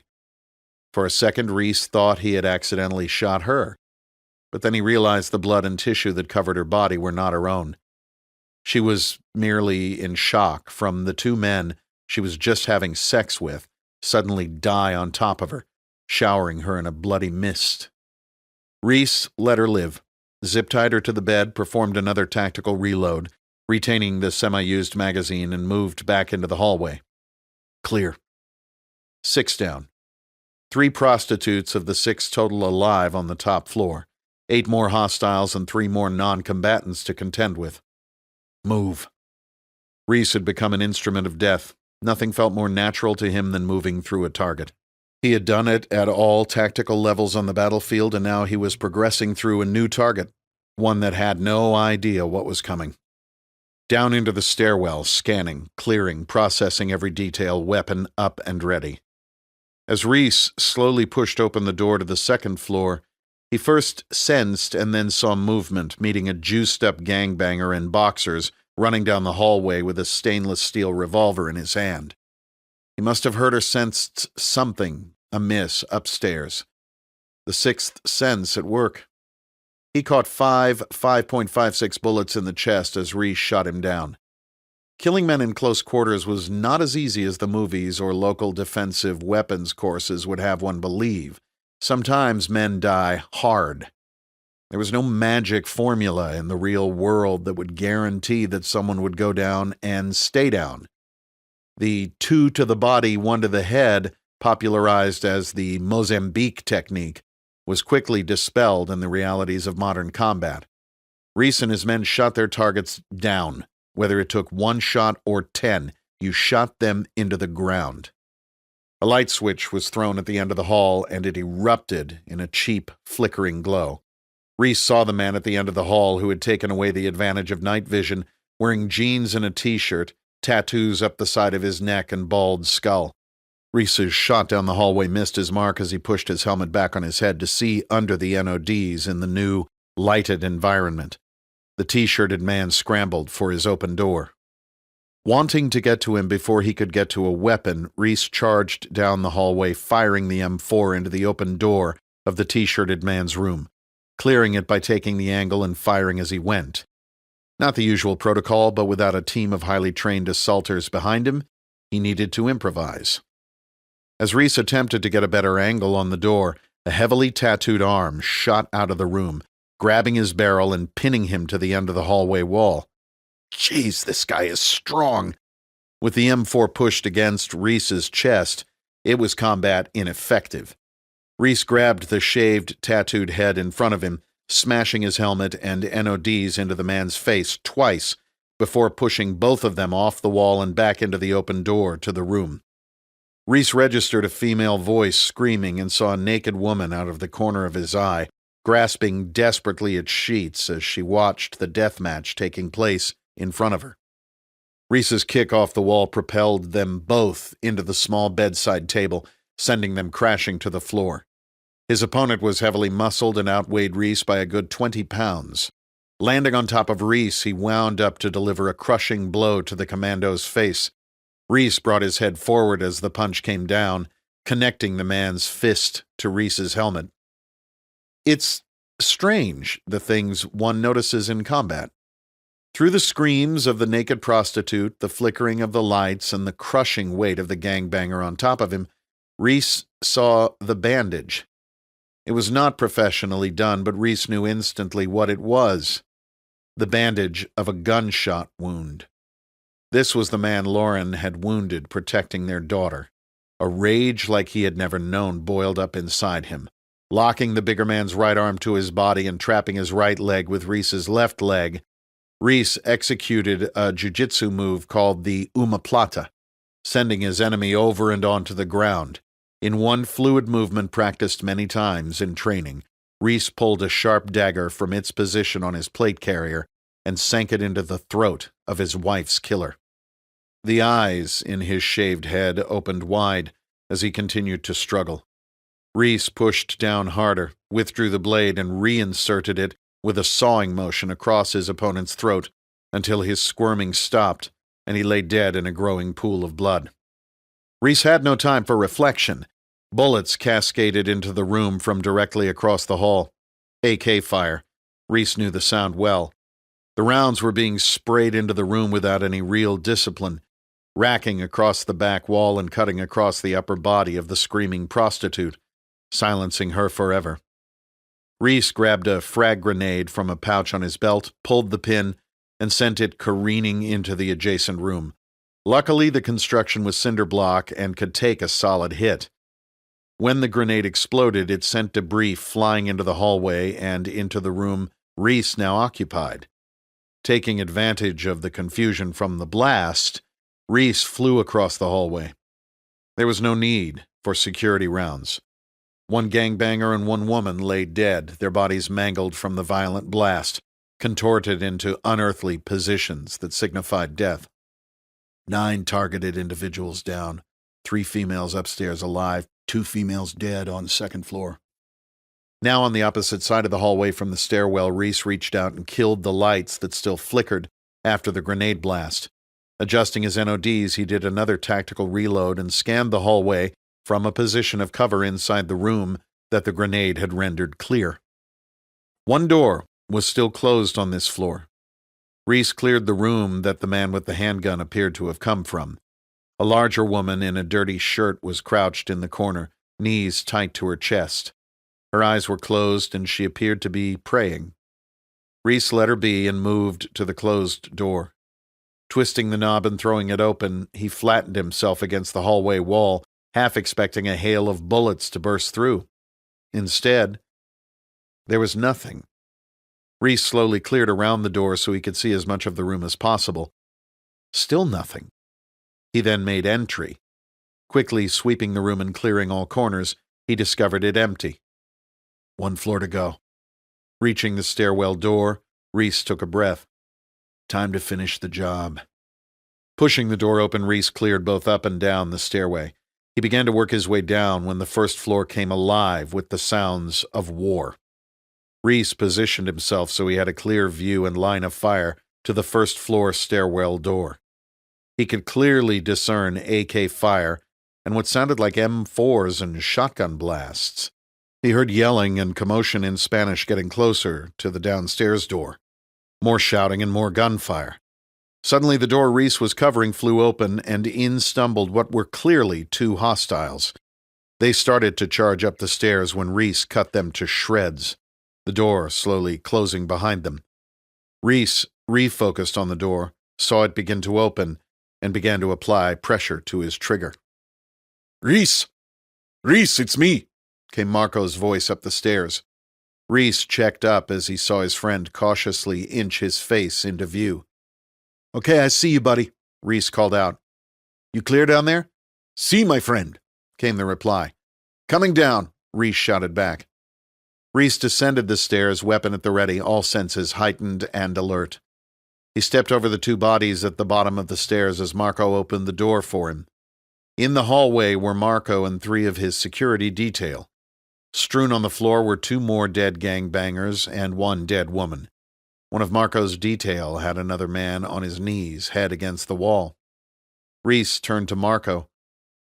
"Well, that didn't work out as quietly as I thought. How long until the police get here?" "No policía esta noche, amigo." Marco sounded confident. "The night is ours. We saved this one for you," he said while motioning toward the man on his knees. "Do you want to ask him any questions?"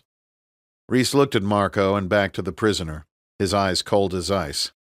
"No," Reece said, as he walked toward their detainee, lowered his M4, and executed him on his knees.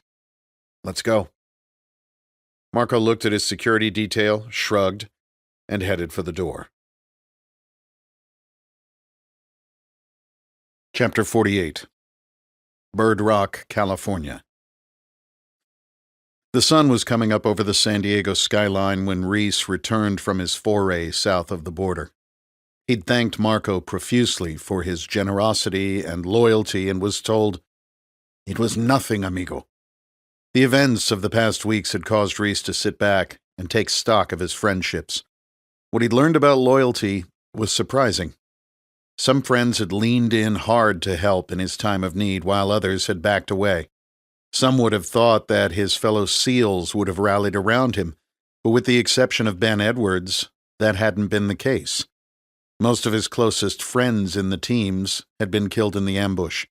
Others were probably too scared of retribution from Pilsner. It was a disappointment, but still, Reece couldn't blame them. Old friends like Marco and Liz, as well as new friends like Katie, had been there for him in ways that he'd never forget. The truth was that most SEALs he knew just needed to stay focused on preparing for war. That was their job, and any distraction from it only hindered mission success. That was how it had to be. From the outside looking in, one would think what Reece had done just a few hours earlier would cause thoughts of introspection, regret, and possibly even confusion. Movies and books often portrayed soldiers having a difficult time taking a life in combat and then struggling to deal with the psychological after effects of their actions. To Reece, killing was one of the most natural things one could do. It was hardwired into his DNA. If he were to think about it, Reece would conclude that the only reason he was alive today was that, throughout history, people in his lineage had been good at fighting to defend the tribe and at providing sustenance for their families.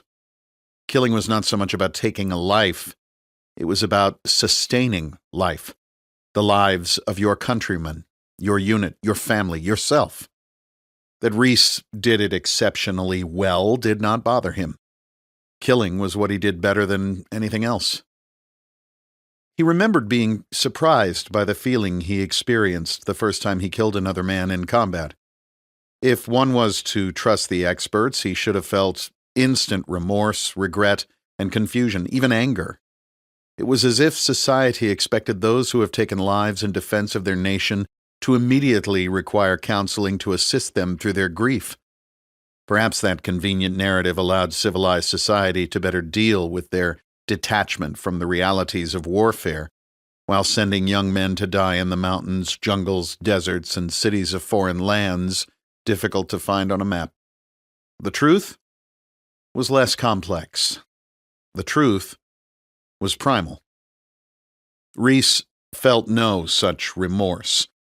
The first time he killed, and every time thereafter, he had felt a different emotion.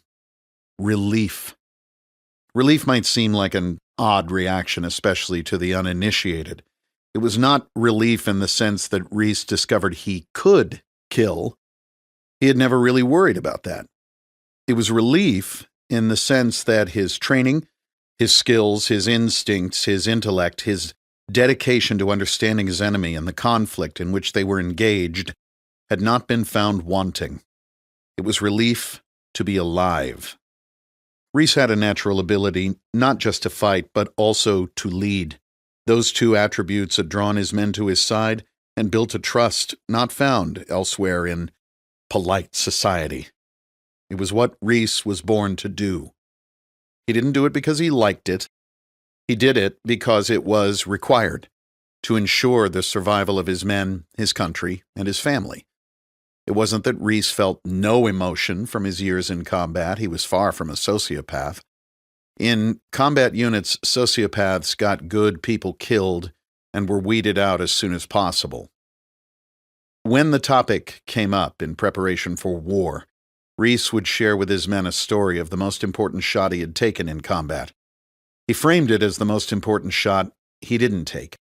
In an exceptionally brutal firefight in the streets of Fallujah, with bullets flying past and enemy mortars coming in, Reece cleared a dusty street corner and brought his rifle up, putting a man dressed in the black garb of the enemy into the crosshairs of his ACOG.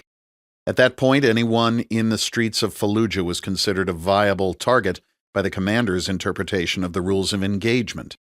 But something about this didn't look quite right. The man was on a bicycle, riding slowly away from the fight. Could he be attempting to flank or attack elements in the rear? Possibly, though something about the man's body language and the way he rode the bike suggested otherwise. Reece couldn't quite figure out what it was, but his gut instinct and his morality caused him to remove his finger from the trigger and watch the man until he rode out of sight.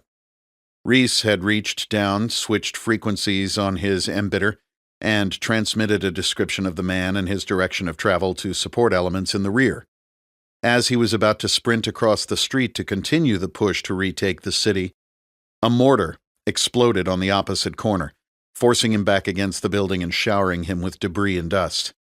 Had Reece not paused and watched the man in black ride away from the fight, or had Reece killed him and moved on, he would have been standing exactly where the mortar had landed. The man on the bicycle, moving away from the battle, had probably saved Reece's life. Combat was also about discretion, and he never regretted not taking that shot. Sometimes the most important shots in battle are the ones not taken. Reece understood that killing was necessary. It was his duty. It was his calling. And he wasn't about to stand back and let someone else go into the fray when his country was at war and he was of able mind and body. This is what Reece did. He would have liked nothing more than for future generations to never experience war. He also knew that if history was any indication, war was something to always prepare for. Reece stripped off his blood and sweat-soaked camis, dropping them onto the floor of the condo's garage.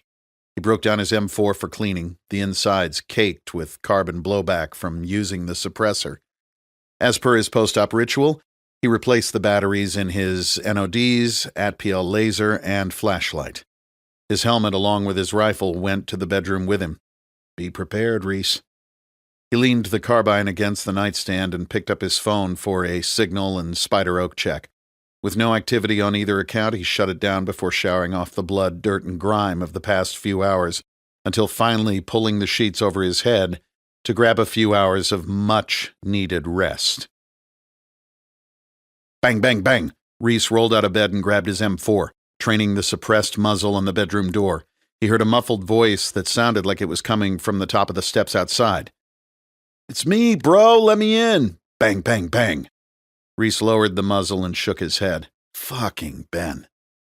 Holding the M4 loosely at his side by the pistol grip, he walked out of the bedroom wearing a t-shirt and boxers to let his friend in through the front door. "Viva Mexico! I brought you some tacos. Wasn't sure if you had time to stop and eat while you were down there." Ben was as chipper as ever. He looked Reece up and down and winced. "Do you just hang out all day in your drawers now, bro?" "Just trying to get some sleep," Reece answered wearily. "Still haven't shaved? You're not going hipster on me, are you? Though it does nicely complement those undies. Do you think you're going back to Afghanistan or something?"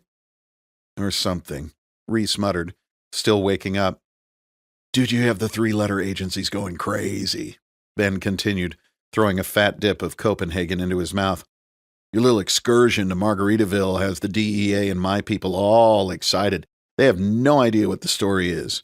The DEA thinks the Sinaloa cartel is making a big move on New Generation, and the CIA is convinced that the Zetas made the hit and are trying to push their way into Baja. They definitely don't know it was some gringo from San Diego who hangs around in his underwear all day. It was good, Ben. I got the men that killed Lauren and Lucy. Reece struggled. And I found out some other stuff that's going to blow your mind. Reece took a bite of his taco and waited until he'd swallowed to finish his thought. This whole thing was some kind of shady clinical trial. Capstone Capital is promising those involved billions, and they've sold their souls for cash. Are you sure? Ben asked. Absolutely. This shit goes really high up the food chain. Even Pilsner was involved. He's the one who put the drug into my troop and ultimately the one who sold us out overseas. They have new trials underway right now with a new group of SEALs. I just can't figure out the mechanics of how they got us ambushed in Afghanistan. I can, Ben replied with uncharacteristic seriousness. We watch a lot of the big Islamic groups in the States for obvious reasons. Big mosques, charity groups, that sort of thing. We're not supposed to work on U.S. soil, but we do it interagency style, so it's all legal. Of course, lots of innocent people come and go in those communities, but every once in a while there's something that doesn't fit. A few months ago, I saw some traffic on a Navy 06 making regular visits to an Islamic charity group in San Diego. It's one thing to have some enlisted guy decide he's going to follow Allah, but a high-level officer to start meeting with questionable Muslim groups is out of the ordinary. You want to know who the 06 was? You know I do. Captain Leonard Howard, the Admiral's Jag. Fuck me. No, fuck him, bro. His visits with the imam stopped just before you guys got ambushed overseas. They haven't met together since. Reece had another name to add to his list. This thing looks like a target package, Reece stated, taking the thick file from Ben and beginning to leaf through it. That's because it is, bro. Everything you need is in there. The imam that Howard met with is Hamadi Ismail Massoud. He lives in the mosque. It is more of a mini compound, really, though surprisingly open. You would think they would be a bit more security conscious. They call it the Islamic Center for Peace and Prosperity of Southern California. The mosque should clear out Wednesday after Ishu. Do you know what that is? Yeah, evening prayer. When does it go down this time of year? 9:30. It will be fairly packed, but we'll empty out quickly. I've already set you up with an alias and a backstory. You even have an appointment with Massoud after prayer, so you have 2 days to get ready. Reece eyed Ben quizzically. That's not really my style. Trust me, this will work. This is what I do now, remember? What, set up assassinations of Islamic clergy on U.S. soil? Reece, we missed this one. We had this guy in our sights for over a year, and we missed it. If we hadn't, maybe your troop would still be alive. Your government let you down. We knew this guy was as bad as they come. Outwardly, he condemns terrorism and is the face of moderate Islam in Southern California, posting videos on YouTube disparaging Islamic extremists and calling for an end to violence. In reality, his group is a conduit for funneling money to ISIS. I'm talking millions of dollars. While he preaches peace, his money helps ISIS behead Americans on camera for the world to see. I thought ISIS was focused on Iraq, Syria, and the Levant. Why would Howard go through an ISIS guy to set up an attack in Afghanistan? Don't be fooled, bro. Al-Qaeda and ISIS are not as far apart ideologically as it would seem. It's all about the caliphate, man.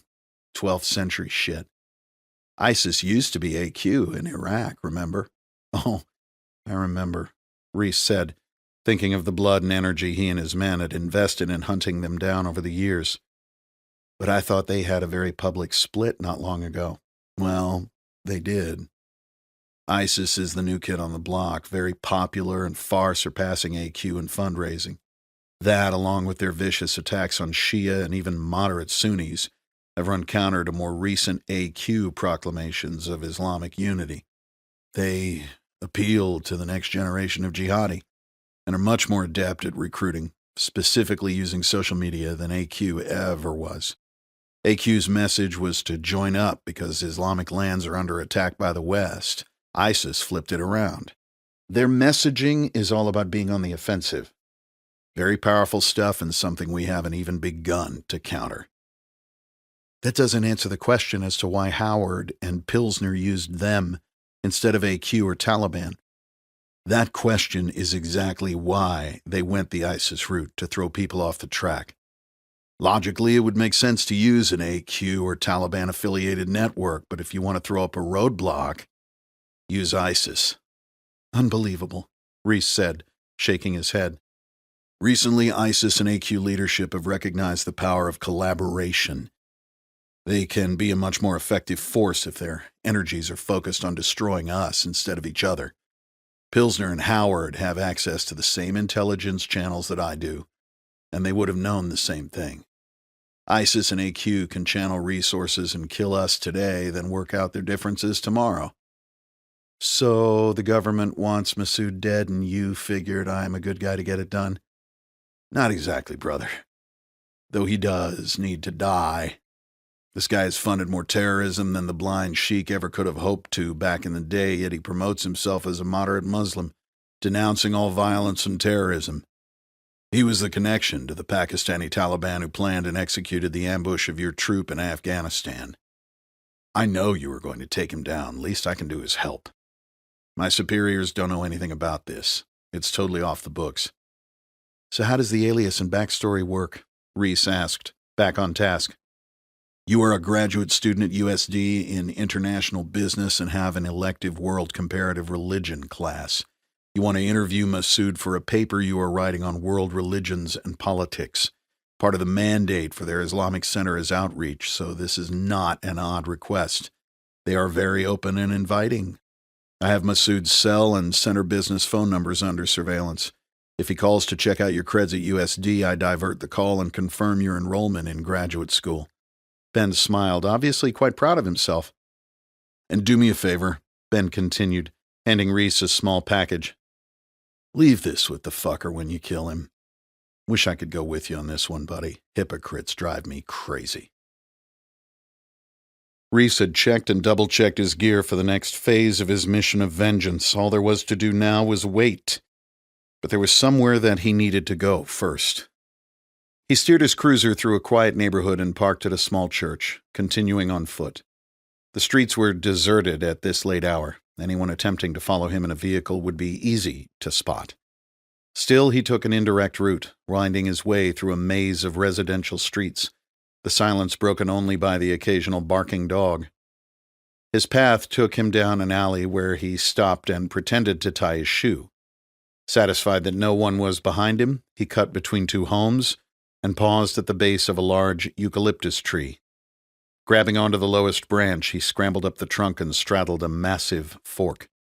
Taking off his pack, Reece removed his bump helmet with its attached NODs, securing them to his head. The dark suburban scene was suddenly bright green through his goggles, thanks to the amplified illumination of the half-moon and stars. He scooted out on the branch until his feet dangled over a wooden privacy fence. Taking advantage of his night vision and his elevated perch, Reece carefully scanned the area for any sign of movement. Seeing nothing out of place, he swung his leg over the limb and dropped into the soft grass of his backyard. Drawing the Glock from his waistband, Reece moved to a knee and took in the scene silently for a full 2 minutes. The house was dark and appeared from the outside to be undisturbed since he'd last left it. He walked across the yard and peered over the side gate toward the front of the house, where he saw Lauren's Cherokee in the driveway and the police tape still strung around the massive eucalyptus that had been the centerpiece of his lawn. The base of the tree had been converted into a makeshift shrine by the neighbors, with cards, handwritten notes, candles, and stuffed animals covering a significant portion of the front yard. Reece holstered his Glock and activated the IR illumination on the side of his helmet before retrieving a Strider SMF folding knife from his pants pocket. Seeing no sign of a booby trap, Reece slipped the knife's blade between the upper and lower panes to the window of his small guest room, disengaging the lock. Here goes nothing. Reece slid the lower pane upward. The window opened easily. Nothing exploded. Reece exhaled in relief. He took off his pack and lowered it through the window. 20 years of training and more than a decade of urban combat had taught Reece that there is no graceful way for a grown man to climb through a window. He boosted himself up and rolled forward through the opening. The Glock came out, and Reece slowly and painstakingly cleared his home, room by room and closet by closet. Moving into Lucy's room, Reece removed his helmet and sat on the tiny bed, surrounded by relics of her short time on Earth. As his eyes adjusted to the darkness, he took in the sights and smells of his little girl's sanctuary. Her room was perfectly intact, as if some invisible force had protected it from the hundreds of indiscriminately fired rounds that shredded the rest of their home. As he sat there among his daughter's belongings, it was as if nothing bad had ever happened. A tiny ceramic impression of her newborn footprint sat on a shelf next to a framed photograph of their young family taken at her christening. He stood smiling in his only suit, holding Lucy in her heirloom gown. A beaming Lauren stood by his side in a black dress that complemented her fit frame, her arm around Reece's back. Damn, she looked beautiful. The photo brought him back to those 2 weeks of leave following a past deployment, when he was able to spend nearly every day with the two loves of his life. Looking back on it now, it was the happiest time of his life. Reece knew that he would never feel such happiness, pride, or contentment again. On Lucy's bed was a camouflage Team 7 blanket with her name, date of birth, and weight embroidered on it in pink, a gift from his troop. He ran his hand across the smooth fabric, feeling the threads where her name was written, just like he was touching the blonde curls on her head. He sat there for hours, taking in the sights and smells of his past in silent meditation. He didn't let outside thoughts invade his tranquility. This was time with his family. Reece made a few stops at various stores in San Diego the next day. A tuxedo shop, 2 electronics stores, a fabric retailer, and a hardware store. He paid cash for everything just to slow down any investigations that could be underway. He purchased a white tuxedo vest, a yard of white nylon fabric, heavyweight thread, a box of 3-inch framing nails, insulated copper wire, a small wired light bulb, a silicone-controlled rectifier, a safe arm switch, a 9-volt battery, and 3 prepaid cell phones. Reece laid out the items from his shopping trip on the kitchen table of the safe house alongside Lauren's sewing machine, which he dug out of Lucy's closet after his vigil in her room. The Bernina machine had been a gift from his mother. Lauren, God love her, was not one for sewing, and he was sure that she'd never so much as plugged it in. He laid the white tuxedo vest on the table face down next to 2 M112 1.25-pound blocks of C4 plastic explosive. Using a fixed blade, Reece cut the wrapping from the 2 explosive blocks to expose the clay-like contents. The 2 blocks were combined into a single mass, which Reece rolled flat using a rolling pin. C4 is an extremely stable explosive that would need a lot more than a rolling pin to set it off. Even so, modifying military explosives was technically a violation of more than a few regulations, and having seen the mangled bodies of insurgents whose homemade concoctions went off ahead of schedule, Reece took his time. Pushing those thoughts aside, he continued to shape the mass until he was satisfied with its size and thickness. The nails came in strips of 25, designed to feed into a carpenter's nail gun. Reece placed the nail strips on top of the explosive and pressed them into the surface until the entire face was covered with steel. He then moved the explosive sheet onto the vest and covered it with the white nylon fabric. Using scissors, he cut the material until it covered the deadly mix and pinned it in place. This was going to be the hard part. Reece hadn't used a sewing machine since 9th grade home economics class, and he wasn't exactly a master at it then. Nearly every military unit had men who were gifted at sewing.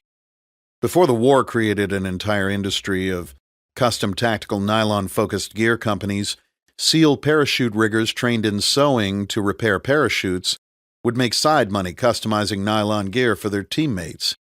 Unfortunately, Reece had never spent much time in the rigger's loft learning that particular skill. The good news was that it didn't have to be pretty. It just had to hold everything together. After watching several YouTube videos on the basics of sewing, he fed the vest fabric into the machine.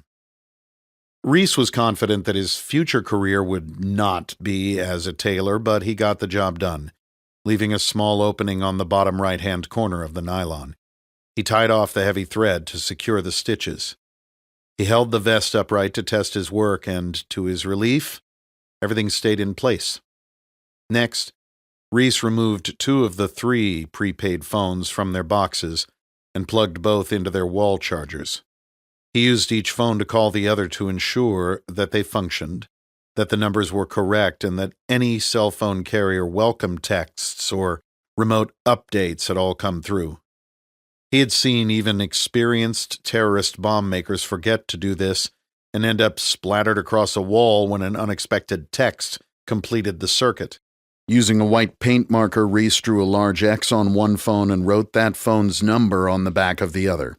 He also entered the phone number as a contact on the second prepaid model. This is where things could get tricky. Reece wished he had an EOD tech to help him, but luckily information that would have been tightly controlled when he first entered the teams was now freely available to the world on the internet. He pried the back from the phone marked with an X and poked around until he could determine which wire did what. He identified those leading to the vibration mechanism and clipped them free of their attachment. Twisting the wires from the light bulb onto the vibrator wires and dialing the number that he'd placed into the other phone's contact list. The phone on the table began to ring, illuminating the bulb. Satisfied that sufficient electrical current was flowing from the detached wires, Reece added the safe arm switch, which controlled the flow of electricity from the phone to the more deadly end of the device, and tested it in the on and off positions to ensure it would break the circuit to the cap. He then wired in the silicone-controlled rectifier designed to hold back the energy until hit with a trickle of electricity that would allow the full charge into the cap. It was always hard for Reece to believe how these basic devices could cause such widespread terror and destruction, how a few hours of shopping could result in a mechanism for war. He disconnected the light and removed the battery from the phone, just to be safe. He then carefully removed a blasting cap from its plastic case and twisted its 2 wires onto those from the phone and 9-volt, wrapping the connected wires in electrical tape and slipping the device into the vest pocket. He pushed the blasting cap through the hole he'd left in the nylon fabric and buried it into the C4 inside. He double-checked everything to ensure that he hadn't made any errors, then hid the vest under the bed in the second bedroom. He would use the phone plugged into the wall to charge both batteries and would place a battery into the vest phone just before it was ready for use. It would only get called once. Chapter 49. San Diego, California. Wednesday came quickly, though Reece did have a chance to rest, regroup, and reflect on his personal jihad. He did not question the righteousness of his cause. His only prayer was that he get to the end of his list before the authorities or the tumor took his life. Prioritize and execute. Reece hoped he looked the part. What did a master's business student taking an elective in comparative religion look like anyway? Reece had spent a year at the Naval Postgraduate School studying defense analysis with an emphasis on combating terrorism and asymmetrical warfare. He remembered his professors wearing a lot of tweed coats, so he picked one up, along with some non-prescription horned-rimmed glasses. A leather crossbody satchel completed the look.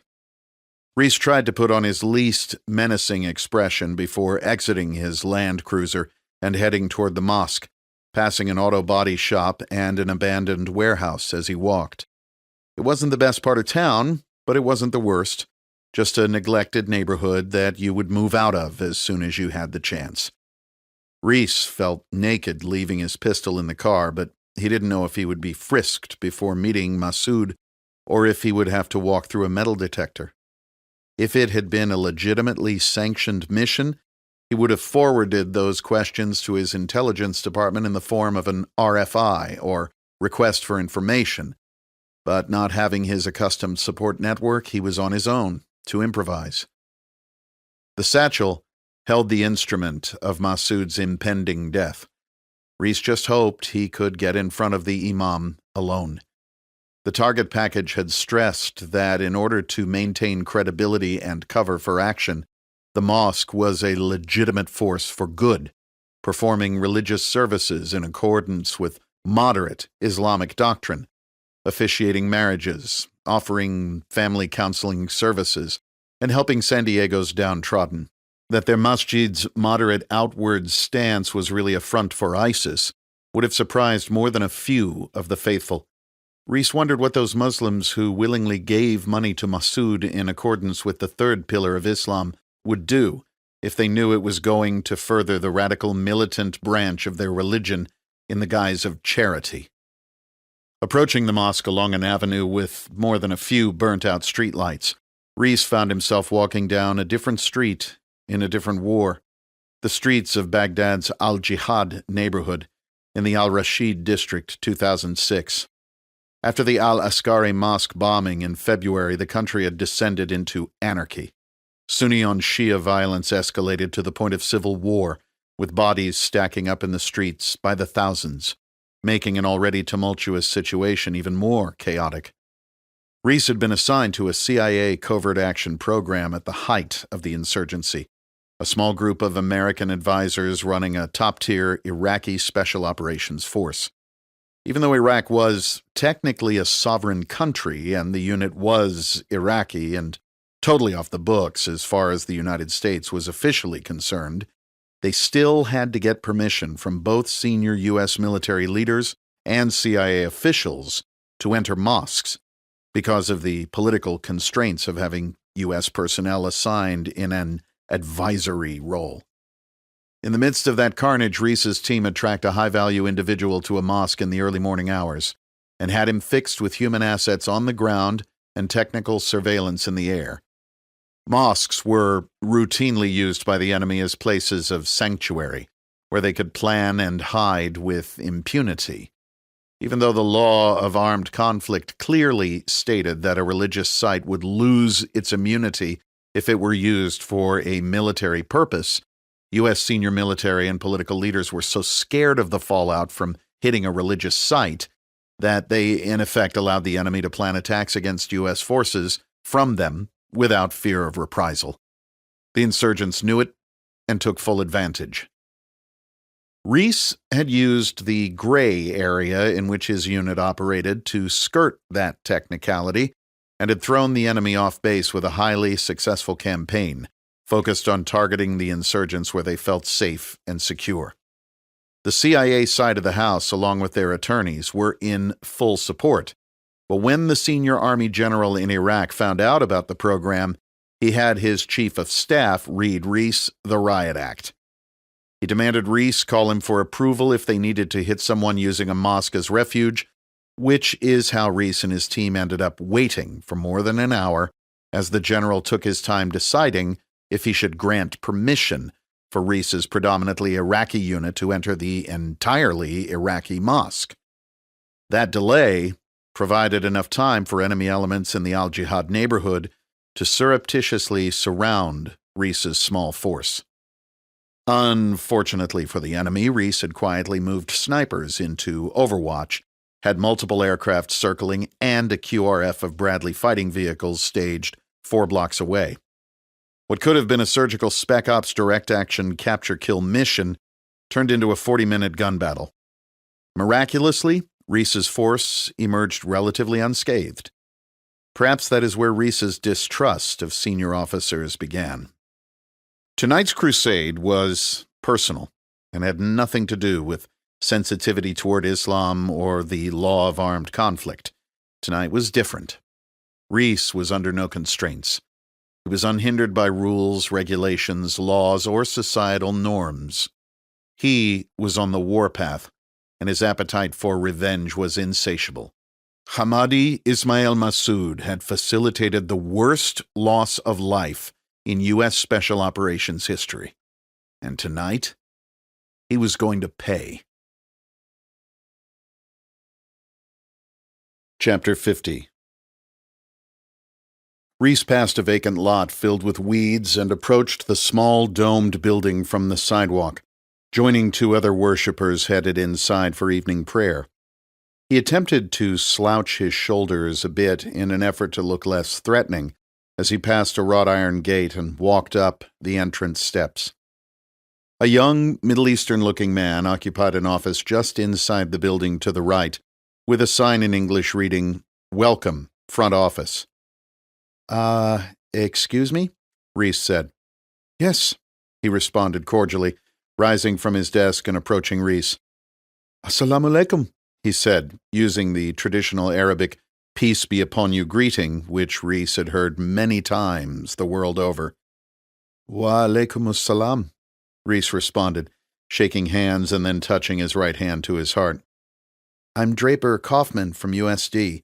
I have an appointment with Imam Massoud after evening prayer. I was invited to observe tonight as well, but don't know exactly what to do, he continued with a warm smile. Ah, yes. You are the master's student from USD. It is our pleasure to host you tonight. The prayer room for men is downstairs. We have another for women upstairs. Please remove your shoes. You may observe from the back of the room, and then afterward, Imam Massoud will talk with you about the virtues of Islam and the noble work of the center, as well as answer any other questions you may have. I hate to impose. Thank you so much for having me. This comparative religion class is part of my international business program, but I am really excited about it. We do this all the time, so it is no imposition. In fact, community outreach is one of the guiding principles of the center. Reece descended the narrow staircase. Donations certainly had not been used to update the facility. Reece guessed that the humble surroundings were what drew many of the patrons to this particular Islamic center. There were only about a dozen people preparing for evening prayer when Reece entered the room. They were performing the ritual ablution at a large round sink, washing in accordance with traditional Islamic practice. Reece skipped the washing and took his place in the observation area behind the congregates. All were men in conservative dress. A few more than half looked to be of Middle Eastern ancestry, with the remainder a mix of African Americans and Caucasians. The room was exceptionally clean and sparse, which allowed those gathered to clear their minds and arrange their prayer mats facing east toward Mecca. Reece recognized Massoud immediately from the target package photos and YouTube videos he had studied in preparation for this evening's mission. Massoud took his place as imam at the front of the assembly and began the salat in Arabic. Reece's Arabic language skills were terrible, but he knew enough to recognize a few words and phrases. Massoud began with Allahu Akbar, reciting the traditional opening and then transitioning the service through the different phases of prayer, standing, bowing, prostrating, and sitting.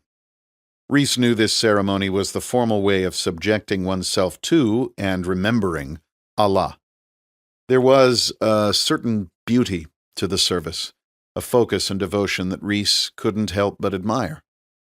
There was no doubt that there was a crisis in Islam, and it was playing out on the world stage in a spectacle of violence.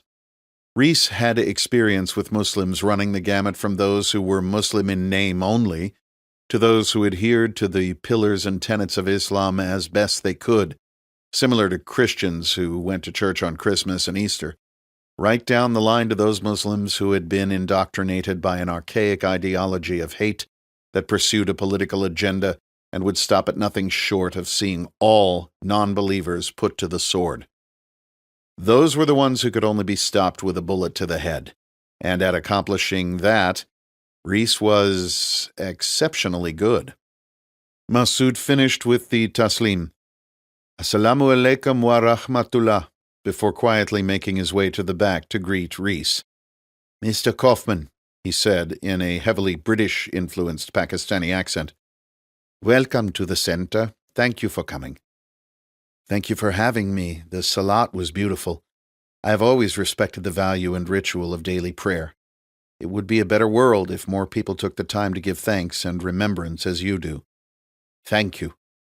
That is why we are here, to give believers a safe place in which to practice the facets of Islam and raise awareness about the pillars of our faith.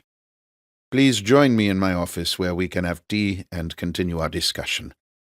Reece followed Masood back up the stairs and down a short hallway to his small office, stopping at the front of the mosque to say goodnight to the man who had greeted Reece upon his arrival and was just getting ready to depart. Masood moved with a fluid grace that belied his 55 years of age. His hair was black and cut short, which contrasted with the gray of his close-cropped beard. He wore earth-toned slacks and a long-sleeved button-up shirt without a collar, instead of the more traditional thob, probably in the spirit of Southern California inclusiveness. "Please take a seat," Masood said, gesturing to one of two modest chairs in front of his desk as he set an old teapot on a single-burner electric hot plate on a small table positioned against the wall. An improvised tea-making station. Reece wondered how it hadn't burned the place to the ground yet. The room seemed to Reece what he presumed the office of a professor at an underfunded community college would look like. There were stacks of papers on the desk and a small bookshelf behind it, adorned with what appeared to be numerous religious texts. The walls were bare, save for one framed work of Islamic calligraphy. Masood noticed Reece looking at the painting. "Beautiful, isn't it? It's a rendition of Mir Ali Haravi Tabrizi, brilliant calligrapher from the 15th century. It is a reminder that the Islamic Golden Age was really not that long ago." "I thought the Golden Age ended earlier than that," offered Reece. "Some scholars would suggest that, but the evidence proves it lasted up through the 16th century. This is to remind me of how far we have fallen and how much work there is to be done. Call it inspiration." He smiled. "The Holy Quran states that God does not change the condition of a people until they change what is in their hearts. My calling is to help change what is in their hearts. Now, how can I assist you this evening?" "Well, first of all, thank you for taking the time. I'm in a fairly ambitious international business program at USD, and one of my electives is comparative religion. It's a team project, and my part is to interview a well-respected Muslim leader about the current state of Islam in the world today." "Well, that certainly is a topic I spend a lot of my time researching and speaking about at the center and as a guest speaker around the country. As you probably know, Islam is the second largest religion in the world, as well as the fastest growing." "Why do you think that is?" Reece inquired. "Islam is a way of life. It is about subjugating oneself to Allah and following the pillars of Islam. It offers a code to live by that is appealing to a mounting number of adherents. It will be our golden age once again, but this time through inclusiveness." "What do you say to those who point to the draconian measures some Islamic countries take to control their populations and force adherence to Sharia law, like throwing homosexuals from buildings to their deaths, flogging young girls who want to go to school, and beheading non-believers?" "The role of the center is not to compel non-believers to join Islam. The Prophet Muhammad, peace be upon him, says that there is no compulsion in religion, and we certainly do not believe in subordinating U.S. law to Sharia law. Those who practice the abhorrent punishments you mentioned do nothing but hurt the cause and turn world sentiment against those of us who espouse the true tenets of Islam. We are a religion of peace that some have hijacked for their own self-serving destructive means. In fact, I use Friday prayer to call for peace and unity. I have been condemned by some, but if we are going to live together in harmony, we must learn to accept each other's differences. The United States is the perfect place to show the world how both Muslims and non-Muslims can work and live together in peace. This guy was polished. He had the air and presence of an academic with the charisma of an elder statesman. Why do you think the intolerant brand of Islam is currently flourishing in the Muslim world? Asked Reece, trying his best to sound like a grad student. It saddens me deeply to have to agree with you, Mr. Kaufman. Corrupt politics and sluggish economic conditions plague much of the Muslim world. Radical Islam does not represent the vast, vast majority of Muslims worldwide, and almost all of those killed in Islamic terrorist attacks are in fact Muslim, he said, shaking his head. The answers, though, also lie within the religion. Islam was once a force for good throughout the world and can be again. Education is the key, Mr. Kaufman.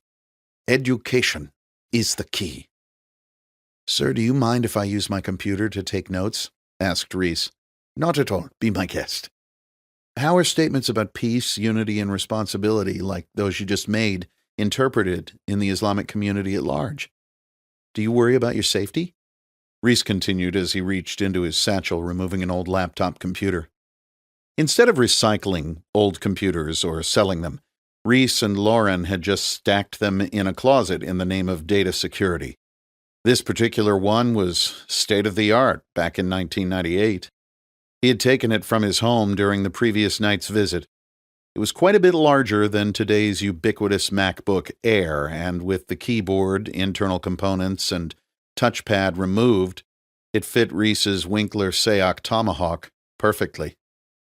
Statements of inclusiveness and tolerance are not always received favorably by those with differing agendas, nor is criticism of Islam, as you are no doubt aware. It pains me to say that other imams have even issued fatwas against me, but those who have done so do not have the legal authority necessary for them to be legitimate, nor do they truly understand the history and intent of a true fatwa. So I feel as safe as one can in these times of trouble. Reece studied the older man's face. Everything he was saying squared with Reece's studies and first-hand experience in the Muslim world. How could he talk with Reece with such authority and logic about the state of Islam, and then facilitate the same terror he was condemning with such conviction? How can this guy be such a good liar? He should run for political office. Ahmadi, Reece said, intentionally switching to the imam's first name and wrapping his hand around his tomahawk's maplewood shaft, hidden by the open laptop screen. Do you know Captain Leonard Howard? Masood paused, successfully hiding his surprise. No, that name is not familiar. Oh, you may have forgotten. He's the Navy attorney that contacted you to arrange the ambush of my SEAL troop in Afghanistan by your friends in the Pakistani Taliban. How much did it cost to have my men killed? This time Masood did not try to feign ignorance or redirect. Instead, he paused and took a deep breath, his eyes narrowing. Ah, James Reece, I did not recognize you. You look different from your picture in the paper from your wife's and daughter's funeral. The beard suits you well, and the glasses are a nice touch. Too bad your family were kafir, and are now in the fires of hell. He spat out kafir like it was the most vile word in existence. Reece slowly closed the lid to the laptop and placed his hawk on top. Masood's eyes looked questioningly, almost unbelievably, at the ancient weapon in Reece's hand, and then back to meet Reece's icy stare. You should be happy, Masood. Dying like this makes you a martyr. Now, that may or may not be true, and it really doesn't matter to me in the least. What matters to me is that you die, just like the true believers you send out to sacrifice themselves for the cause. Tonight, it's your turn. As Reece stood to deliver his justice, Masood lunged for his desk drawer with surprising speed, bringing out a small CZ-75 compact 9mm pistol. If he had kept it with a round in the chamber, he might have had a chance, but the time it took to reach the slide and chamber a round was more than enough time for Reece's swing to connect with his quarry's hand in its attempt to bring the weapon to bear. With the heaviest part of the tomahawk resting in its head, it hit the inside of Masood's right wrist with its full force, destroying bones, muscles, and tendons, while severing arteries and veins and sending the CZ pistol clattering to the floor. Masood screamed out in pain, grabbing at his right hand, which only remained attached by a thin shred of muscle and skin, smothered in the slippery ooze of its altered state. Reece moved with the precision of a man who was no stranger to violence, unfazed by the coppery scent of fresh blood in the air or the primal screams of the man he had come to kill. It was then that the headache dropped Reece to the ground. The blinding pain was like 1,000 shards of crushed glass grinding together inside his brain. This one lasted longer than his previous episodes, but not long enough for Masood to reach his CZ. It had taken the Imam a few seconds to realize that this was his opportunity to escape or go for his pistol. He chose the latter, and was 2 steps into his dash for the gun when Reece's tomahawk buried itself in the back of his upper thigh, sending him crashing to the floor. Coming out of his incapacitation, Reece grabbed a handful of Masood's loose clothing to twist himself upward and swing the hawk down in a powerful arch, terminating in his prey's upper back just shy of his spine. Using the embedded hawk as a fulcrum, Reece pulled himself into a kneeling position over the broken body beneath him. Reece had to give his adversary credit. Even with one severed hand, a thigh cut to the bone squirting blood profusely, and a tomahawk embedded in his back, he made one last effort to reach for his weapon with his good hand. Rotating the tomahawk to the side, Reece disengaged it from Masood's back and used it to keep him from his pistol by slamming it down like an angry hammer, cutting off 4 of Masood's 5 fingers, which stretched out to claw for the gun. Another blood-curdling scream escaped Masood's lips and was cut short by one last swing of the hawk, the tip of its blade shaped into an evil spike by the master bladesmith who had crafted it for this exact purpose, carving its way through Masood's temple and into his brain, causing a massive intracerebral hemorrhage and making him a martyr for the faith. Reece extracted the tomahawk from Masood's crushed skull and looked to the door. No footsteps in the hall betrayed a visitor. No alarms, nothing to signify anything amiss. Still, Reece had to work fast. Cutting off a head was more work than one would think, even with a razor-sharp tomahawk, and Reece had to press Masood's head into the floor with his left hand while chopping through the neck, gristle, and spine to finally free it from the body with his right. Reece did not relish decapitating a human body, nor did he hesitate or shy from the task. 68 U.S. servicemen were dead because of the conspiracy that this piece of meat helped facilitate. It was time to send a message to the others that he was coming for them too. Putting the decapitated head into his satchel, Reece moved down the dark hall toward the exit, tomahawk at his side, but ready nonetheless. He paused at the front door, looking outside through the glass. Nothing moved. Just gloomy streets in a part of town no one cared much about. Turning off the exterior light, Reece descended the steps toward the sidewalk, pausing only momentarily at the wrought iron gate to impale the head of Imam Hamadi Ismail Masood on a sharp vertical spire, tossing the black flag of ISIS that had been in the package Ben had given him at the safe house over it for good measure. The night's work was just getting started. Chapter 51. Reece needed to regroup. He was not yet done, and he had some preparations to make before launching his next mission. These damn headaches might just get me killed before I can finish the list, Reece thought as he made his way back to the safe house to refit. Reece took out his notes and the poster board floor plan of Holder's apartment and reviewed them thoroughly. A lot had transpired since his last visit, and he didn't want to rely on his memory. He studied the video he'd shot in the model apartment as well, to ensure he knew the layout back to front. He had continued to practice picking the lock identical to Holder's every chance he got, and had become quite adept at working it not only quickly but also quietly. Stealth would be the key on this one. If he blew it, there would be no hiding what had transpired. He went to his stack of gear in Ben's garage, retrieved his issued Heckler & Koch Mark 24 Mod 0 handgun, and threaded on the long black suppressor. This .45 caliber pistol was the smaller replacement for the old Mark 23, a behemoth of a handgun that was a perfect example of bureaucratic blundering. To create something so heavy and cumbersome that when it came time to go to war, it was left to gather dust in the armory was typical of the military's procurement and acquisition process. He then pulled a length of .550 cord from a kit bag and cut it with the folding knife clipped inside the pocket of his pants. He wet one end of the cord with his mouth and fished it through the lanyard loop molded into the handgun's grip. He ran the other end of the cord around the back of his neck until the suppressed handgun dangled at his belt line. Reece then tied the other end of the cord off and wrapped the large loop repeatedly around the grip before applying a small piece of rigger's tape to hold it in place. He arranged the remainder of the gear he would need and double-checked that everything was in order before loading up the cruiser with what looked to be enough equipment to sustain him through a deployment. Putting on a pair of dark gray running pants, a black fleece pullover, and a pair of lightweight running shoes, he picked up his backpack and headed out the back door. It was a weeknight, and the traffic was almost non-existent at this hour. He steered off I-5 and pulled into the parking lot of the medical office. He turned off the motor and headlights, sitting quietly in the vehicle with the windows down for nearly an hour, taking in the sights and sounds, or lack thereof.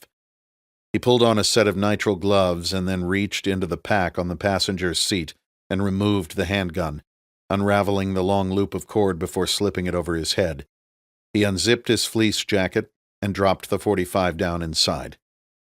At 3:00 a.m., he climbed out of the vehicle, put on his unzipped pack, and pulled the waistband of his dark workout pants up and over the dangling handgun's suppressor.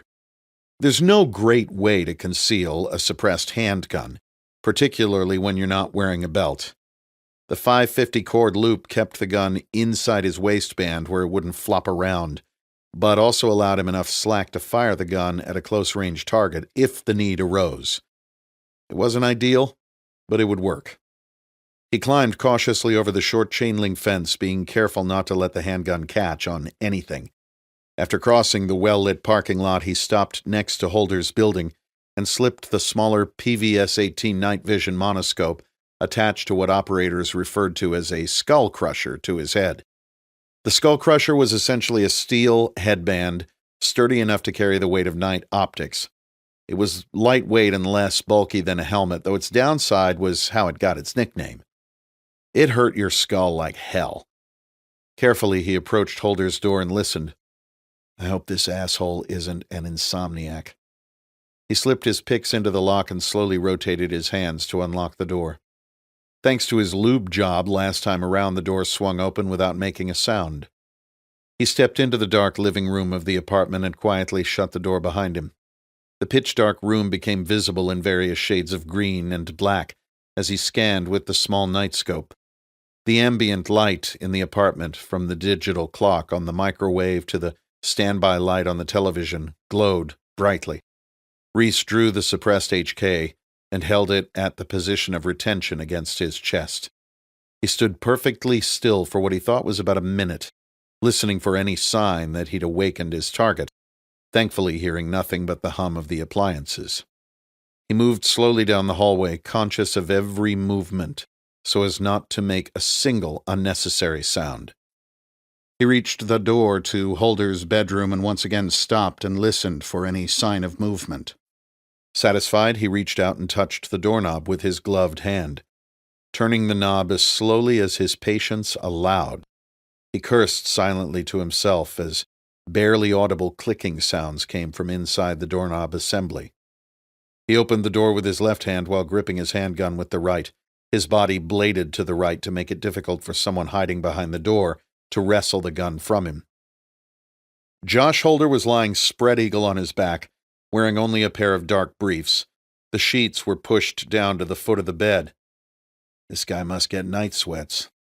Reece stepped into the room slowly and on top of the dresser, found what he was looking for. Holder's DoD-issued SIG 9mm, tucked inside a Kydex belt holster. The handgun was a smaller version of the one Reece had used during his time with the teams. He had struggled with this part of the plan for days, debating whether to do what was smart or what was just. Shooting Holder with his own gun would look to the investigators like a probable suicide and would likely buy him a few more days of surprise before the net tightened. On the other hand, he couldn't think of anything more righteous than killing the man who had somehow gotten the drop on Boozer with his friend's beloved cartridge. The fact that the .45 ACP was suppressed was icing on the cake and decreased his chances of being seen or heard as he made his exit. He decided that he'd shoot Holder with the .45, pick up his empty brass, and then leave the man's 9mm lying cocked on his chest with a round missing from the magazine. It wouldn't fool the detectives very long, but then again, it wouldn't have to. Reece was standing over Holder's supine form to determine the best angle for his shot, considering it was supposed to look like a suicide, when Holder emitted a surprising gasp and his torso catapulted upward to a sitting position, his eyes opened wide. The man's sudden movement startled Reece, who hesitated for a brief moment before shoving the HK's suppressor directly into Holder's open mouth. He could feel Holder's teeth shatter from the violent intrusion and quickly squeezed the trigger. The muffled sound was amplified by the acoustics of the small bedroom as Holder's brains splattered instantly against the white drywall, his body collapsing backward onto the bed. Reece didn't panic, but Holder's nightmare certainly startled him. "That's for you, Boozer." Reece grabbed Holder's SIG from the dresser, pulling it from its holster, ejecting and retaining a round, and leaving the hammer cocked to make it look as if it had been fired, then dropped it onto Holder's bare chest, picked up his .45 brass, and backed out of the room. He shut the bedroom door and flipped his NODs upward as he hurried toward the front door of the apartment. He wasn't sure if his .45 caliber round had penetrated the drywall and ended up in the neighbor's flat screen or dishwasher, or if it would have been intrusive enough to wake them up at this hour of the night. If it had, Reece figured he had about 30 seconds to spare until that neighbor called 911, came to investigate, or both. He closed Holder's apartment door behind him and pulled his lockpicks out of his pocket, fumbling in his rush and dropping one of the picks to the ground. "Get your shit together, Reece. Relax, work the lock." He took a deep breath, inserted the picks into the lock, and got the door secured once again. Then, taking off across the parking lot at a dead sprint, he leapt over the fence like an Olympic hurdler. Tossing his pack on the seat, he started the cruiser and slowly drove away from the scene, waiting until he was around the back side of the medical office before he turned on his headlights and pointed his truck in the direction of Orange County. Chapter 52. Capstone Capital Corporate Offices, Los Angeles, California. Steve Horn thrived on being in control, but under the current circumstances he did not feel in control at all. He sat in his office, unable to summon anyone who could bring him all the answers. His right-hand man, the glue that kept this project together, had died of a drug overdose of all things. The toxicology reports hadn't come back yet, but the detectives were certain it was what was termed a reckless overdose, the same type they saw all too frequently. He checked with his own independent sources in law enforcement, who all confirmed that, yes, this thing walked and talked like a run-of-the-mill prescription drug death. The circle of people in the know on this project was extremely small, as it had to be by necessity.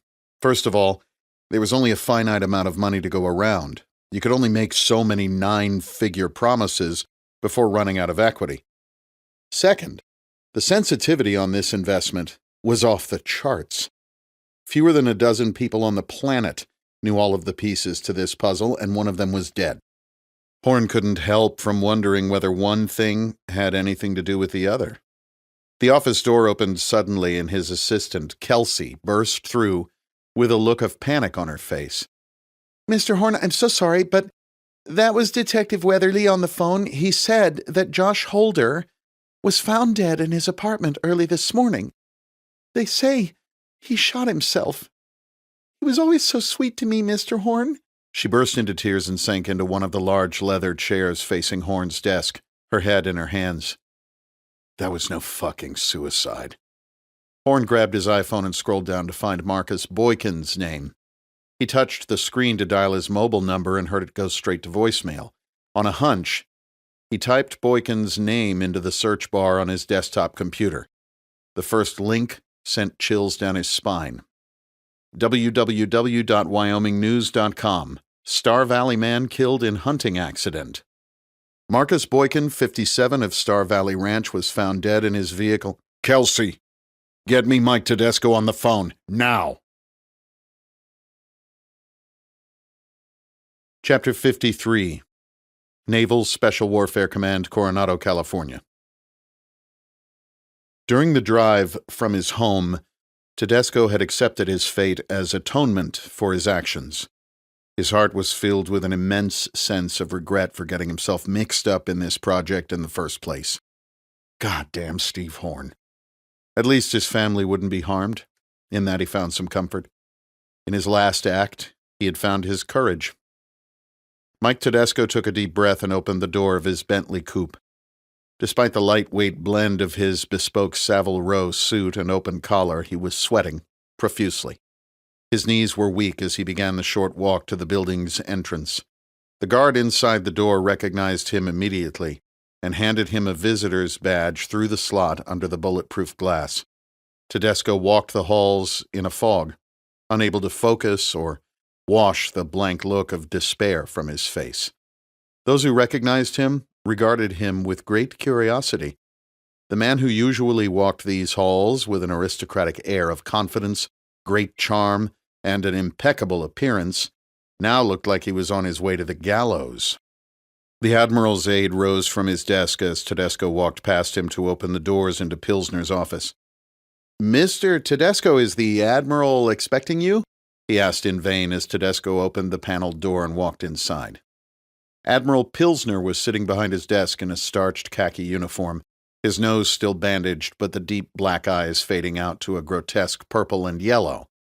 The look on his face indicated surprise. It wasn't like Mike to drop by without his assistant calling ahead first to arrange it. He was even more surprised at Tedesco's disheveled appearance. Tedesco stopped a few feet short of Pilsner's desk, just as the Admiral's aide stumbled through the door behind him. "Sir, I'm sorry, I tried to intercept him." It's okay.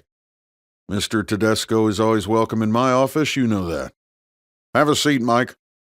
What's the problem? You look terrible. Just then, a cell phone began to ring from inside Tedesco's coat. The ringer was set to sound like an old-fashioned dial telephone. Ring, ring. "Mr. Tedesco, you can't have a cell phone in this building!" cried the aide, who strictly obeyed the security protocols of Warcom. Tedesco retrieved the phone, which appeared to be a cheap, prepaid model, and held it across the table for Admiral Pilsner. "It's for you, Gerald," he said in a tone that haunted the room. The Admiral accepted it with disbelief and looked at the phone, dumbfounded, as if he'd never seen one before. Slowly, he put it up to his ear. Hello? Who is this? Mike Tedesco closed his eyes.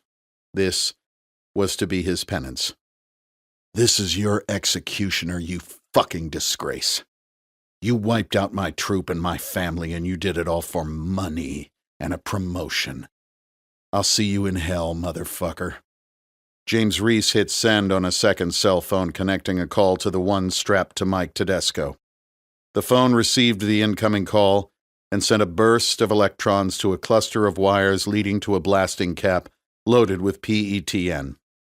The blasting cap detonated and forced a high-explosive response from the 2.5 pounds of C4 sewn inside the suicide vest worn underneath Tedesco's dress shirt. Tedesco's body tamped the force of the explosion, forcing all the energy forward toward Admiral Pilsner's desk. That energy turned the strips of framing nails embedded in the face of the C4 into red-hot shrapnel, moving it well beyond the speed of sound, shredding Admiral Pilsner's face and upper torso like a dozen shotgun rounds. The blast sent chunks of his charred skull through the massive windows which exploded instantly from the overpressure, propelling thousands of shards of glass onto the beautiful beach below. Tedesco's body was cut completely in half by the blast, and the parts of Admiral Pilsner that extended above his massive wooden desk simply ceased to exist. Reece set down the cell phone on the late Mike Tedesco's dining room table and looked at Tedesco's widow, who sat just feet away gently rocking their newborn infant. Janet Tedesco quickly went back to stroking her baby's head, but she thought she detected a hint of sadness in the big man's eyes. When she looked back up, he was gone. Chapter 54. San Diego, California. Leonard Howard had been somewhat of a failure in the civilian practice of law. He did well academically in law school, but was unprepared for the chaotic workload of a civil litigator. He also found that despite his dreams to the contrary, he was abysmal in the courtroom. Whenever the partners would send him in to cover a routine motion hearing, he would panic. His confidence would shatter, his mouth would go powder dry, and his voice would crack. He was quickly let go from the firm and found himself adrift. There was only one place where a lazy lawyer who was scared of the courtroom could thrive: government service. A law school friend told him about the Navy JAG program, and he was immediately sold.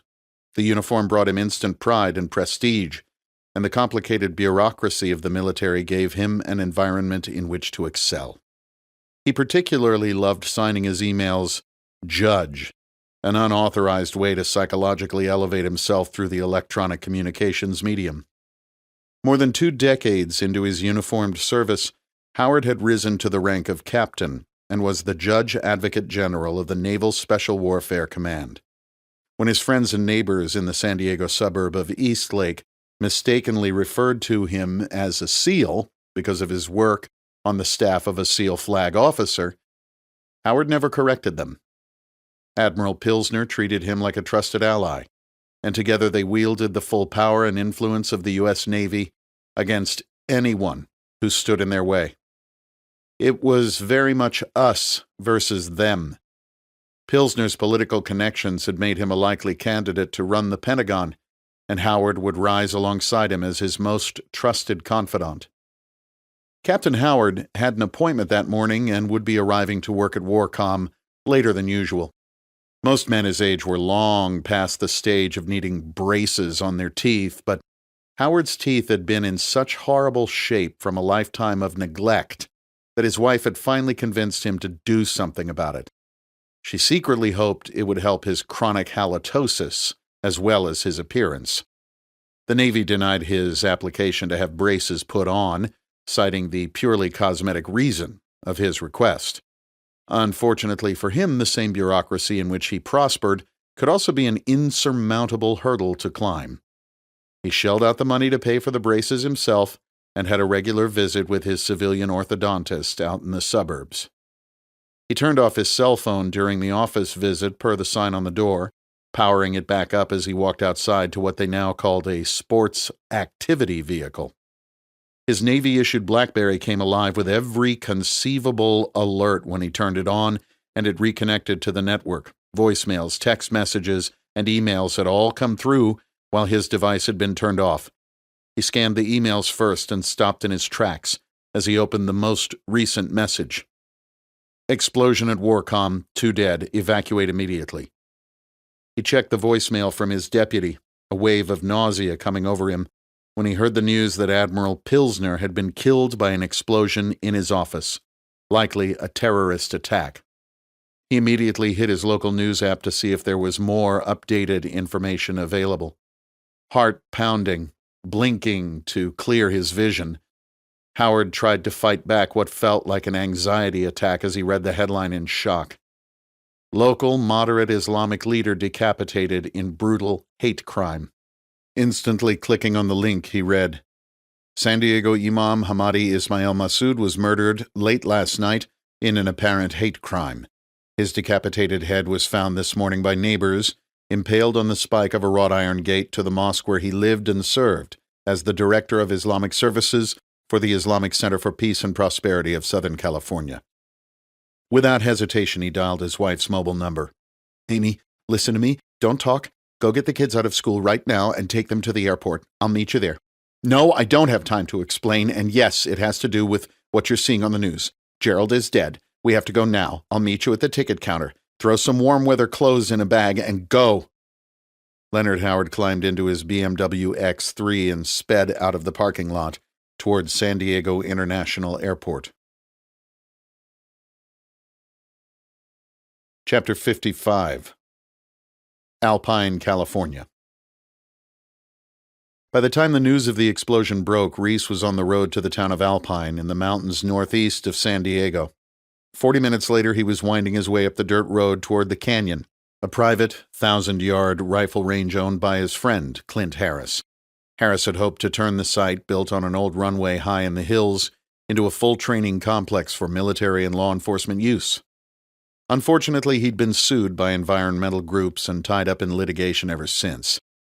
He could still use the range for private guests. He just couldn't run it as a business until the lawsuits were settled. Harris was a smart and successful businessman and was no joke with a rifle. He had spent time behind the scope in Southeast Asia, and even at 68 years of age, he could still match and often surpass the skills of Reece's top snipers. He loved having Reece and his operators up to the range to train so he could test himself against the best. Harris was also an off-the-grid kind of guy and had no great love for the federal government. When Reece had approached him with this ask, he agreed without hesitation. Even though Harris didn't have a family, he risked imprisonment and financial ruin if he were ever discovered to have aided Reece's escape. Reece knew the combinations to both gates en route to the compound and steered directly toward the open roll-up garage door where Harris stored and maintained the vehicles used on the training site.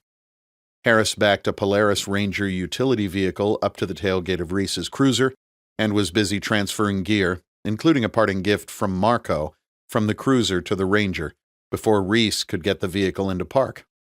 Marco had his driver deliver a backpack filled with $100,000 in multiple denominations of U.S. currency soon after their Mexico excursion, so that Reece would not be able to refuse it. Inside was a handwritten note reading, "Just in case you need traveling money, my friend. Keep the change. Marco." Reece jumped out alongside Harris and helped him continue loading the heavy Pelican weapons cases and bags into the bed of the Ranger. "Can't thank you enough for this, Clint. I mean it." You do it for me, Reece. That's all that matters. Now say goodbye to your girlfriend here. I promise it'll be a quick death. Reece patted his beloved Land Cruiser to say goodbye after many years of faithful service. He knew that it would be gone by sunrise the next morning, probably at the bottom of the nearby Loveland Reservoir. Harris pulled the chains to lower the garage door, and they both climbed into the Ranger. The noise of the Polaris's engine made it too loud to talk as they drove the short distance out to the range. There wasn't much to say anyway. Harris stopped at the north corner of the long, flat range and pulled a Motorola radio from his belt. "Tighter, this is the canyon, do you read me?" "I've got you, Canyon. I'm 5 minutes out," replied a female voice with a southern accent that was discernible even over the scratchy radio signal. "Roger, we're ready for you here. You got light winds from the west, less than 3 miles per hour. Range is clear." "Roger, Canyon. See you in 5. "There she is." Harris pointed to a speck on the horizon directly to the north. As the speck grew closer, Reece could hear the humming sound of a turboprop. The aircraft flew directly over their position before making a sweeping turn that put it in line with the opposite end of the old 1,000-yard runway. With the gears folded down and locked, and with the flaps at full extension, the pilot put the Pilatus PC-12NG down just ahead of the impact berm, taking advantage of every foot of available runway. The sleek, single-engine aircraft was painted silver and looked very much like a bird of prey. The plane's deceleration was rapid, and within 700 yards of the landing spot, the plane was taxiing at normal speed. The pilot passed the men in the Polaris and turned the plane 180 degrees, pointing the nose back in the direction it had come from. The plane came to a stop, and the engine's RPMs decreased audibly as it went into ground idle, the engine continuing to run with the props feathered so as not to create any thrust. A few seconds later, the engine shut off, and the prop began to slow. Almost immediately, the cabin door on the left side of the aircraft folded downward, and all 5 feet 5 inches of Liz Riley stood in the cabin door. She was wearing aviator sunglasses, and her hair was pulled back into a ponytail, covered by a crimson University of Alabama ball cap.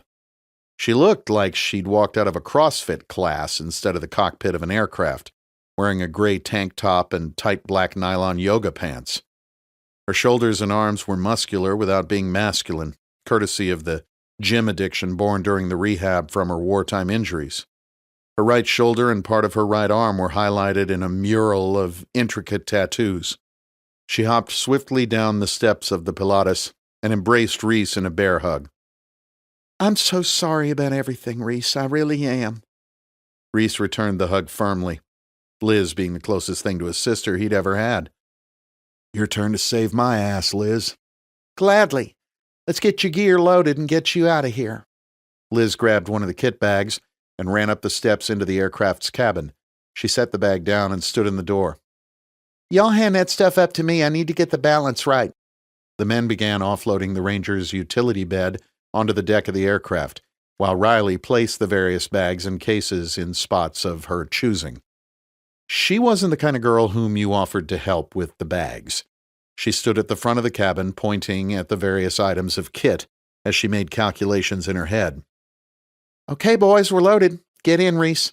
Reece embraced Harris in a half handshake, half hug. See you when you get back, Harris said. Reece nodded with a look that was unmistakable in its meaning. I'm not coming back. Then he climbed the steps into the cabin. Liz pointed at his seat in the cockpit, and he pulled the stairway door up, securing it. She climbed nimbly into the left seat, put on her headset, and talked herself through a rapid pre-flight checklist. Satisfied, she started the engine and ran the throttle up to full power, watching the tachometer rise. With the engine screaming, she released the wheel brakes and applied pitch to the spinning propeller blades. The aircraft surged forward, pushing Reece back into his seat as it accelerated down the dirt strip. 700 yards from their starting point, Liz pulled back on the yoke, and the nose pointed rapidly skyward. The Pilatus cleared the impact berm by a healthy margin and gained altitude as the landing gear retracted into the fuselage. Liz turned the aircraft east and spoke for the first time since she'd assumed the controls. So, where to, Reece? Chapter 56. Capstone Capital Corporate Offices, Los Angeles, California.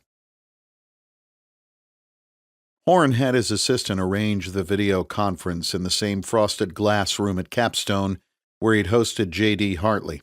This time, it was Secretary Hartley calling, and it would take all of his negotiating skills to talk her down.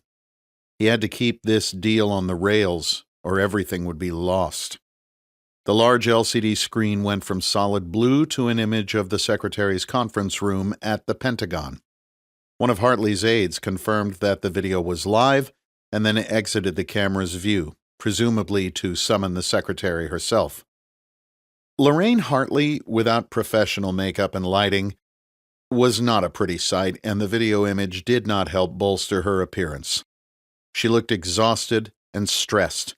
Clearly, she was not happy with the way things had spun out of control. Horn, I cannot believe that I let you and J.D. talk me into this thing. Pilsner is dead, Steve. Blown out of his office window like confetti, and one of my best fundraisers is dead with him. Madam Secretary, I am deeply saddened by the loss of the Admiral and Mike. Both were great men.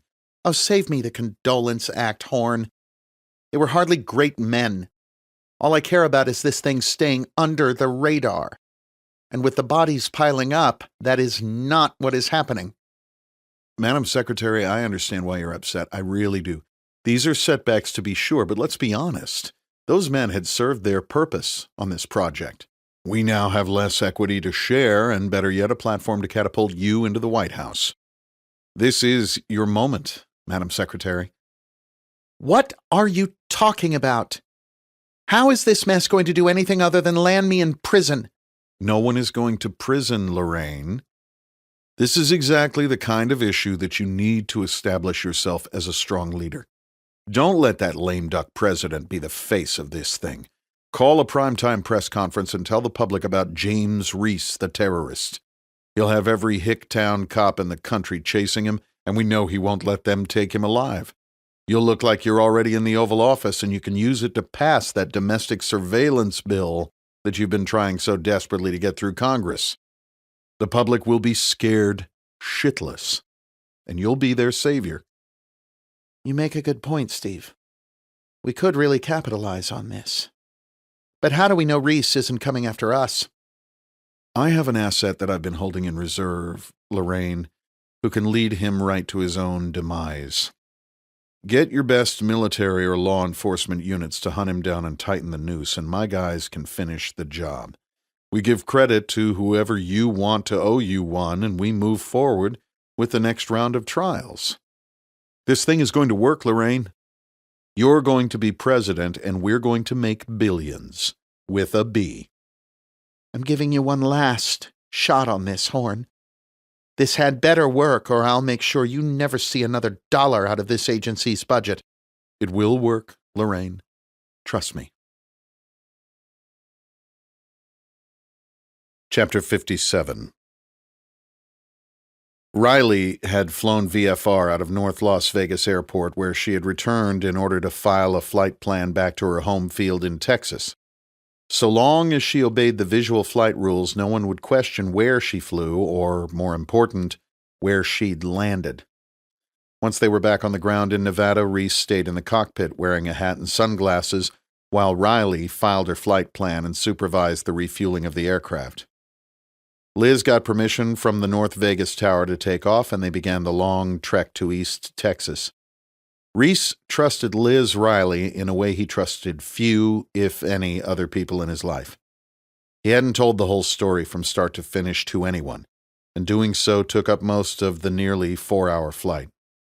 He started at the beginning, during the peculiar pre-mission planning before the ambush, all the way through the tragic events that followed. He told her about the tumors, the unauthorized clinical trial, and the involvement of the Hartleys. He told her how he'd created the list and had been working his way down it as efficiently as possible. The truth was, Reece wasn't a cold-blooded killer, and he needed Riley's moral compass to lean on. He wanted to ensure that he was doing the right thing, the thing that would make his men and his family proud. Liz was a good listener, never interrupting, letting Reece's discourse serve as his confessional. It was not lost on Reece or on Liz that he was transforming into an insurgent, his methods of killing blending his skills as an operator with the lessons he had learned over his years in special operations, studying terrorists, guerrillas, subversives, and assassins. If he had spent time thinking about it, he would have realized that his physical transformation matched the psychological one taking place within. He had raided the armory of his enemy and adopted clothes to blend into the populace, his long hair and beard making him look more like a logger from Oregon than a military man. Reece had always taken a hard line against prisoner abuse, regardless of what atrocity that prisoner had just committed. Even in the hardcore world of the SEAL teams, they were called anything but prisoners, detainees being the more polite term, though Reece always thought that sounded more like what cops did at traffic stops than what happened in war. As soon as they were flex-tied, their safety became the responsibility of the troop. Reece had no tolerance for any violence against the enemy once they were cuffed and under his control. It was one of the things that differentiated the United States from the enemy. Now, Reece had violated that most basic tenet of warfare, executing a man on his knees in Mexico. He had desecrated the body of the dead imam and left his head impaled on a spike in front of the mosque, forced another conspirator to wear a suicide vest onto a military installation to assassinate a high-ranking officer, murdered a federal agent while he slept, put a long-range projectile through the brain of an accountant, and tortured an attorney before intentionally overdosing him on narcotics. All that was prologue. He was not yet finished merging his highly honed abilities as a warfighter with the guerrilla tactics used against larger, more conventional militaries by terrorists the world over. His skills were the perfect fusion of elite special operator and cunning insurgent. Reece, you are the strongest man that I've ever met, and I grew up around enough real men to know the difference. You've done it right, your entire career, your entire life, and you don't deserve any of this. Lord knows that Lauren and sweet Lucy didn't deserve it. Most would have cracked under that pressure and crawled into a hole. I hope you don't regret anything that you've done to avenge your family and your men, because as far as I'm concerned, there's nothing that you could do to these monsters that would be over the top. There isn't a day that goes by that I don't think about your risking your life to save my butt in Iraq. I will land this damn plane in Lorraine Hartley's front yard if that's what I need to do to help you. I hope you don't think less of me, but I can't let these people get away with this, he said with intensity. Reece, have I ever told you about my grandfather? No, I don't think so. Your dad's dad? No, my mother's daddy. He was the county sheriff back home. He was murdered in cold blood by some shitbag who'd just gotten out of jail. This was back in 1977, before I was even born. The guy that killed him sat on death row getting 3 squares a day for 30 years. Then some appellate court decides that he's ineligible for the death penalty. These big city Harvard lawyers line up to defend murderers like him. Who's sticking up for us? I never got to meet my grandfather, and our family will never get justice. Your teammates, those Rangers, the pilots and aircrew, none of those guys will get to hug their wives, coach their sons' Little League games, or walk their daughters down the aisle. One of those 160th pilots, Chief Hansen, went to flight school with me. We all called him Swede because he looked like a huge Viking. He wanted to be an attack pilot, but he couldn't fit in anything other than a Chinook. He had a wife and 3 boys at home. He'd never even met his youngest, born just before he was killed on deployment. He was too mission critical to get emergency leave. My heart breaks for his wife and those boys. You'll never get to see Lauren or Lucy again, or even meet your son. The system will protect the Hartleys, and they'll keep getting richer and more powerful. She'll be in the White House, and you'll still be trying to get people to believe your crazy conspiracy theory. No, Reece. If you're looking for someone to tell you you're doing something sinful, you've come to the wrong place. You hunt down every one of these fuckers and do justice for your family and all those warriors' families. She paused. Kill them, Reece. Kill them all. Unsure how to respond, Reece remained silent as Liz collected her thoughts. I'll do anything that I can to help, she said softly. Thanks, Liz. You're doing enough already. I hate it that you're sticking your neck out this far for me. Sooner or later, they're going to figure out that you were involved. Maybe they will, maybe they won't. Whatever happens, it'll be better than getting tortured and gang raped by a bunch of jihadis in Iraq. Pretty sure the FBI can't cut my head off. I owe you my life, Reece. And besides, y'all are like family. They murdered the closest things to a sister and a niece I've ever had. Chapter 58. Ghost Rose Ranch, Texas. Liz Riley's employer kept both of his planes in a hangar on his ranch between Houston and College Station. Liz lived on the property in a small but well-appointed and clean cabin, which would be Reece's home until he could figure out his next move. Only a skeleton crew of staff were on the ranch with the boss out of town, and none of them would bother Miss Riley's guest. She landed the Pilatus on the paved private airstrip and taxied toward a hangar that looked as clean as an operating room. Welcome to Ghost Rose Ranch, she said, shutting down the engine and beginning her post-flight checklist while Reece climbed back into the passenger cabin. Just leave your gear in the plane if you want to. No one will bother it, Liz called from the cockpit. Reece nodded and found a small overnight bag that contained some clothes and toiletries, then opened the hatch and let down the stairs. He was desperate to stand on solid ground and stretch his legs after spending half the day in the small airplane. He paced around the hangar as Liz attended to the plane. Eventually, she too climbed down the stairs and went through a series of stretches to loosen up her stiff body. "How's your back?" Reece asked, referring to the injury that had ended her career as an Army aviator. "It's okay. It gets stiff when I spend all day in the plane, though. Nothing that a glass of Pinot Grigio won't fix. She flew like a man but drank like a girl. Reece always thought her to be an odd paradox of tomboy and girly girl, and he was constantly surprised by things that she said or did that made her seem too much of either one or the other.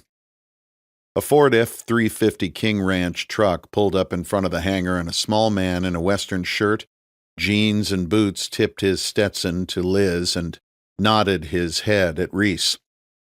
"Senora Riley?" "That's Ernesto," said Liz. "He'll drive us to my place. Don't worry. He knows how to keep his mouth shut." They climbed into the pickup, and Reece took in the sights of the sprawling ranch as they made the 10-minute drive to Riley's cabin. Islamorada, Florida. It had cost Leonard Howard a fortune, but he had been able to get himself and his family on a red-eye flight from San Diego to Atlanta and then down to Fort Lauderdale, where they rented a car for the drive to Islamorada in the Florida Keys. They arrived at the rental house exhausted but happy to be safe, and as far away from San Diego as the U.S. borders allowed. That nutjob Reece had to be operating without any kind of support, and there was no way he'd be able to make his way across the country without being captured. Besides, how would he ever find them here with no intel assets? Howard and his family had lain low the first day and caught up on sleep, but now they were growing more comfortable with their tropical surroundings and were beginning to explore a bit. His teenage son and daughter complained at first about the lack of a beach near the house, but quickly realized that a world of aquatic wonders lay just below the water's surface, among the flats and reefs that made the Keys a snorkeling and diving destination. Howard bought them snorkeling gear at a local dive shop, and they spent most of the day exploring their new world. Leonard and his wife were satisfied sitting on the porch and reading. She read architectural and interior design magazines while he read a new Brad Thor novel he'd picked up in the Atlanta airport. This is the way they'd live the rest of their lives once he cashed in on what he and the late Admiral Pilsner simply called the Project. Ghost Rose Ranch, Texas. Reece followed Liz up the steps of her cabin and into the small living room. "Can I get you anything?" she asked as she headed for the kitchen. "I've got beer, wine, water. Not much else." "I'll take a beer, I guess. And maybe some lights? This place is like a cave," Reece said, squinting at the photos on the mantel. There were pictures of Liz in her flight suit in front of her Kiowa in what was obviously Iraq. One of her father pinning on her wings at flight school graduation, and another that stopped him short. Liz, along with Reece, Lauren, and Lucy, all smiles at Christmas. Happiness frozen in time. Liz walked back into the living room carrying a bottle of Coors Light for Reece and a glass of white wine for herself. "I finally get a man back to my place, and he's the one non-family member I can't have fun with." Reece quickly recovered and pulled himself away from the photo. "Are family members off limits where you come from? I didn't realize that," he joked. "I'm from Alabama, asshole, not Tennessee." Riley punched Reece on the upper arm as she sat down on the couch next to him. "You can use my Wi-Fi if you need it. We can't get a landline out here, so it's all via satellite.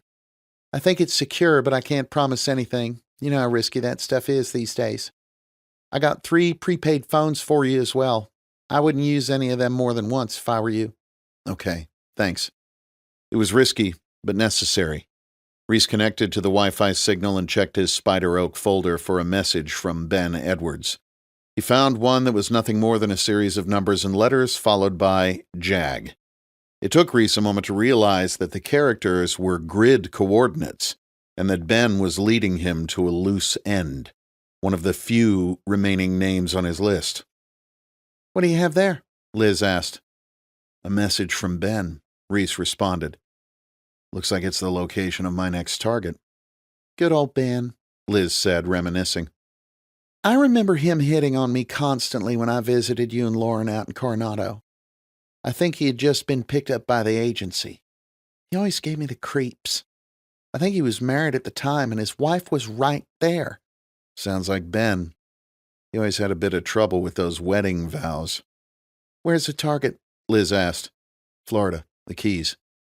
The problem was getting there. It was the most bottlenecked spot in the United States, with one road in and out and surrounded by water on all sides. If this were a SEAL mission, the water would be the easy way in. They could use aircraft, a larger vessel, or even a submarine to drop him and his men in CRRC Zodiac boats offshore, where they'd ride as far as they could before swimming in silently below the surface, using closed-circuit breathing apparatus gear that left no telltale bubbles to give away their positions. The irony was that despite being a highly trained maritime commando, Reece didn't have access to so much as a canoe. Reece had spent some time in South Florida as a kid, but that was decades ago, and that part of the country had changed dramatically since then. Before the war, he and his teammates had conducted demonstrations for the crowds at the UDT SEAL Museum in Fort Pierce, so he did have some semi-local contacts. He'd hit it off while he was down there with some really good local guys who liked to spearfish and had kept in touch with a few via email. Still, he didn't know them well enough to reach out for help as the most wanted man in America, which he suspected he was well on his way to becoming as law enforcement began putting the puzzle together. He also knew that there were some small private airstrips in South Florida where the more entrepreneurial and sophisticated black market businessmen had brought in bales of contraband marijuana, known as square grouper, during the 1970s and 80s. But the feds still watched them closely as part of their counter-drug efforts. He couldn't think of another way in that gave him a reasonable chance of getting out, and decided he'd have to rely once again on the generosity of his friend Marco. Reece excused himself and walked out onto the cabin's front porch. He used one of the throwaway phones to reach out to his Mexican benefactor, and sure enough, Marco had contacts in Miami who would arrange for no-questions-asked transportation. There would be a car waiting for him at the FBO at the Opa-locka Airport, northwest of Miami. "So it looks like you won't get to have a man stay overnight after all," he told Liz as he walked back inside. "Where to then, my fugitive friend?" "Miami. Then I'll drive down to the Keys. How long would it take us to fly there?" Liz looked toward the ceiling and did some quick math in her head. "Probably 3.5 hours, depending on the winds." Reece looked at his watch. "Maybe we will have a sleepover. Too late to pull this off tonight. I need to look at the imagery and do some planning anyway. Does this cavern have a guest room?" Early the next morning, Liz filed a flight plan and they headed for the Sunshine State. Their flight path straddled the white sands of the Gulf Coast and the forgotten shorelines of the Big Bend as the Florida peninsula arched southward toward the Caribbean. After passing over Sarasota, Riley turned due east, crossing the seemingly endless expanse of islands and Everglades. What looked like a solid wall of sawgrass from ground level appeared more like hundreds of intertwined snakes from above. Small rivers, creeks, and streams ran among clumps of dry or semi-dry land where vegetation grew. Navigating it by water would be nearly impossible.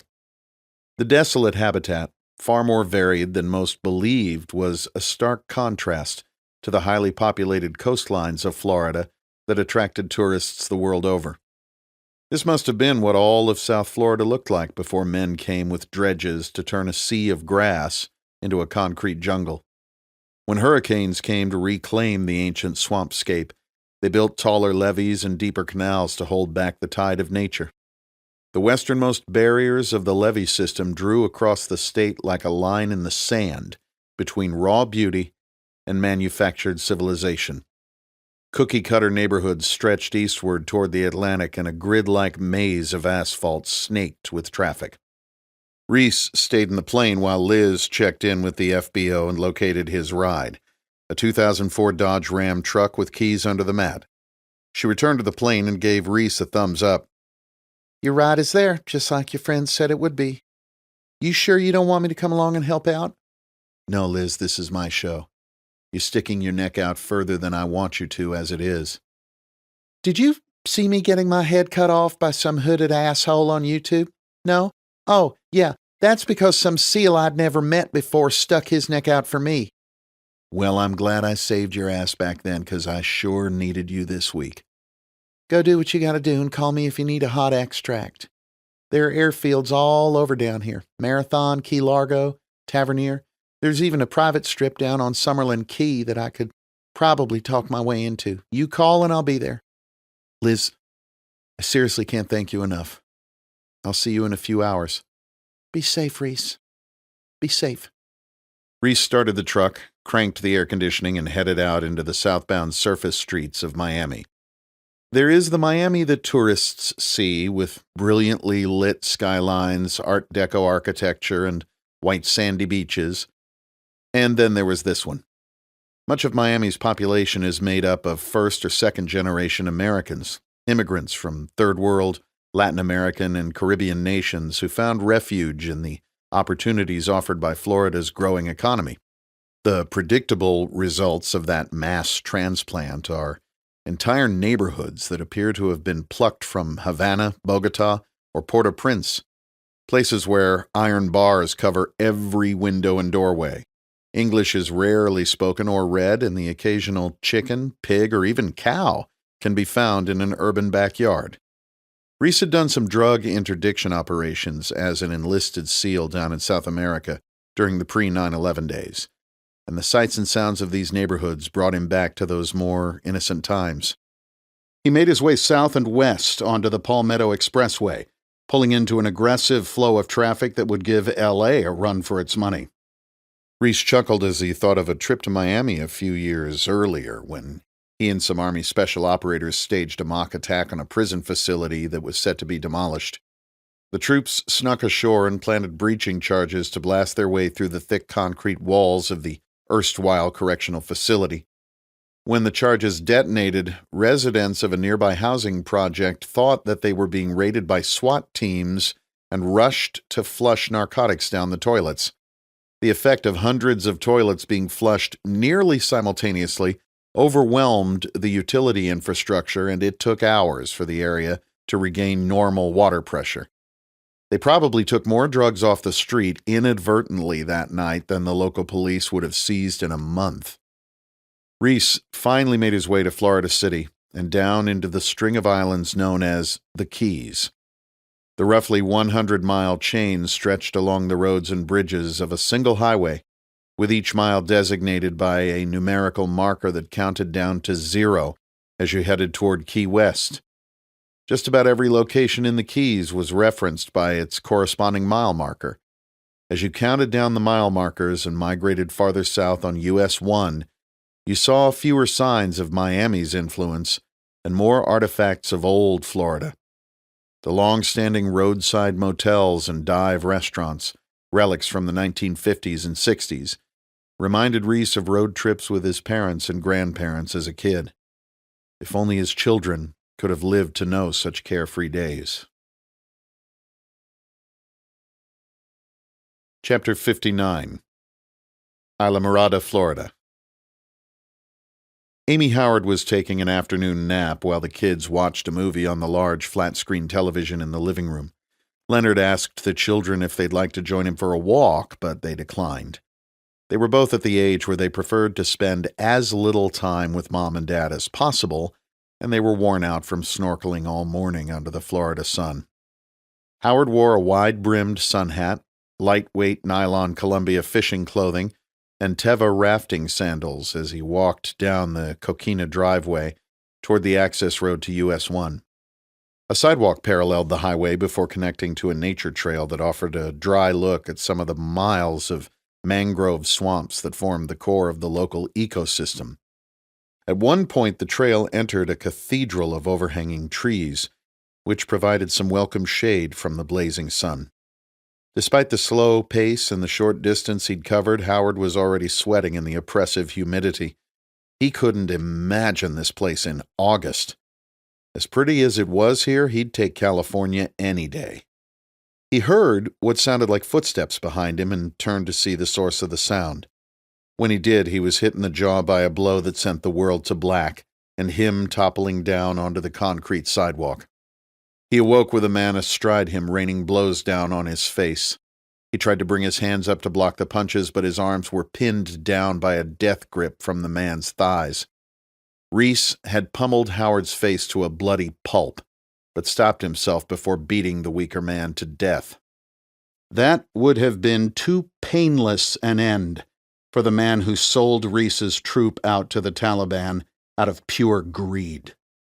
He took off his leather belt and looped it around Howard's neck like a leash, dragging him off the sidewalk and into the mangrove swamp, the Jag crawling behind him as best he could. When they were 50 yards from the trail, Howard's arms gave out and he became dead weight.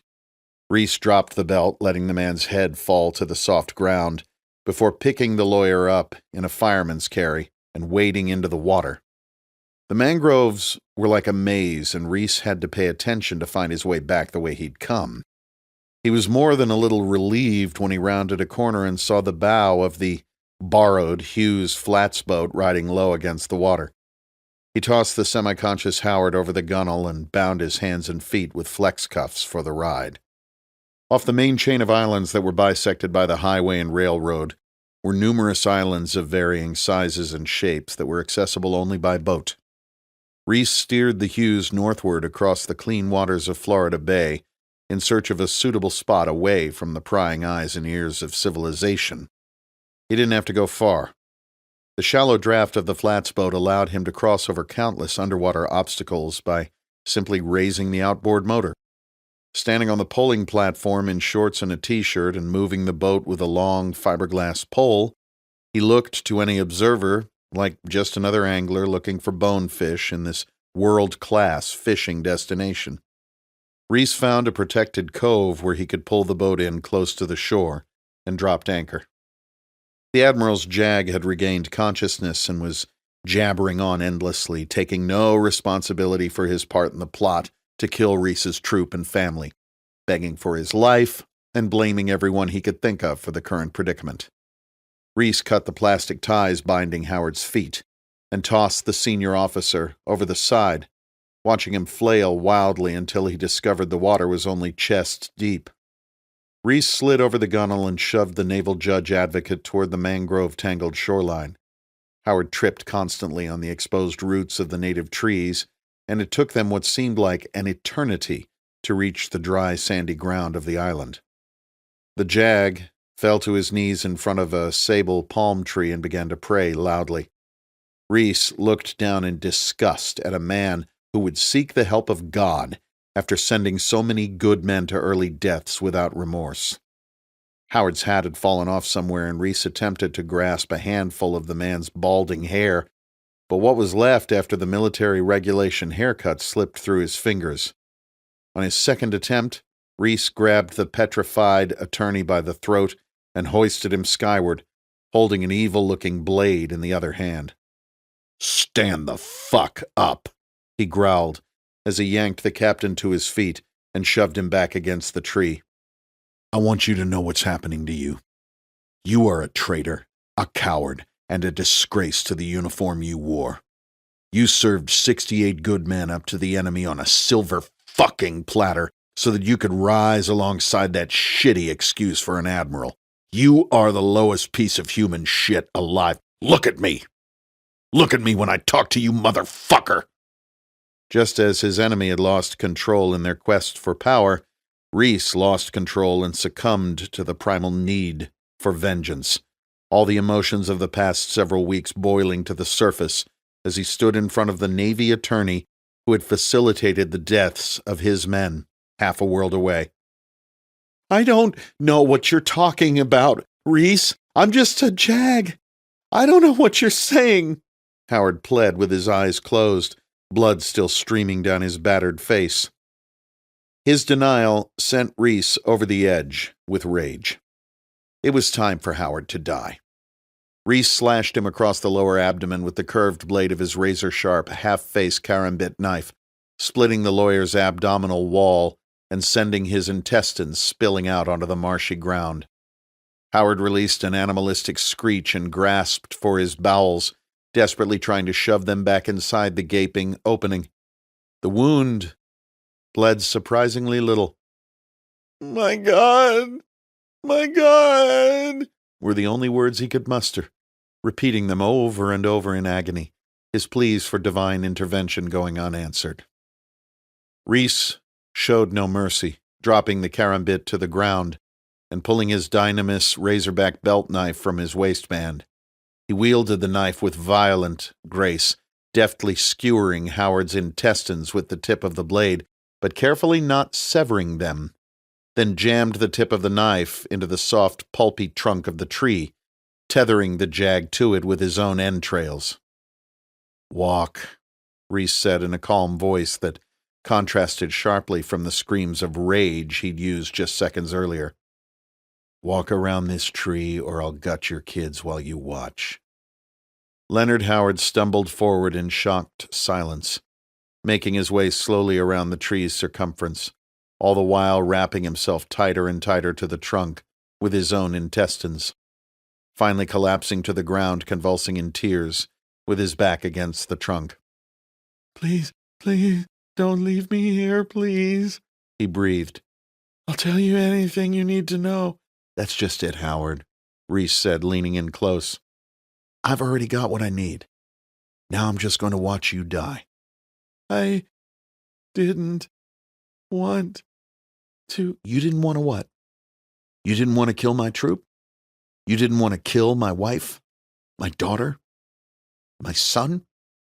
Not good enough, Howard, not even close. Don't worry, you won't die in vain. Your death serves a purpose. You get to send a message to what's left of your band of conspirators.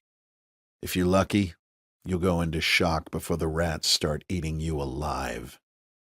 Gazing up at his killer, Howard remembered the look Reece had given him back in the Admiral's office in what seemed so long ago. Death. Reece stared into the hollow eyes of the dead man at his feet, his stomach a gaping hole that would provide ample sustenance for the creatures of the swamp. The bowel smell overwhelmed Reece's nostrils. Howard was already attracting flies and mosquitoes. The crows and rats would come next, followed by the crabs. An American crocodile was not out of the question in these parts. He would probably live for several hours as he was slowly eaten alive by the jungle, so long as his heart held out. It would be a couple of days before anyone would find what was left of his body, and that would be just enough time for Reece to prepare the final stages of his plan. Reece wiped his karambit clean on Howard's soaked pant leg and walked swiftly back toward the boat, the seal-designed razorback blade securing Howard to the tree, leaving no question as to the identity of the Jag's executioner. Reece didn't reflect upon what had possessed him to inflict such a ruthless act, but he was a student of warfare. It had come from the deep recesses of his subconscious memory. The Incas had devised this gruesome method of execution centuries ago in order to send a message. North American tribes, including the Shawnee, had used it as well. Sendero Luminoso in Peru adopted it in the 1980s as a brutally effective method to win the minds of locals and dissuade the government from being overly effective in their efforts to eradicate them. While the indigenous tribes and the modern terrorist group did it to strike fear into the souls of those that opposed them, Reece did it as the visceral act of a man overcome by rage. Let those whom he hunted lose sleep wondering if they were to meet with a similar fate. Chapter 60. The drive north was frustrating. The lone artery that runs the length of the Keys was choked with tourists, residents, and fishermen towing boats to various points north. To a man who had just blown up an admiral in his office, shot a federal agent in his bed, decapitated a terrorist, and left a man disemboweled and dying in a mangrove swamp, the stop-and-go traffic was maddening. Reece would be hard to recognize with his hat, sunglasses, and beard, but a driver's license check would bring the full weight of U.S. law enforcement scrambling in his direction. A simple traffic stop would likely result in the end of Reece's mission. He was careful not to speed when the traffic let up enough for that to be a possibility, and he used his turn signals like a teenager trying to pass driver's ed. North of Key Largo, traffic relented a bit, and the flow northward toward Miami put him slightly more at ease. Reece tensed as the truck reached the southern end of Miami's suburban sprawl. Aggressive drivers cut in and out of lanes, and, at 3 miles per hour over the posted speed limit, Reece felt like he was driving a farm tractor. He sped up a bit to stay in the flow of traffic, but maintained his position in the right lane. He glanced down at the folded-up map on his lap and prepared to merge onto the Palmetto Expressway for his return to the airfield. As he eased the pickup onto the access road for 826, he was suddenly cut off by a tricked-out orange Honda Civic that looked like a prop car from one of the Fast and Furious movies. He hit the brakes to avoid colliding with the tiny coupe and heard a screech of tires, followed by the crunch of metal and plastic. Reece's head slammed backward in the headrest as the inertia of the rear-end collision pushed his borrowed truck forward and then to a stop. Fuck. It was a hard hit, but Reece was none the worse for wear. I can't believe this whole thing could go south over a fender bender. Think, Reece. You'd better talk your way out of this one. Reece looked in the side mirror to see a morbidly overweight man, roughly his own age, climb down from his lifted Ford Excursion. The driver was walking directly toward Reece's driver's side door, as swiftly as his considerable bulk allowed. Reece took a deep breath and forced a smile as he opened the truck door and stepped out to meet the fast-approaching driver. The other man was within arm's reach by the time Reece had his feet on the ground. Dressed in orange and green Miami Hurricanes athletic shorts and a white tank top that showed off his heavy investment in tattoos, the large man carried himself with the air of a bully, one of those guys who act as if their size comes from muscle rather than fat. He pointed his finger toward Reece's face and tilted his head forward to look over his mirrored sunglasses. The man's face was red with anger, and spittle flew from his lips as he shouted, "Oye! You wrecked my truck, you gringo maricon!" Reece raised his hands in mock surrender. "Sorry, man, that guy cut me off, and I had to slam on the brakes to keep from crashing into him. I'm sure we can work this out. I've got good insurance. I have no idea who this truck is registered to or whether it even has insurance. I wonder whether USAA will drop me for being a domestic terrorist." Their accident was backing up traffic. Horns were blowing, and impatient drivers began crossing the diagonally striped merge lines to drive around them and access the Palmetto. The man stepped even closer to Reece, well inside his reach. "Fuck your insurance, puta. You're gonna pay me for this shit right now, or I'm gonna shoot your fucking ass." It was doubtful that this guy had a gun in his elastic waistband, but he probably had one in the car. "Easy, friend, easy. Let's just exchange information and get on our way. We don't need to wait around for the cops to come." A woman, who Reece assumed to be the man's wife or girlfriend, stepped out of the passenger side of the truck, screaming in Spanish and waving her arms. As Reece tried to calm the man down, whatever she was saying appeared to make him even more agitated. She kept pointing at the damage and screaming while Reece pled with the man to relax. "My wife is calling the cops right now. This shit is all your fault." "We don't need to do that, man. I can pay you cash. Just follow me to an ATM. The driver turned his head to look back at his wife. "Too late," was all he said before Reece's left arm encircled his antagonist's right arm, tying it up and rendering it useless, while at the same time driving his right hand straight up, palm open, into the underside of the man's chin. The force of Reece's blow broke the jaw and destroyed what was probably a bad set of teeth anyway, but more important, it caused the man's brain to hit the back of his skull and bounce back inside his head, sending a shockwave through his nervous system and knocking him immediately unconscious. The man's knees buckled and gravity sent all 380 pounds directly downward. His head smashed on the asphalt street with a sickening thunk. His female companion jumped from the car screaming, a phone pressed to her ear. Reece leapt into the driver's seat of his truck and pulled the shift lever down into drive. He slammed on the accelerator and felt the truck strain as the tires spun, barely moving forward. The accident had entangled the two heavy vehicles into one gigantic train of steel. Reece put the Dodge in neutral, pressed a button on the left side of the dash to engage the four-wheel drive, and put the truck into its lowest gear. He accelerated forward, dragging the heavier Ford SUV behind him as the engine raced to produce enough torque. He knew he couldn't travel far this way, but for now it was all he had. I've got to get out of this truck.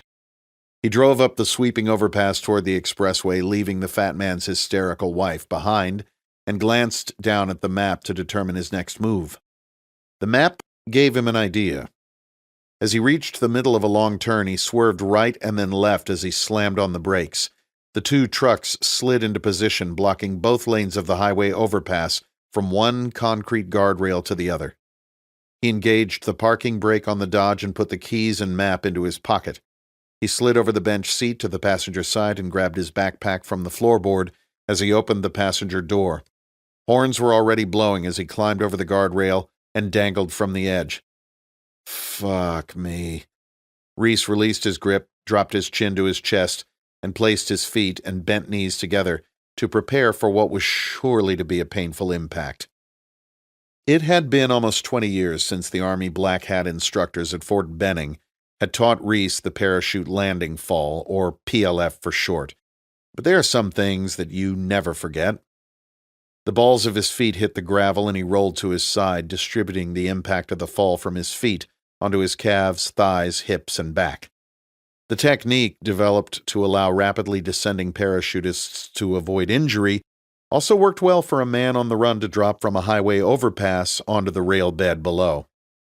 Reece's body had endured lots of wear and tear since his jump school days as a young SEAL, and he lay still for a moment to assess his body's condition. He felt hurt, not injured, so he rolled into the prone position and up into a kneel. His right knee buckled slightly as he put his weight on it, but he was able to hobble forward with minimal pain. None of the commuters seemed to notice or care that a man had climbed onto the metro rail platform from the rails below. They were all too engrossed in their smartphones. A young boy did notice, but when he tried to tell his mother that a man had fallen from the sky and landed on the tracks, she nodded at him while continuing her online shopping spree. Dadeland was the commuter rail system's terminus, and a train arrived after less than a minute of waiting.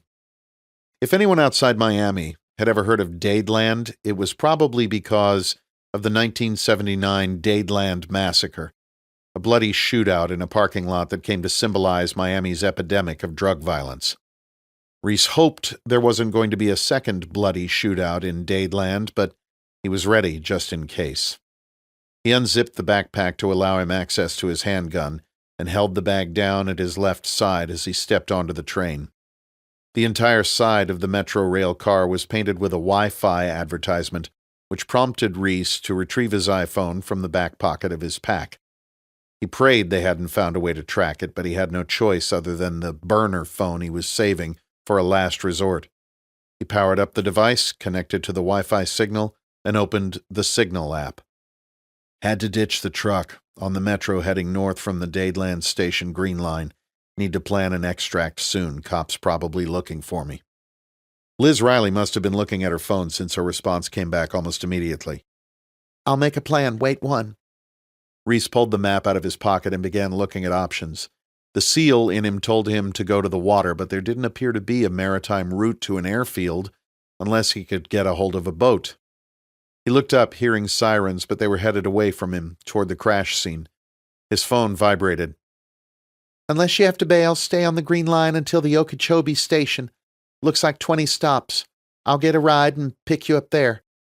Reece consulted the station map on the wall of the metro car and looked down at the map. Shit, I'm going to be stuck on this damn train forever. Okay, I'll let you know if I have to divert. What are you driving? If it gets hot, leave me and I'll make my own way. Reece moved to the front of the car and leaned against the corner so that he could see the entire space. Everyone appeared to be engrossed in their phones, and no one paid him any attention. Apparently, between the beard, the ball cap, and the sunglasses, he wasn't recognizable from the media reports he assumed must be out by now, though he had yet to see any. As the train worked its way north, Reece examined the South Miami landscape, keeping a sharp eye out for any sign of law enforcement activity.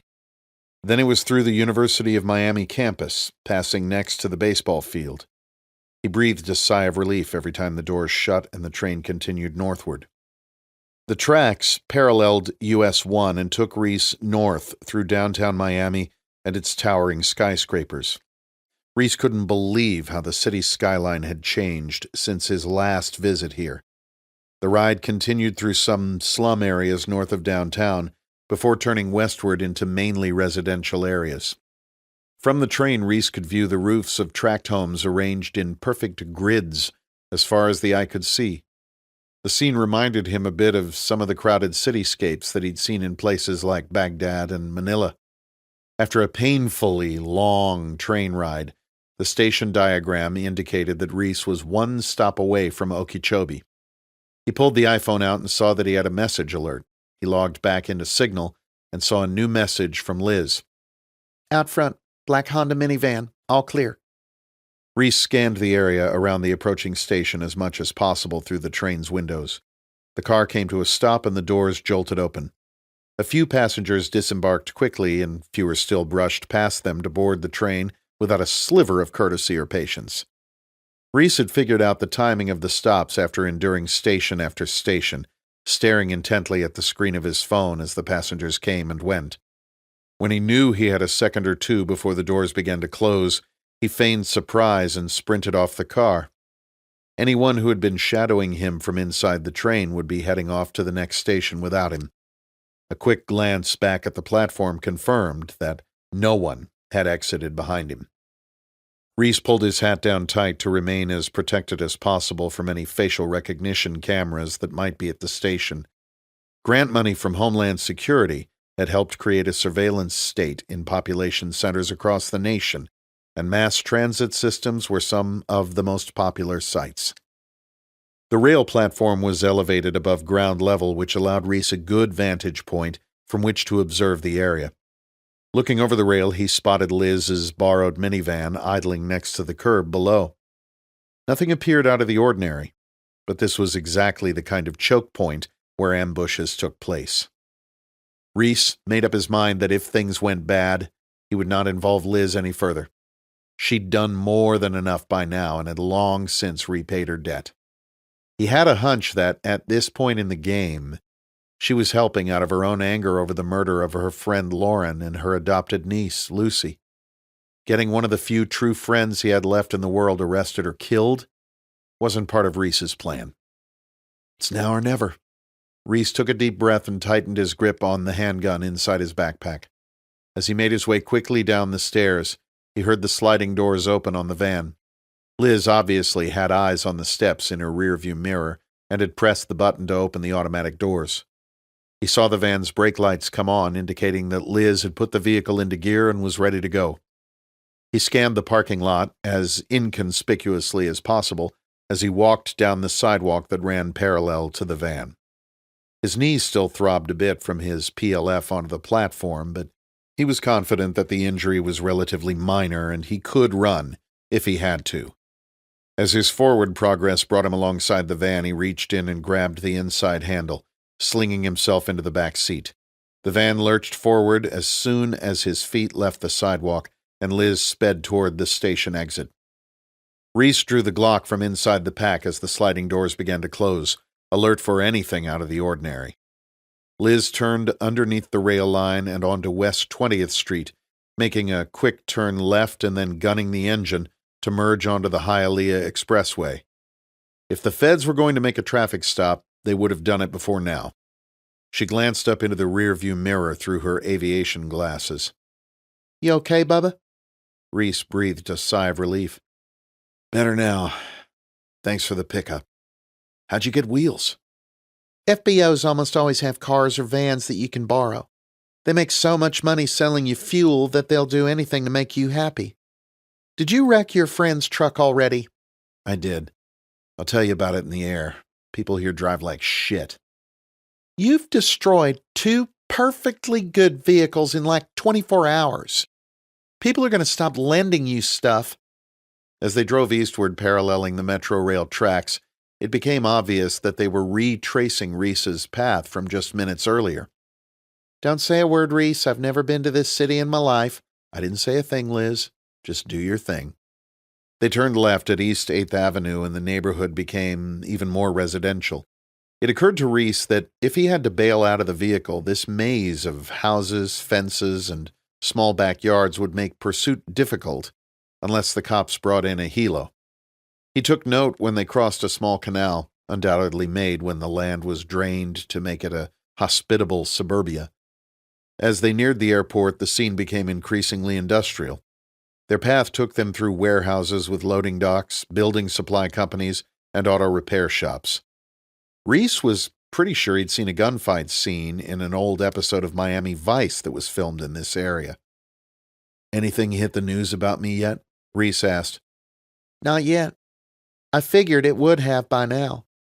They're still saying the attack on the Admiral was either terrorism or workplace violence, depending on which news channel you watch. They know. All they need to do is talk to Tedesco's wife and the pieces will fall into place. They're probably figuring out their plan before hitting the news outlets. Reece could hear a private jet on final approach above them as Liz drove north through an intersection. The light turned yellow as she crossed the parallel street, and she hit the accelerator so as not to run a red light. As if in slow motion, the light turned red above them as a green and white Miami-Dade police Dodge Charger sat at the traffic light to their right. The police car turned right and sped up behind them. Chapter 61. Oh, shit, Reece, so sorry. The Charger maintained its pace just a few feet behind the minivan for an agonizing 10 seconds. Maybe he won't pull us over? She said hopefully. Just then, the red and blue light bar illuminated and the siren let loose a short blast that made Liz jump in her seat. She checked her mirror as she engaged her turn signal and pulled over to the curb. Don't say a word, Reece. And please don't shoot him, Liz said, remembering her grandfather. Check. Reece faced forward and slipped the Glock under his right thigh, putting both hands on his knees where they would be easily seen. Liz put the vehicle in park and removed the University of Alabama ball cap from her head. She quickly pulled the elastic band from her ponytail and flipped her head side to side to let her hair down. With her right hand, she tugged at her tank top to expose as much cleavage as she could and put on her most seductive smile. The officer who appeared at the window was young, fit, and Latin, with a uniform that was meticulously pressed. Liz thought he looked like a guy you'd see in a Spanish-language soap opera, which made her own acting performance that much easier. She pulled off her Ray-Bans to give him a look into her blue eyes. Her ample southern accent became even more pronounced as she addressed the officer while sounding like a character from Gone with the Wind.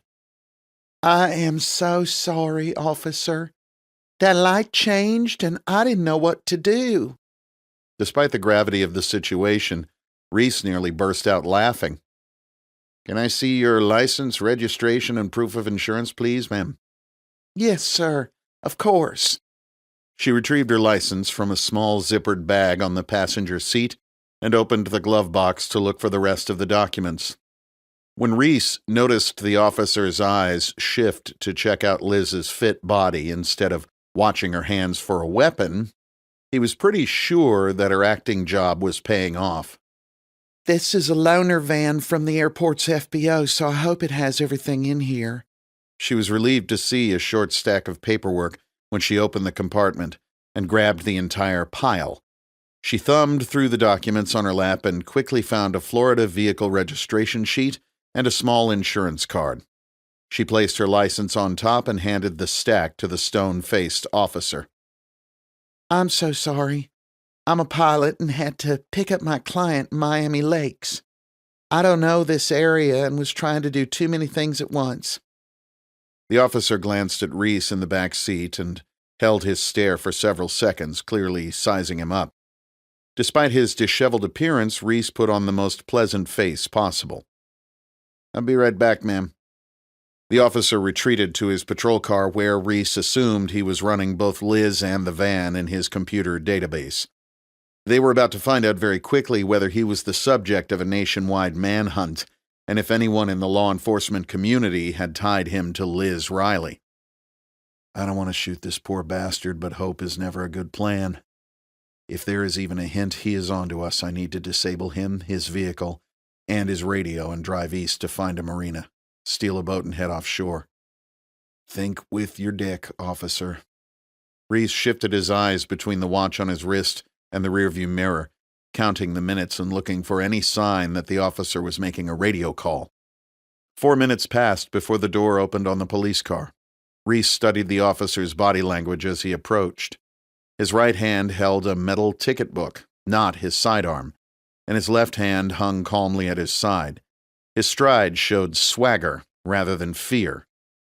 Any sane human approaching someone who they thought was an armed and dangerous domestic terrorist suspect would approach with more caution or stay in their car and call in SWAT. The officer rested the metal ticket book on the van's windowsill where Liz could read it. Ma'am, I've written you a warning for failure to obey a traffic control device, which would have cost you $204 and 3 points on your license. If you're a pilot, you should be more careful than that. Please sign the warning on the bottom line. Liz leaned forward to sign the warning and made sure to allow the officer as much of a view down her tank top as possible. It worked, as he paid no attention to Reece whatsoever. That is very understanding of you, officer. Thank you so much for not giving me a ticket. Yes, ma'am. Please have a good day and try to be more careful. This copy is yours. If I pull you over again, I'm going to have to write you a ticket. Yes, sir. I promise that won't happen. The officer finally broke into a smile and nodded to Liz. Please have a safe flight, Miss Riley. Oh, I will. Thank you so much, sir. The officer was nearly blushing as he turned to walk back to his car. When he got to the rear of the minivan, he came to a dead stop, paused, and turned back toward the window. Reece subconsciously flexed his right hand and took a deep breath to fight his racing heart rate. The officer stooped downward so that he had a direct view at Reece. Sir, why don't you have any luggage? Reece did his best to force a smile. I just flew down here to look at some real estate. I didn't stay overnight, so what little I brought is in the plane. The officer stared at Reece for a moment, looked back at Liz, and nodded his head. Safe travels. Holy fuck, that was close. Liz started the van and put it into gear, pulling onto the road before the officer had even returned to his charger. Reece felt the surge of euphoria that always followed a life-or-death encounter. His head began to swim with endorphins the way it usually did after a successful mission or firefight overseas. Reece, do you mind if your pilot for this evening flies intoxicated? Reece exhaled a giant lung full of air. I'll tell you what. I have never been so glad to have a hot female gym rat for a pilot. Liz looked back at Reece in the mirror and flashed an embarrassed grin. She immediately pulled her top up and reached over to put her hat on. 10 minutes later, she was all business as she meticulously went through the pre-flight checklist. Neither Reece nor Liz's blood pressures began to return to normal until they were wheels up over northern Dade County. Chapter 62. The Pentagon, Arlington County, Virginia. Generals Lewandowski and Stewart waited in the secure conference room. They were given specific instructions not to include any deputies or aides in the meeting, which was highly unusual, if not unprecedented. Lewandowski was nearing the end of his tenure as the chairman of the Joint Chiefs of Staff. He had been a stud fighter pilot, one of the few fortunate enough to see air-to-air combat during Operation Desert Storm. He also played the political game well enough to have risen to the pinnacle of the military food chain. Mentally, he already had one foot out the door as he looked forward to sitting on a few corporate boards in retirement. He had a laid-back demeanor that made him well-liked among both his fellow generals and the men serving below him. Ewell Stewart was very much the opposite, intense, opinionated, and decisive. A native of rural Virginia and direct descendant of Civil War General Jeb Stuart, General Stewart was probably liked by no one, but respected by all. He'd spent his early career as an infantry officer in the Ranger battalions, before being selected for the Army's Special at Fort Bragg. He was currently in charge of the Joint Special Operations Command. Neither man liked or respected Secretary Hartley, though both understood and valued the U.S. tradition of civilian control of the military. Hartley was a pure politician, checking the SecDef box to build her credentials for a White House run. It wasn't just that she was a phony who didn't take the job seriously.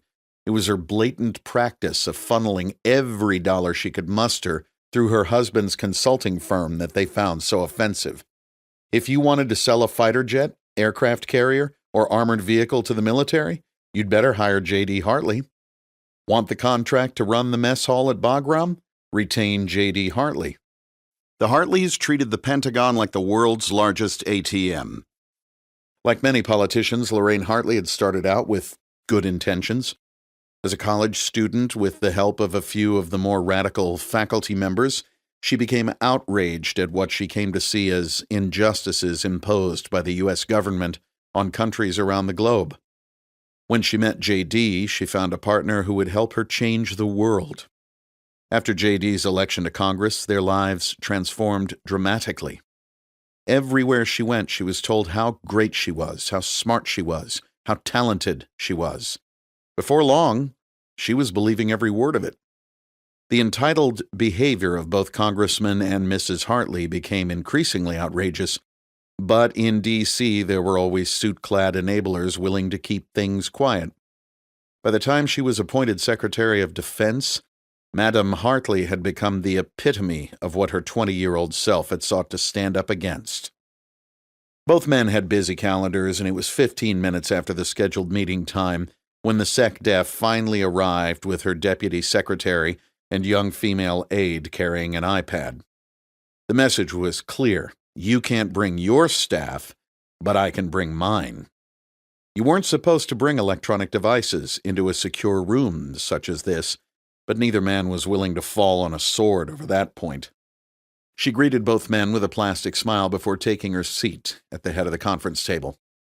She was wearing a classic black suit made by St. John Knits, her usual attire.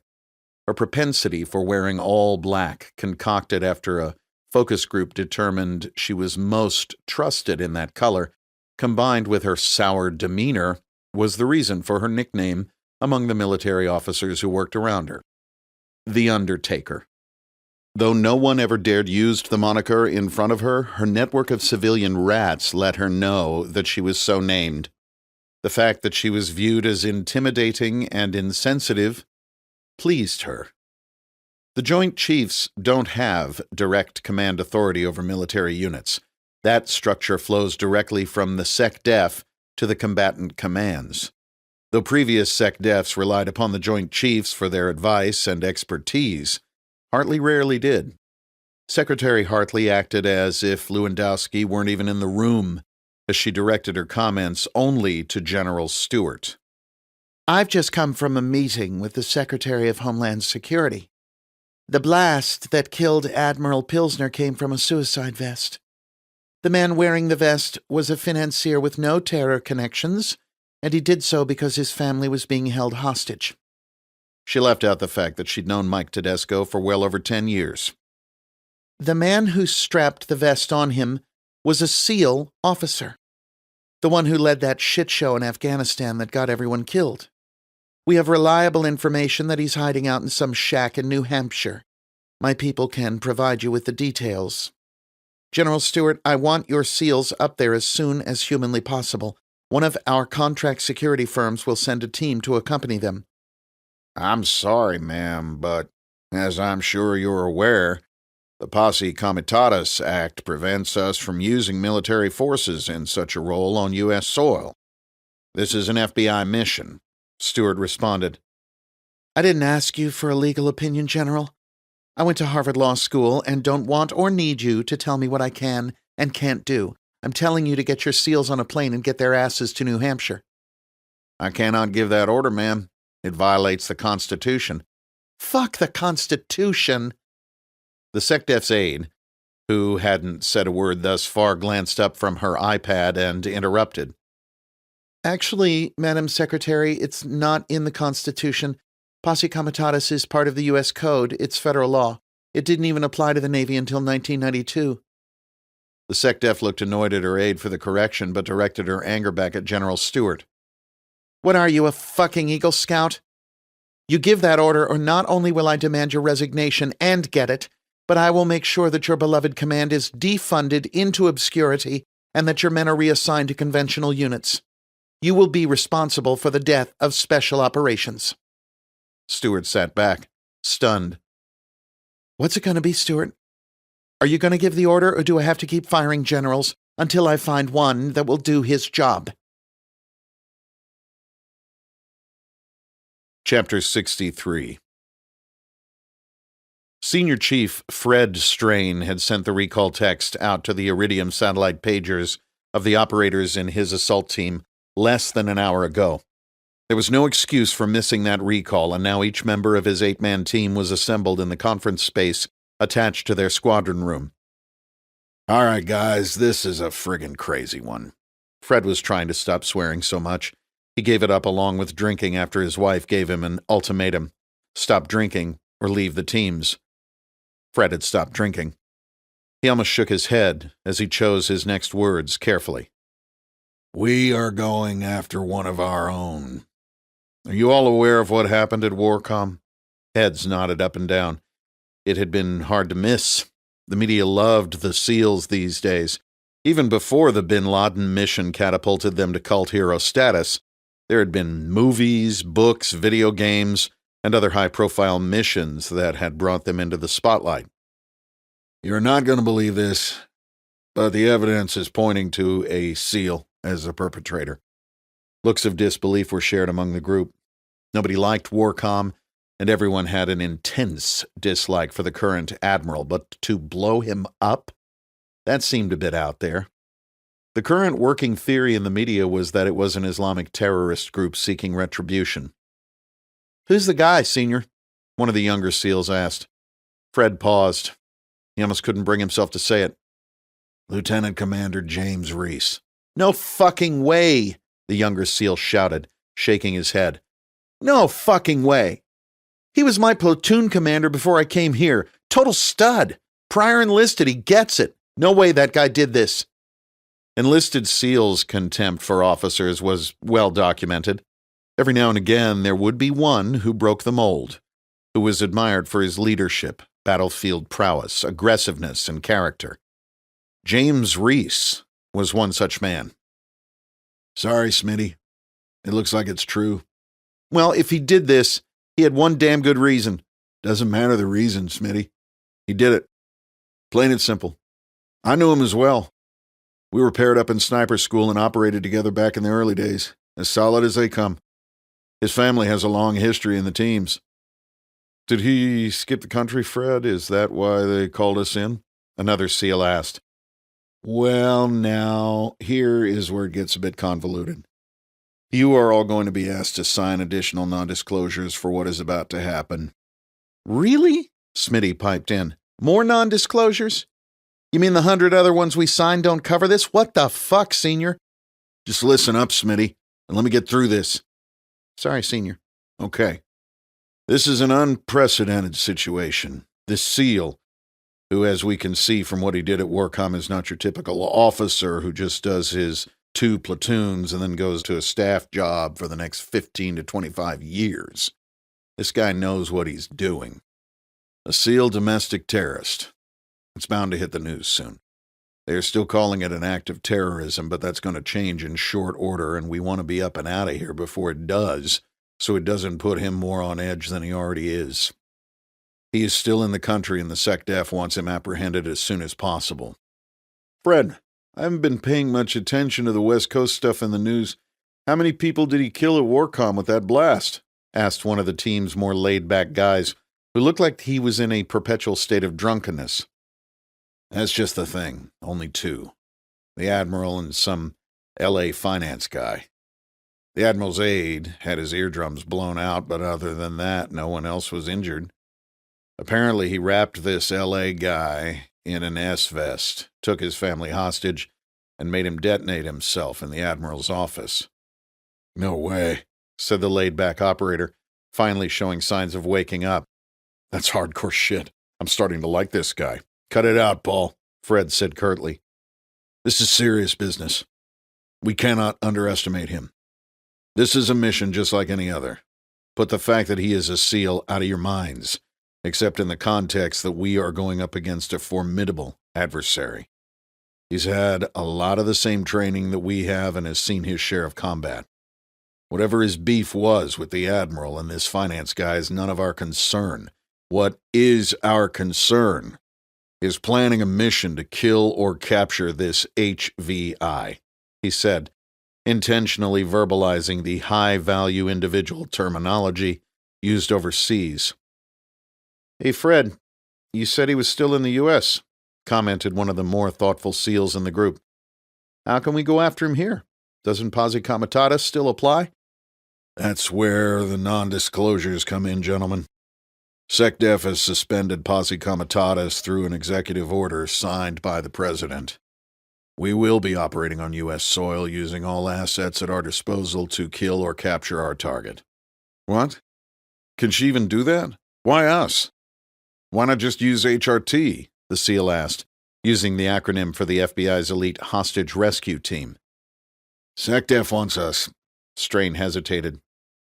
"She wants us because, according to her intelligence sources, Reece's next target is the President."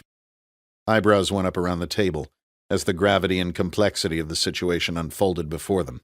Fred paused, scanning the room. "If anyone has a problem with going after this target or operating on U.S. soil, let me know now." Nobody moved. "Okay, then. He's in a cabin in the mountains of New Hampshire. I don't know how they know this. The target package is slim. It says single source human with no technical corroboration. Like I said, this is a weird one.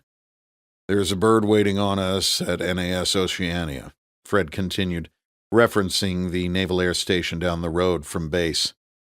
"We need to be airborne in an hour. We will cover specifics when we land in Vermont. From there, we will make our way into New Hampshire. There is no time to more fully vet this or let it develop. SecDef wants this done yesterday, and we are the force of choice. Any questions?" Fred looked from one operator to the next. Fred regretted the next words that came out of his mouth as soon as he said them. "You don't have to like it, you just have to do it." What a dumbass thing to say, he thought. "Smitty, a word, please," Fred said as the crew got up to grab their gear and head to the airfield. "Yes, Senior?" Smitty asked as soon as the door was closed. "Smitty, you are one hell of an operator, and I'd want you by my side going through a door any time. But you won't be coming with us on this. And," the team chief quickly added, "before you protest or say anything else, this is not your decision. I am ordering you off the mission. I can't have guys that know and respect Reece on this op. I know you understand." Smitty tried to hide the relief on his face. He was conflicted like never before. He couldn't let his team down, nor could he go after the man he looked up to as the best combat leader he had ever worked with. Someone he would follow into the fires of hell. Taking the decision out of his hands was the sign of a good leader. Smitty simply nodded, bowed his head, and walked from the room without his usual energy. Fred took a breath. "Son of a bitch," he whispered to no one but himself. Taking another deep breath, he strode from the room to ready his gear. Chapter 64. The Pentagon, Arlington County, Virginia. The story preempted every network broadcast and monopolized the cable news channels. Off-the-record quotes from senior officials at the Department of Defense were used to tease the story, ensuring massive coverage. Anchors gave viewers a countdown to the primetime press conference that would be given by Secretary of Defense Lorraine Hartley, while reporters broadcasting from the dozens of satellite trucks crowded in front of the gates of the Naval Amphibious Base Coronado referenced reports of a domestic terrorist being responsible for the blast that killed decorated SEAL Admiral Gerald Pilsner. At 8:00 p.m. Eastern Time, Secretary Hartley strode confidently toward the blue lectern at the Pentagon in a somber black suit. Her face exuded competence and control, a steady hand during these tragic times. Never let a tragedy go to waste. All that was missing from the scene, she thought, was the presidential seal on the podium. My fellow Americans, she began in a voice devoid of her usual New England accent. It is with great sadness that I address you today to report yet another case of violent extremism in this great nation. This week, a respected California businessman's family was held hostage by a domestic terrorist who forced the man to wear a suicide vest onto a military installation. This act of terrorism took the life of a great American hero and the commander of all U.S. Navy SEALs, Admiral Gerald Pilsner. Tragically, the Admiral's killer was one of his own SEAL officers, a disgraced extremist veteran who faces criminal charges for his negligence as a commander in combat, negligence and incompetence that led to the deaths of over 60 SEALs, Army Rangers, and Army pilots and air crewmen. It was and is the worst special operations disaster in American history. The man responsible for this unprecedented disaster is Lieutenant Commander James Reece. It is thought that his guilt over the ambush in Afghanistan drove him to target Admiral Pilsner, and it is suspected that he is also responsible for several other murders over the past weeks in Southern California, including the atrocious slaying of a peaceful Muslim cleric and another vicious killing just this week in the Florida Keys, where he took the life of another American hero, U.S. Navy Captain Leonard Howard. Secretary Hartley paused for dramatic effect, the silence broken only by the shutter clicks of the print photographer's cameras. Lieutenant Commander James Reece is at large and should be considered well-armed and extremely dangerous. A nationwide law enforcement effort to locate and arrest him is already in progress, but, unfortunately, the labors of our brave men and women in law enforcement are being hampered by extremists on the right who have put so-called privacy concerns over the safety of Americans from the scourge of terror. I have asked the President to sign an executive order enacting various emergency measures necessary to catch Mr. Reece and prevent others like him from murdering their fellow citizens. I also call on Congress to act swiftly to pass the bipartisan Domestic Security Act so that we can all live safely and without fear. Since 9/11, we have looked outward for the threats of terror. This xenophobic focus on so-called foreign terrorists has caused us to overlook the true threats to liberty brewing here at home. Extremists such as Timothy McVeigh, Randy Weaver, Eric Rudolph, and James Reece should be the real targets in our fight against terror. I stand ready to defend this nation from all enemies, foreign and domestic. And with your help, we will bring James Reece to justice, or we will bring justice swiftly down upon him. I'll take your questions. An attractive female reporter from one of the networks stood and was recognized for a question spoon-fed to her earlier by Hartley's press secretary.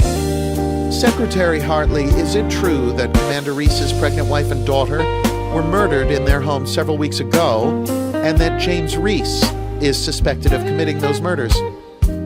That's right, Meredith, and yes, we do suspect that he was involved. This also brings up another point about the mental health of our men and women in uniform.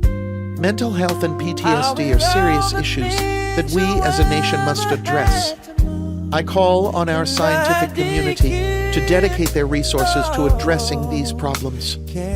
We need to declare war not on members of our community who are of a certain religion, but on post-traumatic stress disorder. Next question. Yes, Andrew. Andrew Harrison was a reporter and legal expert for one of the cable news networks. Secretary Hartley, can you confirm that James Reece used assault weapons with high-capacity clips for some of the murders in California? Yes, Andrew. We know that he used a military-style AK-47 machine gun with an illegal clip to kill a Muslim American cab driver in Los Angeles. That man's only offenses were having dark skin and worshiping a different god. Now his wife is without a husband, and his children are without a father. One more question. William Brantley was the elder statesman of American broadcasters, with a career that spanned back to his time as a young war correspondent in the closing days of the Vietnam War. Madam Secretary, perhaps this isn't the time for such a question, but you've led this nation steadfastly through so many tragedies. Will you announce for us your intention to run for President of the United States? Don't lay it on so thick, William. Thanks, William, but this isn't about me. This is about the American heroes who have paid the ultimate price to defend our nation. This is about bringing a terrorist to justice. Thank you all. God bless the victims of these tragedies, and God bless the United States of America. The secretary stood for a full 5 seconds and stared into the television cameras before turning to exit stage right. I nailed it. Angels Camp, California. Katie Buranek watched the secretary's speech, aghast. She was a bit shocked that Reece had apparently turned Mike Tedesco into a human Claymore mine in Pilsner's office, but even more, she was disgusted by the outlandish allegations made against him. She could buy that he'd killed Pilsner and Tedesco.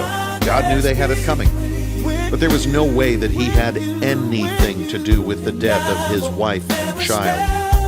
She knew firsthand that the story about Reece murdering the cab driver was a lie, even down to what type of weapon he'd used. She was also confident that Reece was no extremist. He never once mentioned politics in any of their conversations. To paint a hero like James Reece as a xenophobic fascist was an affront to everything she knew about the man and his family, whom she so admired. It was time for her to get in the fight, this time wearing her journalist hat, working an editorial that would likely be the sole voice against the Hartleys' massive public relations machine. Chapter 65. Coos County, New Hampshire. Fred still believed in the Constitution. He had dedicated his life to supporting and defending it. Like many senior enlisted SEALs, Fred had his college degree. Unlike most SEALs, he was also working on a master's degree in philosophy, of all things. He loved history, specifically the history of warfare, but he tempered that with the peace that studying philosophy brought him. His guys sometimes called him the warrior poet, a title he wore with honor. That the president and SecDef had suspended Posse Comitatus bothered him. He was old enough to remember the fiascos that were Waco and Ruby Ridge in the early 1990s. He was just a kid at the time, but remembered the political firestorm that ensued when it was discovered that the advisors had been on the ground assisting the ATF at Waco. Federal government overreach was still something about which most Americans were extremely apprehensive. What had caused Fred even more concern was the group of men who met him and his team at Mount Washington Regional Airport in New Hampshire. 20 private security contractors from a firm called Capstone Security were awaiting him. A call back to his command confirmed that the SecDef had already personally called to ensure the SEALs would support the contractors. The reason for the support role, he was assured, was some legal necessity related to Posse Comitatus. Fred was enraged. This was complete bullshit. These security contractors were not here to apprehend Reece. They were here to assassinate him. Fred knew the law and understood the Constitution. He also knew he had pledged an oath to obey the orders of those appointed over him. It was these two conflicting allegiances that gnawed at his soul. Speeding over mountain roads brought him back to the moment. "Slow down, Clark," he ordered gruffly. "We need to get to the target in one piece." The UAV on loan from Department of Homeland Security showed no signs of life at the mountain cabin. Far removed from the paved roads of the New Hampshire countryside, it looked like an idyllic retreat, at least from the feed Fred was watching on the iPad mini in his lap. Fred moved his HK-416 rifle to the side and tapped the transmit button on the emitter radio secured in the gear on his plate carrier. "Lead, slow it down," he cautioned to the first vehicle in the convoy. They all wore their gray shipboarding kit, minus any flotation, so as not to look overtly military. The gray, nondescript uniforms made them appear more like a big city SWAT team than a group of battle-hardened SEALs. The only giveaway was that each operator's helmet did not match the unexceptional gray of their uniforms and body armor. Operators could become attached to their helmets. Helmets of multicam or AOR-1 Desert Digital Camo sat in their laps so as not to alert local citizens that war had come to town. "What, you getting too old for this, Senior?" quipped one of the newer members of the team from the back seat of the rented Suburban. "No, I just want us all to arrive at the drop-off point alive."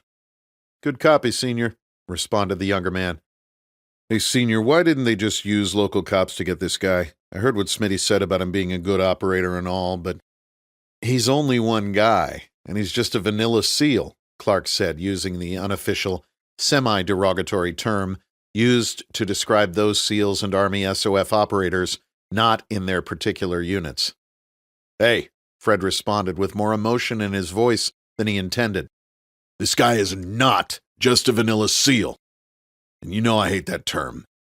He is an HVI, a domestic terrorist.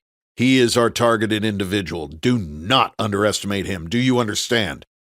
"Understood, Senior. That goes for everyone," Fred said, clicking his radio once more. "Listen up, gentlemen. We are 1 hour out. Do not, I say again, do not underestimate this guy." "Good copy," came the trail vehicle's reply. Fred settled back into his seat. The rental Suburban and Tahoe would get them as far as a drop-off point on the opposite side of a steep mountain behind the cabin. From there they would patrol in to observe from high ground. Then they would make entry under the cover of darkness and apprehend America's most famous domestic terrorist. Reece knew they would come. He didn't know how many or exactly when, but he knew they would come. He spent little time pondering whom they would send. Would it be private contractors? A possibility, considering the resources of the conspiracy in which he found himself an unwitting pawn. Local sheriff? Reece hoped not. FBI hostage rescue team? A probability, considering they had the authority to operate on U.S. soil. Maybe, depending on how desperate the SecDef had become. Whoever came for him was a part of that conspiracy. They were coming to prevent him from completing his mission, and that was something Reece could not allow. Reece felt no allegiance to anything or anyone. His sole purpose was to make those who killed his family account for what they had done. They had taken everything from him. Now it was his turn. When they came for him, the last piece of the puzzle would fall into place. Reece prayed he was wrong, but even before he heard the helicopter, he knew he was not. His pursuers were instruments of a group of conspirators who had subverted the system for their own benefit. Power and money were formidable motivators to those in life with no purpose other than their own self-aggrandizement. Had Reece died in Afghanistan, as they had planned, his family would still be alive. Horn and his cronies would be more wealthy than most ever dreamed possible. Admiral Pilsner would be on his way to a seat on the Joint Chiefs of Staff, and Lorraine Hartley would be on her way to the presidency. Unfortunately for all of them, Reece was still alive. He was alive and set on a reckoning, one that would see them all to early graves. He was nearing the end of his journey and would soon join his wife and daughter. Just a few more people to kill, and if he was right about an approaching assault force, there would be one more name to add to the list. From his elevated position, Reece had a clear view of the road leading to the remote dirt turnaround area where it appeared that hikers sometimes parked their cars. This time of year, it was empty. Reece heard the rotors of the chopper well before he saw it. Even at this distance, Reece knew what it was. The helicopter didn't surprise him, though they should have kept it farther back until the assault had commenced. What surprised him was the number of people they sent. The lead black Suburban was followed by a Chevy Tahoe and 2 10-pack passenger vans. Reece watched them exit their vehicles and gather into a loose formation. These were no hikers or Boy Scouts on a field trip. These were the men sent to kill him. It was an odd conglomeration of what looked to be military or paramilitary forces and private contractors. A few stood out as professional soldiers, while others appeared to give off an air of invincibility and arrogance. 2 even lit up cigarettes. He counted close to 30 attackers. It was time. The enemy had massed, was unaware, and was in the kill zone. Reece picked up the MK-186 wireless firing device that he had linked with a string of 6 Claymore mines yesterday morning. The MK-186 was bulky and old, but it worked. He had set them up in a classic L-shaped ambush, adhering to the old military adage, keep it simple. The Mark 48 7.62 machine gun lay next to him, along with his M4 with M203 grenade launcher and 2 law rockets. He looked back at the force readying to kill him and armed the MK-186 with the push of a button. In this game, you lived by the sword and died by the sword. The men 150 yards away and below him knew that well. It was their turn to die by the sword. Something stopped Reece cold. He pushed disarm on the MK-186 and picked up his binos. Something about the way one of the men below moved gave him pause. It looked to be the leader wearing gray op camis and gear. A bit of a beard and longer sandy hair gave him the appearance of a contractor, but his demeanor suggested something else. Reece focused the binos in on the man who was seconds away from being eviscerated into eternity. Damn it, Fred. What are you doing down there? Reece thought, looking down at his old sniper school partner. Some of them are your brothers, Reece. They're hunting you, but they don't deserve to die today. They have no idea the part they are playing in this game. Without another thought, Reece dropped the binos, grabbed his M4, and disappeared into the bush, leaving an empty target for Freddie Strain to ponder. Only one person on Earth knew he was going to the cabin. Reece now knew the final name to add to his list. Chapter 66. Katie Buranik's story went live on a lesser-known, though legitimate news site at 5 o'clock a.m. Eastern Time. Her more mainstream outlets wouldn't touch it, fearing backlash from the administration in the name of limited access and IRS audits. Drudge picked it up by 6 o'clock a.m., and it was on all of the morning political talk shows an hour later. The conspiracy theorists bought into the story hook, line, and sinker. Talk radio hosts were jumping up and down over it by noon. Stories like this popped up all the time, but Katie's credibility as one of a few true investigative reporters left in the business gave this one legs. She didn't make accusations, despite having the evidence to do so, but instead asked the readers to think for themselves.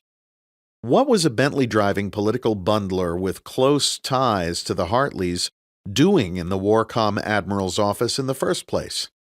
Why didn't the Secretary of Defense acknowledge her close relationship with Tedesco during her remarks? Why would a highly decorated SEAL with a half-dozen combat deployments suddenly go rogue and start taking out members of his chain of command? She had on-the-record quotes from former commanders, peers, and subordinates of Reece who all agreed that he would never do such a thing, a few throwing in the caveat, without a really good reason. They also agreed to a man that he would have never hurt his wife and daughter. And why would the SecDef not accept the alibi that he was at Balboa Naval Medical Center when his family was killed, as the police investigators did? Why deal in facts when you can simply issue statements that the media will parrot? Katie posed questions about Capstone Capital and its status as one of J.D. Hartley's clients. Why was a California-based private equity firm getting an annual $100 million appropriation out of his wife's budget? Wasn't the idea of having the spouse of a cabinet secretary lobbying her agency fundamentally corrupt? These questions, which the Hartleys had successfully avoided in the past, were now too juicy for the mainstream press to ignore, and could seriously damage her chances of becoming the next president. Hartley's communications staff was in full crisis mode, putting far more time and effort into this story than they ever did to any Pentagon issue. Though Hartley's close advisors were all technically DoD employees, they were political professionals who had followed her into the job and would follow her out. They decided that the best course of action was to stonewall and retaliate. They refused to acknowledge that the article, which they dismissed as fake news, raised any real issues of substance, and they attacked Buranek as a conservative bomb thrower, despite her history of equal criticism of both political parties. The secretary herself made no official statement in response to the article, instead coordinating a contrived scene with a friendly reporter as she and her staff walked into the White House for a briefing. These people have been attacking JD and me for years, and they've always lied. Conservatives can't swallow that the real threats to America are among their own ranks. They're focused on foreign threats when we are radicalizing our own citizens into extremism through talk radio and the internet. This blogger is part of the problem, not part of the solution. We can be free from this fear with the passage of the Domestic Security Act. Chew on that, Katie, whatever your name was. Chapter 67. Bennington County, Vermont. What kind of a shopping list is this, Reece? Asked a skeptical Liz Riley. Reece smiled. It's one for the ages, Liz. Any questions about it? Liz and Reece had flown from Florida to a small private airport in Vermont, used mostly by retired locals with a passion for flying, and a few wealthy families from New York and Connecticut who liked to escape to the woods on the weekends. They were able to rent a small private hangar to use as a home base while preparing the final phase of their mission. Liz arranged it en route and explained to the manager that they were doing a site survey for her boss for an upcoming retreat. After Reece aborted the ambush of the assault force sent to take him out at Ben's cabin, he made his way back to Liz at the airfield to begin final preparations for the remainder of the list. A glassware chemistry set, round bottom flask, catch flask, clamps? It's for distillation, explained Reece. Liz raised an eyebrow and continued. Plastic 5-gallon bucket, a wooden broom, fertilizer, high-yield stump remover, liquid fire drain cleaner, a bed sheet set, a string of Christmas tree lights, a hot glove, 15-inch long, 6-inch diameter plastic PVC pipe with collar, copper bowls, coffee filters, candles, cold packs. You sure you need all this? Reece just nodded. Any questions? Let me see. Concrete cleaner, pool cleaner, hydrogen peroxide, a set of shot glasses, a heat lamp, a wireless doorbell. Are you doing what I think you are doing, Reece? Probably. Don't worry, Liz. This is for one person in particular. It will be precise and is meant to send a message. You certainly know how to send a message, my friend. Okay, I'm on it. Guessing you want me to spread this around and not pick it all up at Terrorism R Us? He ignored her attempt at humor. I've already identified the chemistry equipment on Craigslist. Just explain that your high school kid loves science and asked for a set for his birthday. Pretend like you have no idea what it's for. Everything else, spread out and pay cash. We still have plenty from the stash that Marco gave us. I have a list of stores here that should carry what we need, Reece said, handing Liz the list, which included addresses. It's going to be a long day, Liz. Even though you could get all this stuff between a couple of hardware stores, a nursery, and a Radio Shack, visit multiple stores in multiple towns so it doesn't look like you are doing what you are actually doing. Is making this thing dangerous? I don't want you to blow yourself up. Or me, for that matter. It's not without danger, I'll tell you that. Remember the EFPs in Iraq? Of course, those fucking things, Liz said with disgust, shaking her head. They both knew people killed and others maimed for life from the plague of explosively formed penetrators. A basic and effective weapon, EFPs consist of pipes, explosive chains, and metal plates that, when detonated, turn into molten slugs or penetrators focused from the high-velocity force of the charge and allowing them to slice through armored vehicles with ease. Although developed in World War II and later tested extensively by Hezbollah in Lebanon, they really came into their own and into the public consciousness following the invasion of Iraq. With significant assistance from Iran, they were smuggled into Iraq across centuries-old rat lines, predominantly to Shiite militias and Badr Brigade splinter groups. Introduced to that theater in force in 2005, they would defeat the world's most technologically superior armor, causing death, destruction, and psychological terror. One of the deadliest asymmetrical weapons used against Allied forces in modern times, EFPs and other improvised explosive devices accounted for more than 50% of all U.S. casualties in Iraq and Afghanistan, and untold suffering from the 33,000 physically wounded. The corresponding psychological toll was incalculable, but extended well into the hundreds of thousands. For a minor investment in personnel and material, the enemy was able to bring a superpower to its knees. This rudimentary, cheap, and relatively small tactical weapon caused damage far in excess of its size and became a weapon of strategic importance. Reece had spent years of his life pressuring the enemy threat network in Iraq, mapping out, dismantling, and destroying IED cells throughout the country. Now on home soil, he planned to turn this weapon against one of the men who stood to profit from the deaths of his troop and his family. And I need you to do me a big favor, Liz.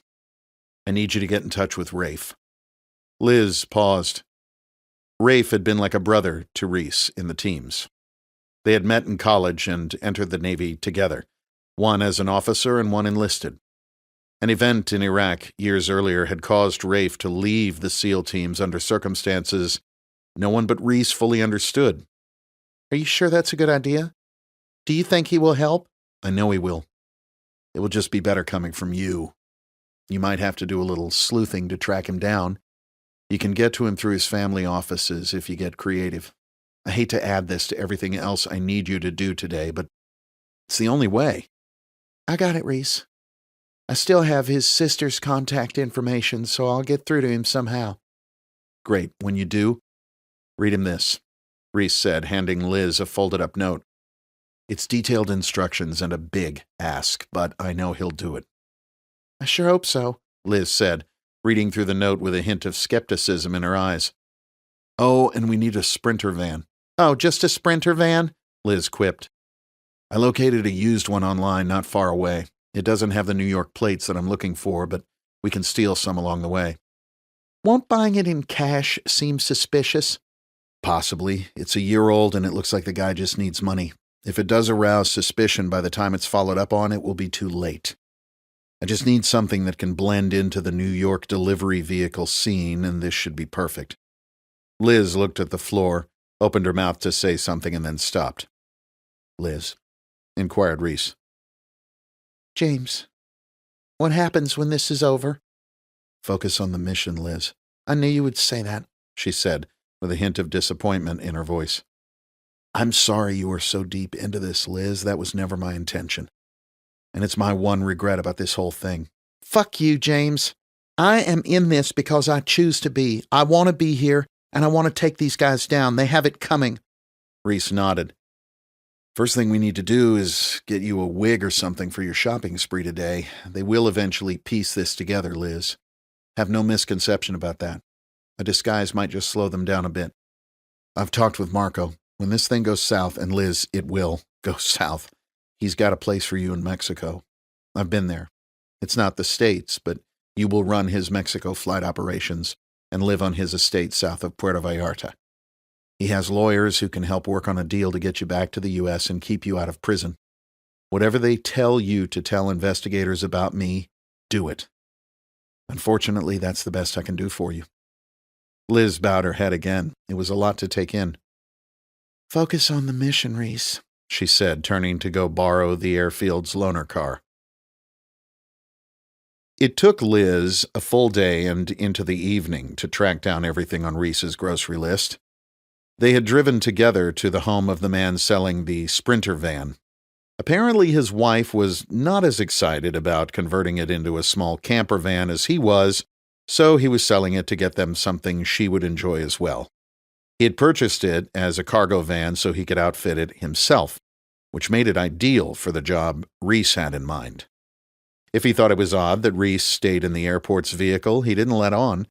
He was just happy someone was willing to pay cash for his impulse buy.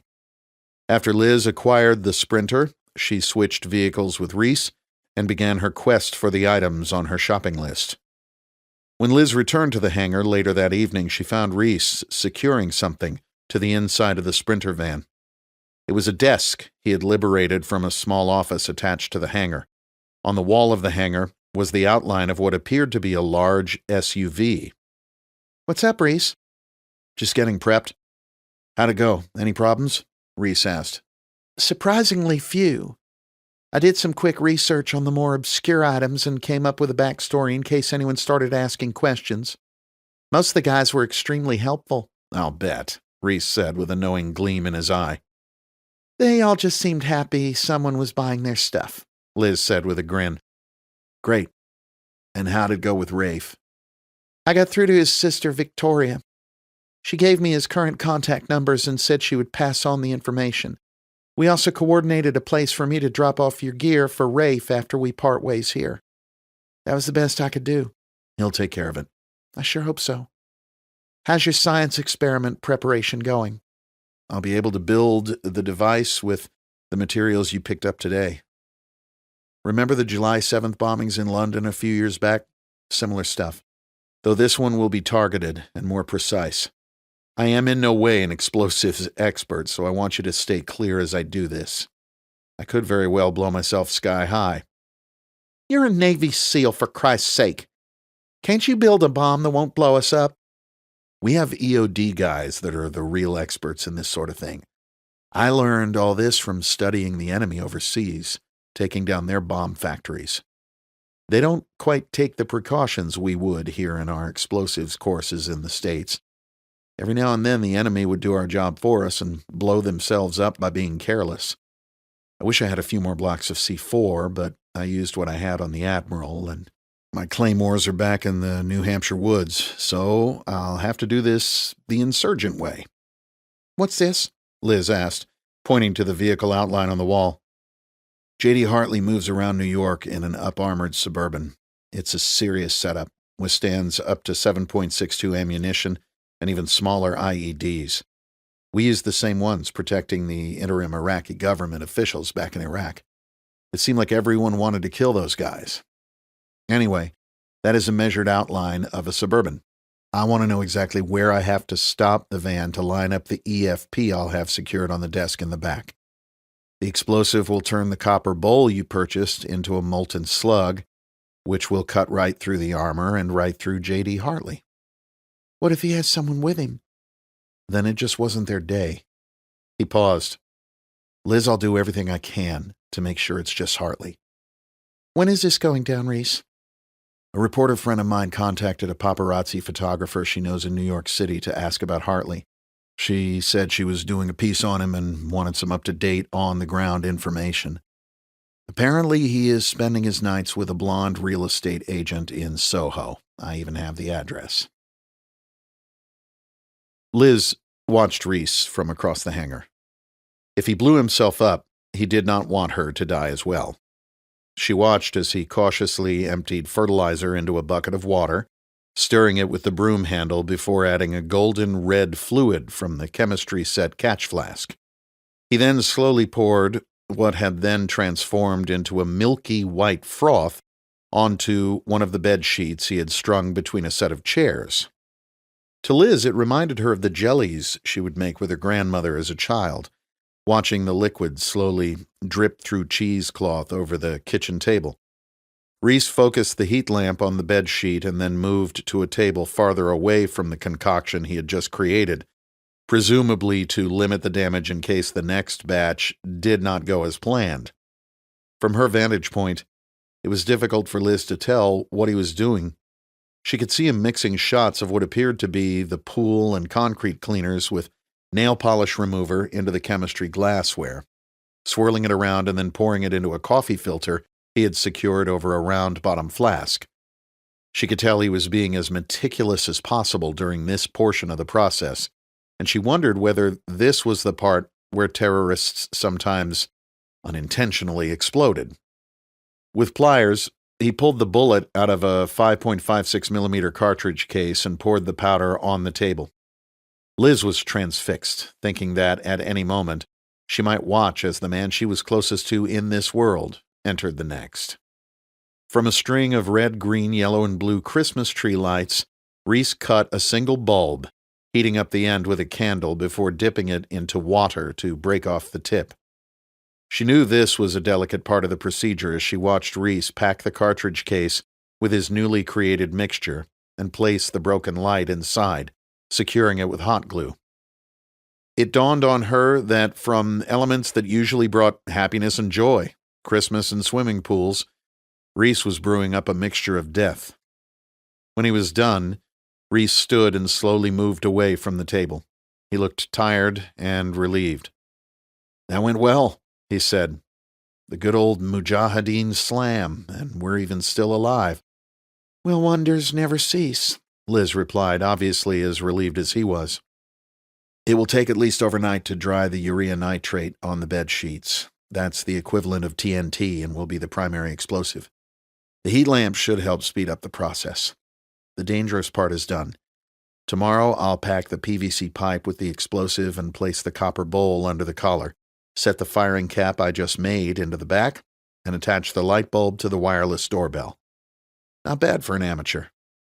"I'm just glad we are all still in one piece," Liz stated. "Me too. Let's get some rest. Over the next few days, we're going to need it." Chapter 68. New York, New York. Anthony Craig did not like his job. Well, it wasn't his job per se, it was the person his job required him to drive around New York that he disliked. As a young black kid growing up in Brooklyn in the 1960s and 70s, he had been headed down a dark path. That was until his father took a day off from his janitorial duties at an investment bank on Wall Street, something Anthony could only remember him doing that one time in order to take him to lunch. Instead of getting a bite to eat, they had walked to the Marine Corps recruiting office on Chambers Street. The Marines had knocked the chip off his shoulder and turned his life around. After his father's early death from a heart attack, Anthony left the Corps and returned home to New York City. He married a woman whom he'd met at church, and they raised 2 children, who were both now in college on academic scholarships. Now in his mid-50s, he was proud of the life he had created. He was not proud of the man he was driving around. It wasn't that J.D. Hartley treated him poorly. In fact, it was just the opposite. Despite Hartley's philandering, he was generally well-liked by everyone. Hartley was at a point in his life where his adultery was a part of his persona, and even an element of his national identity. He had been elected to Congress from the great state of California despite being caught red-handed on multiple occasions in compromising situations, both financial and extramarital. But what was acceptable in California was not palatable to a national electorate. After a failed presidential election bid, he had let his wife take the spotlight as she worked her way through positions of power all the way up to Secretary of Defense. J.D. had occupied himself running his consulting company, lobbying and building his foundation, with the mission of bringing computers and education to the Third World. This allowed him to attend fundraisers where he was the toast of the evening, surrounded by adoring women who found his mischievous ways intensely alluring. What offended Anthony wasn't the lifestyle or elitism of his current employer. It was the fact that J.D. Hartley had assumed from day one that because Anthony was black, he was by default a liberal Democrat and supportive of the Hartleys' political leanings. Anthony had seen liberal policies fail his community time and time again, promoting an entitlement culture that he believed was the cause of the problems, rather than the solution to them. In any event, Anthony was a man of God and a professional. He smiled and made small talk when necessary, always on time and always gassed up and ready to go. Today his boss had made him wait longer than usual. Anthony had parked the Suburban right in front of the Soho apartment where Hartley had spent the night with his latest mistress, a well-endowed real estate agent in her early 30s. He must have really been on a roll as he'd spent the entire day with her in the apartment building, finally calling for Anthony in the late afternoon. The doorman allowed Anthony to park in the loading zone while he waited for the former congressman. Anthony had the satellite radio set to a classical music station as he surveyed the Manhattan evening. He loved the hustle of New York and would never think of working elsewhere. The vitality of the people moving along the sidewalks, the constant stream of traffic, and the majesty of the buildings never got old for him. It was his city. The melancholy of Richard Strauss's Im Abendrot filled the Suburban. Anthony loved classical music almost as much as he loved New York. Pairing the two was majestic. Knowing that the piece was written with the calm acceptance of death as its inspiration seemed in sharp contrast with the life surrounding Anthony's current peace of early evening New York energy. A wave from the doorman signified that Congressman Hartley was headed down. Anthony exited his vehicle, pushing the heavy armored door open, and moved to the right rear passenger side to open the door as Hartley exited the building with a spring in his step. Good evening, Anthony, Hartley said with a confident smile full of magnificent white teeth as he approached the car in an immaculate navy blue suit and bright yellow tie. Sorry to keep you waiting, but duty called. Good evening, Congressman, Anthony replied as he opened the door for his employer, shutting it behind him and making his way around the front. The black Sprinter van almost knocked him off his feet. Whoa, Anthony stammered as he regained his balance. Hey, he yelled at the Sprinter driver. The van had pulled in right next to the congressman's Suburban, so close that it had knocked the left side view mirror off the vehicle. These young delivery guys are crazy, thought Anthony, bringing his arms up in an incredulous shrug as if to say, well, now what? As he moved back to the front of the Suburban, he got a good look at the driver of the van. With a full beard and unkempt hair, he looked more like a mountain man than a delivery driver. It was when he slid from the front seat and moved parallel and forward of the pinned vehicle that Anthony realized this was no delivery driver. Time seemed to slow for Anthony as he looked through the front window to see Hartley in the back seat, reading his paper, unmoved by the commotion caused by the Sprinter. Switching his attention back toward the van driver, he noticed something small and white in his left hand. He appeared to be looking not at Hartley and not at the Suburban, but at the people on the sidewalk. It was only then that Anthony realized what was happening. He had to get Hartley out of the car. That was his last thought, before a sound he had not heard since his basic demolition training in the Marine Corps 35 years earlier erupted from the Sprinter. Fire, deafening noise, and a shockwave unlike anything he had ever experienced reverberated through his body and sucked the air from his lungs. The congressman's Suburban rocked onto its side against the curb while the front of the apartment building absorbed an impact that Anthony thought might take down the building. Wide-eyed, he stared at the formerly peaceful street that had just been transformed into a war zone. When he turned back toward the bearded man, all he saw was traffic and chaos. Chapter 69. Reece turned the corner and ran east, blending in amongst the masses of humanity desperate to flee the site of the explosion. He couldn't help but think of similar images from television 16 years earlier, images that sent Reece and his brothers to far corners of the globe in search of those responsible. Improvise, Reece. He saw an opportunity and reacted instantly, grabbing a wide-brimmed black hat from the head of a Hasidic Jew jogging in front of him. The man turned instantly to his left to recover his sacred hat, but Reece brushed past the man on his right side and continued forward. The sheep-like crowd sensed the lack of danger and began to slow as human curiosity started to set in.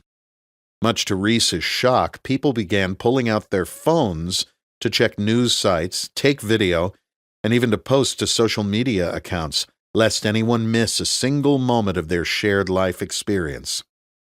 Getting caught carrying a gun in New York City was an absolute no-go. As much as Reece loved his Glock 19 for its reliability and durability, it was a little big to conceal from a trained eye. Getting spotted by a sharp-eyed NYPD officer for carrying a concealed handgun would bring his mission to a screeching halt. He'd have a tough time talking his way out of the encounter, and shooting it out with the cops here was a really bad plan. He wasn't about to go unarmed at this point, though, so he had compromised firepower for concealment.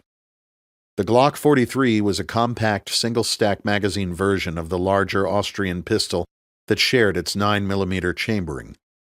Reece's pistol had been extensively customized by Zev Technologies in Oxnard, California, and Reece could shoot it almost as well as he could its larger relative. With the slim but powerful handgun in an appendix holster, Reece could defend himself and potentially break contact if it were absolutely necessary.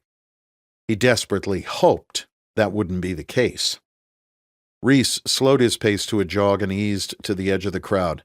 Switching to a brisk walk, he turned north down an alley, placing the hat atop his head. Removing his backpack as he walked, he took out a black Arc'teryx fleece and pulled it on. The disguise wouldn't bear close scrutiny, but along with his full beard, it would work at first glance. The alley took Reece to another eastbound street where he turned right and began looking for a cab. It had been years since he'd visited New York, and it took him a few tries before he decoded the meaning of the light bars on the taxi's roofs. Finally spotting an empty car, Reece walked out in front of it to block its path. The driver stopped and he quickly climbed inside. "Brooklyn, Best Buy on Belt Parkway," Reece said in his best Eastern European accent, uncertain whether his mimicry even matched his preposterous disguise. The ordinarily bad Manhattan traffic turned to near-instant gridlock as news of the explosion spread across the borough.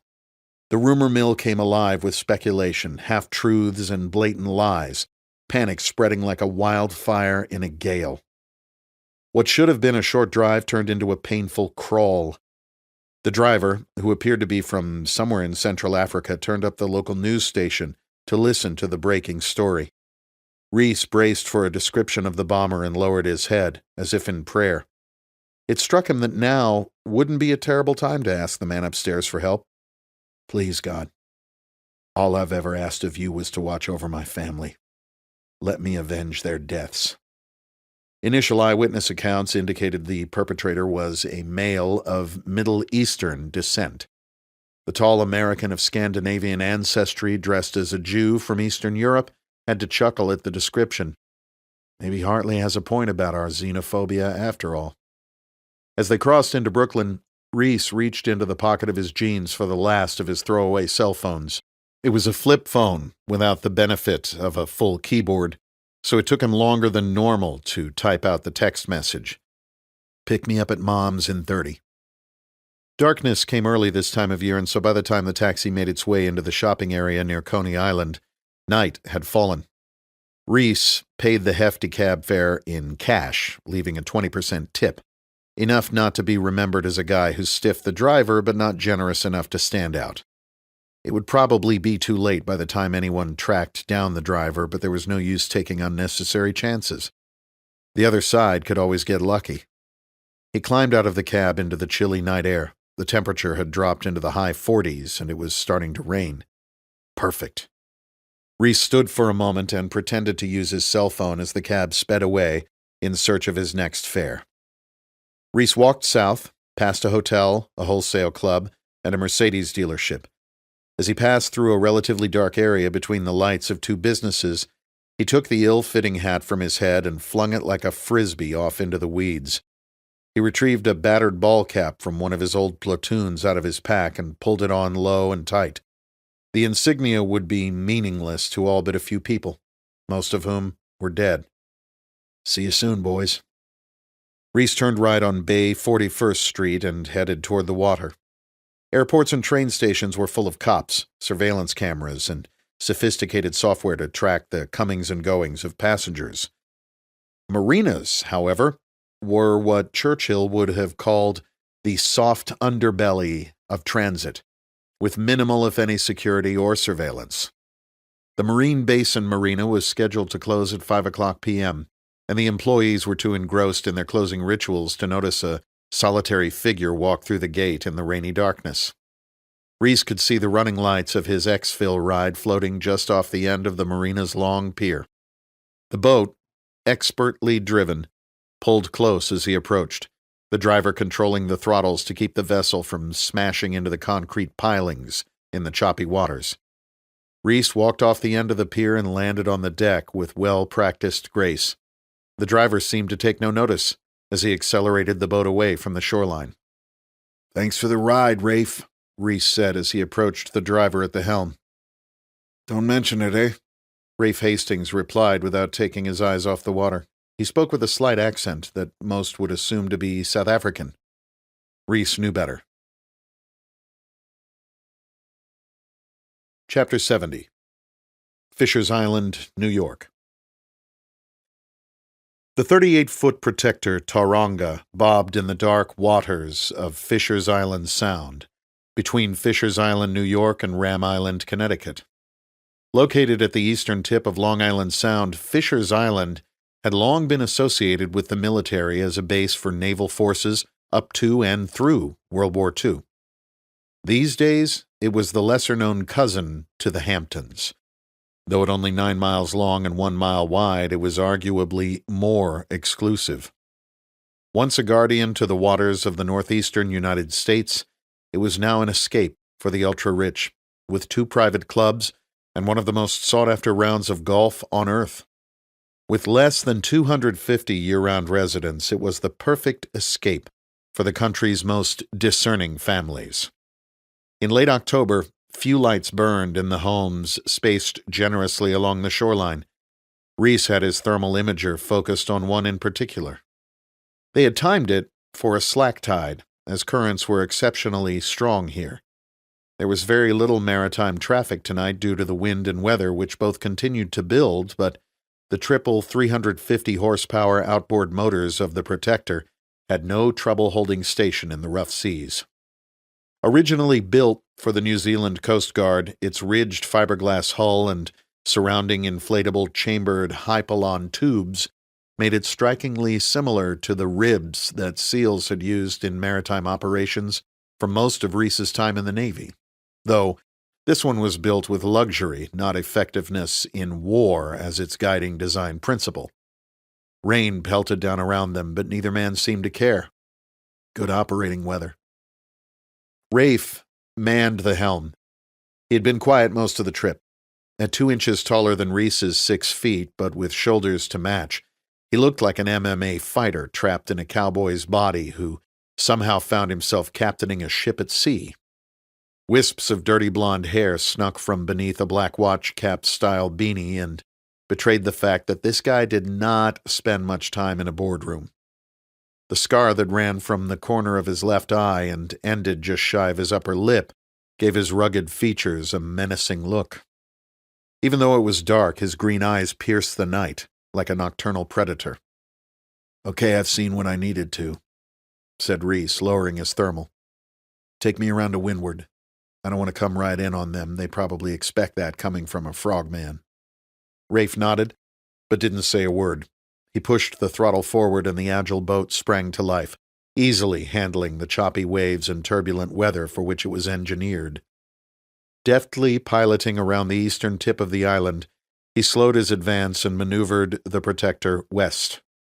Anyone looking from shore would think he was just one more rich yachtsman who didn't check the weather and had bitten off more than he could chew, now making his way back home to Long Island in his expensive toy, choosing to avoid the notoriously hard-to-navigate shallow rocks of the Sound, termed the Clumps. "This is good," Reece told his larger companion. "Just over a mile offshore." Katie had accessed her work database and spent hours sifting through public and private records of the Hartleys, attempting to piece together the SecDef's most probable location. There had to be a place off the books where she would hole up. Then Katie found it. Hidden deep within the convoluted financials of the Hartley Family Foundation was a write-off for a foundation planning office. The address was a post office box in New York, but a phone number listed on one of the mandatory 501c3 forms had a Connecticut prefix. Katie narrowed her search to counties bordering Connecticut and cross-referenced those with geodata location information embedded in the newer digital photos taken of the couple over the last 3 years. Matching that data, Katie found what she was looking for. She passed the information to Reece via Signal and wished him luck. Tracking down Steve Horn had not proven to be the most difficult of tasks. What tipped the scales toward the nautical utopia of northern New York came from Liz, who had activated her contacts in the aviation community. A day after the mission to kill Reece in New Hampshire had ended in a dry hole, a Gulfstream 4, owned by Capstone Capital, landed at Francis S. Gabreski Airport in West Hampton Beach, New York, where it remained with its pilots on standby. Utilizing her knowledge and associates in the industry, Liz had discovered that Horn had chartered a Eurocopter AS-350 helicopter to make the 37 nautical mile flight from West Hampton to Fishers that same day, as the airfield on the island was not nearly long enough to accommodate something the size of a Gulfstream. All signs pointed to Fishers. Rafe watched his former teammate adjust the last of his gear he had liberated from his cage back in Coronado. Reece was dressed in a black wetsuit. The areas of his face and neck not covered by his beard were painted a pattern of black and dark green, and a Draeger LAR-5 rebreather was strapped to the front of his chest. His M4 was secured inside a shoot-through waterproof bag to ensure that it would work when he got to shore. A waterproof backpack with a valve for ballast held his web gear and other over-the-beach mission essentials. Attached to his weight belt was an attack board. This neutrally buoyant plastic rectangle, about the size of a small laptop, was built around the bubble of an exceptionally tough compass. It also held a G-Shock watch set to the stopwatch feature, along with a depth gauge, all illuminated by a tiny chem light wrapped in black rigger's tape so that only a sliver of light escaped. These tools would allow him to navigate to his target undetected. His gear ready, Reece stood, faced his friend, and extended his hand.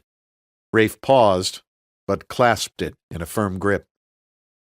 "Thank you," Reece said over the roar of the downpour, more sincerely than he'd ever said anything in his life. "What you need has been put in place, it's confirmed." "Thank you," Reece said yet again. "I owed you," Rafe said, clearly stressing the past tense of the word.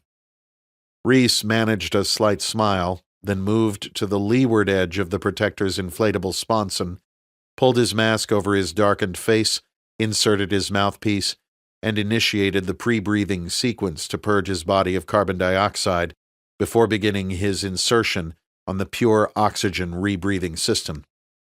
After a few minutes of breathing through the system on the surface, he was ready to go. "Hey, Reece, this evens us up," Rafe said firmly. Reece nodded and slipped into the dark waters of the Atlantic. Chapter 71. J.D. and Lorraine Hartley had rented the Fishers Island home for the past 15 years through a shell corporation attached to their family foundation. It afforded them both the anonymity they sometimes required, as well as a healthy write-off for tax purposes. It sat just off a beautiful beach facing New London, Connecticut. Nothing like living the good life to help the world's downtrodden.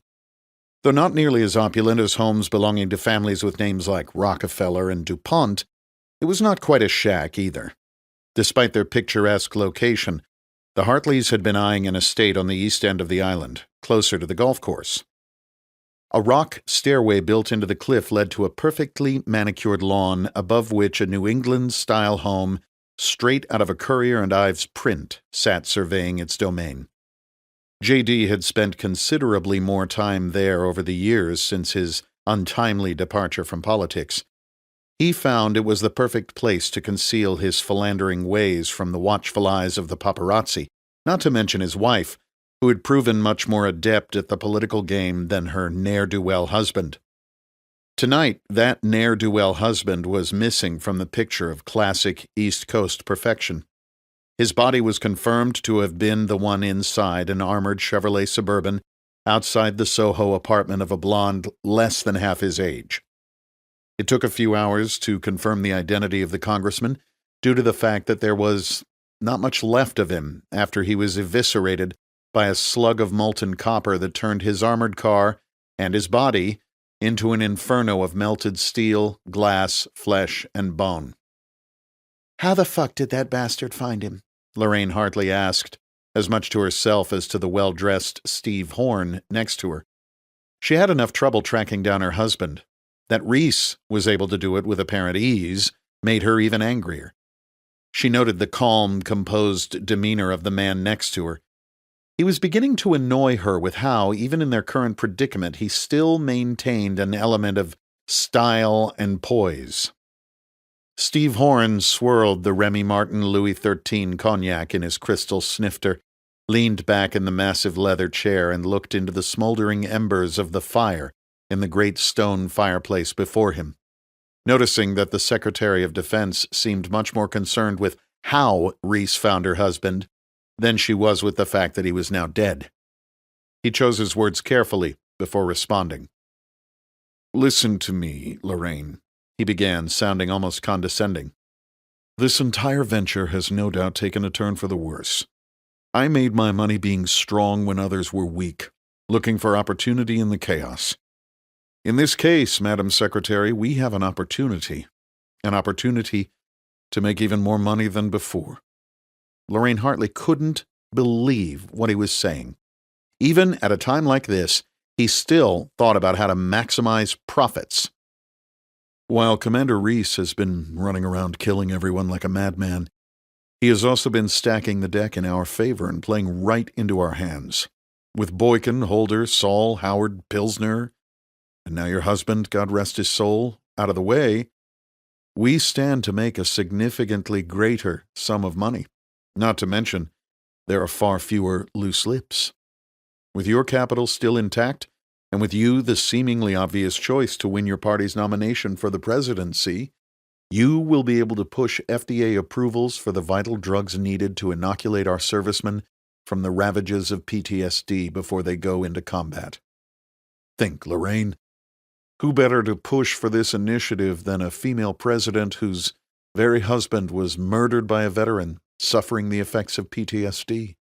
Also, thanks to Commander Reece, you will be able to greatly expand the powers of the executive branch and pass the Domestic Security Act.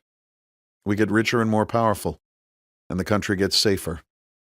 And we can all live without fear," he added for effect. "Steve, you don't get it, do you? He is going to kill us all." "Nonsense." He could see she was coming unglued. He could not have that in a commander-in-chief he planned to control. It was unbecoming. "Do I need to remind you what he's done so far, Steve?" she said, almost on the verge of hysteria. "He cut off that Muslim cleric's head. He left it on a spike outside the mosque. He gutted poor Howard. My people tell me he was eaten alive." "Madam Secretary, I want you to listen very carefully to what I am about to tell you. What happens here tonight, perhaps tomorrow, perhaps the next, will catapult you into the White House." Hartley looked at him incredulously. "Has he lost his mind?" "We are not safe here, Madam Secretary. At some point very soon, that maniac Reece will make an attempt to kill us, which is exactly what we want. Our trap is set. It is time we finished this." You said my house here would be safe, she stated meekly. "I had to get you here, Lorraine. It is nearly impossible to hide everything in today's age of information. Someone who knows how to dig will find it, and in this case," he said, pausing, "someone did." Chapter 72. Reece's scan via both thermal and night vision from the Protector had yielded nothing out of the ordinary. Maybe they weren't there. Maybe he had missed his shot. Another headache had hit him on the way in, though this one was not nearly as severe as the one that almost crippled him in the mosque. He never knew which headache might be his last. Not knowing the speed with which his tumor was growing made it even more imperative that he finish the names on his list before joining his wife and daughter. The insertion via LAR-5, a classic frogman combat swimmer operation, allowed him to avoid the thermals and night vision of any security detail. Ending up under the long-abandoned dock attached to a part of Fisher's Island, still owned by the Navy and occasionally used to monitor submarine activity off the coast, Reece used a pylon to conceal his combat peak, slowly scanning the beach, cliffs, stairs, and high ground of the long-defunct outpost. Conspiracy theories had swirled around the island for years that the prohibited area was operating some sort of biological weapons development lab, akin to the rumors surrounding Plum Island to the south. Reece hoped tonight that the speculations were just that, rumors. Reece unhooked his dragger, flooded it, and let it sink away. Then he attached his fins to his weight belt and dropped them to the ocean floor, before working his way under the dock to the rocky shore. He was committed. The rain and wind masked any noise he made, removing his M4 from its waterproof bag, and quickly transitioned out of his wetsuit and into his AOR-2 woodland-patterned camouflage combat pants and shirt. He slipped his magazine carrier over his head and attached his pistol belt to his waist. Then, donning his bump helmet with NODs, he scanned ahead and moved toward the stairs. At the top of the steps, Reece turned and headed northeast, coming to a kneel in a small clearing to listen and observe. The weather played to his advantage tonight, masking his movement and keeping civilized people indoors where it was dry and warm. Reece studied the GPS he always kept on the stock of his M4, bringing back memories of the last time he had checked it, just prior to the ambush in Afghanistan. It would all be over soon. Moving as if guided by the souls of those warriors who could not exact vengeance themselves, Reece pushed through the thick woods of the island paradise, past red oaks, American beech, and red maples, aided by the howling wind and pelting rain. It was a good night for a reckoning. Sticking to the woodline, Reece skirted the meadows and ponds, giving the large homes he encountered a wide berth, even though they were essentially abandoned at this time of year. Unencumbered by the usual weight of his body armor, he worked his way swiftly and silently toward his target. The thick shrubs and grasses, soft earth, and decaying logs through which he now moved reminded him more of Central America than what he had assumed he would find off the coast of New York. He would have loved to explore wilderness like this with his children, had they not been murdered by those he now hunted. Arriving at what overseas he would have termed his set point, Reece stopped again, just back from the tree line, looking out at his target building. The rain, combined with the humidity created by his body during his patrol from the Atlantic side of the island, caused his NODs to fog up with irritating regularity, though it certainly was better than not having them at all. Reece settled into a comfortable position and observed his objective. Finally, he saw them, sitting out of the rain in the dry warmth of the idling SUV, with a commanding view of the water just to the side of the opulent home's driveway. The four men, who were undoubtedly supposed to be out in the elements patrolling the perimeter, were sitting in the Chevy Tahoe texting away to fight the boredom. Apparently, they didn't think it was possible for him to get there this quickly, which explained the absence of a rear security element. Through his NODs, he could see their faces illuminated by the light of their smartphones, all of them not only distracted from their jobs by the lure of the digital world, but their night vision ruined by the LCD screens. They undoubtedly had access to NODs, but none appeared to be wearing them. Odd. The same senses that had kept him and his men alive on the front lines of the War on Terror until that last deployment were now telling him something was wrong. Last time you didn't listen to that voice, you got your entire element killed, Reece. Last time I cared about keeping my men alive. Now it is just me, and I am already dead. Patience, Reece. No need to rush to your death. Make it count and finish the job. Keep scanning. That's when he spotted the sniper. Chapter 73. To the south, 50 yards off the main home sat a quintessential guest cottage built in the same style as its larger companion. A flicker of light, perhaps from a headlamp or a cigarette lighter, illuminated a window and then went out. Sometimes that's all it takes in this game. It was a good position, an urban hide site, out of the elements, in control of the high ground with a commanding view of the water, dock, and beach below. The goons in the Tahoe were bait. The sniper was there to finish him. Their mistake had been assuming Reece would come directly from the sea. That, and not posting rear security. Reece crept farther back into the woodline and worked his way into the dead space behind the cottage, stopping once again to look and listen for anything out of the ordinary. Satisfied that he had the critical element of surprise in his favor, he moved smoothly from tree to tree until he was standing at the entrance to the cottage, M4 at the ready. The door was unlocked and Reece slowly pushed it to the side. "Hey, Tim, you're supposed to radio in before coming over," the sniper said angrily, turning from his seated position at a table, set up the same way a bench rest shooter would in competition. He was situated in the back of the small living area, furniture pushed to the side to give the gunman an unobscured view and clear bullet path down to the low ground. Reece's M4 spat once, the suppressor muffling the sound to an almost inaudible level with the howling wind as a backdrop. The bullet impacted his would-be killer's head with a wet thwack, throwing brains and tissue over what Reece recognized as an Accuracy International .338 Lapua topped with a Schmidt & Bender scope. Nice rifle. Reece approached the contorted body and, slinging his carbine, found the man's radio and headset, listened for a moment for any incoming radio traffic, and then attached it to his web gear before moving back into the storm. One more group of contractors to deal with. To Reece, it mattered little that they undoubtedly had wives, children, girlfriends, or parents waiting for them at home. To him, they were mere targets, obstacles, blocking him from his ultimate objective. To that end, they were going down. When you lived this life, that was part of the contract. Don't let it be a surprise when the Reaper comes to call. Reaching into his pack, Reece readied the demolition charge, the last of his armory acquisitions from back in Coronado. It seemed like years ago that he had started preparing for this evening's mission, though in a way, he had been preparing for it his entire life. Starting the timer on the MK-147 time delay firing device, Reece set it for a 10-minute countdown. He crawled on his hands and knees to the rear of the SUV and slid the demo as far forward as he could reach.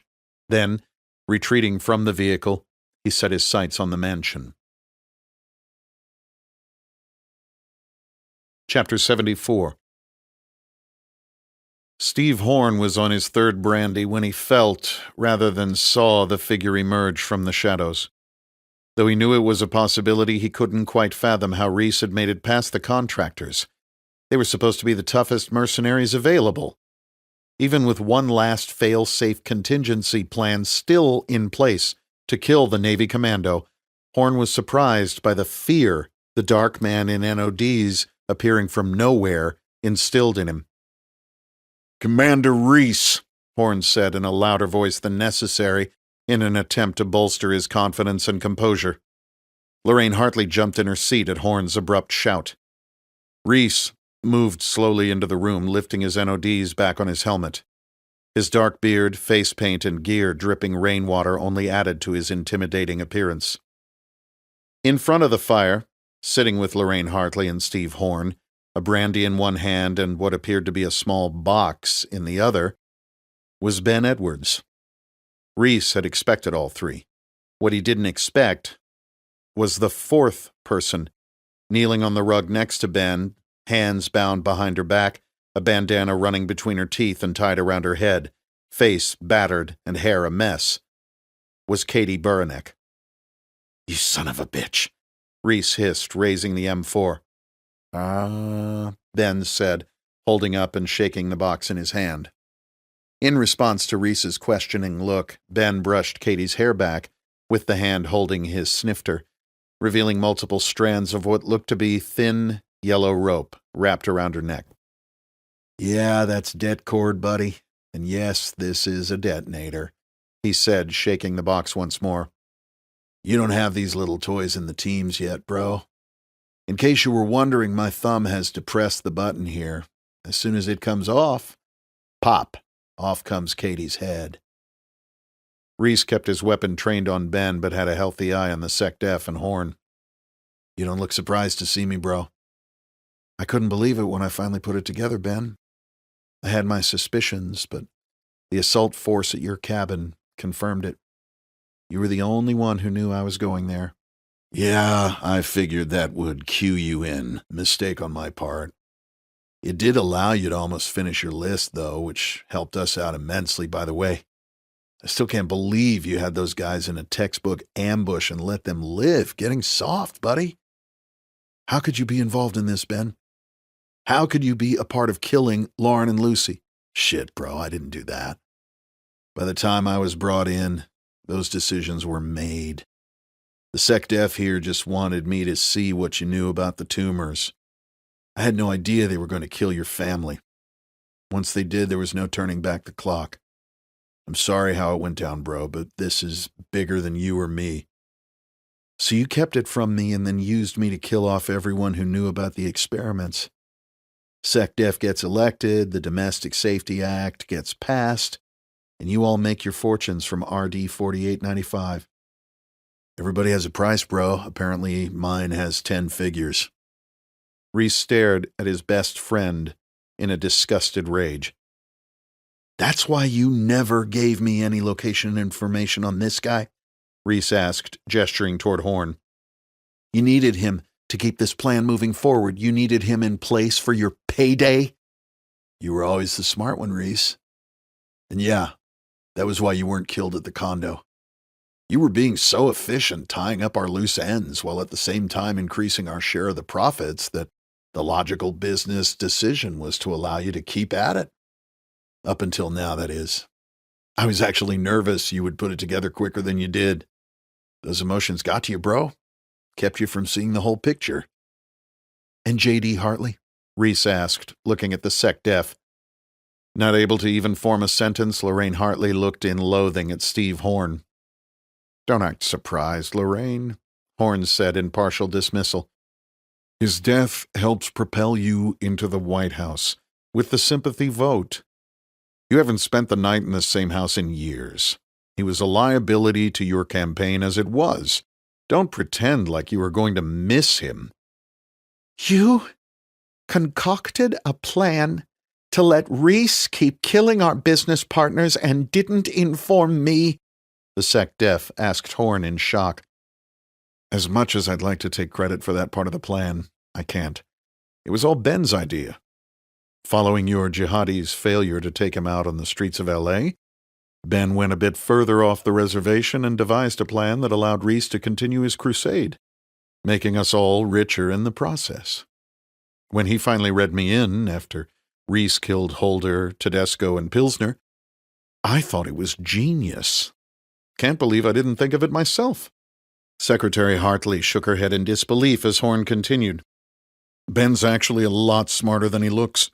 Don't be fooled by the tattoos. He's been right about a lot of things, including the fact that Reece would make it past my contractors and into this very room. Hence, our insurance policy tied up on the floor there, he said, pointing at Katie. Your friend had more faith in your skills than I did, Mr. Reece. Well-founded, it now seems. Here's what's going to happen, bro, Ben said. Horn is going to make us all very rich.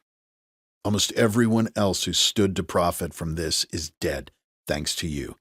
Yeah, you will have to do a little time, but the SecDef will pardon you with her newfound presidential powers, blaming your actions on the ravages of PTSD. I am going to disappear, never to be heard from again, and you and Katie can live happily ever after. Maybe they can even operate on that tumor of yours and save your life. Ben looked at Katie, her eyes wide with a mixture of revulsion and horror. Oh, and Katie is just here to ensure you make the right decision. I'm sorry about your family, Reece, I really am. Nothing can bring them back now. Let's all do the smart thing. The pardon is a gift. Katie's life is a gift. Don't fuck this up, bro. Reece looked at Katie, then back to Ben, his eyes the picture of resolve. Horn broke the silence with a loud, slow clap, pulling himself out of his chair to take a more domineering position above the other conspirators. Ben, that was a lovely breakdown of the plan. Thank you. But I've had a change of heart. I am modifying the terms of the deal. Our negotiating power has shifted. Let's clean this mess up right now, shall we? What do you mean, Horn? Asked Ben skeptically. Tonight, Commander, Horn said, turning his attention to Reece as if presenting an investment opportunity to a client. You get to actually save a life instead of taking one. You get to save Katie. You get to save her by dying. Reece hadn't dropped the M4, but he did shift it toward Horn, the SecDef tensing up as the barrel passed across her face. Come on, Reece, Horn said in an almost bored, exasperated tone. You are not leaving here alive. You are half dead now from that tumor, if I understand correctly. If you kill any of us, Ben lets go of that button and you kill the one friend you have left, who seems to be quite fond of you, by the way. Shoot yourself or let us shoot you. It matters not either way. Point being, you keep Katie alive, and we all move on with our life. Horn never finished his sentence. The explosion from the charge in the driveway split the SUV in half, turning the Capstone security men into human mulch. The blast shattered the multitude of windows on the mansion's front and sent a shockwave through every room. Reece's first bullet caught Horn between his nose and mouth, forever leaving him with a look of surprise on what was left of his face. He was dead before he hit the ground. "No!" screamed the SecDef, crawling up onto her chair, covering her ears with her hands. Reece's next 2 rounds found their way into her upper chest. A third to her head completed the job. Reece settled back on Ben. What the fuck, Reece? exclaimed Ben in amazement, holding up the detonator. What the? Reece's M4 finished the night's deadly business, firing 2 77-grain Black Hills 5.56 rounds at 2,340 feet per second directly into Ben Edwards's face at 10 feet. His head snapped back, emptying its contents onto the chair behind him, and his hand came off the button. Katie screamed through the bandana that stifled her cries, but surprisingly, her head stayed intact. Reece stepped forward and fired 2 more rounds into Ben's face, then slung his weapon and knelt down to help Katie. He cut the bandana off her head before slicing the zip tie that held her hands behind her back. Falling forward into him, Katie sobbed uncontrollably. "It's all right, Katie. It's all right," Reece repeated, stroking her hair and holding her tight to him. "We have to go, Katie. We don't have much time. We have to go." "Can you walk?" he asked, helping her to her feet and replacing his magazine with a fresh one from his chest rig. "Yes, I can walk." "Okay, follow me." Reece led Katie outside, finding the shed he had identified on satellite imagery. Next to the shed was an old 17-foot Boston Whaler Montauk on a trailer. Gas cans were set between the boat and the shed. Reece picked up the first one. Empty. Then he picked up the second one and shook it. Plenty of gas. He handed it to Katie and picked up another. Full. "Follow me," Reece ordered again, already moving back to the house. "Pour that gas around the room. Furniture, drapes, anything that will burn." Katie did as requested. It felt good to take action against these monsters who had grabbed her in the dead of night from her brother's home. Reece doused the bodies with gas and then told Katie to run to the door. Looking down at the symbol on his father's old Zippo, Reece slid his thumb over the striker, grinding sparks off the flint and igniting the fuel to produce a flame. Tossing it onto Ben Edwards's body, Reece followed close behind. It was still raining when they hit the street, the summer home beginning to flame up behind them and the SUV smoldering in the driveway. "Airfield is 4 miles west. Can you run that far?" "Yes, but why don't we take this?" Katie asked, pointing to an exquisitely restored 1973 two-tone forest green and alpine white Toyota FJ55 Land Cruiser parked next to the shed. Residents of Fisher's Island loved their classic cars. Reece couldn't suppress his grin, then looked back at the flaming house. I think I just melted the keys. Katie smiled, opened the driver's side door, and pulled a set from the ignition. It's a Fisher's Island thing, she said. Well, that's working smarter. Let's go. Reece took the wheel and Katie squeezed in beside him. They were on the road before the volunteer fire department had their boots on. Chapter 75. Reece looked at the luminous dials on his watch. Liz would be landing in 6 minutes. This was cutting it close. Her instructions were to wait for 30 minutes and then take off. If he didn't show up, she was to assume he was dead. By the time they made the 4-mile drive, Liz had already taxied to the north end of the runway, spun the plane around, and began readying for takeoff. Reece ditched the truck and moved Katie to the waiting aircraft. The door folded downward. Who is this? Liz shouted from the cabin door past the hot exhaust of the outtake. Liz, this is Katie. Katie, Liz. Well, get in and let's get out of here, Liz shot back. I'm not coming, Liz. I'm taking the secondary extraction. This is going to be a mess. I am not bringing you two down with me. Get in the fucking plane, James, Liz ordered impatiently. Reece ignored her and turned to Katie. Take this, he said, pressing a mini cassette recorder and thumb drive into her hand. These are the only copies. Everything those bastards said in there is on the cassette, along with some other admissions from Saul Agnon. The thumb drive has all the emails and intel that Ben gave me to help back things up. That should keep you busy for a while. Somebody has to set the record straight for my men and my family. You might even get another journalism award out of it. He smiled. Where are you going, James? Katie asked, with tears beginning to stream from her eyes. I'm going to die, Katie. They killed me before I even left on that last deployment to Afghanistan. They killed all my guys before we even left. It's my turn now. He ushered her up the steps. She was too shocked to say anything. Liz just glared at him with eyes that shot fire. Get in the plane, James, she tried again. I love you, Liz. Now get out of here. As Reece stepped back to close the door, Katie turned sharply in her seat, snapping out of her trance. Reece, how did you know Ben didn't have that detonator connected?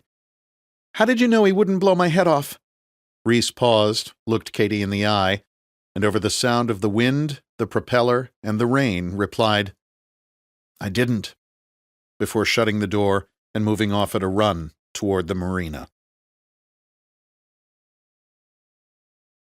Epilogue. Atlantic Ocean, present day. Reece awoke below deck, the sound of the Beneteau Oceanus 48 cutting through the water and the flapping of the sails waking him from his 30-minute catnap.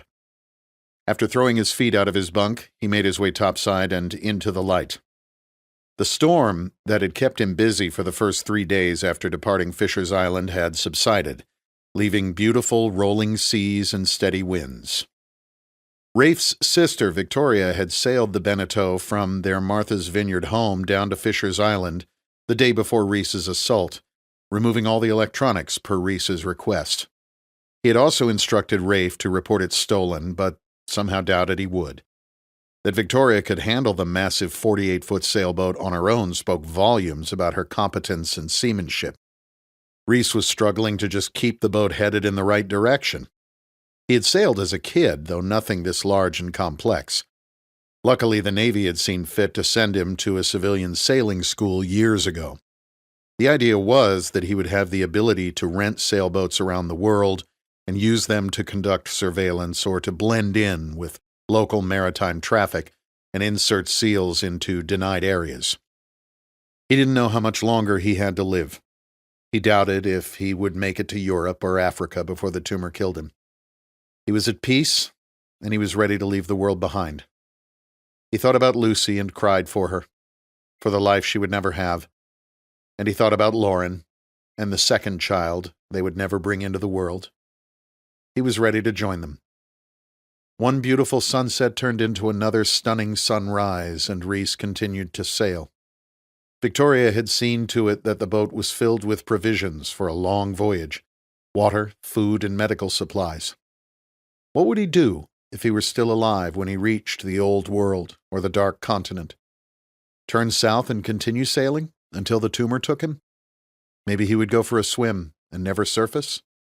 Maybe that would deliver him to Lauren and Lucy? He knew he wasn't long for this world, so he might as well continue sailing until the sea or the tumor decided it was his time. Either way, his work on Earth was done. Sitting on deck, at the starboard helm steering station, the storm a distant memory, and with the blaze-orange sun setting behind him to the west, Reece reached into his pocket and removed a Ziploc bag.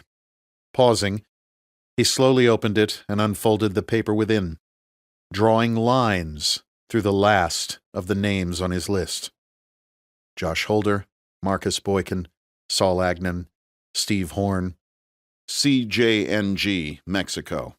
Admiral Gerald Pilsner, Mike Tedesco, J.D. Hartley, Lorraine Hartley, Leonard Howard, Hamadi Ismail Massoud, Ben Edwards. He looked at the list without a hint of remorse. It was done. Then, hesitating briefly, he turned it over and smiled, running his fingers over the crayon drawings of his beautiful wife and daughter under an arching rainbow, the perfect splendor of which only the young and innocent can capture. His eyes glistened over and a tear fell onto his most treasured possession. "I'm coming, baby girl," Reece whispered, rubbing his eyes. "I'll be with you soon. I love you." With that, he moved to the stern, and watching the sun drop below the horizon, he touched the paper to his heart and let it fall from his grasp, committing it forever to the peace and tranquility of the sea. FBI Headquarters, Washington, D.C. In the days following the revelation